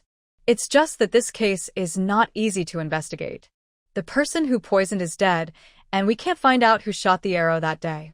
I think it will be very difficult for Brother Ningji to find out the truth." Mu Yun nodded. It's really not easy. But I think yesterday's incident was actually aimed at our restaurant. If we investigate from the direction of our competitors, we may be able to find out. Chu Ning frowned slightly, not daring to think about it. It's a bit exaggerated that business competition alone can result in loss of life. Mu Yun chuckled helplessly. Some people are wolves in human skin. They are very poisonous, so it's not certain. Chu Ning nodding. That's right. I'll remind Brother Ningji when I get back and ask him to look into this. Mu Yun hurriedly said, "I was just chatting with you. Don't tell him. I'm afraid the magistrate will think I'm misleading him to investigate the case." Chu Ning said innocently, "It's okay. Brother Ningji won't think so. I'll just say it's my own guess." Mu Yun was helpless. "Okay. It's up to you. I'll be happy if you can find the person behind it." Mu Yun took the 50 taels of silver that was returned, feeling depressed, and after thinking for a moment, she decided to teach Li Xiaoping a lesson. It just so happened that the cloth shop would open in a few days, and beating him up so that he wouldn't have the energy to make trouble at that time would save trouble, otherwise she didn't know if he would do it again later. When it was late at night, she changed into a black nightgown, prepared the necessary items, and set off. At this time, everyone in the Li mansion had gone to bed. Except for 2 servants guarding the gate, the mansion was quiet. It was very convenient for Mu Yun to act. The Li mansion has always been safe and nothing has ever happened, so the security is not very strict. In addition to the servants guarding the gate, there are 2 patrolling servants. Mu Yun squatted on the wall and observed for a long time, confirmed the guard situation in the mansion, and then jumped down. At this time, the 2 patrolling servants just walked by here, and Mu Yun walked in the opposite direction of them. This mansion is a bit big, but fortunately, she asked the waiter to spend money to get the layout map of the Li mansion. She remembered where Li Xiaoping's yard was. Following the map in her memory, she soon came to the yard where Li Xiaoping lived.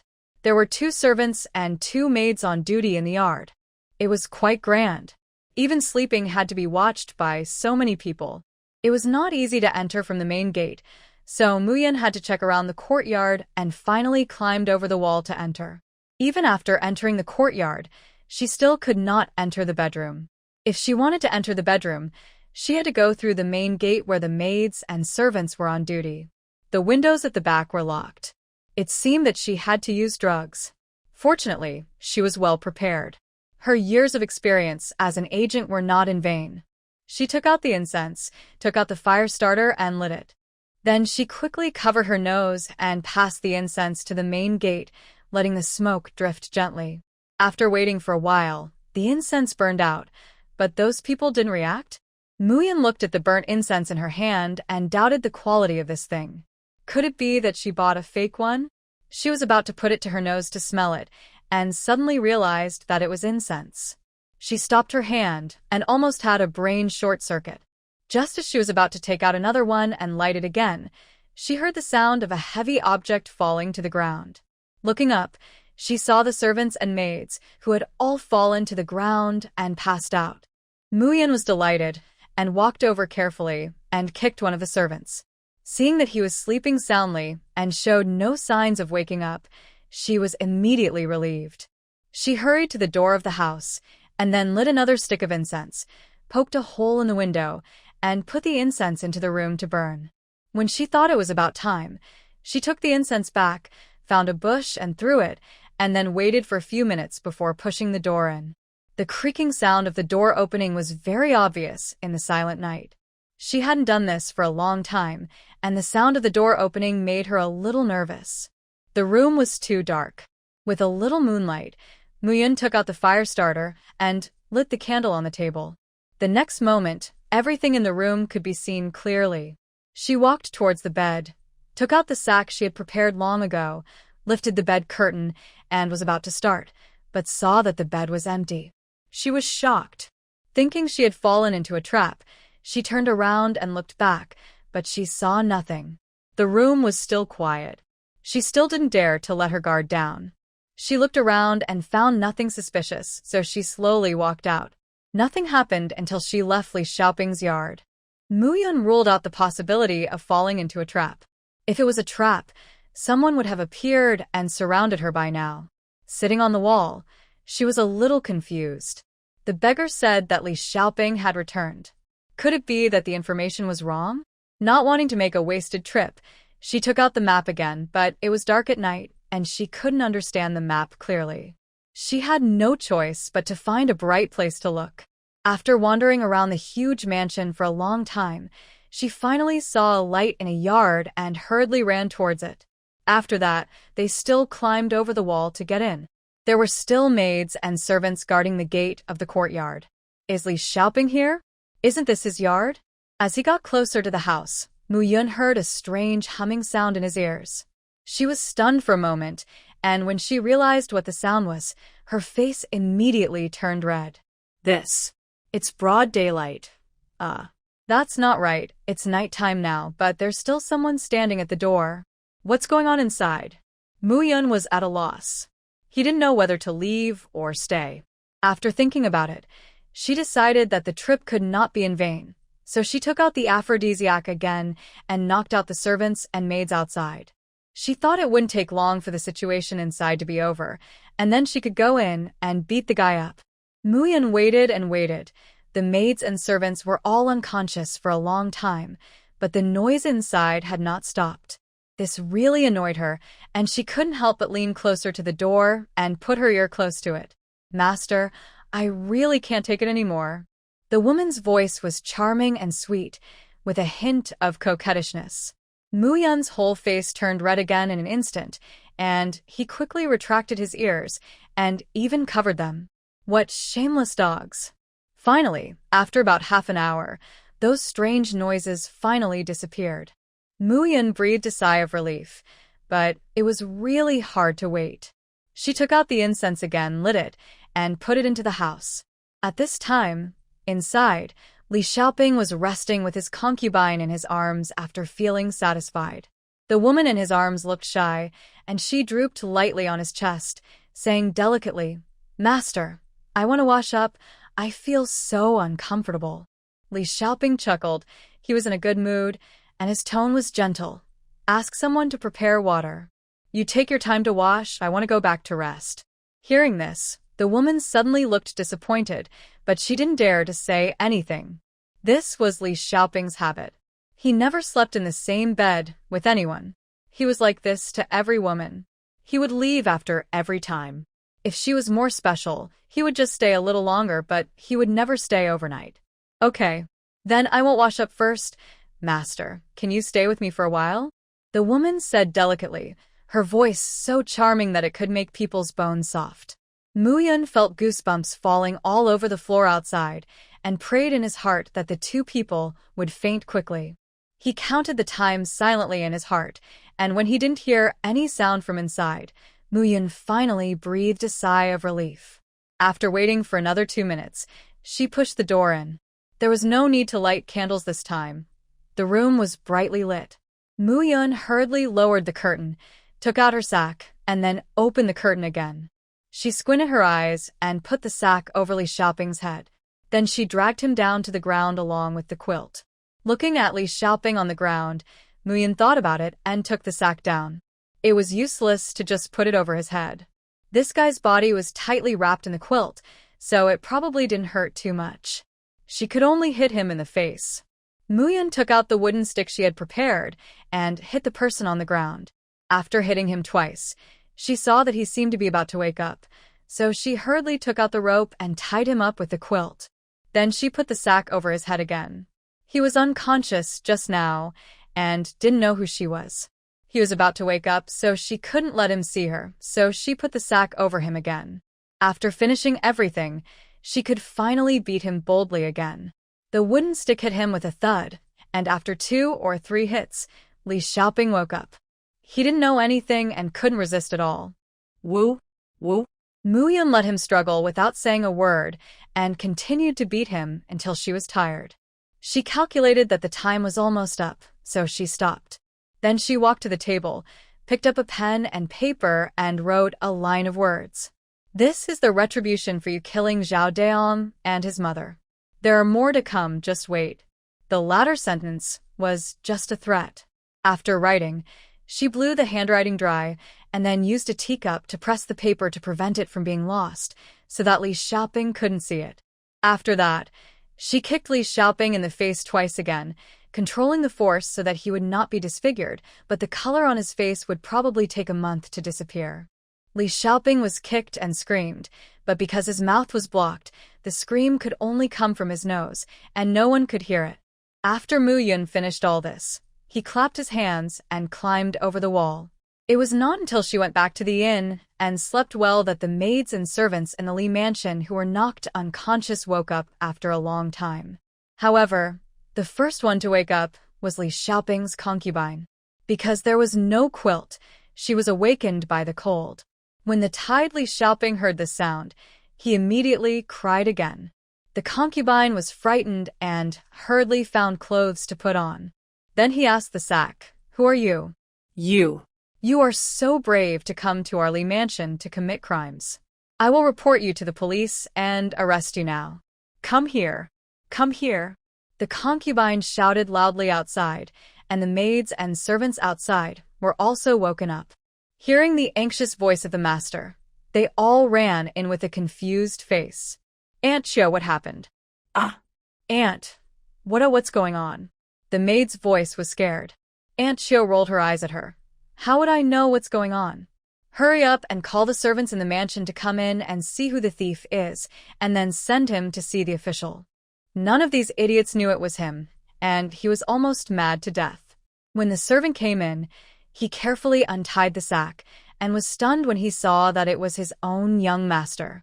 Then he was frightened by Li Xiaoping's cold eyes and hurriedly untied him. "Young master, I didn't know it was you." Aunt Chiu was also stunned. "Master, why is it you?" This. "Oh, how can you be a good servant? You don't even know that there are bad guys in the mansion? I really don't know what we keep you for." Aunt Chiu hurriedly untied Li Xiaoping and even pulled the quilt away.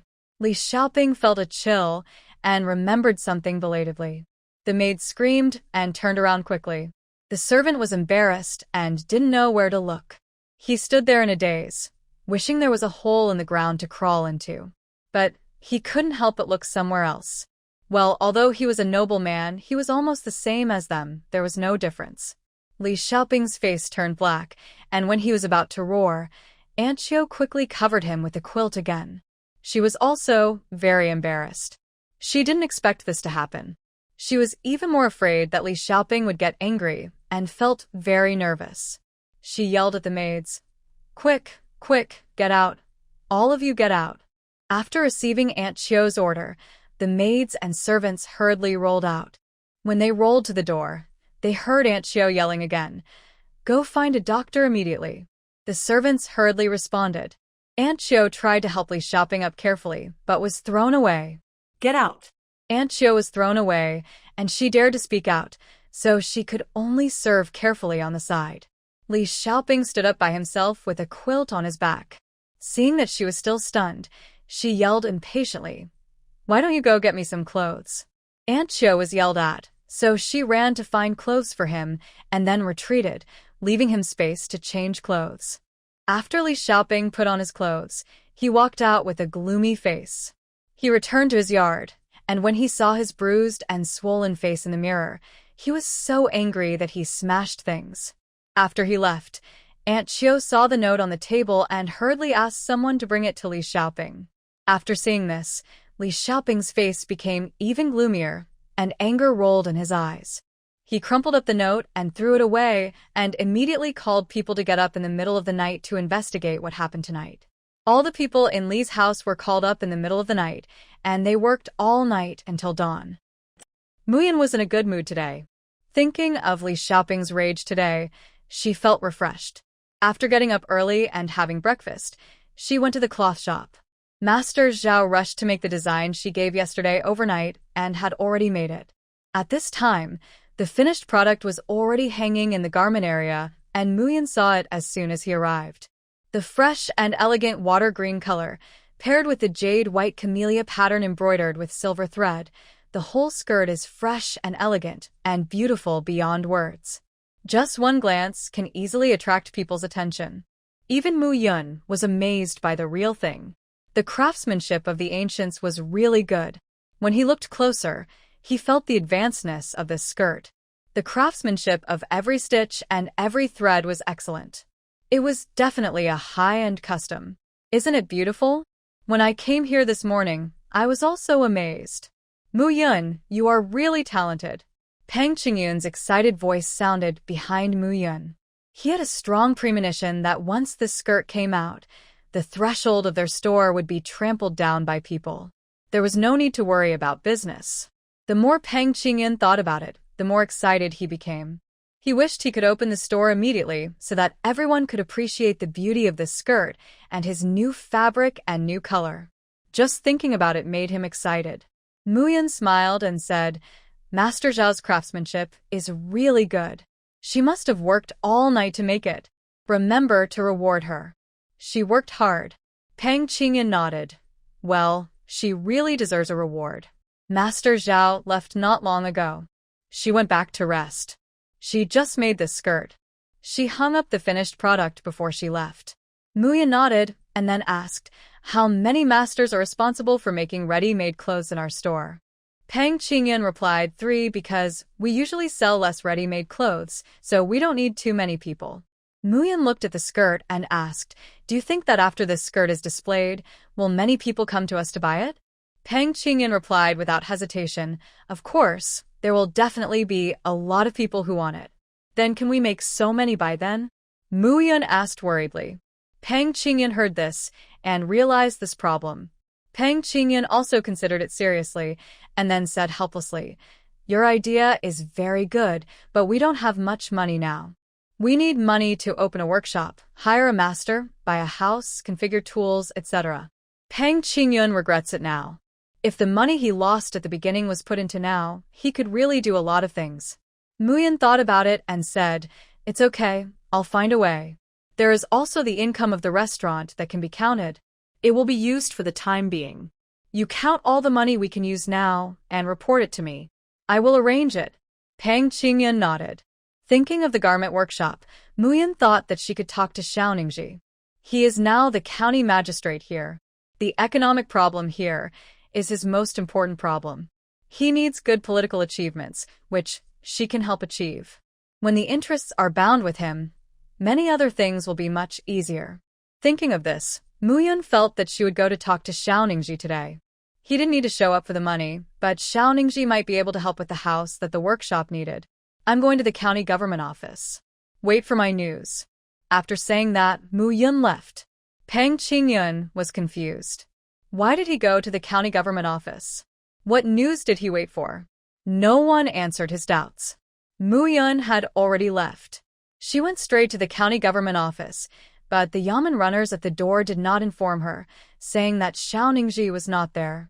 Mu Yun had no choice but to wait for people at the door. As soon as she sat down on the stone steps on the side, she saw 2 familiar figures not far away. They were Chunlan and Chunyue and a man. Chunlan and Chunyue seemed to be arguing, and the man stood aside as if persuading them. Mu Yun looked at her curiously. Chunlan ran over here, and Chunyue chased after her relentlessly, with anger on her face. Chunlan, stop right there. You did it on purpose. You just can't stand seeing me well. After Chunlan ran over, she suddenly saw Mu Yun sitting on the stone steps. Tears welled up in her eyes, and she was full of grievances. Seeing Mu Yun, she was very embarrassed and hurriedly held back her tears. Explain it to me clearly, don't try to run away, are you a witch? What do you want to do? Chunyue's voice was very loud, and it was hard for Mu Yun not to hear it. Chunyue also saw Mu Yun, but she ignored him and still looked at Chunlon with dissatisfaction. Chunlon couldn't help it, so she pushed her away and shouted loudly, I told you that it was Zhao Desheng who kept pestering me. You don't like such a hypocritical villain, Li Chunyue, are you deaf? Chunlon was angry, and Chunyue's momentum suddenly weakened. The man said from the side, Okay, don't quarrel over me and hurt the harmony between you sisters. In fact, Chunlon didn't mean anything else. It was indeed me who saw her say hello to her. Chunyue, you think too much. Chunlon was speechless and couldn't help rolling her eyes. Zhao Desheng, if you can't speak, don't say anything. The more he spoke, the more Chunyue quarreled with her. She felt that the more she quarreled with Chunyue, it was all because of Zhao Desheng. He seemed to be persuading, but in fact he escalated the conflict. Okay, I won't say anything. Chunlon, don't be angry. You will become ugly when you are angry. Zhao Desheng's tone was like coaxing people. When Chunyue heard it, she exploded again. Li Shunlan, get out. Mu Yun laughed. These two sisters were played like this by a man. This Chunyue usually looks very smart. How can she be so stupid in finding a man? Okay, two sisters, stop quarreling. Come and sit down and talk about it. Mu Yun smiled and spoke to the two of them. Before the two of them spoke, Zhao Desheng's eyes lit up immediately when he saw Mu Yun, and he hurriedly said, Yes, this girl is right. Chunlon, Chunyue, come sit down and talk slowly. As he said that, Zhao Desheng was about to sit next to Mu Yun. Mu Yun did not hide his disgusted eyes, glanced at him, and said in a cold tone, Who are you? Who told you to come and sit here? Get out of here. Zhao Desheng was just embarrassed for a moment, and then smiled and said, Girls just like to joke. I am Chunyue's fiancé. My name is Zhao Desheng. You know each other, right? Chunyue, why don't you introduce yourself? Zhao Desheng looked at Chunyue and spoke. Chunyue was irritable, and when she saw him looking at Mu Yun, his eyes were as bright as a dog seeing a bone. She was very angry. Not familiar, I don't know him. Brother Desheng, let's go. Chunyue didn't want to stay any longer. When she saw Mu Yun's face, she felt upset and scared. She always felt that Zhao Desheng would have other thoughts when he saw Mu Yun. What are you busy with? Chunlon is still here. You two sisters should go back together. When Zhao Desheng spoke, he couldn't help looking at Mu Yun. He had never seen such a cold and beautiful woman, and she looked not to be of high status. Maybe he would have a chance, so he didn't want to leave at all. Chunyue could yell at anyone, but she didn't dare to yell at Zhao Desheng. Seeing that he was determined to stay, it was useless for her to be angry. Mu Yun didn't think about going back for the time being. The sweet potato seedlings had been planted, and there was nothing wrong at home for the time being. But after not going back for a few days, she missed her own yard a little. I may have to wait a few days, she replied. Chunlon nodded. Oh, I was thinking that if you want to go back, we can go together later. Chunyue said with ill intention, You haven't been back for a few days, and you often go to the city. Now everyone is gossiping about you. Hearing this, Mu Yun was curious. What are they gossiping about me? Chunlon gave Chunyue a cold look, then looked at Mu Yun and said, Some people in the village are like this, Sister Mu. Don't mind it. Chunyue ignored Chunlon's warning and said coldly, They said you found a lover in the city, that you don't do your job outside, and that the money you earn is not clean. They said all kinds of things. If you don't go back, the spit of those village women will drown your house. Mu Yun was not angry, but smiled. Let them go. It's fine if they didn't say it to me. If they did, the end would be the same as that of the daughter-in-law of the Tao family. If they are not afraid, let them go. Speaking of the daughter-in-law of the Tao family, Chunlon and Chunyue admired Mu Yun very much. Even Chunyue disliked Mu Yun very much. After hearing this, she also admired Mu Yun a little, and was also a little afraid. After all, she had been rude to her before. Thinking of this at this time, Chunyua's voice became a little smaller. I just relayed those words to you. I didn't say anything about you. She explained inexplicably. Muyun nodded. Yeah. After listening to what Zhao Desheng said for a long time, he also understood that this beautiful woman was just from the countryside, not from a wealthy family, and he was even happier. Then he couldn't help but interrupted. I also think those gossipy women in the village are the most annoying. They do nothing every day and just get together to gossip about others. This Miss Mu is a good person at first glance. These rumors are really harmful. His sudden interruption made the three people look at him. Chunyua was helpless and angry. Chunlan was disgusted, and Muyan looked at him with a playful look. Zhao Desheng was a little embarrassed by the gazes of the three people, but he didn't know where he said wrong, and was a little confused. What's wrong? Did I say something wrong? He asked blankly. Muyan smiled and said, Has anyone ever said that you are very long-winded and hypocritical? Chunyua, although you are not very beautiful, you shouldn't find such a person. This is totally unworthy of you. The first half of Muyan's words made Chunyua dissatisfied, but the second half made her secretly happy, and the dissatisfaction just now dissipated. Brother Desheng has a good family background. Chunyua said this shyly. Muyan smiled and asked, How good is it? Tell me about it. Chunyua didn't need to speak for Zhao Desheng, who was full of pride and couldn't wait to say, My family opened a blacksmith shop. My father is a blacksmith. I will inherit his legacy and become a great blacksmith in the future. Muyan nodded. Is that so? How much money can this blacksmith shop make in a month? Zhao Desheng said proudly, When business is good, I can make 7 or 8 taels of silver a month, and on normal days, I can make 4 or 5 taels of silver a month. In this era, such an income is indeed very good. Some ordinary farmers can't even make 1 or 2 taels of silver a year. At this time, most people make a living from crops. The only way to make money is to sell some food, chickens and ducks raised at home, but these are not worth much. Farming is exhausting, and food can't be sold for much money. Although there are scholars, farmers, merchants, and artisans, farmers often have a much better life than merchants. Chunyua didn't want to farm in the countryside for the rest of her life, so in her opinion, marrying Zhao Desheng was the best choice. She wouldn't have to worry about money in the future, and she wouldn't have to worry about not being able to eat next year if the grain income was not good this year. So she held on to Zhao Desheng tightly, and when she came to discuss marriage, she also deliberately tricked Zhao Desheng to choose her instead of Chunlan. But after meeting more times, she found that Zhao Desheng was very fickle, always showing concern for other women, which really annoyed her. But she was reluctant to give up this marriage that she had worked so hard to get. Today, when she saw Zhao Desheng being courteous to Chunlan again, she couldn't help but explode and started arguing with Chunlan.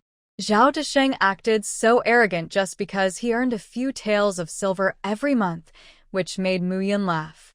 Seeing that Muyan did not show any surprise, but instead had a hint of sarcasm in his smile, Zhao Desheng felt a little unhappy. His smile gradually faded, and he couldn't help but ask, Miss Mu, what are you laughing at?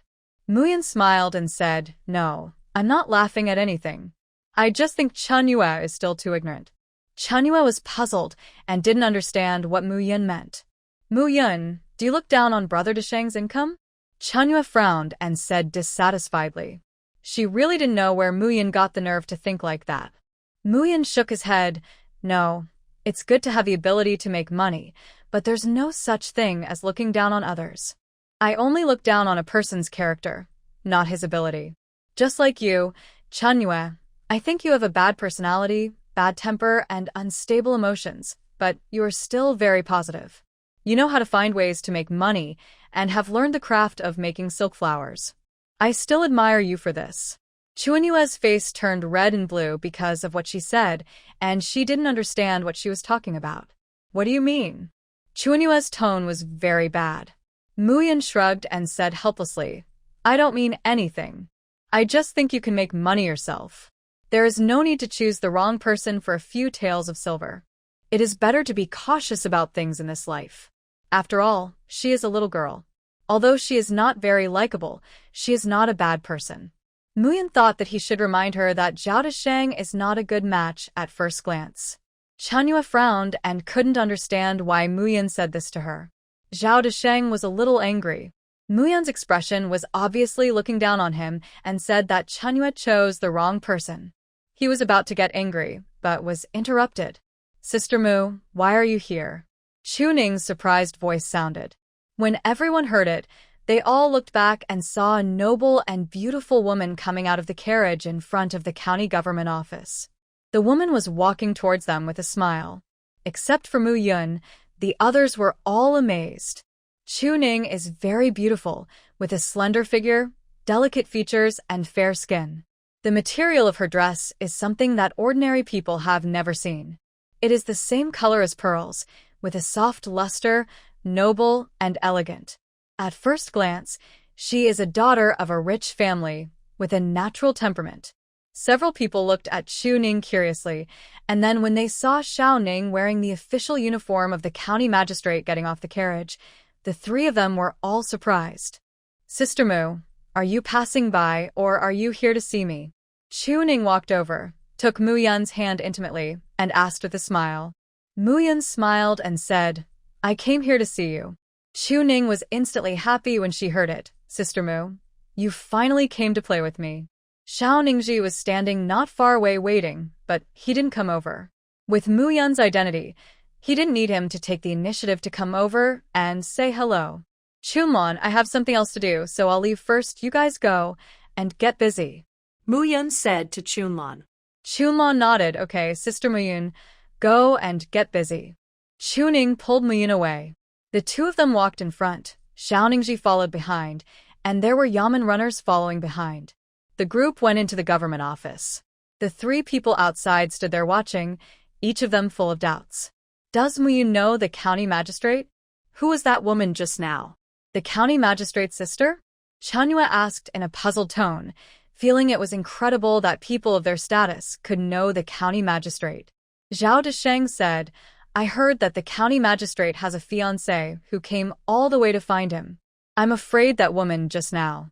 Hearing this, Chunlon and Chanyue were very surprised. In the government office, Chu Ning warmly invited Mu Yun to drink tea and have snacks. Xiao Ningji went to change clothes. Chu Ning pulled Mu Yun to chat and talked about who they had just visited. Mu Yun listened carefully and heard some useful information. From what Chu Ning said, Xiao Ningji was also working hard for the political achievements of Lingxi County, but it seemed that there was no effect, and he couldn't even find a clue. Mu Yun said, Ning, actually I came to see Lord Xiao today. I have something to tell him. Chu Ning was puzzled, but didn't ask much. Then I'll go and call Brother Ningji. He should have changed his clothes. Mu Yun nodded, yes, thank you, Ning. Chu Ning smiled mischievously and said, Can I listen together? Mu Yun smiled and nodded. Of course, it's not a private matter. Besides, Lord Xiao and I don't have any private things to talk about. Of course you can listen. Is there any need to ask? Chu Ning chuckled twice. I'll go and call Brother Ningji. After a while, Chu Ning pulled Xiao Ningji over. Xiao Ningji was very curious about what Mu Yun could ask him for. Miss Mu, I heard from a Ning that you have something to ask me. What is it? Xiao Ningji asked directly. Mu Yun smiled and said, Sir Xiao, this is the case. I have some ideas and suggestions that I want to tell you in detail about the future development of the entire Lingxi County. Xiao Ningji heard this, and a hint of surprise flashed in his eyes. What does Miss Mu want to say? Xiao is all ears. Although he was confused and curious, he was not in a hurry and no emotion could be seen on his face. Mu Yun sighed that this official was really well trained in expression management, and he couldn't tell anything from his face. Mu Yun didn't say much nonsense and said directly, Lingxi County is remote and the soil is not good. After the farmers here pay the grain tax every year, the remaining grain is barely enough to eat, and some are not enough to eat. So for Lingxi County, the grain issue needs to be changed, but it is difficult to change. After all, most people who grow grain rely on the weather for their livelihood, and human power can't change anything. Xiao Ningji frowned. Miss Mu, what you said is the same as saying nothing. Chu Ning heard his words, fearing that the atmosphere would be awkward, and looked at him with some dissatisfaction, and then hurriedly said, Sister Mu hasn't finished speaking. Why are you in a hurry? Muyun smiled and didn't mind his words, and continued, helping the people to grow crops and increase their grain harvests. Lord Xiao can't change this, but helping the people make money and increase their income, Lord Xiao can still do it. Xiao Ningji was curious. What do you mean, Miss Mu? Do you have a way? Muyun nodded. Yes, I have a way to help. I came here today to discuss with Lord Xiao about the matter of driving the people of the whole county to increase their income. Is Lord Xiao free? You may not believe it just by saying it. If you are free, you can come with me, take a serious look, and see how my proposal goes. Before Xiao Ningji agreed, Chu Ning hurriedly said, When I'm free, I'm free. Brother Ningji, let's go and take a look with Sister Mu. I'm also curious about what Sister Mu said. Xiao Ningji looked at her helplessly. Okay, let's go and take a look. He is really worried now. Although he doesn't know what Muyun is up to, it won't hurt to go and take a look. The three of them got on the carriage and went directly to the cloth shop. Peng Qingyun was busy in the store at this time. The cloth shop was about to open, and a batch of woven and dyed cloth had just been delivered from the weaving workshop. He had just directed people to put everything in place, and looking at the new fabrics and new colors, his heart was filled with joy, and he even had a sense of pride and accomplishment. Just as he was secretly happy, he turned around and saw Muyun coming with Xiao Ningji and Chu Ning. He was surprised for a moment, then hurried over to greet them. Master Xiao, Miss Chu, why are you two here? Muyun said, I invited them. You can do that. I'll just take care of the reception. Peng Qingyun nodded, wondering what Muyun wanted to do, but it was not easy to ask at this moment. He went out and left the room to them. Seeing that the new cloth and colors were all laid out, Muyun was even happier, so that Xiao Ningji could believe it more easily. These cloths are woven and dyed by our own cloth workshop. Sir Xiao, please take a look. At present, the only new color that Muyun developed himself is aqua green, but there are 3 new cloths. Muyun introduced to the two people, this cloth is called rain silk cotton, with a delicate luster and as thin as rain silk. It is a new product of our cloth workshop. Xiao Ningji saw this kind of cloth for the first time. It looked similar to the brocade used by the nobles in the capital, but it felt completely different in texture and material. Sir Xiao, our price for this cloth is 5 taels of silver per piece. Do you think it's easy to sell at this price? Chu Ning and Xiao Ningji were both surprised. 5 taels of silver? So cheap? Chu Ning couldn't help but exclaimed in surprise. You should know that the brocade in the capital costs 40 taels of silver per piece, and it is difficult to buy. Although this rain silk cotton is not as good as that brocade, it is almost the same. Compared with 40 taels and 5 taels, who would still buy brocade? Xiao Ningji frowned. Won't we lose money with 5 taels of silver?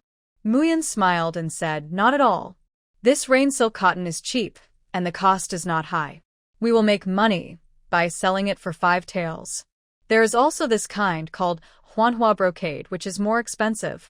We plan to sell it for 8 to 10 taels of silver per piece. There is also this kind, which is the best kind, called Sanhua Ling, which is delicate, thin, and soft. The cloth has its own jacquard pattern and complicated workmanship. It takes 5 workers a month to weave 1 piece. We plan to sell this kind for 30 taels of silver per piece. These cloths are more amazing than one another, but what surprised them more than the cloth was the price. Looking at this Sanhua Ling, Chu Ning couldn't imagine how easy it would be to sell in the capital. Even though it was 50 taels per piece, some people were still vying for it. Sister Mu, if this scattered flower silk was placed in the capital, even if you had 100 pieces, they would be gone in a day, and you could just lie down and count the money. Chu Ning touched the scattered flower silk and couldn't let it go. Every woman loves beauty, and she is no exception. Her dresses are all made of the best and most popular fabrics and styles in the capital, but when she saw Muyun's scattered flower silk, she felt that the fabrics she had before were just average, nothing special. Muyun looked at Xiao Ningji with a smile and said, I plan to expand our weaving workshop, dyeing workshop, and add another garment workshop. These will require a large number of workers, and these workers can be selected from the people. The wages I offer will not be low. In this way, the people can be encouraged to increase their income. What do you think, Lord Xiao? Xiao Ningji frowned, but the people don't know anything, and your workshops may not be able to grow big. If they can't grow big, you won't need so many people. Mu Yun looked confident. Don't worry about these, Lord Xiao, I'm sure. The people don't know how to weave or dye cloth, but I can ask people to teach them. I will find a group of specialized masters to teach them so that they can all learn the craft. As long as my 3 workshops are successfully opened, the income of the people in the entire Lingxi County will be greatly increased, and people will no longer only rely on farming and selling food for income. I think Sister Mu's idea is very good. It can also help many people find ways to make a living, learn skills, and never go hungry wherever they go. This is a good thing that benefits the country and the people. Chu Ning said in agreement.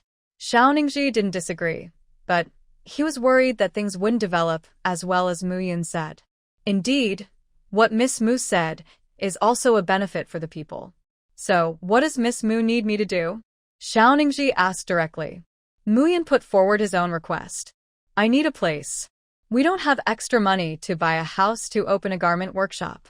The dyeing and weaving workshops can be expanded, but this garment workshop needs to find a new place, and this place cannot be small, it must be big. Master Xiao, you can help provide a place. Don't worry, it's not in vain, but the money will definitely be given later, whether it's renting it to us or selling it to us.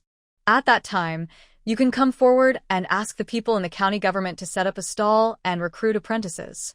We will teach them for free, and after they finish their studies, they will work in our workshop with generous monthly wages. After hearing her request, Xiao Ningji didn't think it was excessive, but too simple. He asked, you can recruit apprentices yourself. Why do you need the county government to do it? Mu Yun replied, it's different. The county government is more authoritative and everyone trusts him more. And when you make money in the future, everyone will only say that it is the county magistrate's concern and care for the people. He works hard for the survival of the people. This is extremely good for your reputation. Xiao Ningji smiled. This little girl from a remote farm family actually knows the word official reputation. It seems that Mu Yun knows a lot. Yes, seeing these cloths, you can understand that Mu Yun is not an ordinary person but a person with real skills. Miss Mu is right. Okay, I'll find a place for you. It's guaranteed to be big enough. During this period, Xiao Ningji found several wealthy businessmen and wanted to talk to them about the economic development of Lingxi County, but these people were obviously afraid that he would ask them to pay. One by one, they all made excuses, sometimes this, sometimes that. Xiao Ningji was not a person who would ask for help from others. He wanted to find a way to solve the problem by himself, but he did not expect Mu Yun to come to him. Apart from anything else, just seeing this cloth made him more confident in Mu Yun's weaving workshop. Such good things, with such a cheap price, would not be a problem to sell them all over the country in the future. Seeing that he agreed, Mu Yun smiled happily. Okay, then I'll trouble you, Lord Xiao. I will definitely not let you down in the future. Mu Yun said confidently. Xiao Ningji smiled and was looking forward to it. After looking at the cloth, Chu Ning also went to see the finished garment and was immediately amazed. However, there was only one piece of this dress for the time being, and Mu Yun could not give it to her, so he promised to design a better-looking one for her in the future, using her favorite scattered flower silk. Chu Ning was looking forward to this. After seeing Xiao Ningji and Chu Ning off, Peng Qingyan came to ask them why they were here. Mu Yun told Peng Qingyan everything. Peng Qingyan supported and admired Mu Yun's idea. Doing this will indeed boost the income of the entire Lingxi County. If our cloth and ready-made clothes can be sold all over the country in the future, then this small Lingxi County will also grow and become a place where everyone is rich. This is also a great achievement for the county magistrate. Peng Qingyan was even more looking forward to it. The next day, Xiao Ningji took them to see the place. It was a house next to the county government. The house was very large, but it had been abandoned for several years. It was a bit old and messy. After tidying it up, it was still very suitable to be used as a garment workshop. After seeing it, Mu Yun was very satisfied and immediately negotiated the price with Xiao Ningji. She wanted to buy it directly as long as the price was reasonable. This place was built by a county magistrate several times before. However, not long after it was built and moved in, the county magistrate was executed for corruption. This house was also regarded as stolen money and was taken over by the county government. It's just that this house has been sitting there for nearly 10 years, and it has been useless. It can't be sold, let alone rented out. It has been sitting there all the time, and now it is fully utilized. Xiaoningji didn't sell it, but just said to rent it to them first, and the rest will be discussed later. Mu Yun also listened to his advice. He also asked the people in the county government to help clean up some of the heavier work, leaving only some fine work, which needed to be cleaned up by Mu Yun and his men. After the matter was settled, Peng Qingyun called all the maids and servants in the house to clean up. There is strength in numbers, and in one day, the house was almost cleaned up. It's just that this place was built according to the model of a residence and used as a workshop, so it needs to be modified. These things will take a few more days. Because of the matter of the garment workshop, the opening of the cloth shop was delayed for a few days. But it's better to have more time. There are only a few masters who make ready-made clothes now. Even if they work late at night, the clothes they can make are limited. With more time, they can make more sets. After telling the workers about the areas that needed improvement, Mu Yun went back to the inn. She had been very busy these past few days, and the children were tired of staying here. They couldn't go to other places to play. They had told her before that they wanted to go back to the village. As soon as Mu Yun returned to the inn, she saw Zijou running over in a panic. "Sister Yun, you are finally back? That little who is missing." Zijou had been looking for him around for a long time, but couldn't find him. She was very worried and anxious, and she was about to cry. Hearing this, Mu Yun frowned. What's going on? How could he disappear? Mu Yang, Yuanbao Yueya, and the other two who came running behind also looked worried. Mu Yang's eyes were full of guilt and self-blame.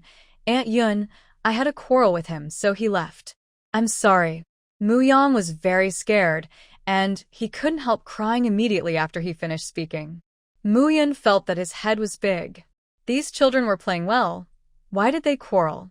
She did not blame Mu Yang, but just said to Zijou, "You watch over the three of them. I will go look for him." When did he disappear? Did anyone in the inn see where he went? Zijou said hurriedly. The waiter said that he saw him running towards West Street. I was afraid that there was no one to take care of the three children, so I didn't dare to chase him, which delayed us. Mu Yun quickly searched the entire West Street, but still couldn't find Hu Tianxi. She was a little worried. If the little fat boy got lost, it would be fine. But if he met a bad guy, that would be a disaster. Mu Yun stood at the end of West Street, looking around, not knowing where to look. Seeing a man selling toys next to her, she walked over and asked politely, "Big brother, my child ran over here to play and couldn't find it. I want to ask if you have seen him? Such a tall, fat little boy." The man was a real person. He didn't get impatient or ignore her when he heard it, but recalled it carefully. I seem to have seen a little fat boy, but I don't know if it's yours. Mu Yun asked hurriedly, "Where did you see him?" When? The man said it seemed that not long ago, a man seemed to have been talking to the little fat boy, but the little fat boy didn't like to talk to him, so I thought it was very strange, so I looked at him a few more times. Hearing this, Mu Yun became worried. Could Hu Tianxi have met a bad guy? Mu Yun hurriedly asked, "Brother, did you see where they went?" The man pointed to the direction of the suburbs and said, "It seems that they have been walking forward.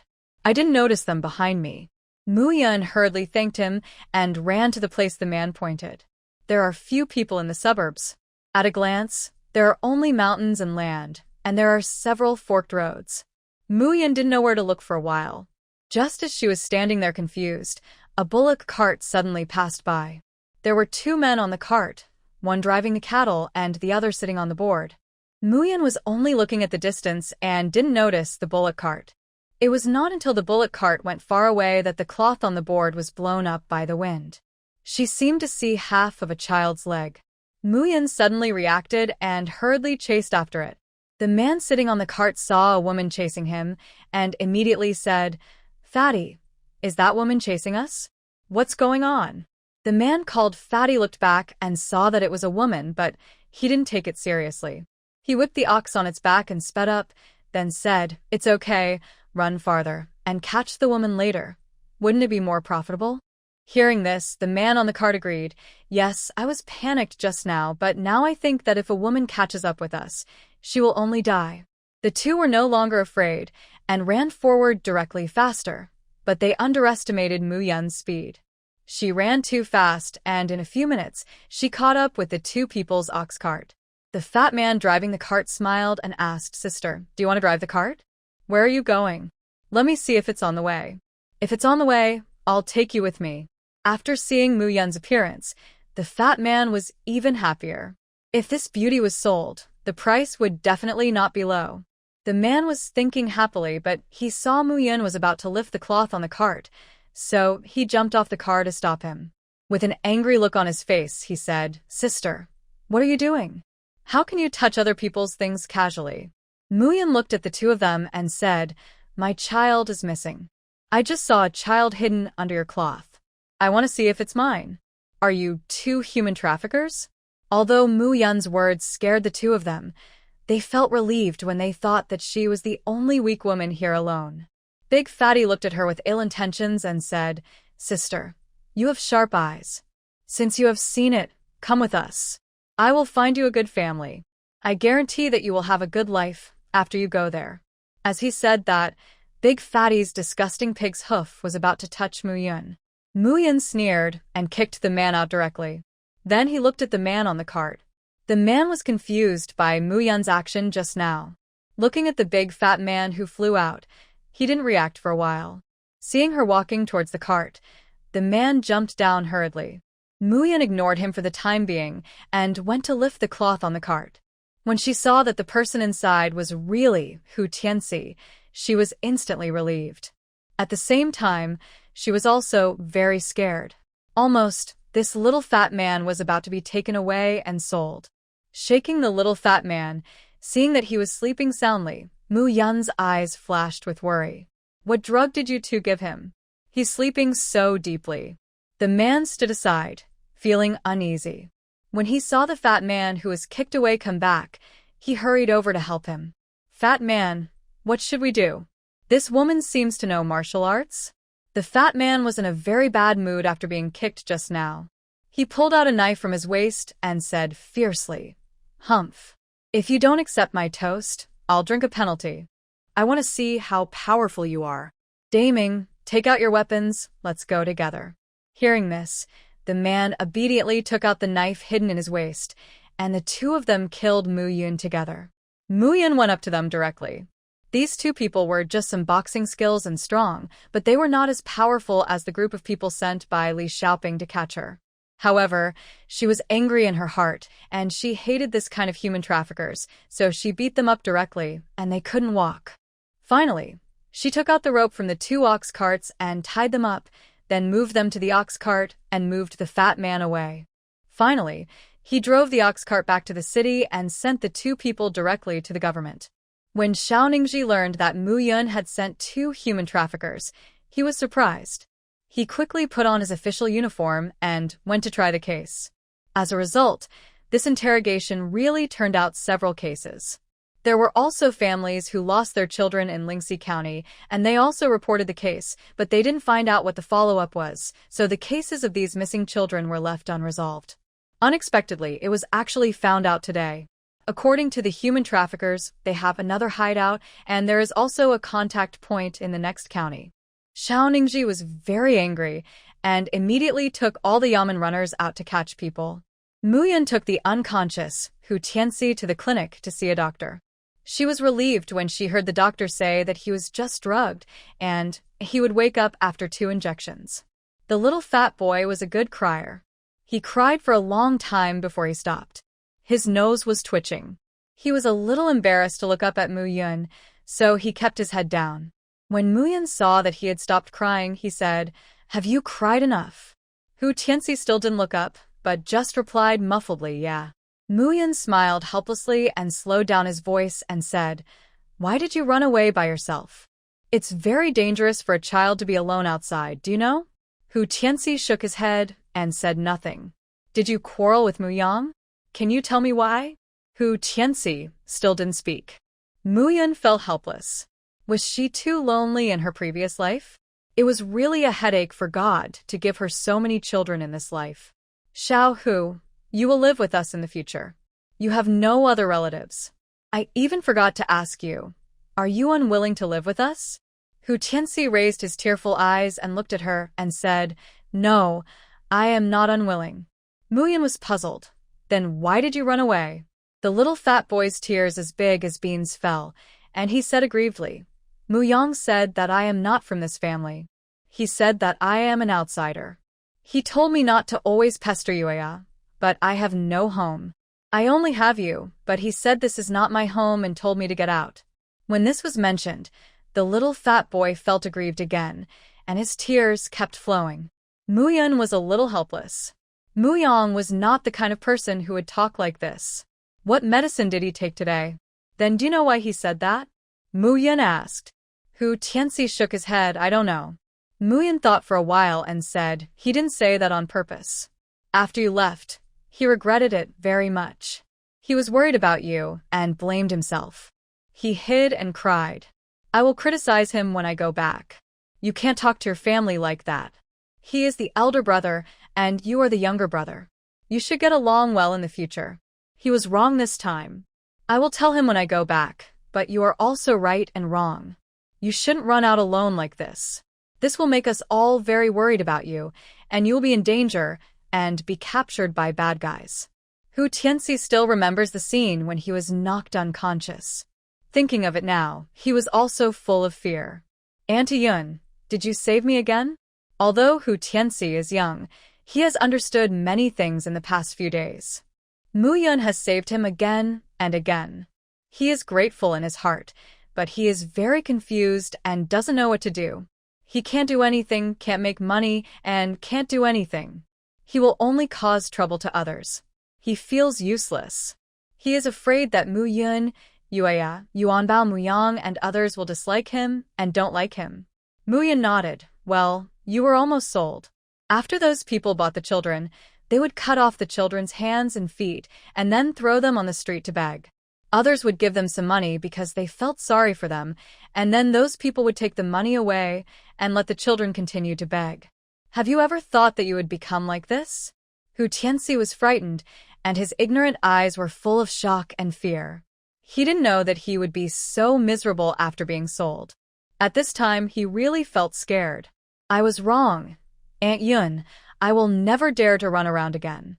Hu Tianxi cried with tears in his eyes, and he seemed to know that he was wrong.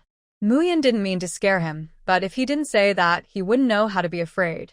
If he ran around randomly in the future, this might really happen. Well, it's good to know that you are wrong. Let's go, we're going back. Muyan stretched out his hand, and the little fat man immediately took it. After the two returned to the inn, everyone was relieved to see that Hu Tianxi was found. Although Mu Yang felt very embarrassed, he still took the initiative to apologize. I'm sorry. Tianxi, I shouldn't have said that to you. I won't do that again. Let's get along well and be a family. Can you forgive me? After Mu Yin left, Zizhu talked a lot with Mu Yang, telling him what would happen if Hu Tianxi went out and met a human trafficker and was abducted. Mu Yang regretted it very much. He just didn't like Hu Tianxi always pestering Yuya. He didn't hate him very much, and he didn't want anything to happen to him.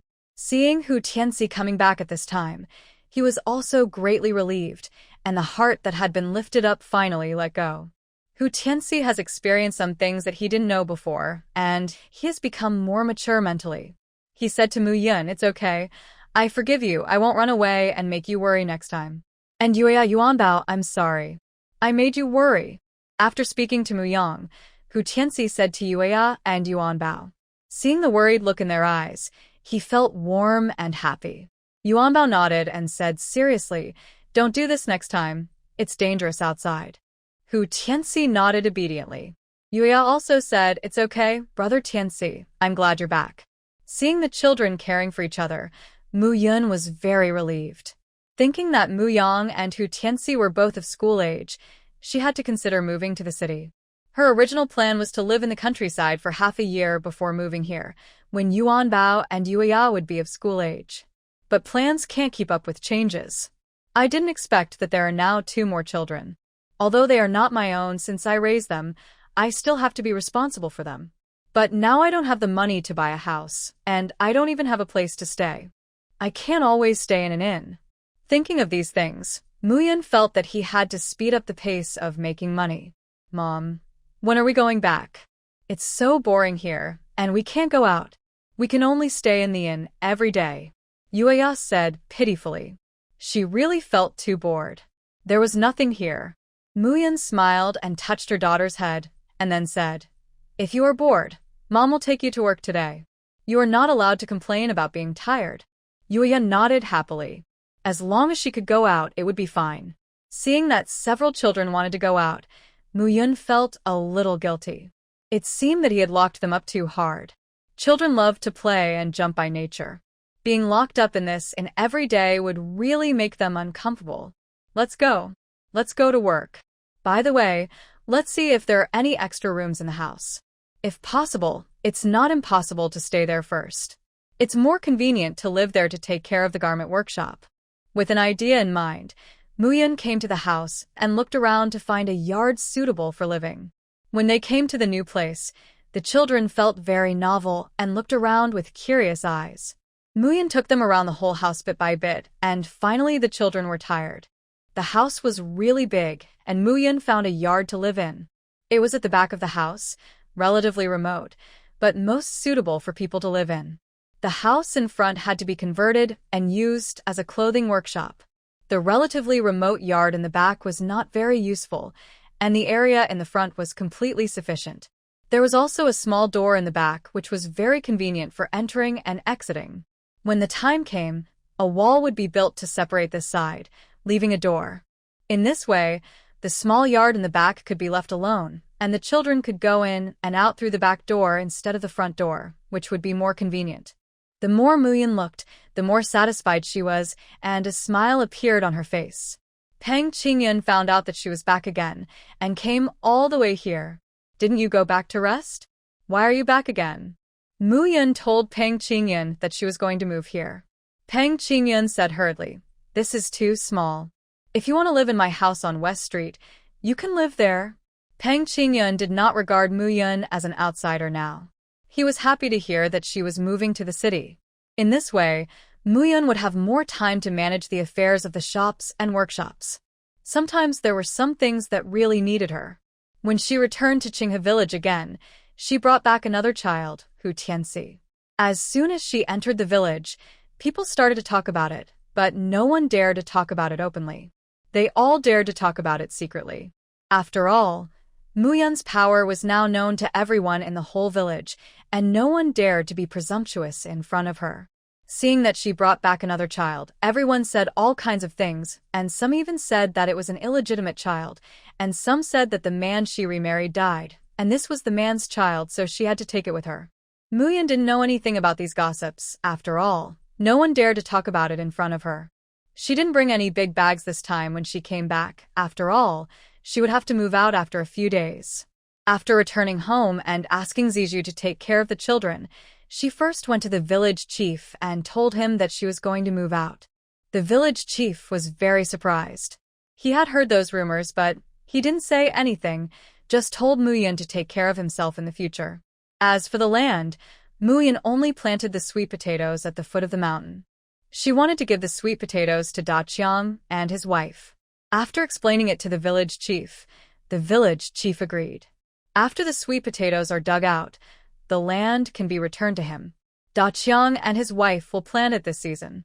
After talking to the village chief about the land, Muyan told him that the county government was recruiting apprentices. The village chief was very surprised. When he learned that the weaving, dyeing, and garment workshops were opened by Muyan and others, he was even more shocked. Muyan, "You are really jaw-dropping. Such a big thing. You did it without saying a word. You are really... I really admire you." The village chief only realized at this time how outrageous the gossip in the village was. Fortunately, he was still a little skeptical and even couldn't help but believe some of it. The result. In the end, it turned out to be like this. At this time, He also felt that it was not unfair for the daughter-in-law of the Tao family to be arrested and imprisoned for spreading rumors.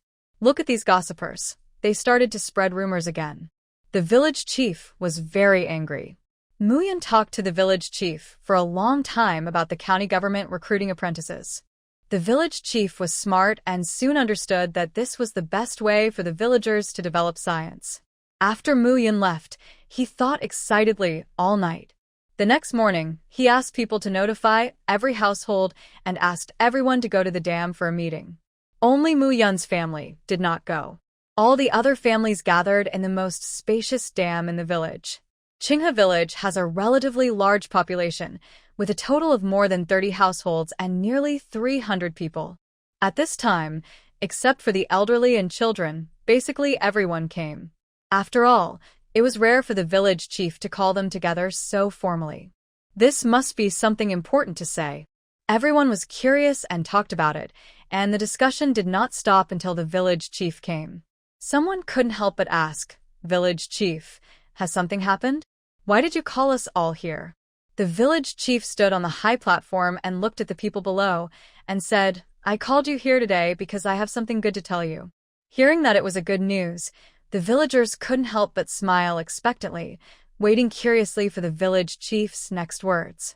The village chief looked at the expectant looks of these people and said calmly, "A new weaving workshop, a dyeing workshop, and a garment workshop have been opened in the city.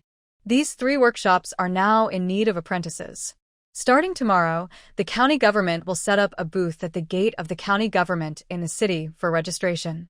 Anyone who wants to go can go and sign up.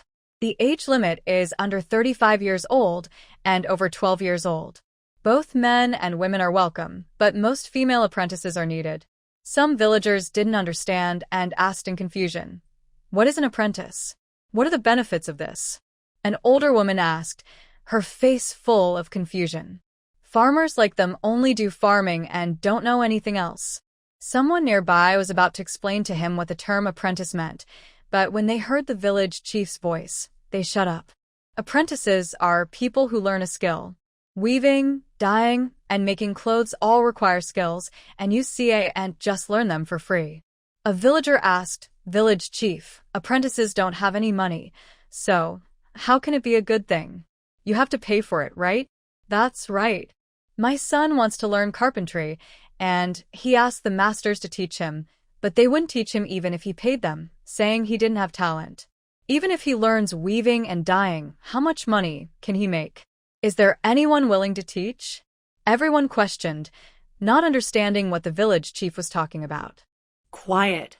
The village chief said loudly in a serious tone. Everyone immediately quieted down, and he continued, "We need 50 weaving apprentices, 50 dyeing apprentices, and 100 garment workshops for the time being.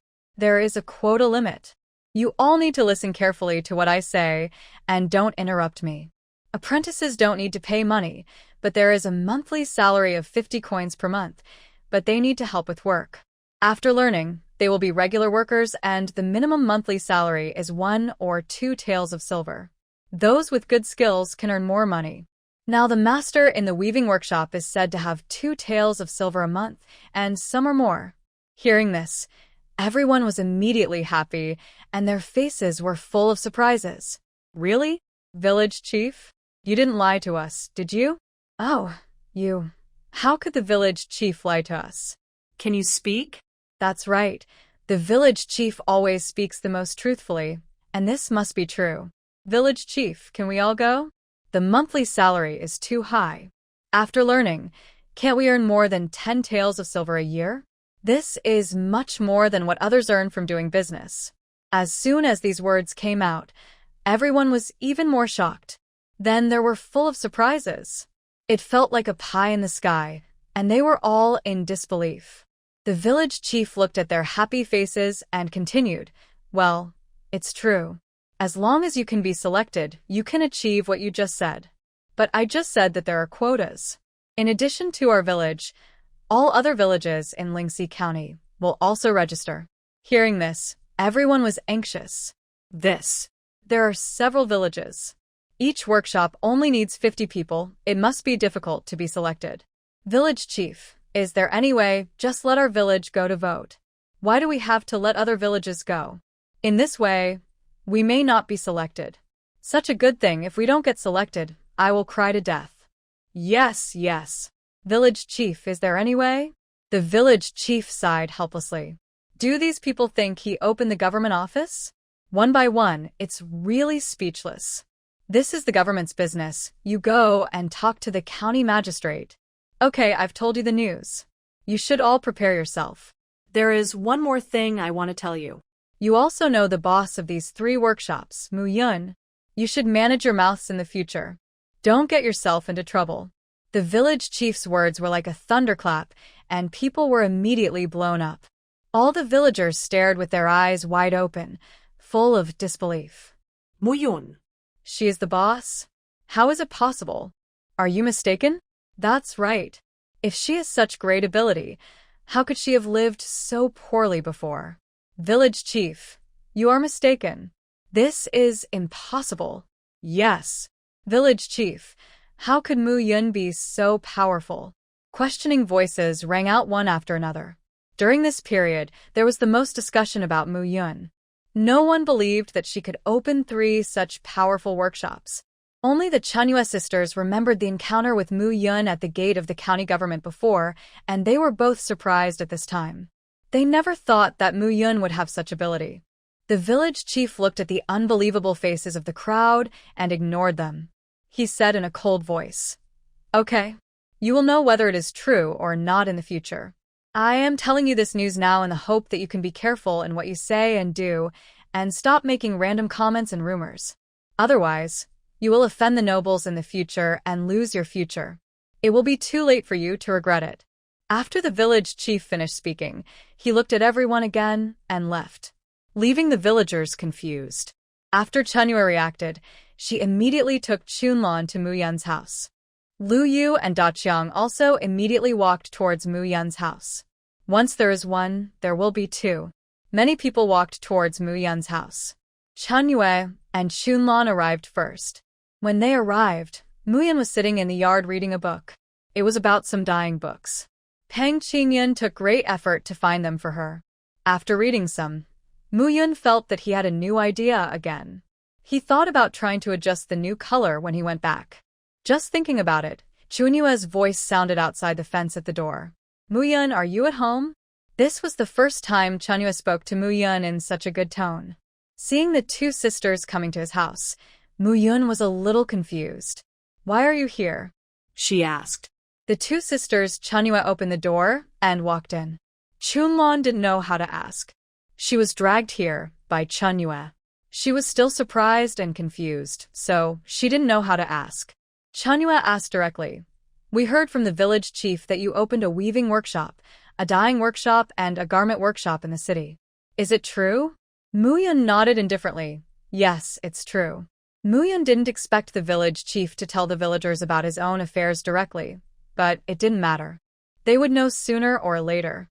Hearing her admit it in person, Chunlan and Chanhua were both stunned. "It's true? Mu Yun, you are too amazing, right?" Chanhua widened her eyes, and her face was exaggerated. Chunlan's eyes were full of admiration, and she said with a smile, "I didn't expect that Sister Yun is so amazing. It's really impressive." Mu Yun smiled. "You 2 came here just to ask me if this is true?" Chunlan said, "I'm just surprised. Chanhua dragged me here, so I came. Sister Yun, I also have to go to the county government to register tomorrow. Do you think I can do it?" Chunlan asked nervously. Mu Yun smiled and said, "You are good at needlework, and your craftsmanship should be very good. We also need embroidery workers, and you should be able to be selected." Mu Yun has seen Chunlan's craftsmanship and naturally understands it. Hearing this, Chunlan's face was full of surprise.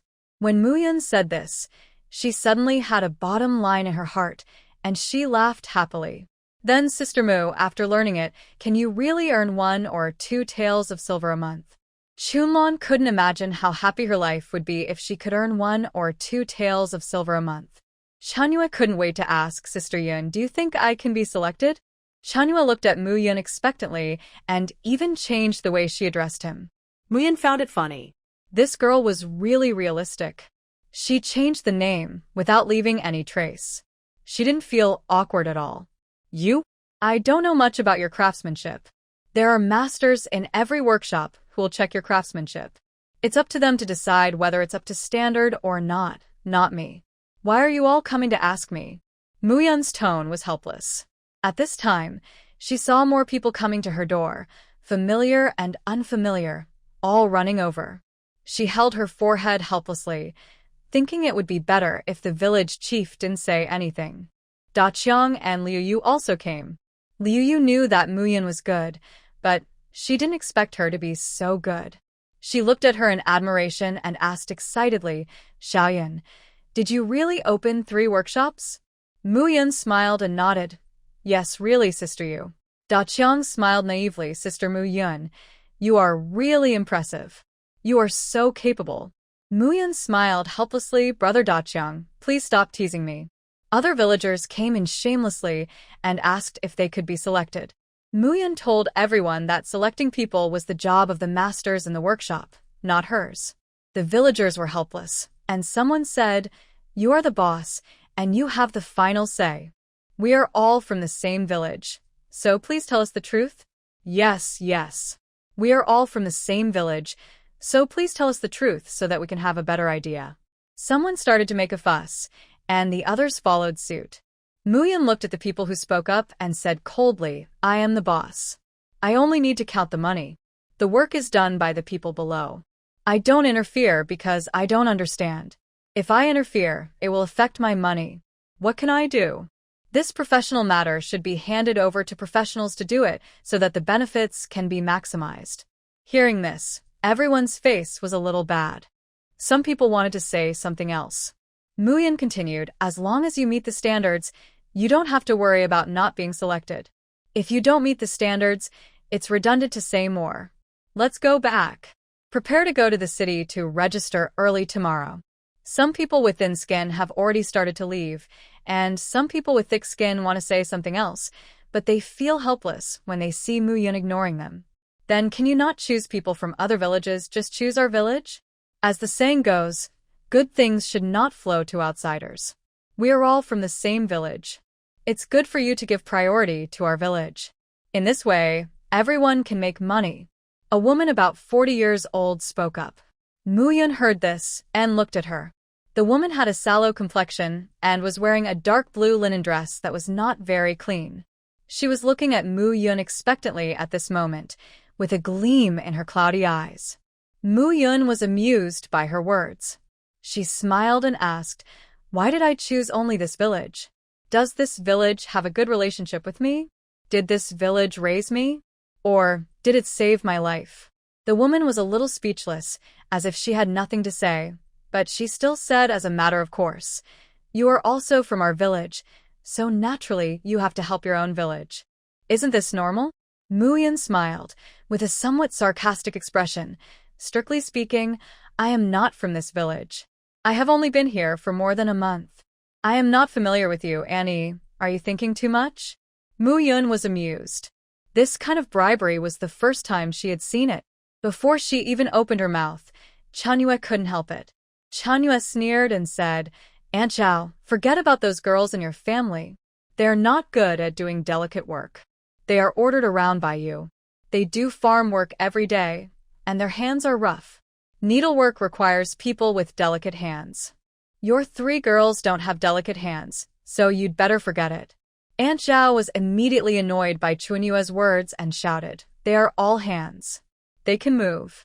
What's the difference between fine and rough? Chunyue, you are just jealous and can't stand others doing well. You are talking nonsense. Chunyue sneered and looked disdainful. I am talking nonsense? If you don't believe me, just wait and see tomorrow. Your 3 girls are definitely not good at doing delicate work. If they have other jobs, they may be selected. Your daughters are definitely not good at weaving, embroidering, and making clothes. Just wait and see. Aunt Zhao was furious. The whole person looked very ugly and was about to lose his temper. Muyun didn't want to listen to their quarrel and hurriedly said, everyone, go back and prepare. It's superfluous to say anything now, we'll know tomorrow. Chunlon pulled Chunyua to leave, and Chunyua hurriedly said, "Well, Sister Yun, I was wrong before. Can you please not be so mean to me? I really want to work in the workshop. I hope you don't hate my impoliteness to you before and refuse to choose me because of that. I apologize to you now. You are right. I am not in a good mood. I need to change. I decided to change my character in the future. Thank you for reminding me." Muyun looked at Chunyue with a smile. She was flexible. Seeing her eyes full of worry, Muyun chuckled and said, "I said, the selection is the decision of the masters. I will not participate. If you have the ability to be selected, that is your own ability. I will not interfere. I am not so petty." Hearing this, Chunyue was relieved, and then followed Chunlon. Aunt Zhao wanted to say something, but was pulled away by Chunyue. She wanted to please Muyun now. Seeing that Muyun didn't want to listen to Aunt Zhao, she helped to pull her away. As she walked, she turned back and smiled at Muyun in a flattering way. Da Qiang and his wife also wanted to leave, but were kept by Muyun. "Brother Da Qiang, Sister Yu, you two wait a moment." The two looked at Muyun in confusion. Muyun asked Sister Yu, "Are you going to register tomorrow?" Lu Yu nodded. "Yes, I want to go too, but I don't know if I can be selected. I think it's a bit uncertain. After all, there are so many people, and there are many young girls. I'm afraid it won't be easy to be selected." Muyun nodded. People from several villages will go, and the competition is really fierce. "In this case, Sister Yu, don't go. I'll think of another way for you." Lu Yu was curious. What way? The couple looked at her expectantly. Muyun said, "We're supplying the restaurant. The chickens you raise are delicious. I ate them last time. The restaurant needs a lot of chickens. You are responsible for raising them. I will buy them at 20 won per jean. Do you think it's okay?" Lu Yu's eyes widened in disbelief when she heard this. 20 wen per jean? So expensive? You know, there are almost no people who buy chickens for food now.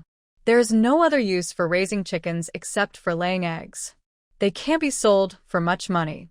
But if they are 20 won per jean, they will be as expensive as pork. Muyun nodded. "Well, 20 cents per pound, sold by the pound." The chickens used in the restaurant are now purchased from various places. "Sister Yu, if you can raise more, I will let them buy from you later so that you can have more income. And if you go to the city to work, you and Da Qiang will be separated, which is not good for your relationship." Muyun finally joked, making Lu Yu and Da Qiang blush. Indeed, Muyun said that if she could be selected to work in the workshop, she would have to separate from Da Qiang. After all, there were so many fields at home, and Da Qiang could not farm and go to the city, so they couldn't survive. And they didn't have children yet, and it would be inconvenient to separate the two places, although they were not far away. The couple was very moved. Muyun helped them a lot. Selling mushrooms some time ago made them a lot of money, and now he is helping them so wholeheartedly. Lu Yu knelt down to thank Muyun. Muyun was startled by her, but she was quick and quickly grabbed Lu Yu, so she didn't kneel successfully. "Sister Yu, what are you doing? Don't scare me." Muyun was helpless. Lu Yu said sincerely, "Xiao Yun, I have no way to repay your kindness. You treat me like this, which really touched me, and I wish I could give you my life. I'm not good at speaking and can't say anything to thank you, so I just want to kneel down for you." Muyun smiled helplessly. "Sister Yu, if you really want to thank me, then when you raise more chickens in the future, just send me a few to eat. Don't bother me like this again." Lu Yu hurriedly said, "From now on, I will take care of your chickens, and I will send them to you every month." Seeing her serious face, Muyun smiled and nodded. Okay, then Sister Yu, go back and prepare. It's easy to raise a few chickens, but it's not easy to raise a lot of chickens. You think about it yourself."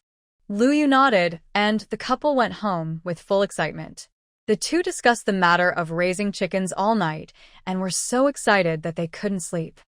The next day, knowing that many people in the village were going to the city, Muyun did not fight with them for the ox cart, thinking of going tomorrow.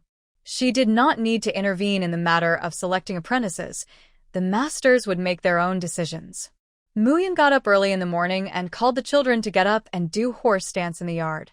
During these days in the city, she did not let them stop, and they practiced every day, but she did not supervise them and asked Zizhu to supervise them instead. Hu Tianxi also curiously followed them for a few days, but soon he could not stand it and gave up. But Muyan did not know that when she called Hu Tianxi to join her, she saw that he had a bitter face and looked embarrassed. What? You don't want to? This is to strengthen your body. You're a little fat. You have to practice and turn the fat into muscle. Then you will become more handsome. More handsome? Hu Tianxi's eyes suddenly lit up, and he looked at Mu Yun with confusion and expectation. Seeing him so obedient, Mu Yun smiled. The air in the early mornings smelled good. Feeling the fresh air here, Mu Yun was reluctant to leave. It was just for the future development and the education of these children that he had to leave. After Zijou made breakfast, the family had breakfast, and Mu Yun asked them to pack their luggage and prepare to go to the city tomorrow. While they were packing, the village chief came. Mu Yun, I thought you must not have gone to the city yet. Mu Yun saw the village chief and asked puzzledly, Why are you here, village chief? The village chief smiled and said, I came to ask if you want to go to the city with us. I borrowed an ox cart and plan to take my eldest girl to register. I also want her to learn a craft. I guessed you must not have left. There are too many people going to the city today, and the ox cart is full. The village chief's attitude towards Mu Yun was better at this time, and he had more respect. Mu Yun nodded. Yes, there are too many people, so I thought I would go tomorrow. The village chief hurriedly said, It's okay, we can't sit. You come with us. I came here specially to call you. Mu Yun thought about it, and there was really nothing else to do if she stayed, so she nodded and agreed. They didn't have much stuff, so they packed it up quickly. The village chief also drove the ox cart to Mu Yun's door to wait for her. The ox cart gradually went away. Looking at the small courtyard that she had finally decorated, Mu Yun's eyes were a little reluctant. She was afraid that she would never come again in the future. When she arrived at the county town, there was a long queue at the entrance of the county government office. Mu Yun was shocked by this scene. There were so many people, but not many people were needed for the time being. It seemed that many people would be eliminated. After thanking the village chief, Mu Yun got off the car with her luggage and then took Zijou and several children to go in through the back door. She asked Zijou to clean up the house and went to the front hall. After everyone registered their basic information at the county government office, they came to the hall of the garment workshop with their signs, and the masters looked at them and checked them. Mu Yun hid behind the screen and watched and did not show up. Pang Qingyan sat with them in the hall, and when he saw someone behind the screen, he quietly got up and walked over. Seeing that it was Mu Yun, he hurriedly said, You are here at last. I told you that you cannot be absent on a day like today. Come on, go to the front and sit and watch. Why are you hiding here? Mu Yun hurriedly refused. No. I just want to take a look. Let's go to the back. I have something to tell you. When the two came to the back, Mu Yun said, When I just came, I saw that there were too many people registering outside. There was a long line. Pang Qingyan nodded. There were many people when I came, and there should be more now. Mu Yun said, I was thinking, since there are so many people, we should choose the best from them, look at everyone first and then select those who can stay, especially for the group of people who make ready-made clothes. The craftsmanship in embroidery is extremely important. I think if there are suitable ones, we should choose a few more with good embroidery talents and train them well, which will be very helpful for future development. Pang Qingyan nodded. You have the final say on these things. I don't actually understand them. Mu Yun nodded. Okay, you go and tell the masters not to rush to choose anyone. After looking at them all, select all the people who can stay, and then see how many there are, and then select again. Pang Qingyan went to tell the masters according to what Mu Yun said, and Mu Yun went back to the yard. The front hall and the yard where she lived in the back had been separated, and a door was left. As soon as Mu Yun came back, she saw Chu Ning and Xiao Ningji. Sister Mu, you are here. Chu Ning smiled happily and called her. Mu Yun nodded and asked, Why are you two here? Xiao Ningji said, I didn't expect so many people to come for this apprentice recruitment. Miss Mu, I'm afraid these 3 workshops can't accommodate so many people. Xiao Ningji looked a little worried. Mu Yun smiled and said, Why should we accommodate them? Sir Xiao, we are doing business, not charity. It is normal to have competition in anything, and we need competition so that they will know how to cherish. Xiao Ningji and Mu Yun have different needs and ideas. Mu Yun's main concern is to do business, and then to help the villagers improve their economy. But what Xiao Ningji wants most is to let all the villagers in Lingxi County live a good life, so as to show his good governance and ability. Mu Yun smiled and said, "Don't worry, Lord Xiao. I won't just have these few workshops. There will be other industries in the future and more people will be needed. We should take it step by step, and we can't be in a hurry." Xiao Ningji smiled helplessly. "Yes, it's already very good now, and we really can't be in a hurry. I'll go out and take a look. Ah Ning, you play here." Chu Ning nodded. "Brother Ningji, go, and do your own thing." With nothing else to do, Mu Yun and Zizhu arranged the room and yard together. The desk that she had asked the carpenter to make before was not finished yet. When she saw the study, she remembered it. When it was finished, she had to pull it from the village, which was a bit troublesome. A busy day was spent cleaning and tidying up the new home. Before she had time to ask about the result of the apprentice selection, it was already dark, so she simply didn't ask. It was not until the next morning that Pang Qingyan came to call Mu Yun and hurriedly asked her to go to the front hall. When Mu Yun arrived, the front hall was full of people. More than a dozen masters were sitting. When they saw Mu Yun coming, they all stood up and greeted him. Mu Yun glanced at the people in the hall. There were a few familiar faces. Chunlan was among them, as expected. Chunhua was also there. There were also some other faces that he had seen before, but was unfamiliar to him. There were also a few people from Yuha village. They were all very surprised to see Mu Yun, but they realized that the occasion was not right, and quickly retracted their gazes. "Boss, there are a total of 400 people who meet the requirements. We have carefully selected these 220 people, including 60 from the weaving workshop, 50 from the dyeing workshop, and the rest are from the garment workshop. I have classified everyone, and they're standing on their own sides. Here are their information. Please take a look." Mu Yun took the information and started reading it. It recorded everyone's expertise, age, etc. It was all recorded in great detail. You can understand it at a glance. Mu Yun was quite satisfied. After reading it quickly, she said to everyone, "Welcome to join our workshop. Being selected as an apprentice means that you all have some skills. However, here, skills are important and character is also very important. Anyone who is ready to learn our skills must first sign a document prepared by the government. The skills learned here can only be used here. If anyone is found to have leaked or passed on our unique skills in the future, then you'll be waiting for jail." The word government was added by Mu Yun herself, so that everyone would be more afraid and cautious.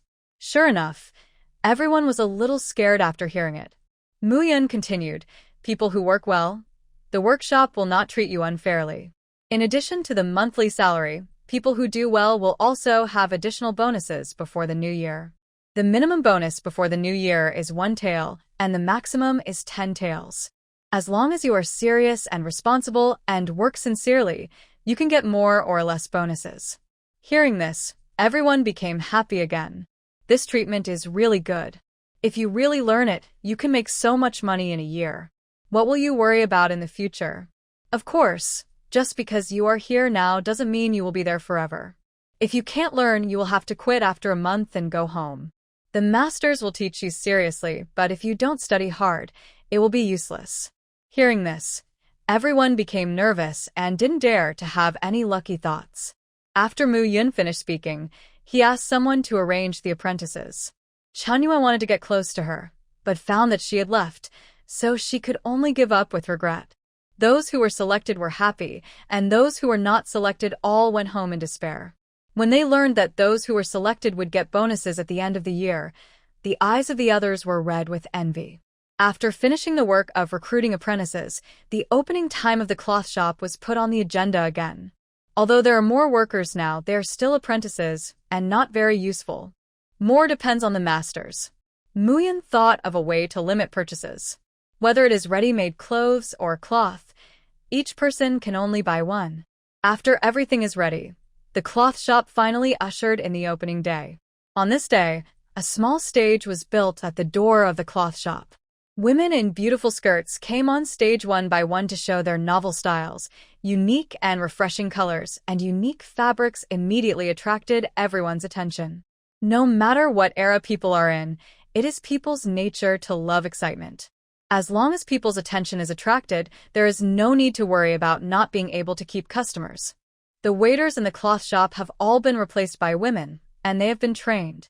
Compared with hiring men as waiters, women are actually more suitable, but the ancients did not like women to show up in public, thinking that this is not a good thing, so there are very few jobs that women can do in this era. Mu Yun wants to break this rule so that more women can come out to work. When the guests entered the cloth shop, they found that all the customers were served by women. They were very surprised, but they also felt that it was more convenient and natural to communicate this way. The unique waiter, novel styles, and fabrics, everything in this shop was very novel to people. In addition, after learning the price of the fabric, as long as they had money, they bought it directly without hesitation. However, when they learned that each person could only buy one piece, many customers expressed dissatisfaction.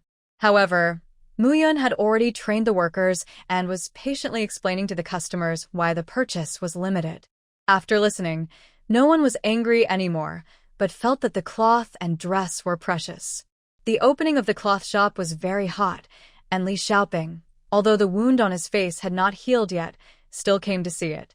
After all, his cloth shop was just opposite, which was also convenient for him to observe.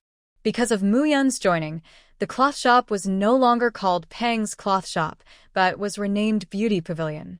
Looking at the joyous and crowded Beauty Pavilion, Li Xiaoping's face turned blue with anger. The entire Pang family's business was about to be ruined by him, and the day of the Pang family's bankruptcy was about to come, but an accident happened and ruined everything. The more Li Xiaoping thought about it, the angrier he became, but he had no place to vent his anger. Master, these are the fabrics and dresses of the beauty pavilion. I asked someone to buy them. Take a look. The shopkeeper didn't dare to breathe, but he had to report back after the young master had done what he had asked. Li Xiaoping said coldly, "Bring it here for me to see." The shopkeeper didn't dare to speak and carefully placed the fabrics and dresses on the table. Li Xiaoping touched the fabric, and his face became even uglier. He asked coldly, "How much is this piece of cloth?" The shopkeeper replied, "This is 10 taels of silver per piece."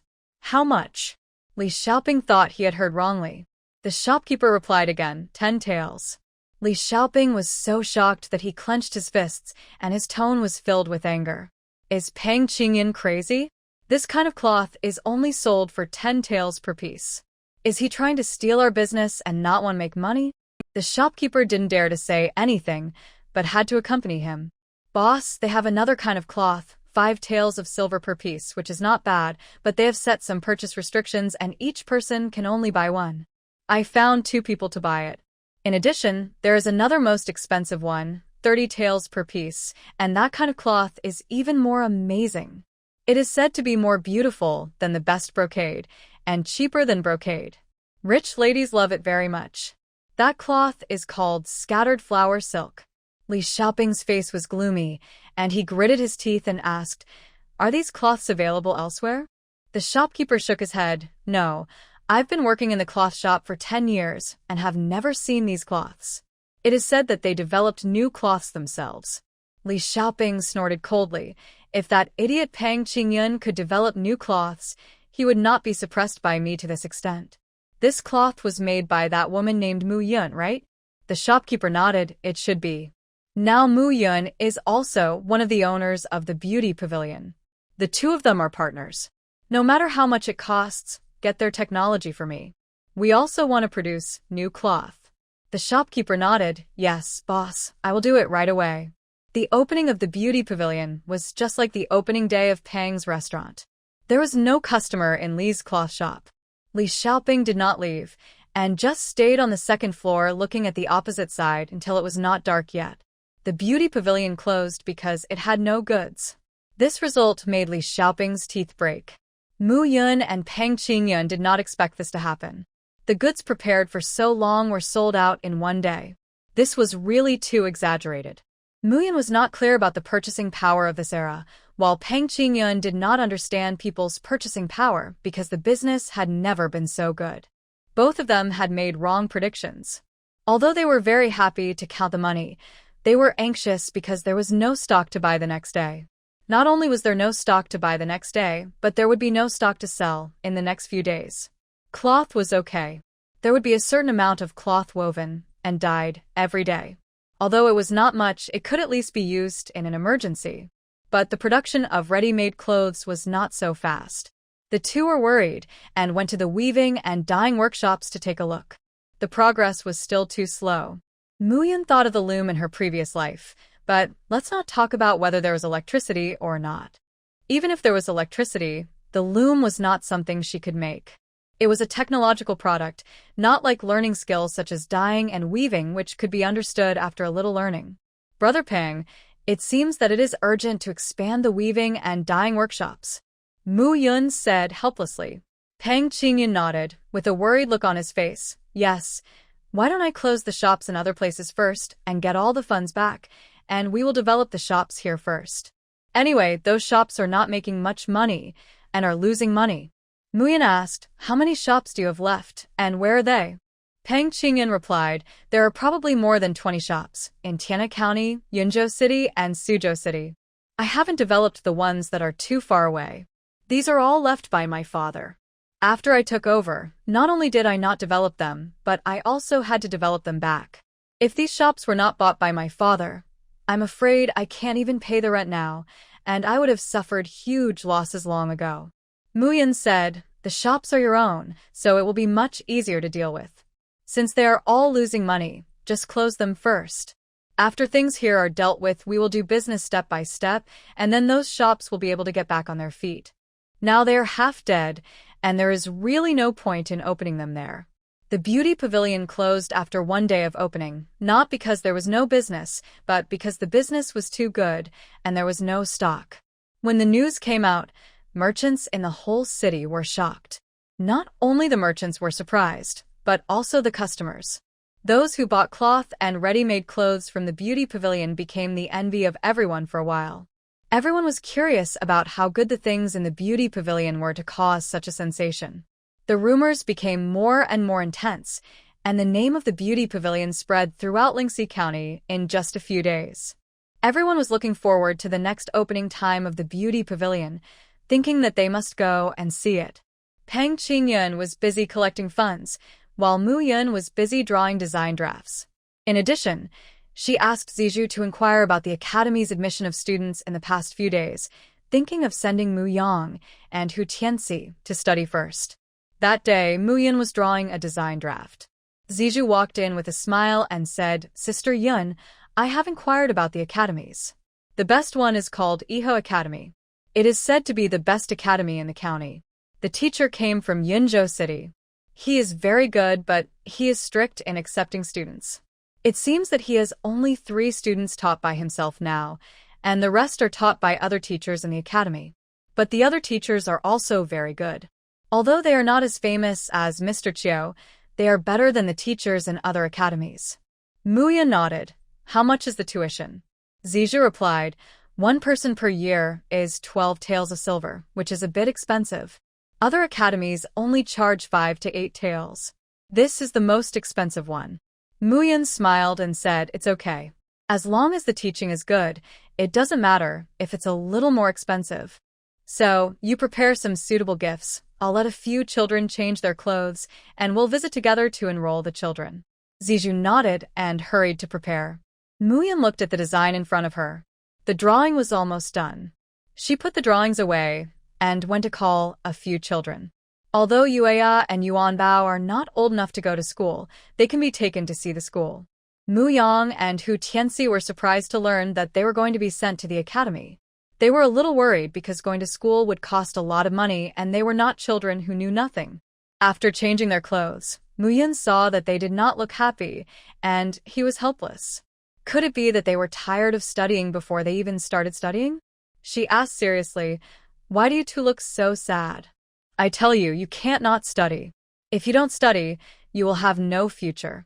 Whether you want to travel around the country to do business or want to take the imperial examinations to become an official and serve your country, you need to be literate and read. So, even if you don't like it, you must study. Muyang was older and knew more. He hesitated for a moment and said, Aunt Yun, it costs a lot of money to study. I have Tianxi, Yuanbao, and Yuya. With so many children, how much money do you have to make to support our education? I'm so old now, I don't have to study. Let them study. Hu Tianxi also hurriedly said, Aunt Yun, I don't like studying either. I didn't like studying when I was at home before, and I still don't like it now. Let Yuan Bao and the others study. Muyun didn't expect that the two of them were actually thinking about money. They were so young, but they could actually consider these things. She didn't know whether to laugh or cry. After patting their heads, she smiled dotingly. It's okay. Your Aunt Yun is very good at making money. Not to mention studying. Even if you two want to get married and have children in the future, I can also buy you a family property. Aunt Yun doesn't treat you as outsiders, and you are not allowed to treat yourself as outsiders in the future, understand? Hearing this, the two were very moved. Their eyes were red in an instant, and their hearts were one step closer to this family. The two nodded, and Muyang said with a firm face, Aunt Yun, I will study hard and work hard. When I have a promising future, I will be filial to you. Hu Tianxi also hurriedly said, and me, Aunt Yun, I will also work hard to learn skills and be filial to you when I grow up. At the beginning, she took in these two children because she couldn't bear it, but after getting along with them, Muyun also had feelings for the two children and really liked them. At this time, seeing their innocent appearance with tears in their eyes and moved faces, her heart became warm. She smiled and touched the heads of the two children again and said softly, Okay, Aunt Yun will be waiting for your filial piety in the future. Let's go. We're going to visit the teacher at the academy now. Remember, be polite and answer whatever the teacher asks. Don't be nervous. The two nodded. Muyun borrowed Pang Qingyun's carriage and took the four children to Iha Academy. Iha Academy is located on the edge of the city. It is the largest academy in Lingxi County. It was also established by Mr. Chiu himself. It is well known in Lingxi County. Even some wealthy families in the neighboring county will send their children to study here, just because of Mr. Chiu's name. After Mu Yun explained her purpose, the guards at the door did not stop them and let them in directly. As soon as she entered the academy, she felt the fragrance of books here, as if the air was filled with the smell of books. The environment in the academy is elegant, with pavilions, attics, flowers, trees, and the sound of children reading aloud. Muyun was very satisfied with this atmosphere. It seems that this academy is really good. Under the guidance of a servant, Muyun led the children through the courtyards and finally came to the courtyard where Mr. Chiu was. This is an independent small courtyard. The courtyard is very spacious. In one room, there are 3 boys about 11 or 12 sitting reading books. In another room, Mr. Chiu is drinking tea. There is also a book in front of him. Mr. Chiu, we are here. Muyun walked in with the 4 children and greeted Mr. Chiu politely. Mr. Chiu glanced at the children and said indifferently, How old are you? Have you read any books? Muyang spoke first. Yes, sir, I have read some books, but I have lost my previous memories, so I don't remember what books I have read. Mr. Chiu looked at him in surprise. Lost your previous memories? Muyang nodded. Yes, sir. Mr. Chiu looked at Muyun again, and Muyun said, I took in this child, and he has indeed lost his memory. If you want to know what he has read, you can test him. Mr. Chiu nodded, but did not ask any more questions. Instead, he asked Hu Tianxi, What about you? How old are you, and have you read any books?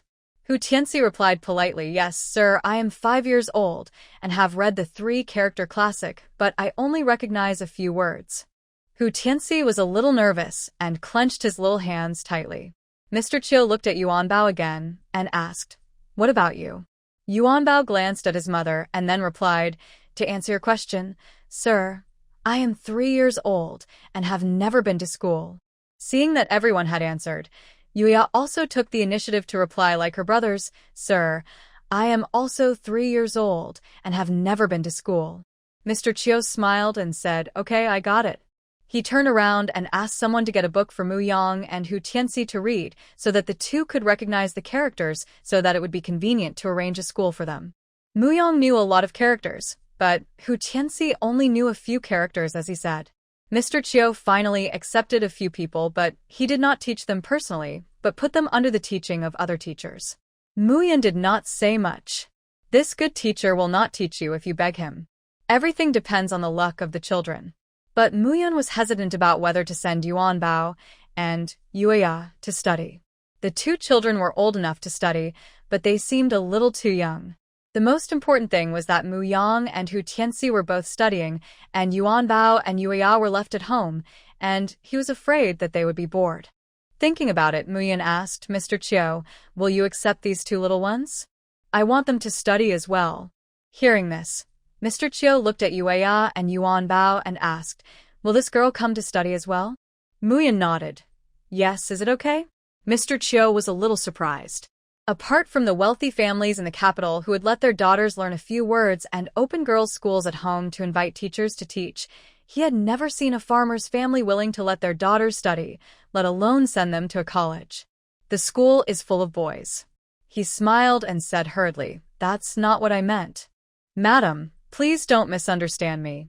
Mu Yan said, "Mr. Chiu, your name is very famous in Lingxi County, and I admire you very much. But if you think girls don't need to study, I think I may admire the wrong person. People who read are sensible, and reading makes people's thinking progressive. I don't think you should be a pedantic and short-sighted person."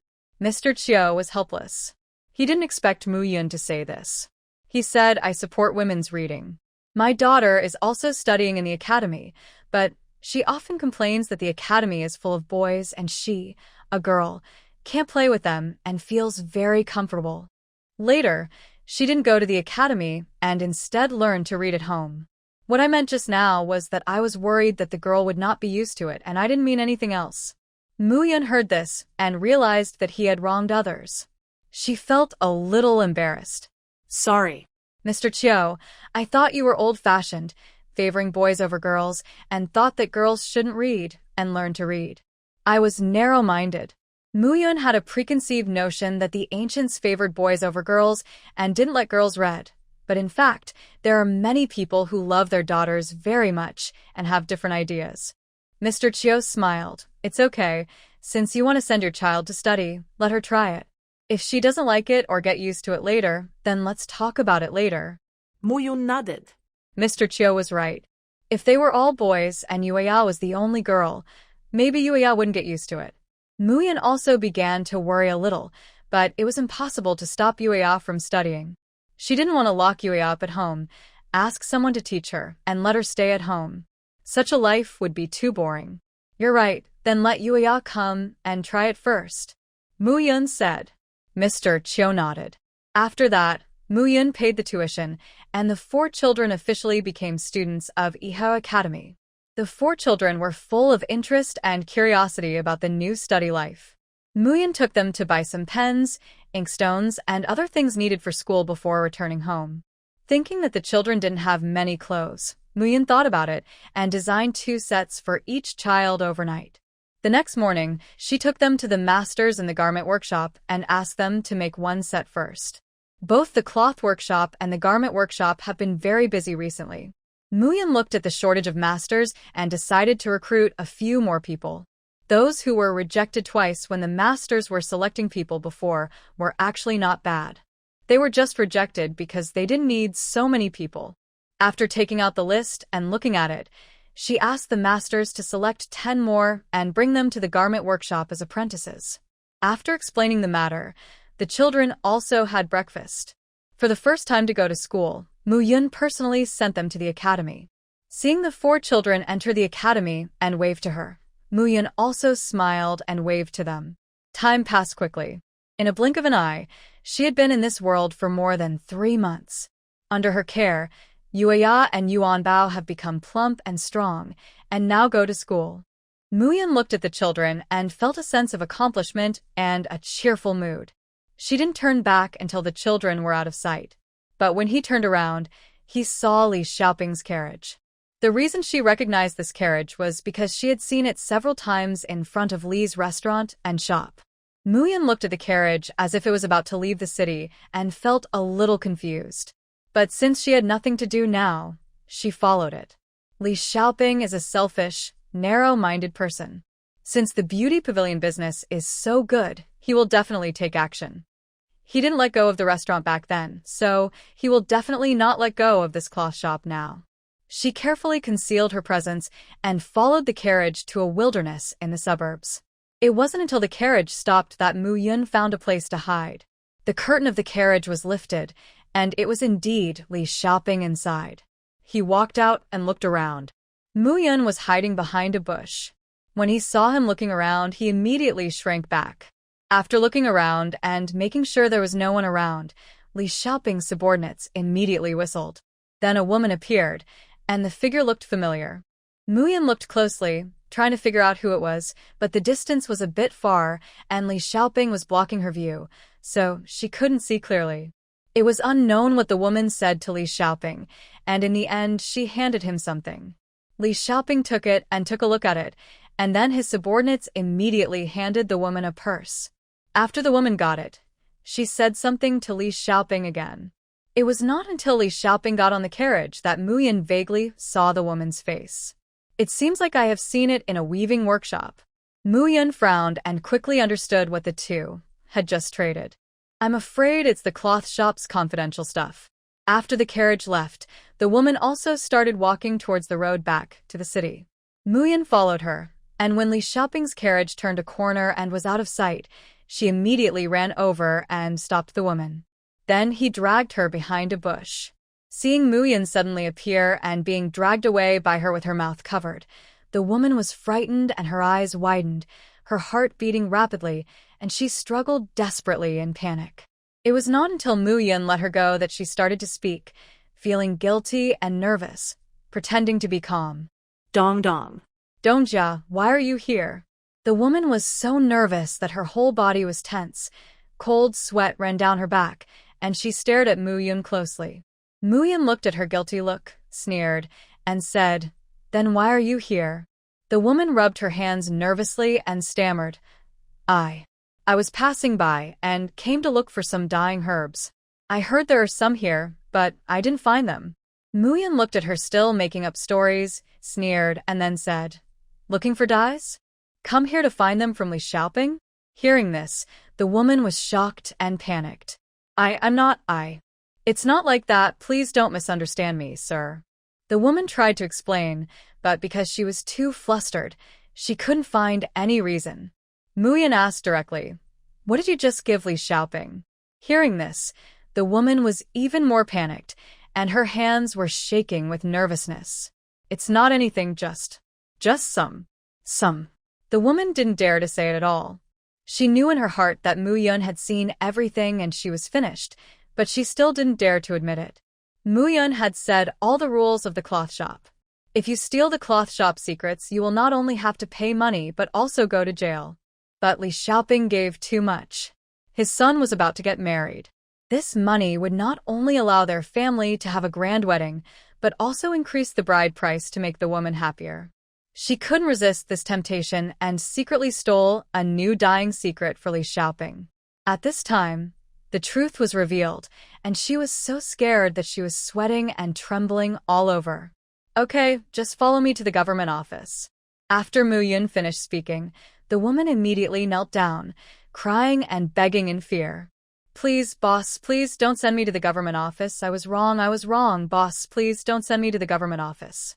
The woman cried with snot and tears, and the whole person looked very pitiful. Mu Yun was not soft-hearted at all.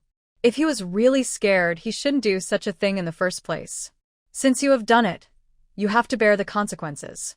I think I have made it very clear before. You know the rules. All this is your own choice. Mu Yun said coldly. The woman shook her head desperately and begged bitterly.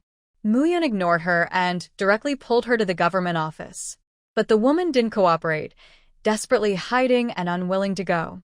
Seeing this, Mu Yun had no choice but to knock her unconscious with a palm and carry her to the government office. The drum sounded at the gate of the government office. Xiaoning was surprised to see Mu Yun after he went to the court. However, he did not ask any questions and started the trial directly. The woman was awakened by a basin of water. Seeing that she was in the court, she panicked instantly. Mu Yun told the story again, and then the woman cried and begged for mercy. She could not refute or explain at all, so she could only beg for mercy. She admitted it without any interrogation. The Yamen runners found the silver that Li Xiaoping had just given her on her. The evidence was conclusive and she admitted it herself, so Xiao Ningji sentenced her directly. This is the first person who dared to do this. If he didn't sentence her harshly, killing the chicken to scare the monkey, such things would definitely happen again in the future. In the end, the woman was beaten with 20 big boards, but she couldn't bear it at once, so she only beat 10 big boards. The remaining 10 were executed a month later. In addition, she was sentenced to 1 year in prison. This punishment is very heavy. If it were in normal times, there would never be such a sentence. But now it is different. This is related to the future development of Lingxi County. Finally, Xiao Ningji said in front of everyone, the cloth workshop and dyeing workshop are managed by the county government. They were established here for the benefit of the people of the county. I will not allow anyone to destroy all this. If anyone steals the secrets of the cloth workshop and dyeing workshop again, they will be treated as spies from other countries. Everyone was frightened when they heard this. Spies must be executed immediately. There were also many people from the clothing workshop among the onlookers. After hearing these words, everyone was shocked and immediately scared. After dealing with this matter, Xiao Ningji was worried that the cloth workshop would not be able to continue, so he went to Mu Yun to find out about the matter. Mu Yun said, what the woman sold to Li Xiaoping was the formula for dyeing cloth. It's sold, so it doesn't have much impact. But other things can't be sold anymore. Xiao Ningji nodded, then I'll send a few Yamen runners to the cloth workshop and the garment workshop to say hello, so that they can be more deterred. Mu Yun nodded, that's even better. I'll also find someone to watch over it, and try not to let the workers have any other thoughts. Xiao Ningji nodded. When the cloth workshop made some achievements, his political achievements would be revealed, and he would be one step closer to returning to the capital. So these workshops can't have any problems. The news that the dyeing workshop was betrayed spread throughout the workshops, and the Yamen runners came in person to pass on the warning. Everyone kept their tails between their legs and dared not have any other thoughts. At the same time, there are dedicated people guarding the 3 workshops to prevent problems from happening again. Mu Yun also added a reporting rule for this purpose, allowing everyone to supervise each other. If anyone is found to have abnormal behavior, they can report it to the higher-ups. Once verified, the reporter will receive a reward of 5 taels of silver. Under these strict checks and supervisions, everyone in the entire cloth workshop worked very seriously for a while, and they didn't even dare to be lazy, let alone steal things. Li Xiaoping got the formula for the dye, but he did not have a weaving workshop, let alone a dyeing workshop. The cloth in his shop was purchased from other places and sold instead of producing it himself. At this time, the formula in his hands was of no use. He was waiting. Once he got the weaving formula, he would set up a few workshops and produce and sell cloth like Pang Qingyun and others. No wonder their cloth is so cheap, since they are woven by themselves, the cost must be lower, so it is sold at a cheaper price. Li Xiaoping was full of confidence.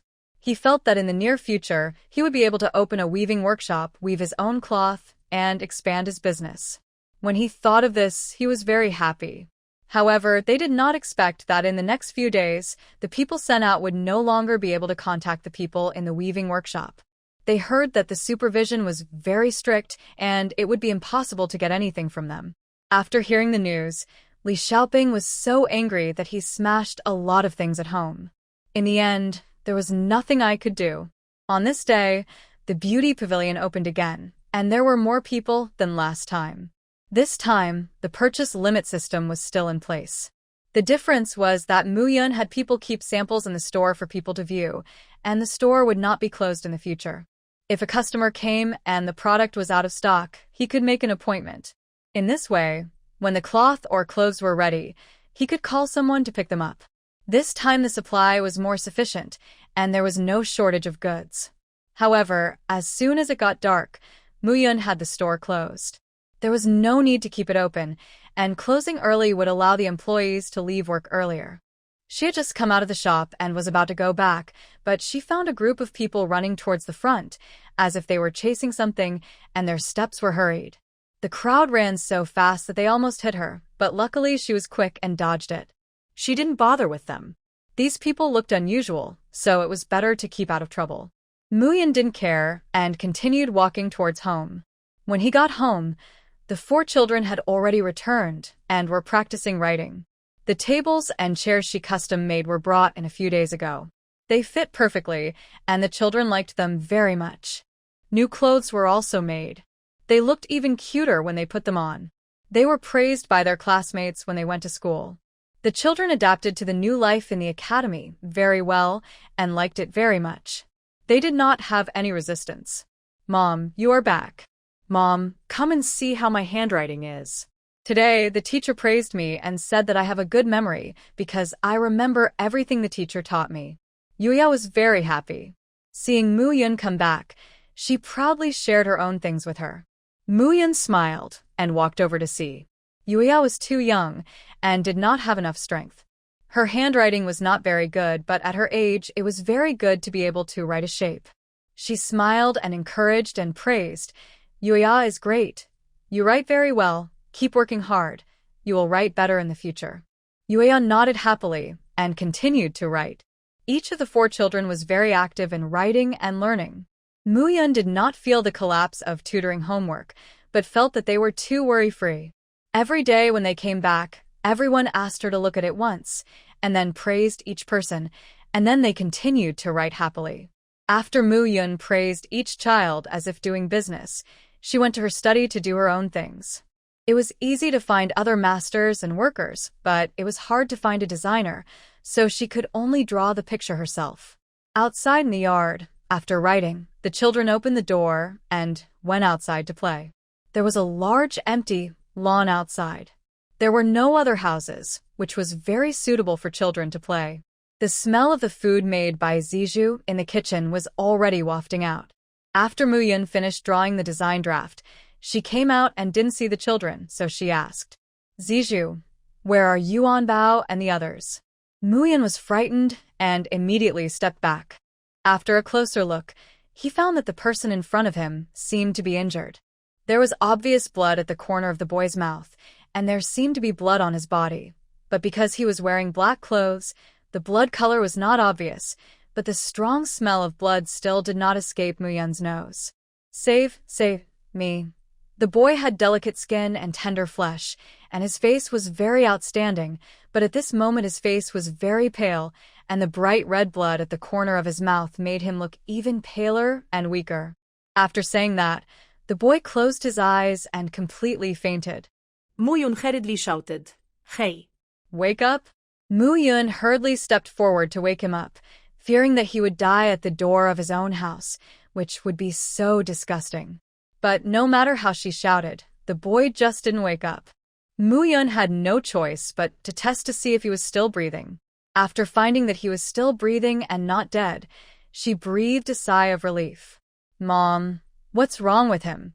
The 4 children were attracted by Muyun's voice and looked at the person lying on the ground curiously. "Mom, is he dead?" Yuya looked at the blood on the boy's mouth and was a little scared. Yuanbao covered her sister's eyes and said, "Don't look, you will have a nightmare at night." Yuya pulled her brother's hand away. "It's okay, I'm not that timid." Muyun looked at the boy who fainted in front of her house and was in a dilemma for a moment. It was not right to care or not. After struggling for a moment, she said to Muyang, take Tianxi and Yuanbao to the next door to ask Dr. Zhou to come over. Ask him to take the medicine box and say that a friend of mine is injured and ask him to come and see. Not far from them, the doctor of Zhou Ji Pharmacy in the city lived, which was convenient today. The 3 children went to ask for the doctor.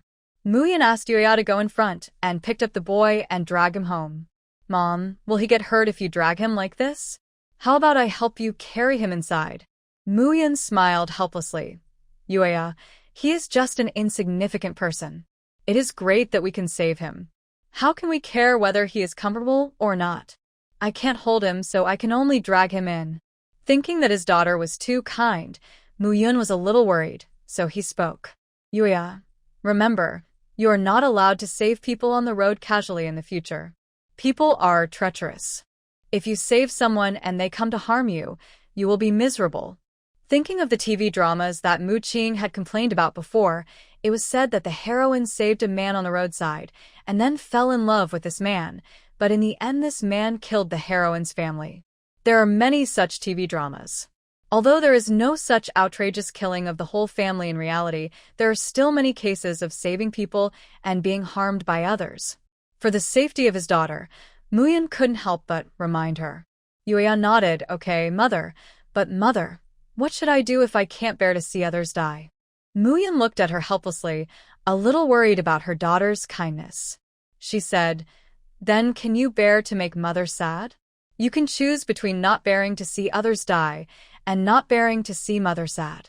Yuya said without hesitation, I choose not to make my mother sad. Mu-yun smiled and said, okay, then Yuya, remember it well. Don't save people casually in the future. Protecting yourself is the most important thing, because if Yuya gets hurt, my mother will be sad. Yuya nodded. While they were talking, Mu-yun had already dragged the person to the door of the utility room.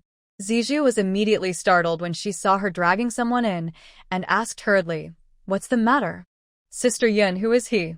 Mu-yun said, it's okay, you go to cook your meal. I picked it up at the door. It's injured, I'll take care of it. Ziju heard that and didn't care anymore and went to cook. Although this is a utility room, there are not many sundries here, just some things that are not used often.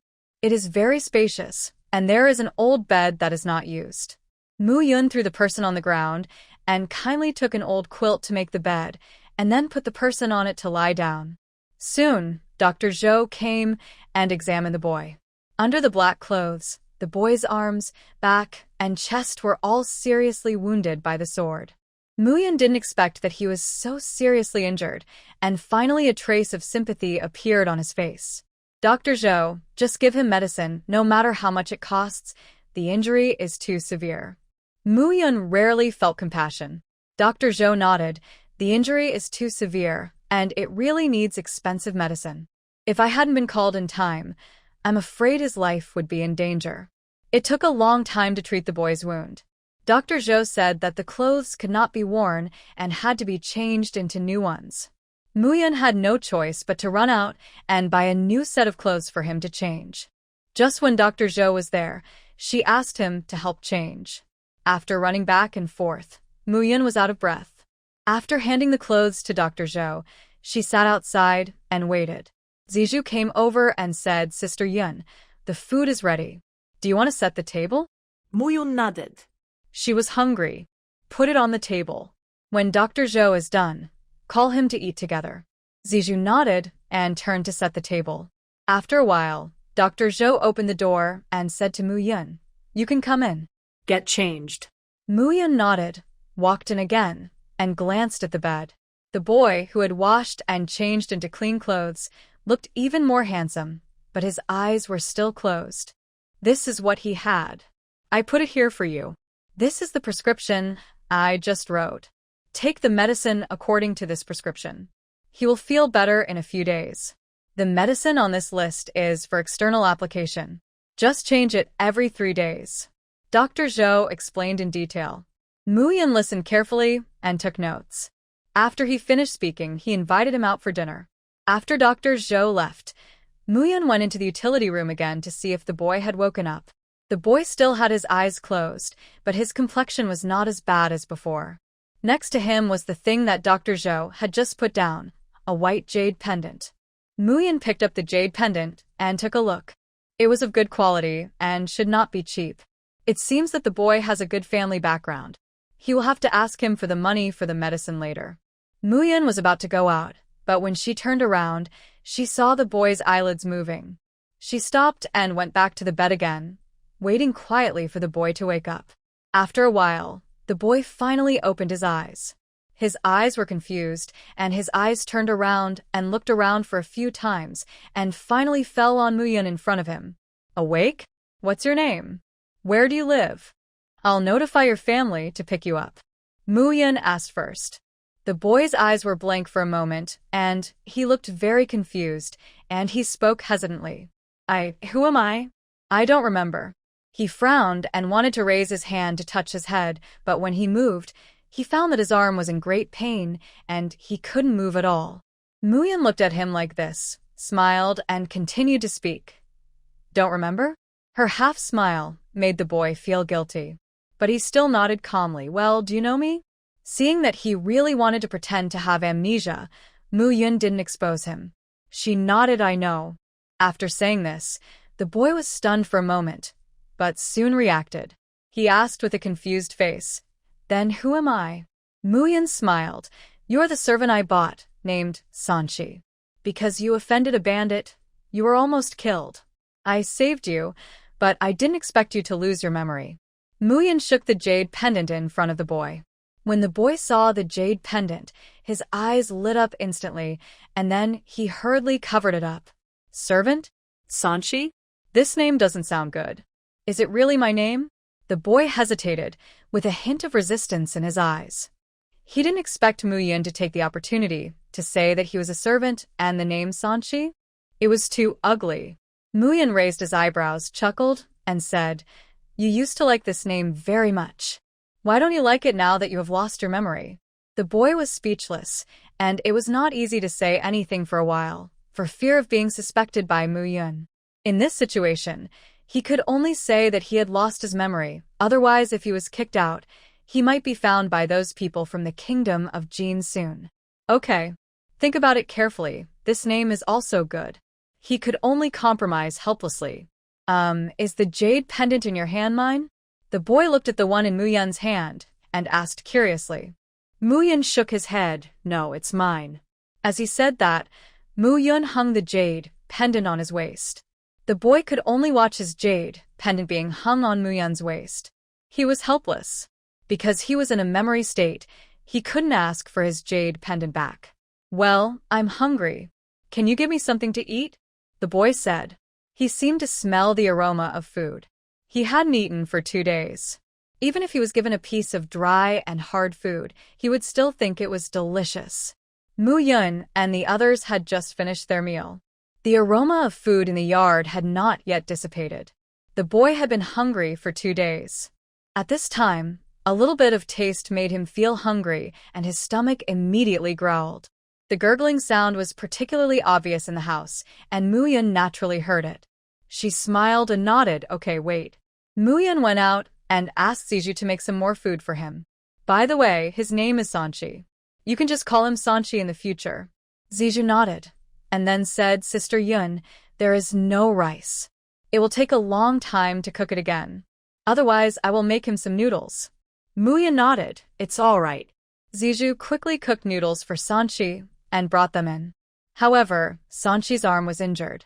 Although he was very greedy for the noodles that Ziju brought in, he could not eat them.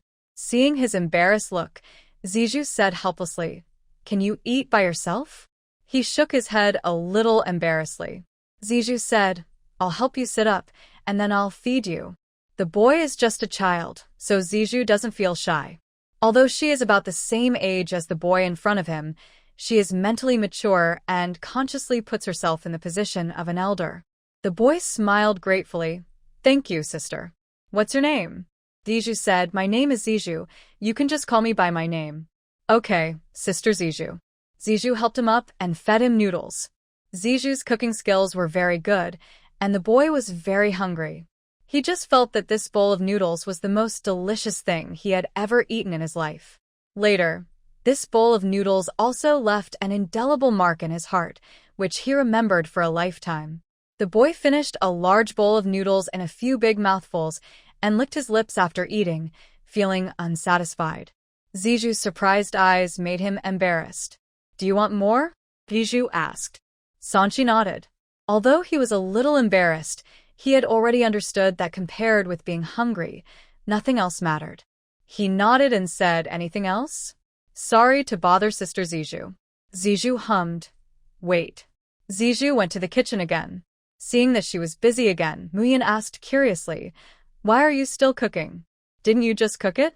Zizhu smiled and said, "He is not full. He wants to eat more." The two of them talked loudly, and the boy in the utility room also heard it. His face instantly turned red. He had lived for more than 10 years, and he had never been so embarrassed. But now that he could save his life, it was good enough. The rest didn't matter. Zizhu quickly cooked another big bowl for him and fed him. Finally, the boy rested contentedly. After dark, everyone rested. Only the boy was still open-eyed, with a lot on his mind. The danger was temporarily lifted. I just don't know if those people have left. If they find this place, the family that took him in might be implicated. While thinking about things, he suddenly heard a sound in the yard, like the sound of something falling to the ground. The boy instantly became alert, and a bad feeling spread throughout his body. He wanted to get up, but he was powerless to move. The pain on his body was severe. There were footsteps approaching the door slowly, very light, but he had practiced martial arts since he was a child, and he could hear the slightest movement. At this time, there was more than one person, at least 4 or 5 people in the yard. The boy understood that those people had come. He struggled to get up, not caring about the tearing of the wound, and opened the door. "I know you're here. I'll go with you. Don't disturb others." The boy's childish tone was cold, and he tried hard to stand up straight. Just as the man in black was about to speak, another door opened. "You broke into my house in the middle of the night. What are you trying to do?" The sudden sound of the door opening and the cold female voice made the black-clad people in the yard immediately alert. The moonlight was very bright, and the figures in the yard were very clear, but their faces could not be seen clearly. Seeing Mu Yun coming out, the boy said anxiously, "There are bad guys. You go in quickly, I'll deal with it." There was some anxiety in his voice. Seeing that he still had a conscience, Mu Yun felt much better. "Stop talking nonsense, you will die together today." The man in black looked fierce and spoke fiercely. Then the long sword in his hand flew out. One person killed Mu Yun, and the remaining 4 killed the boy. The boy tried hard to dodge and was worried about Mu Yun, but he saw Mu Yun counterattacked with a move, snatched the sword from the man in black, and killed the man with the sword. The boy was stunned, his eyes full of shock. Mu Yun quickly ran towards the young man and started fighting with the remaining 4 people. The young man leaned against the wall and watched blankly. He didn't expect that a woman who looked ordinary could actually know martial arts and was so powerful. Those people in black were quickly dealt with. Mu Yun looked at the corpses and felt a little annoyed. Mu Yun stepped forward and pulled off the mask of the man in black. It was obvious that he did not look like someone from Xia country. He looked like a foreigner with exotic features. Since he was from another country, the body would be much easier to deal with. It would not be easy for the government to investigate. Glancing at the young man who was holding onto the wall in the corner, Mu Yun walked over, took out a candle and saw that blood had already flowed from his arms and chest. Mu Yun walked over to help him up and helped him lie on the bed. Then he took out the topical medicine and bandaged him again. "Be careful next time. If the wound breaks open again, I won't bother to take care of you anymore." There was inquiry and curiosity in the young man's eyes. The woman in front of him did not look very old, probably only about 20 years old. She also looked gentle, not big and strong, but the force she had just used was shocking. "Did you hear me talking to you?" Seeing that he did not respond, Mu Yun said impatiently. The young man quickly came to his senses. "Okay. Thank you for your help." He was a little embarrassed, but at the same time, he was also glad that Mu Yun knew martial arts. Otherwise, everyone in the yard would have died today. Mu Yun didn't say anything else. After treating the boy's wound, she went to deal with the bodies outside. After changing her appearance, she carried the man and walked to the river to throw him in. She ran back and forth 4 or 5 times before throwing him in, but she was exhausted. Finally, when she returned home, she couldn't help but go to the boy's room and said, "After you recover your memory, I will settle the debt with you today." In the dark night, the boy looked guilty. He was a little glad that it was dark and Mu Yun couldn't see his guilty look. Mu Yun didn't expect him to answer, so he left after he finished speaking. The next day, after Mu Yun finished breakfast, he deliberately went around the city to see if there was any news. After walking around, she didn't hear any news about those foreigners, so she was relieved and went home. The children all went to school, Zizhu cleaned up at home, and Muyun went back to pick up the design drafts he had drawn in the past few days and went to the garment workshop. The management of the garment workshop has gradually matured in all aspects, and everything is proceeding in an orderly manner. Muyun came to the inner room, and Chunlon saw her and greeted her with a smile. Boss. Chunlon changed her address to avoid people thinking that she was currying favor with Muyun. Muyun had not seen Chunlon in the garment workshop before. When she came before, Chunlon was learning from the master and could not work alone, so Muyun had never seen her in the hall. After a period of training, Chunlon was able to complete part of the production independently, so she was given her own position. Muyun smiled and said, Chunlon, why are you so unfamiliar, calling me like this? Chunlon smiled embarrassedly. Now our identities are different according to the rules. You have to call me like this. Muyun smiled. Don't be so polite. It's okay to call me the same as before. Chunlon smiled and did not agree. Seeing this, Muyun did not say anything, and she continued to walk inside after smiling. Chunlon didn't call her, but Chunhua called her sister Yun affectionately. Chunlon studied embroidery and Chunhua studied tailoring, and they were not in the same hall. Chunhua had been waiting for Muyun for a long time, but never saw her. Today, she finally saw her, and she was very happy. She stopped Muyun and talked non-stop, which attracted the curiosity of many other apprentices around. Muyun was a little helpless. The two sisters had very different personalities. Well, you do your best and strive to become a tailoring master as soon as possible. Muyun said something perfunctorily, then walked past Chunhua and continued to walk into the inner room. Chunhua smiled. Even though she felt that Muyun didn't want to pay attention to her, she didn't care. As long as everyone knows that she has a good relationship with Muyun and they know each other privately, that will be enough. She looked around and, as expected, everyone looked at her with envy and curiosity. This not only greatly satisfied her vanity, but also allowed her to gain many benefits among this crowd. Chunhua continued to work contentedly. Muyun handed the design drafts to 6 craftsmen and asked them to be responsible for the production of 2 dresses respectively. After receiving the design draft, the masters were very curious and started to study it. They have been making clothes all their lives but have never enjoyed making clothes as much as they do now and have never made so many beautiful clothes. This brings them a great sense of accomplishment and pride. Master Zhao looked at Muyun and said, Boss, I had a guest before, the lady of the Bai mansion in the west of the city. After she knew that I was the tailor of our beauty pavilion, she wanted me to talk to you about whether I could come to her house to tailor 2 sets of dresses for her and Miss Bai. The Bai mansion is going to hold a banquet, and Mrs. Bai likes the things in the beauty pavilion very much, but she can't buy them, and the dresses that can be bought are not suitable for her. Muyun thought for a moment and nodded, sure, but the price of custom-made ones will be much higher. As long as Mrs. Bai can pay, there will be no problem. Master Zhao nodded hurriedly yes. The Bai family is also a rich family in Lingxi town. She can afford any amount of money. She herself said that as long as she is satisfied, money is not a problem.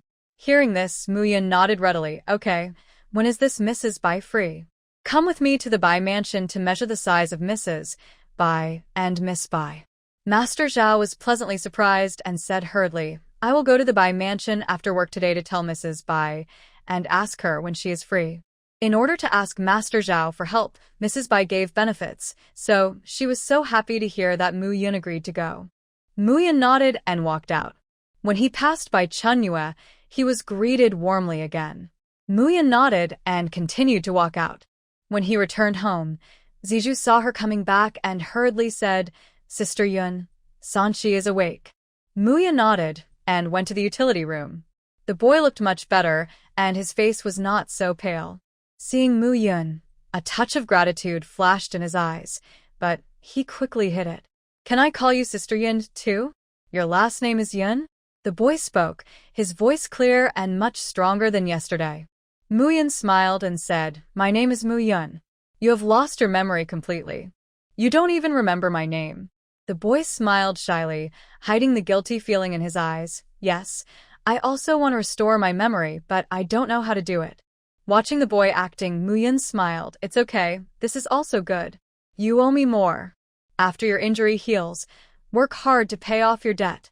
The boy nodded and did not refute. Zizhu brought him the second dose of medicine.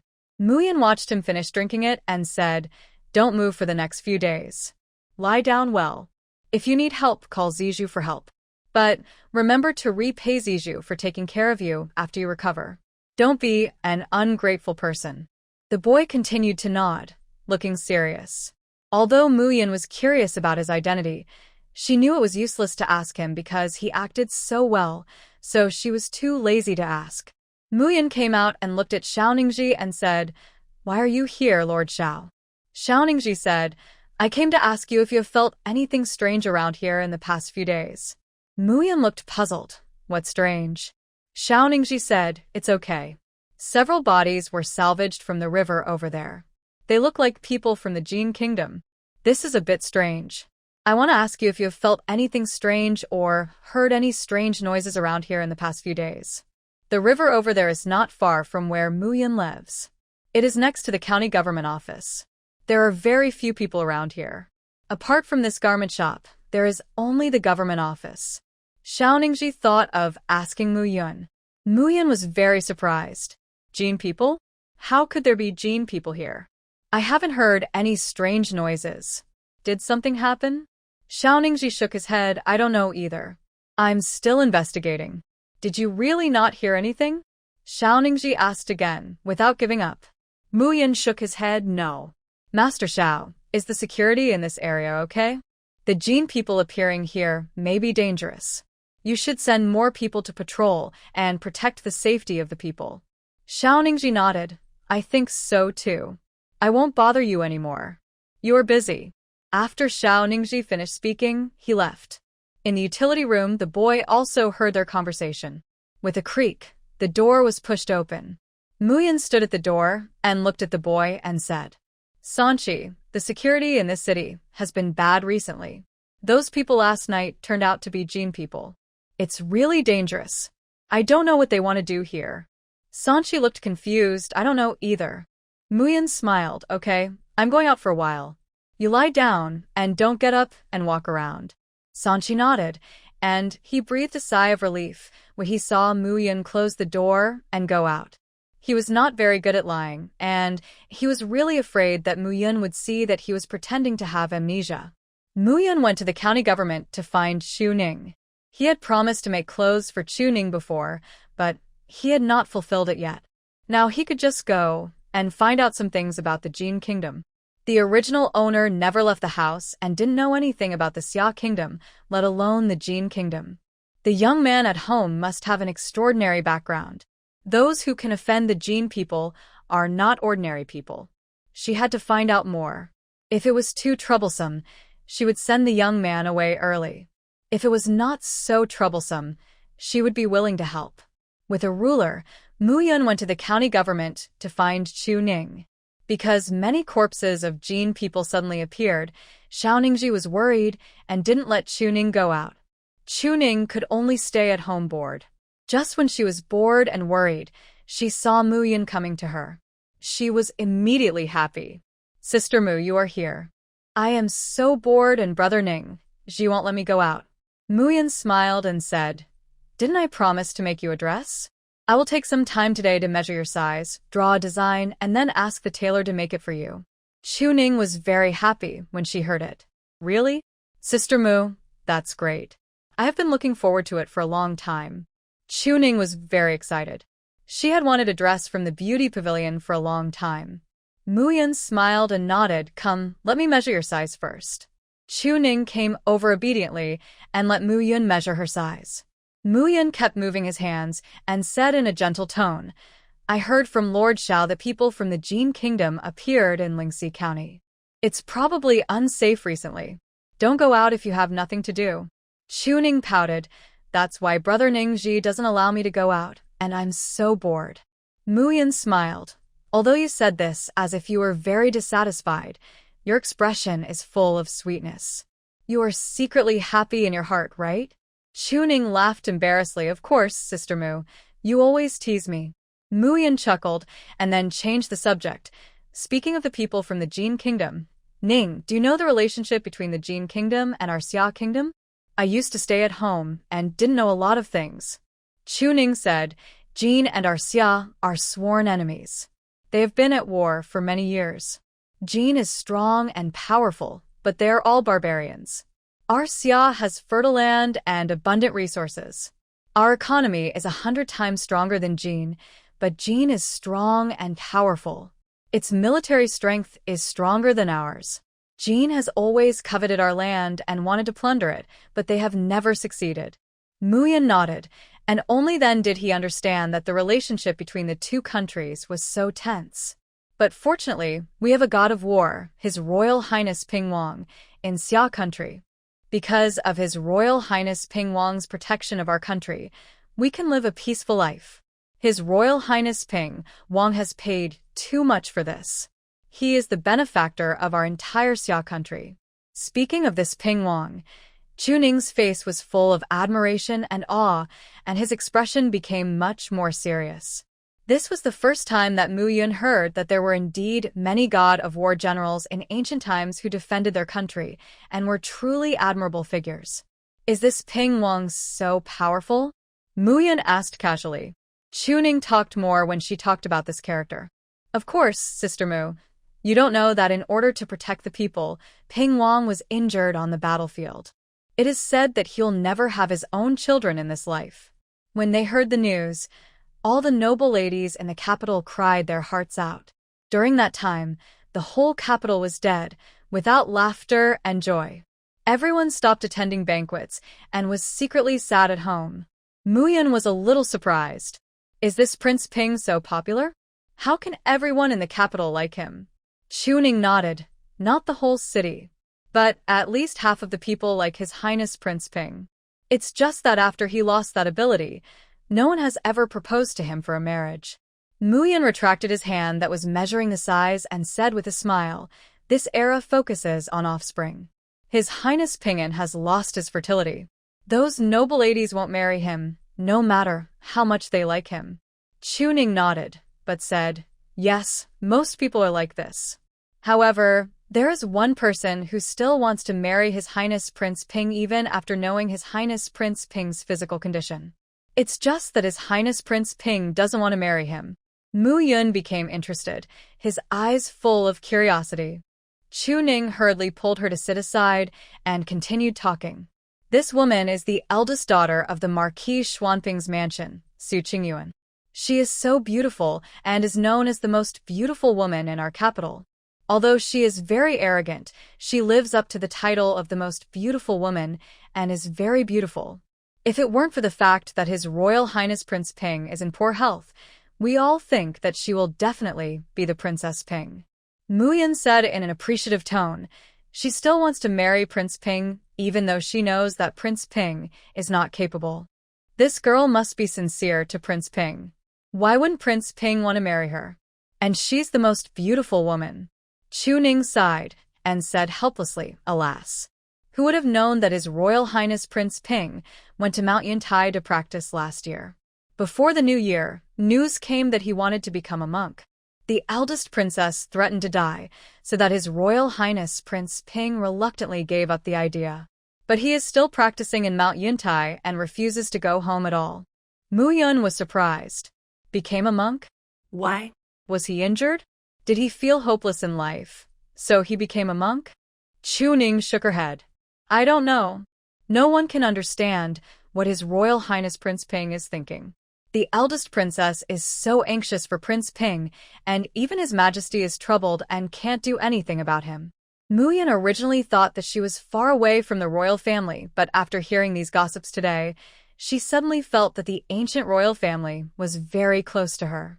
In the near future, her business will also be able to reach the capital, and then she will take her children to the capital to meet these legendary dignitaries. There are really a lot of things about Prince Ping. Sister Mu, if you like to listen, I will tell you more. Mu Yun smiled and said, this is the first time I've heard of this, and I feel very curious. Ning, tell me more about the things between Prince Ping and the Kingdom of Jin. I'm more curious about his war.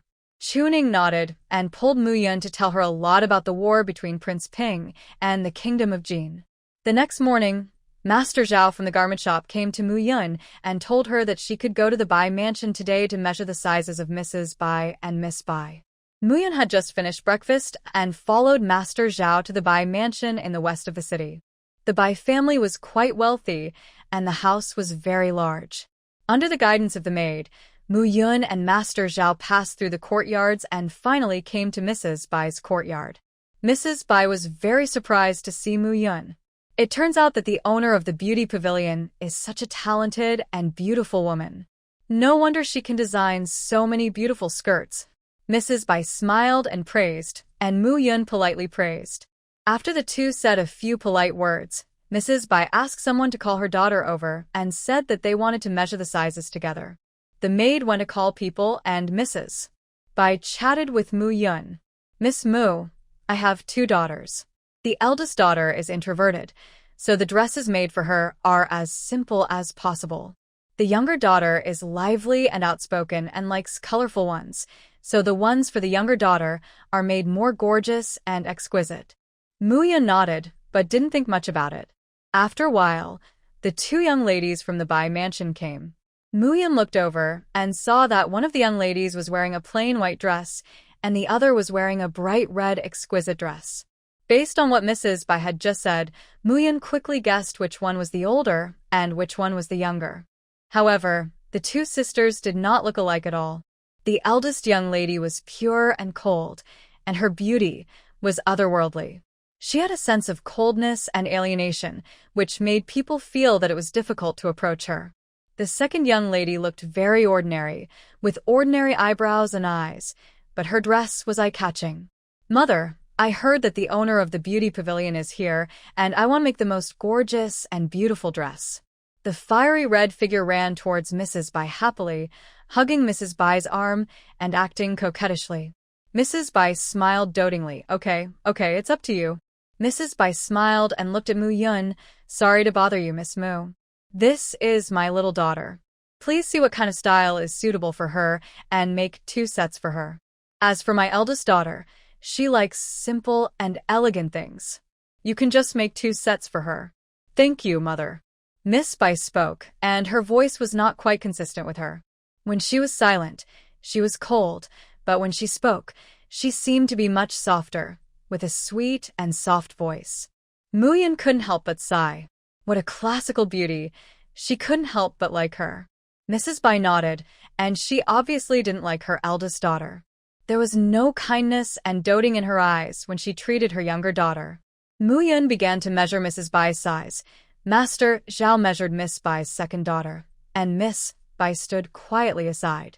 Mu Yun was very quiet, doing things the whole time without saying a word, while Master Zhao praised Miss Bai's second daughter several times. Miss Bai's second daughter was very happy. After Mu Yun recorded Mrs. Bai's data, he went to measure Miss Bai. When Mrs. Bai saw this, her eyes turned cold, but she didn't say anything. She sat aside, drank tea, and watched quietly. Miss Bai had a great figure, and Mu Yun finally understood how excited Mu Qing felt in his previous life when he saw a good model. When a good model wears the clothes he or she designs, they complement each other and give a great sense of accomplishment. This was how Mu Yun saw Miss Bai at this moment. Her figure was perfect, and Mu Yun's mind unconsciously showed a dress that suited her. After measuring the body, Mrs. Bai spoke again and gave the same instructions as before. Mu Yun could understand what she said. Mrs. Bai seemed to not want her eldest daughter to be too outstanding. Many speculations emerged in Mu Yun's mind. Until the last time she left, it was the old nanny beside Mrs. Bai who sent her off. The old nanny reminded her, "The eldest daughter is not born by Our Lady. When Miss Mu makes clothes, please pay attention. This banquet is mainly for my second daughter to choose a husband. It only needs my second daughter to be outstanding enough. The rest is not important." The nanny's words were more obvious. After listening to it, Mu Yun also understood. She nodded and didn't take it to heart. After returning, she designed a set for each of the 3 people according to their own characteristics. However, Mrs. Bai said that 2 sets were needed, and a spare set was needed at the banquet, just in case. Muyun designed 1 set first and asked Master Zhao to be responsible for making it. The second set was designed slowly, and not in a hurry. On this day, the children were on vacation and did not go to school. In order to reward them for their hard work in the past few days, Muyun decided not to work today and prepare a barbecue at home to let the children have a good barbecue. After several days of recuperation, Sanchi was much better. Because of the strengthening of public security, all the Jin people withdrew, but did not come again. Today was the first time that Sanchi walked out of the room and sat down in the yard. Although he knew that there were several children in this family, he had never seen them. He was a little surprised to see several children at this time. This family is really extraordinary, and each of them is so good-looking. Especially Yuanbao. He always felt that this face was a little familiar, but he couldn't remember where he had seen it. Uncle Sanchi, why are you staring at me? Yuanbao asked in confusion, always feeling that Sanchi looked at him strangely. Sanchi shook his head. Nothing, I just think you look familiar. Hearing this, Muyun immediately looked at him. Familiar? He was a little surprised to see several children at this time. This family is really extraordinary, and each of them is so good-looking. You've lost your memory, but you still feel familiar with him? Muyun asked while turning the barbecue. Hearing Muyun's words, Sanchi smiled. This shows that Yuanbao left a deep impression in my memory, so I still felt familiar with him after losing my memory. He made an excuse for himself and thought it was very good. Seeing that he had no extra emotions and that what he said just now seemed to be just a casual remark, Muyun was relieved. However, she didn't plan to keep this person anymore. If he really had a relationship with the biological father of the 2 children, it would be discovered sooner or later. She didn't like too much trouble. Sanchi, I think your injury is almost healed. When you are well, let's go. Muyun's words made Sanchi's smile freeze. He was a little confused. Wasn't he fine? Why did he suddenly let him go? He spoke in confusion, his tone full of hurt. Why? Sister Mu, do you think I can't work these days? He looked pitiful, with mist in his eyes. Muyun looked at him helplessly and said, Actually, you are not my servant. I said that before just to tease you. You have nothing to do with me. Those people came to find you before. I don't want to get into trouble. I saved your life. Just consider it as a good deed. I don't want you to repay me. Leave after your injury is healed. Muyun suddenly changed his mind, catching Sanchi off guard. He couldn't leave at all now. It was still very dangerous outside. He had to wait until his people found him before he would be safe. Before that, he couldn't go anywhere. Muyun looked calm and still grilled the meat. The 4 children were also helping to turn it over with great interest. Sanchi looked sad, as if he was covered by dark clouds and looked lifeless. He spoke in a soft voice, as weak as an eggplant hit by frost. Sister Mu, I don't remember anything. Where do you want me to go? It doesn't matter if I'm not your servant. I'm willing to be your servant now. Please don't chase me away, okay? Helplessly, he could only pretend to be wronged. In short, no matter what, he couldn't leave and had to wait here. Muyun looked at him with some surprise. This young man was obviously a child of destiny, and he was willing to condescend.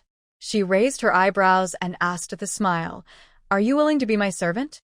Although Sanchi refused in his heart, he couldn't say no at this time. He could only nod his head, with a look of pleading on his face. Well, I am willing as long as Sister Mu don't chase me away. I really have nowhere to go. I don't remember anything. After I walk out of this door, I don't know where to go, whether I will encounter danger again, etc. Sister Mu, if you dislike my inability to do things, I will start working tomorrow. If you need me, you can call me. Muyun was helpless. Seeing that he didn't want to leave and looked so pitiful, she didn't have the heart to chase him away. Okay, I will take you in for another month. After a month, you have to leave even if you don't want to. Hearing this, Sanchi was relieved. A month is much better.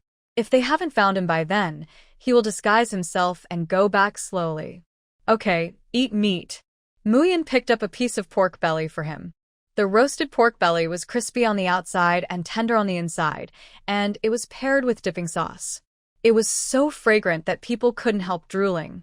The 4 children had already started eating, and they ate with relish. Sanchi looked at the meat in the bowl. This was the first time he had eaten pork cooked this way. He tried it, and it tasted as good as it smelled. He was surprised and couldn't help but praise Sister Mu. This meat is so delicious. Muyan made her own grill. Charcoal was already available in this era, so she just had to buy some. This was the first time Sanchi had seen such a scene and such a way of eating.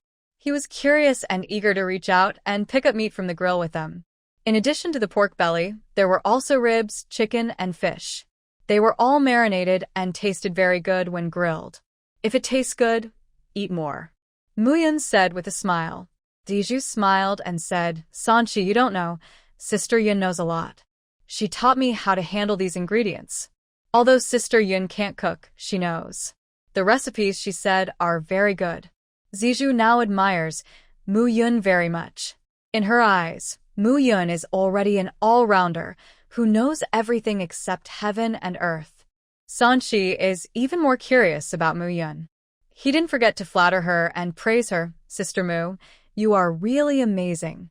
Mu Yun ignored him and concentrated on eating her barbecue, occasionally picking up some for a few children. Seeing that Yuya hadn't finished the last meal in her bowl, and seeing that she seemed to be worried, Mu Yun asked, Yuya, don't you like it? Yuya shook her head, her clear big eyes full of hesitation. With this look, anyone with eyes can see that the little girl is worried. But she didn't say anything when asked. Mu Yun had to look at the other 3 children, but no one knew what was wrong with her, and they all looked at her worriedly. Duh, is someone bullying you in school? If anything happens, you must tell mother. You can't keep it in your heart, okay? Mu Yun's expression became serious. Yuya then spoke. Mother, a boy in my class pulled my hair the day before yesterday, but Sister Chiuyen from the academy helped me. I didn't tell you because I was afraid you would worry. I wore a new skirt to school yesterday. Sister Chiuyen liked it very much and was very envious. I wanted to give her a skirt as a thank you gift. Yesterday, the teacher taught us that we should be polite and repay kindness. Sister Chiuyen helped me, and I am very grateful to her. It's just that I don't know how to make this skirt, and I can't afford it. I need Mother's help. But Mother, you are already very tired, and I don't think I should make you more tired. Mu Yun was in a bad mood when she heard her daughter being bullied, but she didn't show it for fear of scaring her daughter. She just smiled and said, It doesn't matter. Mother is not tired. How tall is your Sister Chiuyen? Mother, design one for her too. Seeing her mother agree so quickly, Yuya was very happy, but she felt bad for making her mother suffer. Thank you, Mother. Yuya will grow up soon. When she grows up, Yuya will make money for Mother, and you won't have to work hard. Listening to his daughter's cake, Mu Yun ate it willingly and happily. Okay, Mother will wait for you. Yuya showed Mu Yun the height of Chiuyen. Mu Yun remembered it silently and told Yuya that he would make it for her in a few days. Yuya was very happy. Chiuyen was her first friend, and she cared about her very much. Mu Yun was also happy that his daughter had a friend. After all, she was a girl and it was more interesting to play with girls. When she played with these boys, her thoughts were all wild and jumping. Mu Yun asked Yuya who pulled her hair, but Yuya was afraid that they would beat them up, so she refused to say. Several children were chattering and making a mess. Mu Yun ate his own and ignored them. Sanchi didn't know why, but when he looked at Yuya and Yuan Bao, he always felt very kind. He was also very upset when he heard that Yuya was bullied. Then he said, Yuya, wait until Uncle's injury is healed. I will avenge you. If anyone dares to bully you in the future, just tell Uncle and he will beat him till his teeth are all gone. Yuya was helpless. Brother Tianxi wanted to beat someone, Brother Muyang wanted to beat someone, and now even Uncle Sanchi wanted to beat someone. But her husband said that we can't fight, and she was very worried. She hoped that the man would not provoke her again next time.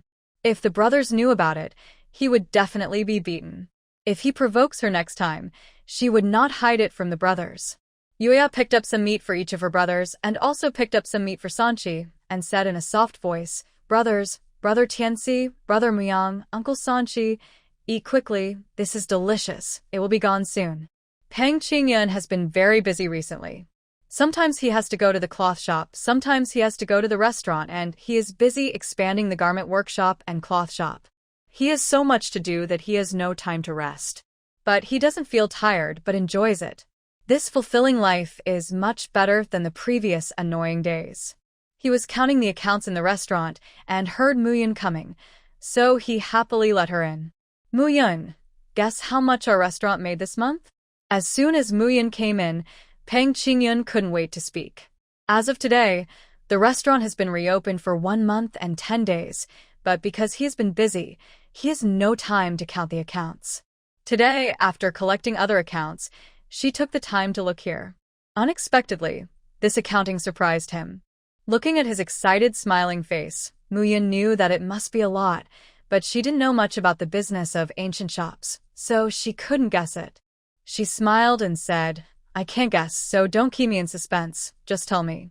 Peng Qingyun laughed happily. His voice was so excited that it was raised a lot, a full 826 taels of silver.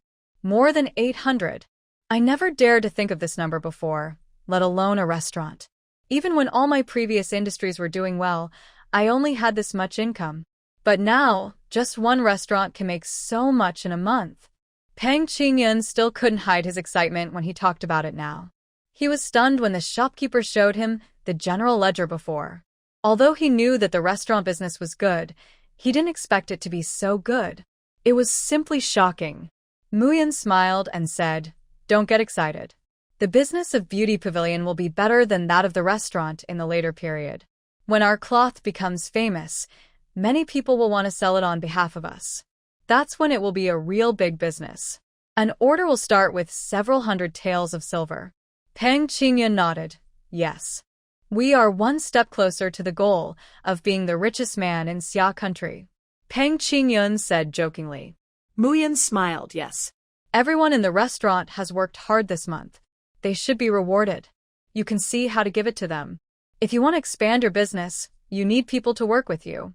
And the most important thing to win people's hearts is basically money. No matter what kind of store it is, employees are very important. Peng Qingyun was puzzled. Employees? Muyun nodded. Yes, employees are the unified name for all the people in the store.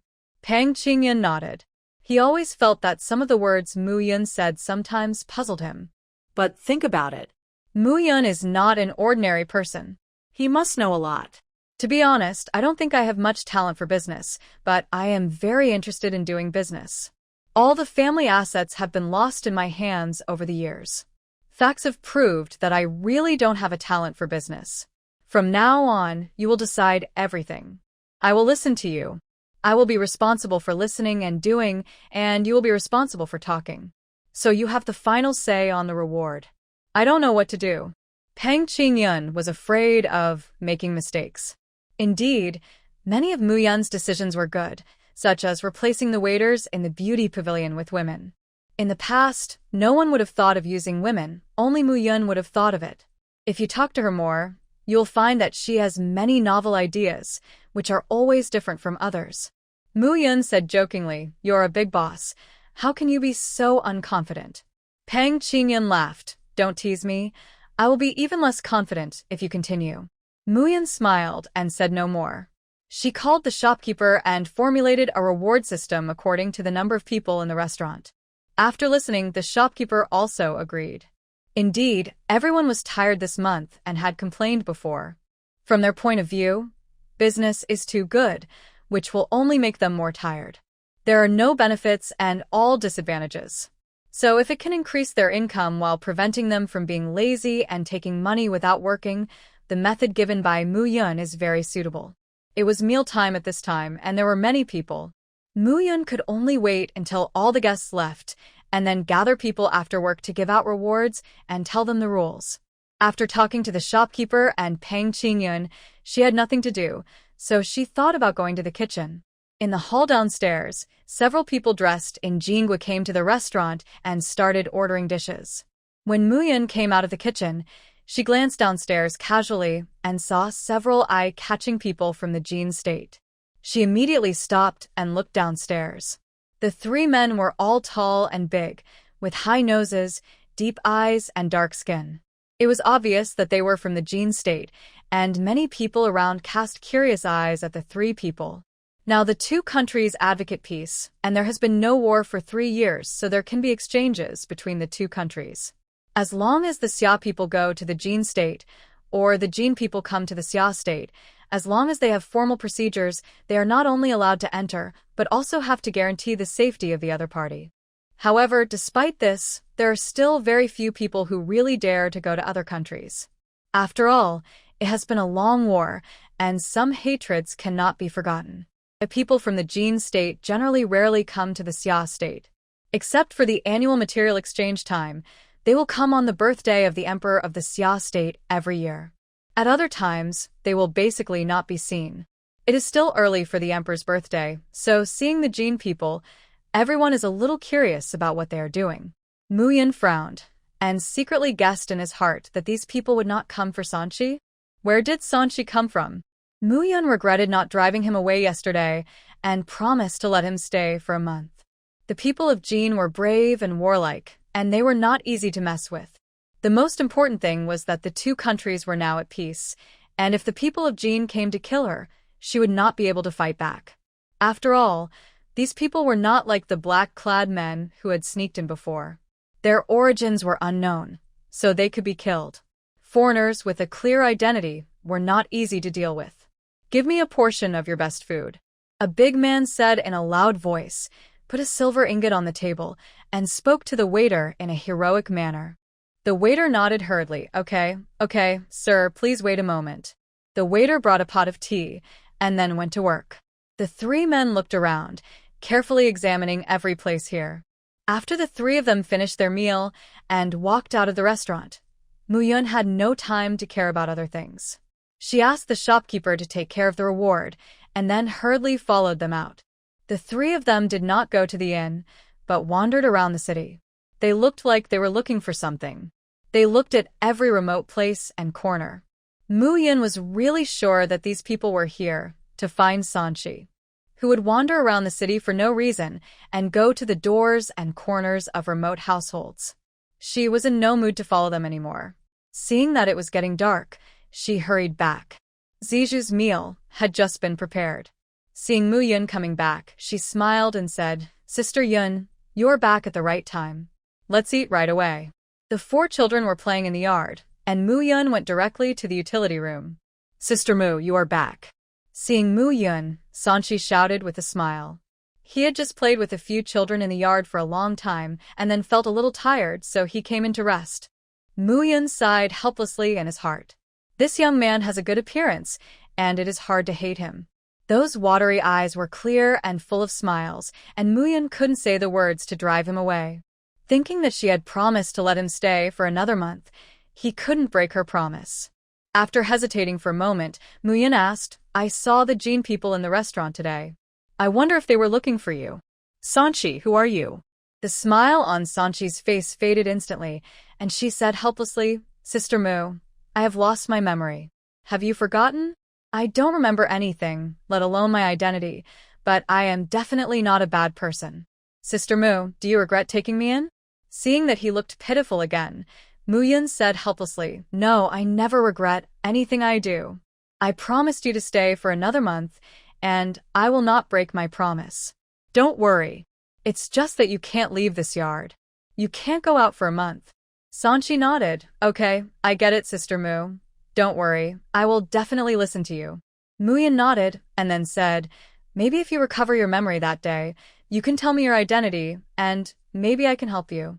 Sanchi nodded. "Okay, Sister Mu, I get it." Mu Yun saw that he still didn't want to say it, so he didn't force it. Come out for dinner. After saying this to him, Mu Yun went out. Sanchi looked sad when he saw her go out. He didn't expect those people to be so persistent and keep looking for him. If this goes on, he might not be able to stay here for a full month. Sanchi was very sad, and he didn't know who his father had sent to find him. At this time, on Yuntai Mountain in the capital, Inuch hurriedly trotted towards the courtyard in the back mountain. The Inuch was relieved until he saw that resolute and upright figure. "Your servant pays homage to His Royal Highness Prince Ping." The Inuch knelt down and saluted impatiently with a breath. The man turned around and saw that it was the Inuch who was trusted by the emperor. He frowned slightly and said in a cold and low voice, "Get up.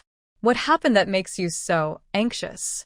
The Inuch hurriedly said, "Your Highness Prince Ping, His Highness the Crown Prince, has disappeared.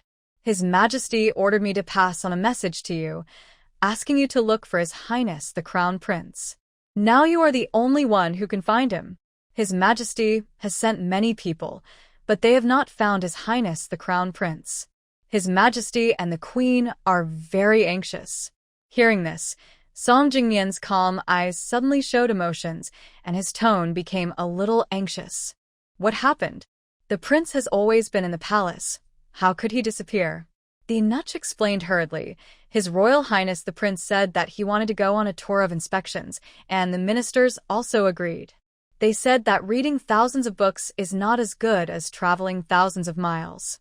As the Crown Prince, he should understand the people's sentiments. Your Majesty also thinks it makes sense, so half a year ago, His Royal Highness the Prince took a team of people to visit incognito. Everything was fine in the past 6 months. He inspected most of the country and was about to return, but an accident happened halfway and the prince disappeared for no reason. After listening to this, Song Jingyan was not so worried. He said lightly, "Yan is good at martial arts. Generally speaking, there will not be too much danger, as long as his identity is not exposed." The Inuch hurriedly said, "Your Highness Prince Ping, His Royal Highness the Prince's identity, may have been exposed. According to the news from Yunzhou, His Royal Highness's disappearance may be related to the people of the Jin Kingdom. That's why Your Majesty and the Queen are so anxious. If His Royal Highness the Prince falls into the hands of the Jin people, it will be a disaster." Hearing this, Song Jingyan's resolute sword-like brows frowned again, and a trace of worry appeared in his deep and cold eyes. He asked directly, "Where did she disappear?" "I will leave immediately." He didn't want to look for her at first, but when he heard that the Jin people were involved, he was worried and had to go. Seeing that he agreed, the Inuch was overjoyed. "In the Yunzhou area, I will go back and report to Your Majesty, so that Your Majesty can rest assured." Song Jingyan nodded. "You can rest assured that Your Majesty will handle state affairs well, and I will bring Ian back safely." Song Ian is the prince's courtesy name, and Song Jingyan has always called him that. Song Ian has liked to follow Song Jingyan since he was a child. Although Song Jingyan always dislikes him, in fact, in his heart, Song Ian is a very important person. The Inuch nodded hurriedly. "Yes, Your Highness. I will go back and tell His Majesty the good news. With your help, His Highness the Crown Prince will be fine." After the Inuch left, Song Jingyan took a look at the courtyard where he had lived for several years. He thought he would spend his whole life here. Now it seems that the Jin people are not satisfied with the status quo. He doesn't know if his leisurely life can continue. Song Jingyan went to the main hall and saw his good friend Xianyang. "I'm going down the mountain. I don't know when I will be back," he said lightly to his friend's back. Xianyang is the eldest disciple of the master of Feiyun Temple in Yuntai Mountain. The master has traveled around the world, and he is now in charge of this Taoist temple. When Song Jingyan came, he was also received by him. After 3 years of getting along, the two became friends. Hearing Song Jingyan say that he was leaving, Xianyang was not surprised at all. Instead, he smiled and said, "I'm afraid you won't come back to my Feiyun Temple after you leave." Song Jingyan said, "Unless the Jin Kingdom invades and no one in the court can fight, I can only go to the battlefield again. If there is no war, I will still come back so that you won't be bored alone, and no one will discuss Taoism with you." Although Xianyang is a Taoist priest, he is not very old, and is even 1 year younger than Song Jingyan. He wears a blue Taoist robe. He doesn't look like a Taoist priest, but like a gentleman. The difference is that he has a sense of coolness that is not stained by the secular world. Hearing Song Jingyan's words, he smiled. "You will not be alone when you come back, Jingyan. Your earthly love is over. You are not destined to be with Taoism or Buddhism. Go. Song Jingnian did not understand what he meant, but Xianyang sometimes spoke like this, making people confused. He was used to it, and did not take his words to heart. I just came to tell you that I am going down the mountain, Song Jingnian said. He still liked the peaceful life on the mountain, but he was still worried about worldly affairs, and could not really let go of everything and ignore everything. Xianyang nodded. Go. Song Jingnian went down the mountain. Thinking of his mother at home, he hesitated for a moment, and finally chose to go back to take a look. As soon as he went down the mountain, he saw the 4 guards waiting with horses. Seeing Song Jingnian, they were all very happy and immediately knelt on one knee to salute him. Your Highness, you are finally here. The horses are ready for you. We will go with you to find His Royal Highness the Crown Prince. Bai Ying, Bai Feng, Bai Mu, and Bai Xing are Song Jingnian's trusted guards. They are also second-rank generals with military merits. During the days when Song Jingnian went to the mountain to practice, they were in charge of the army. The emperor did not hand over the military seal to others, and it was still in Song Jingnian's hands.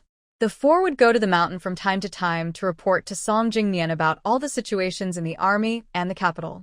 Even if Song Jingnian told them several times that they didn't need to go, they still did their own thing. So, although Song Jingnian was in Yuntai Mountain in the past few years, he knew everything about the capital.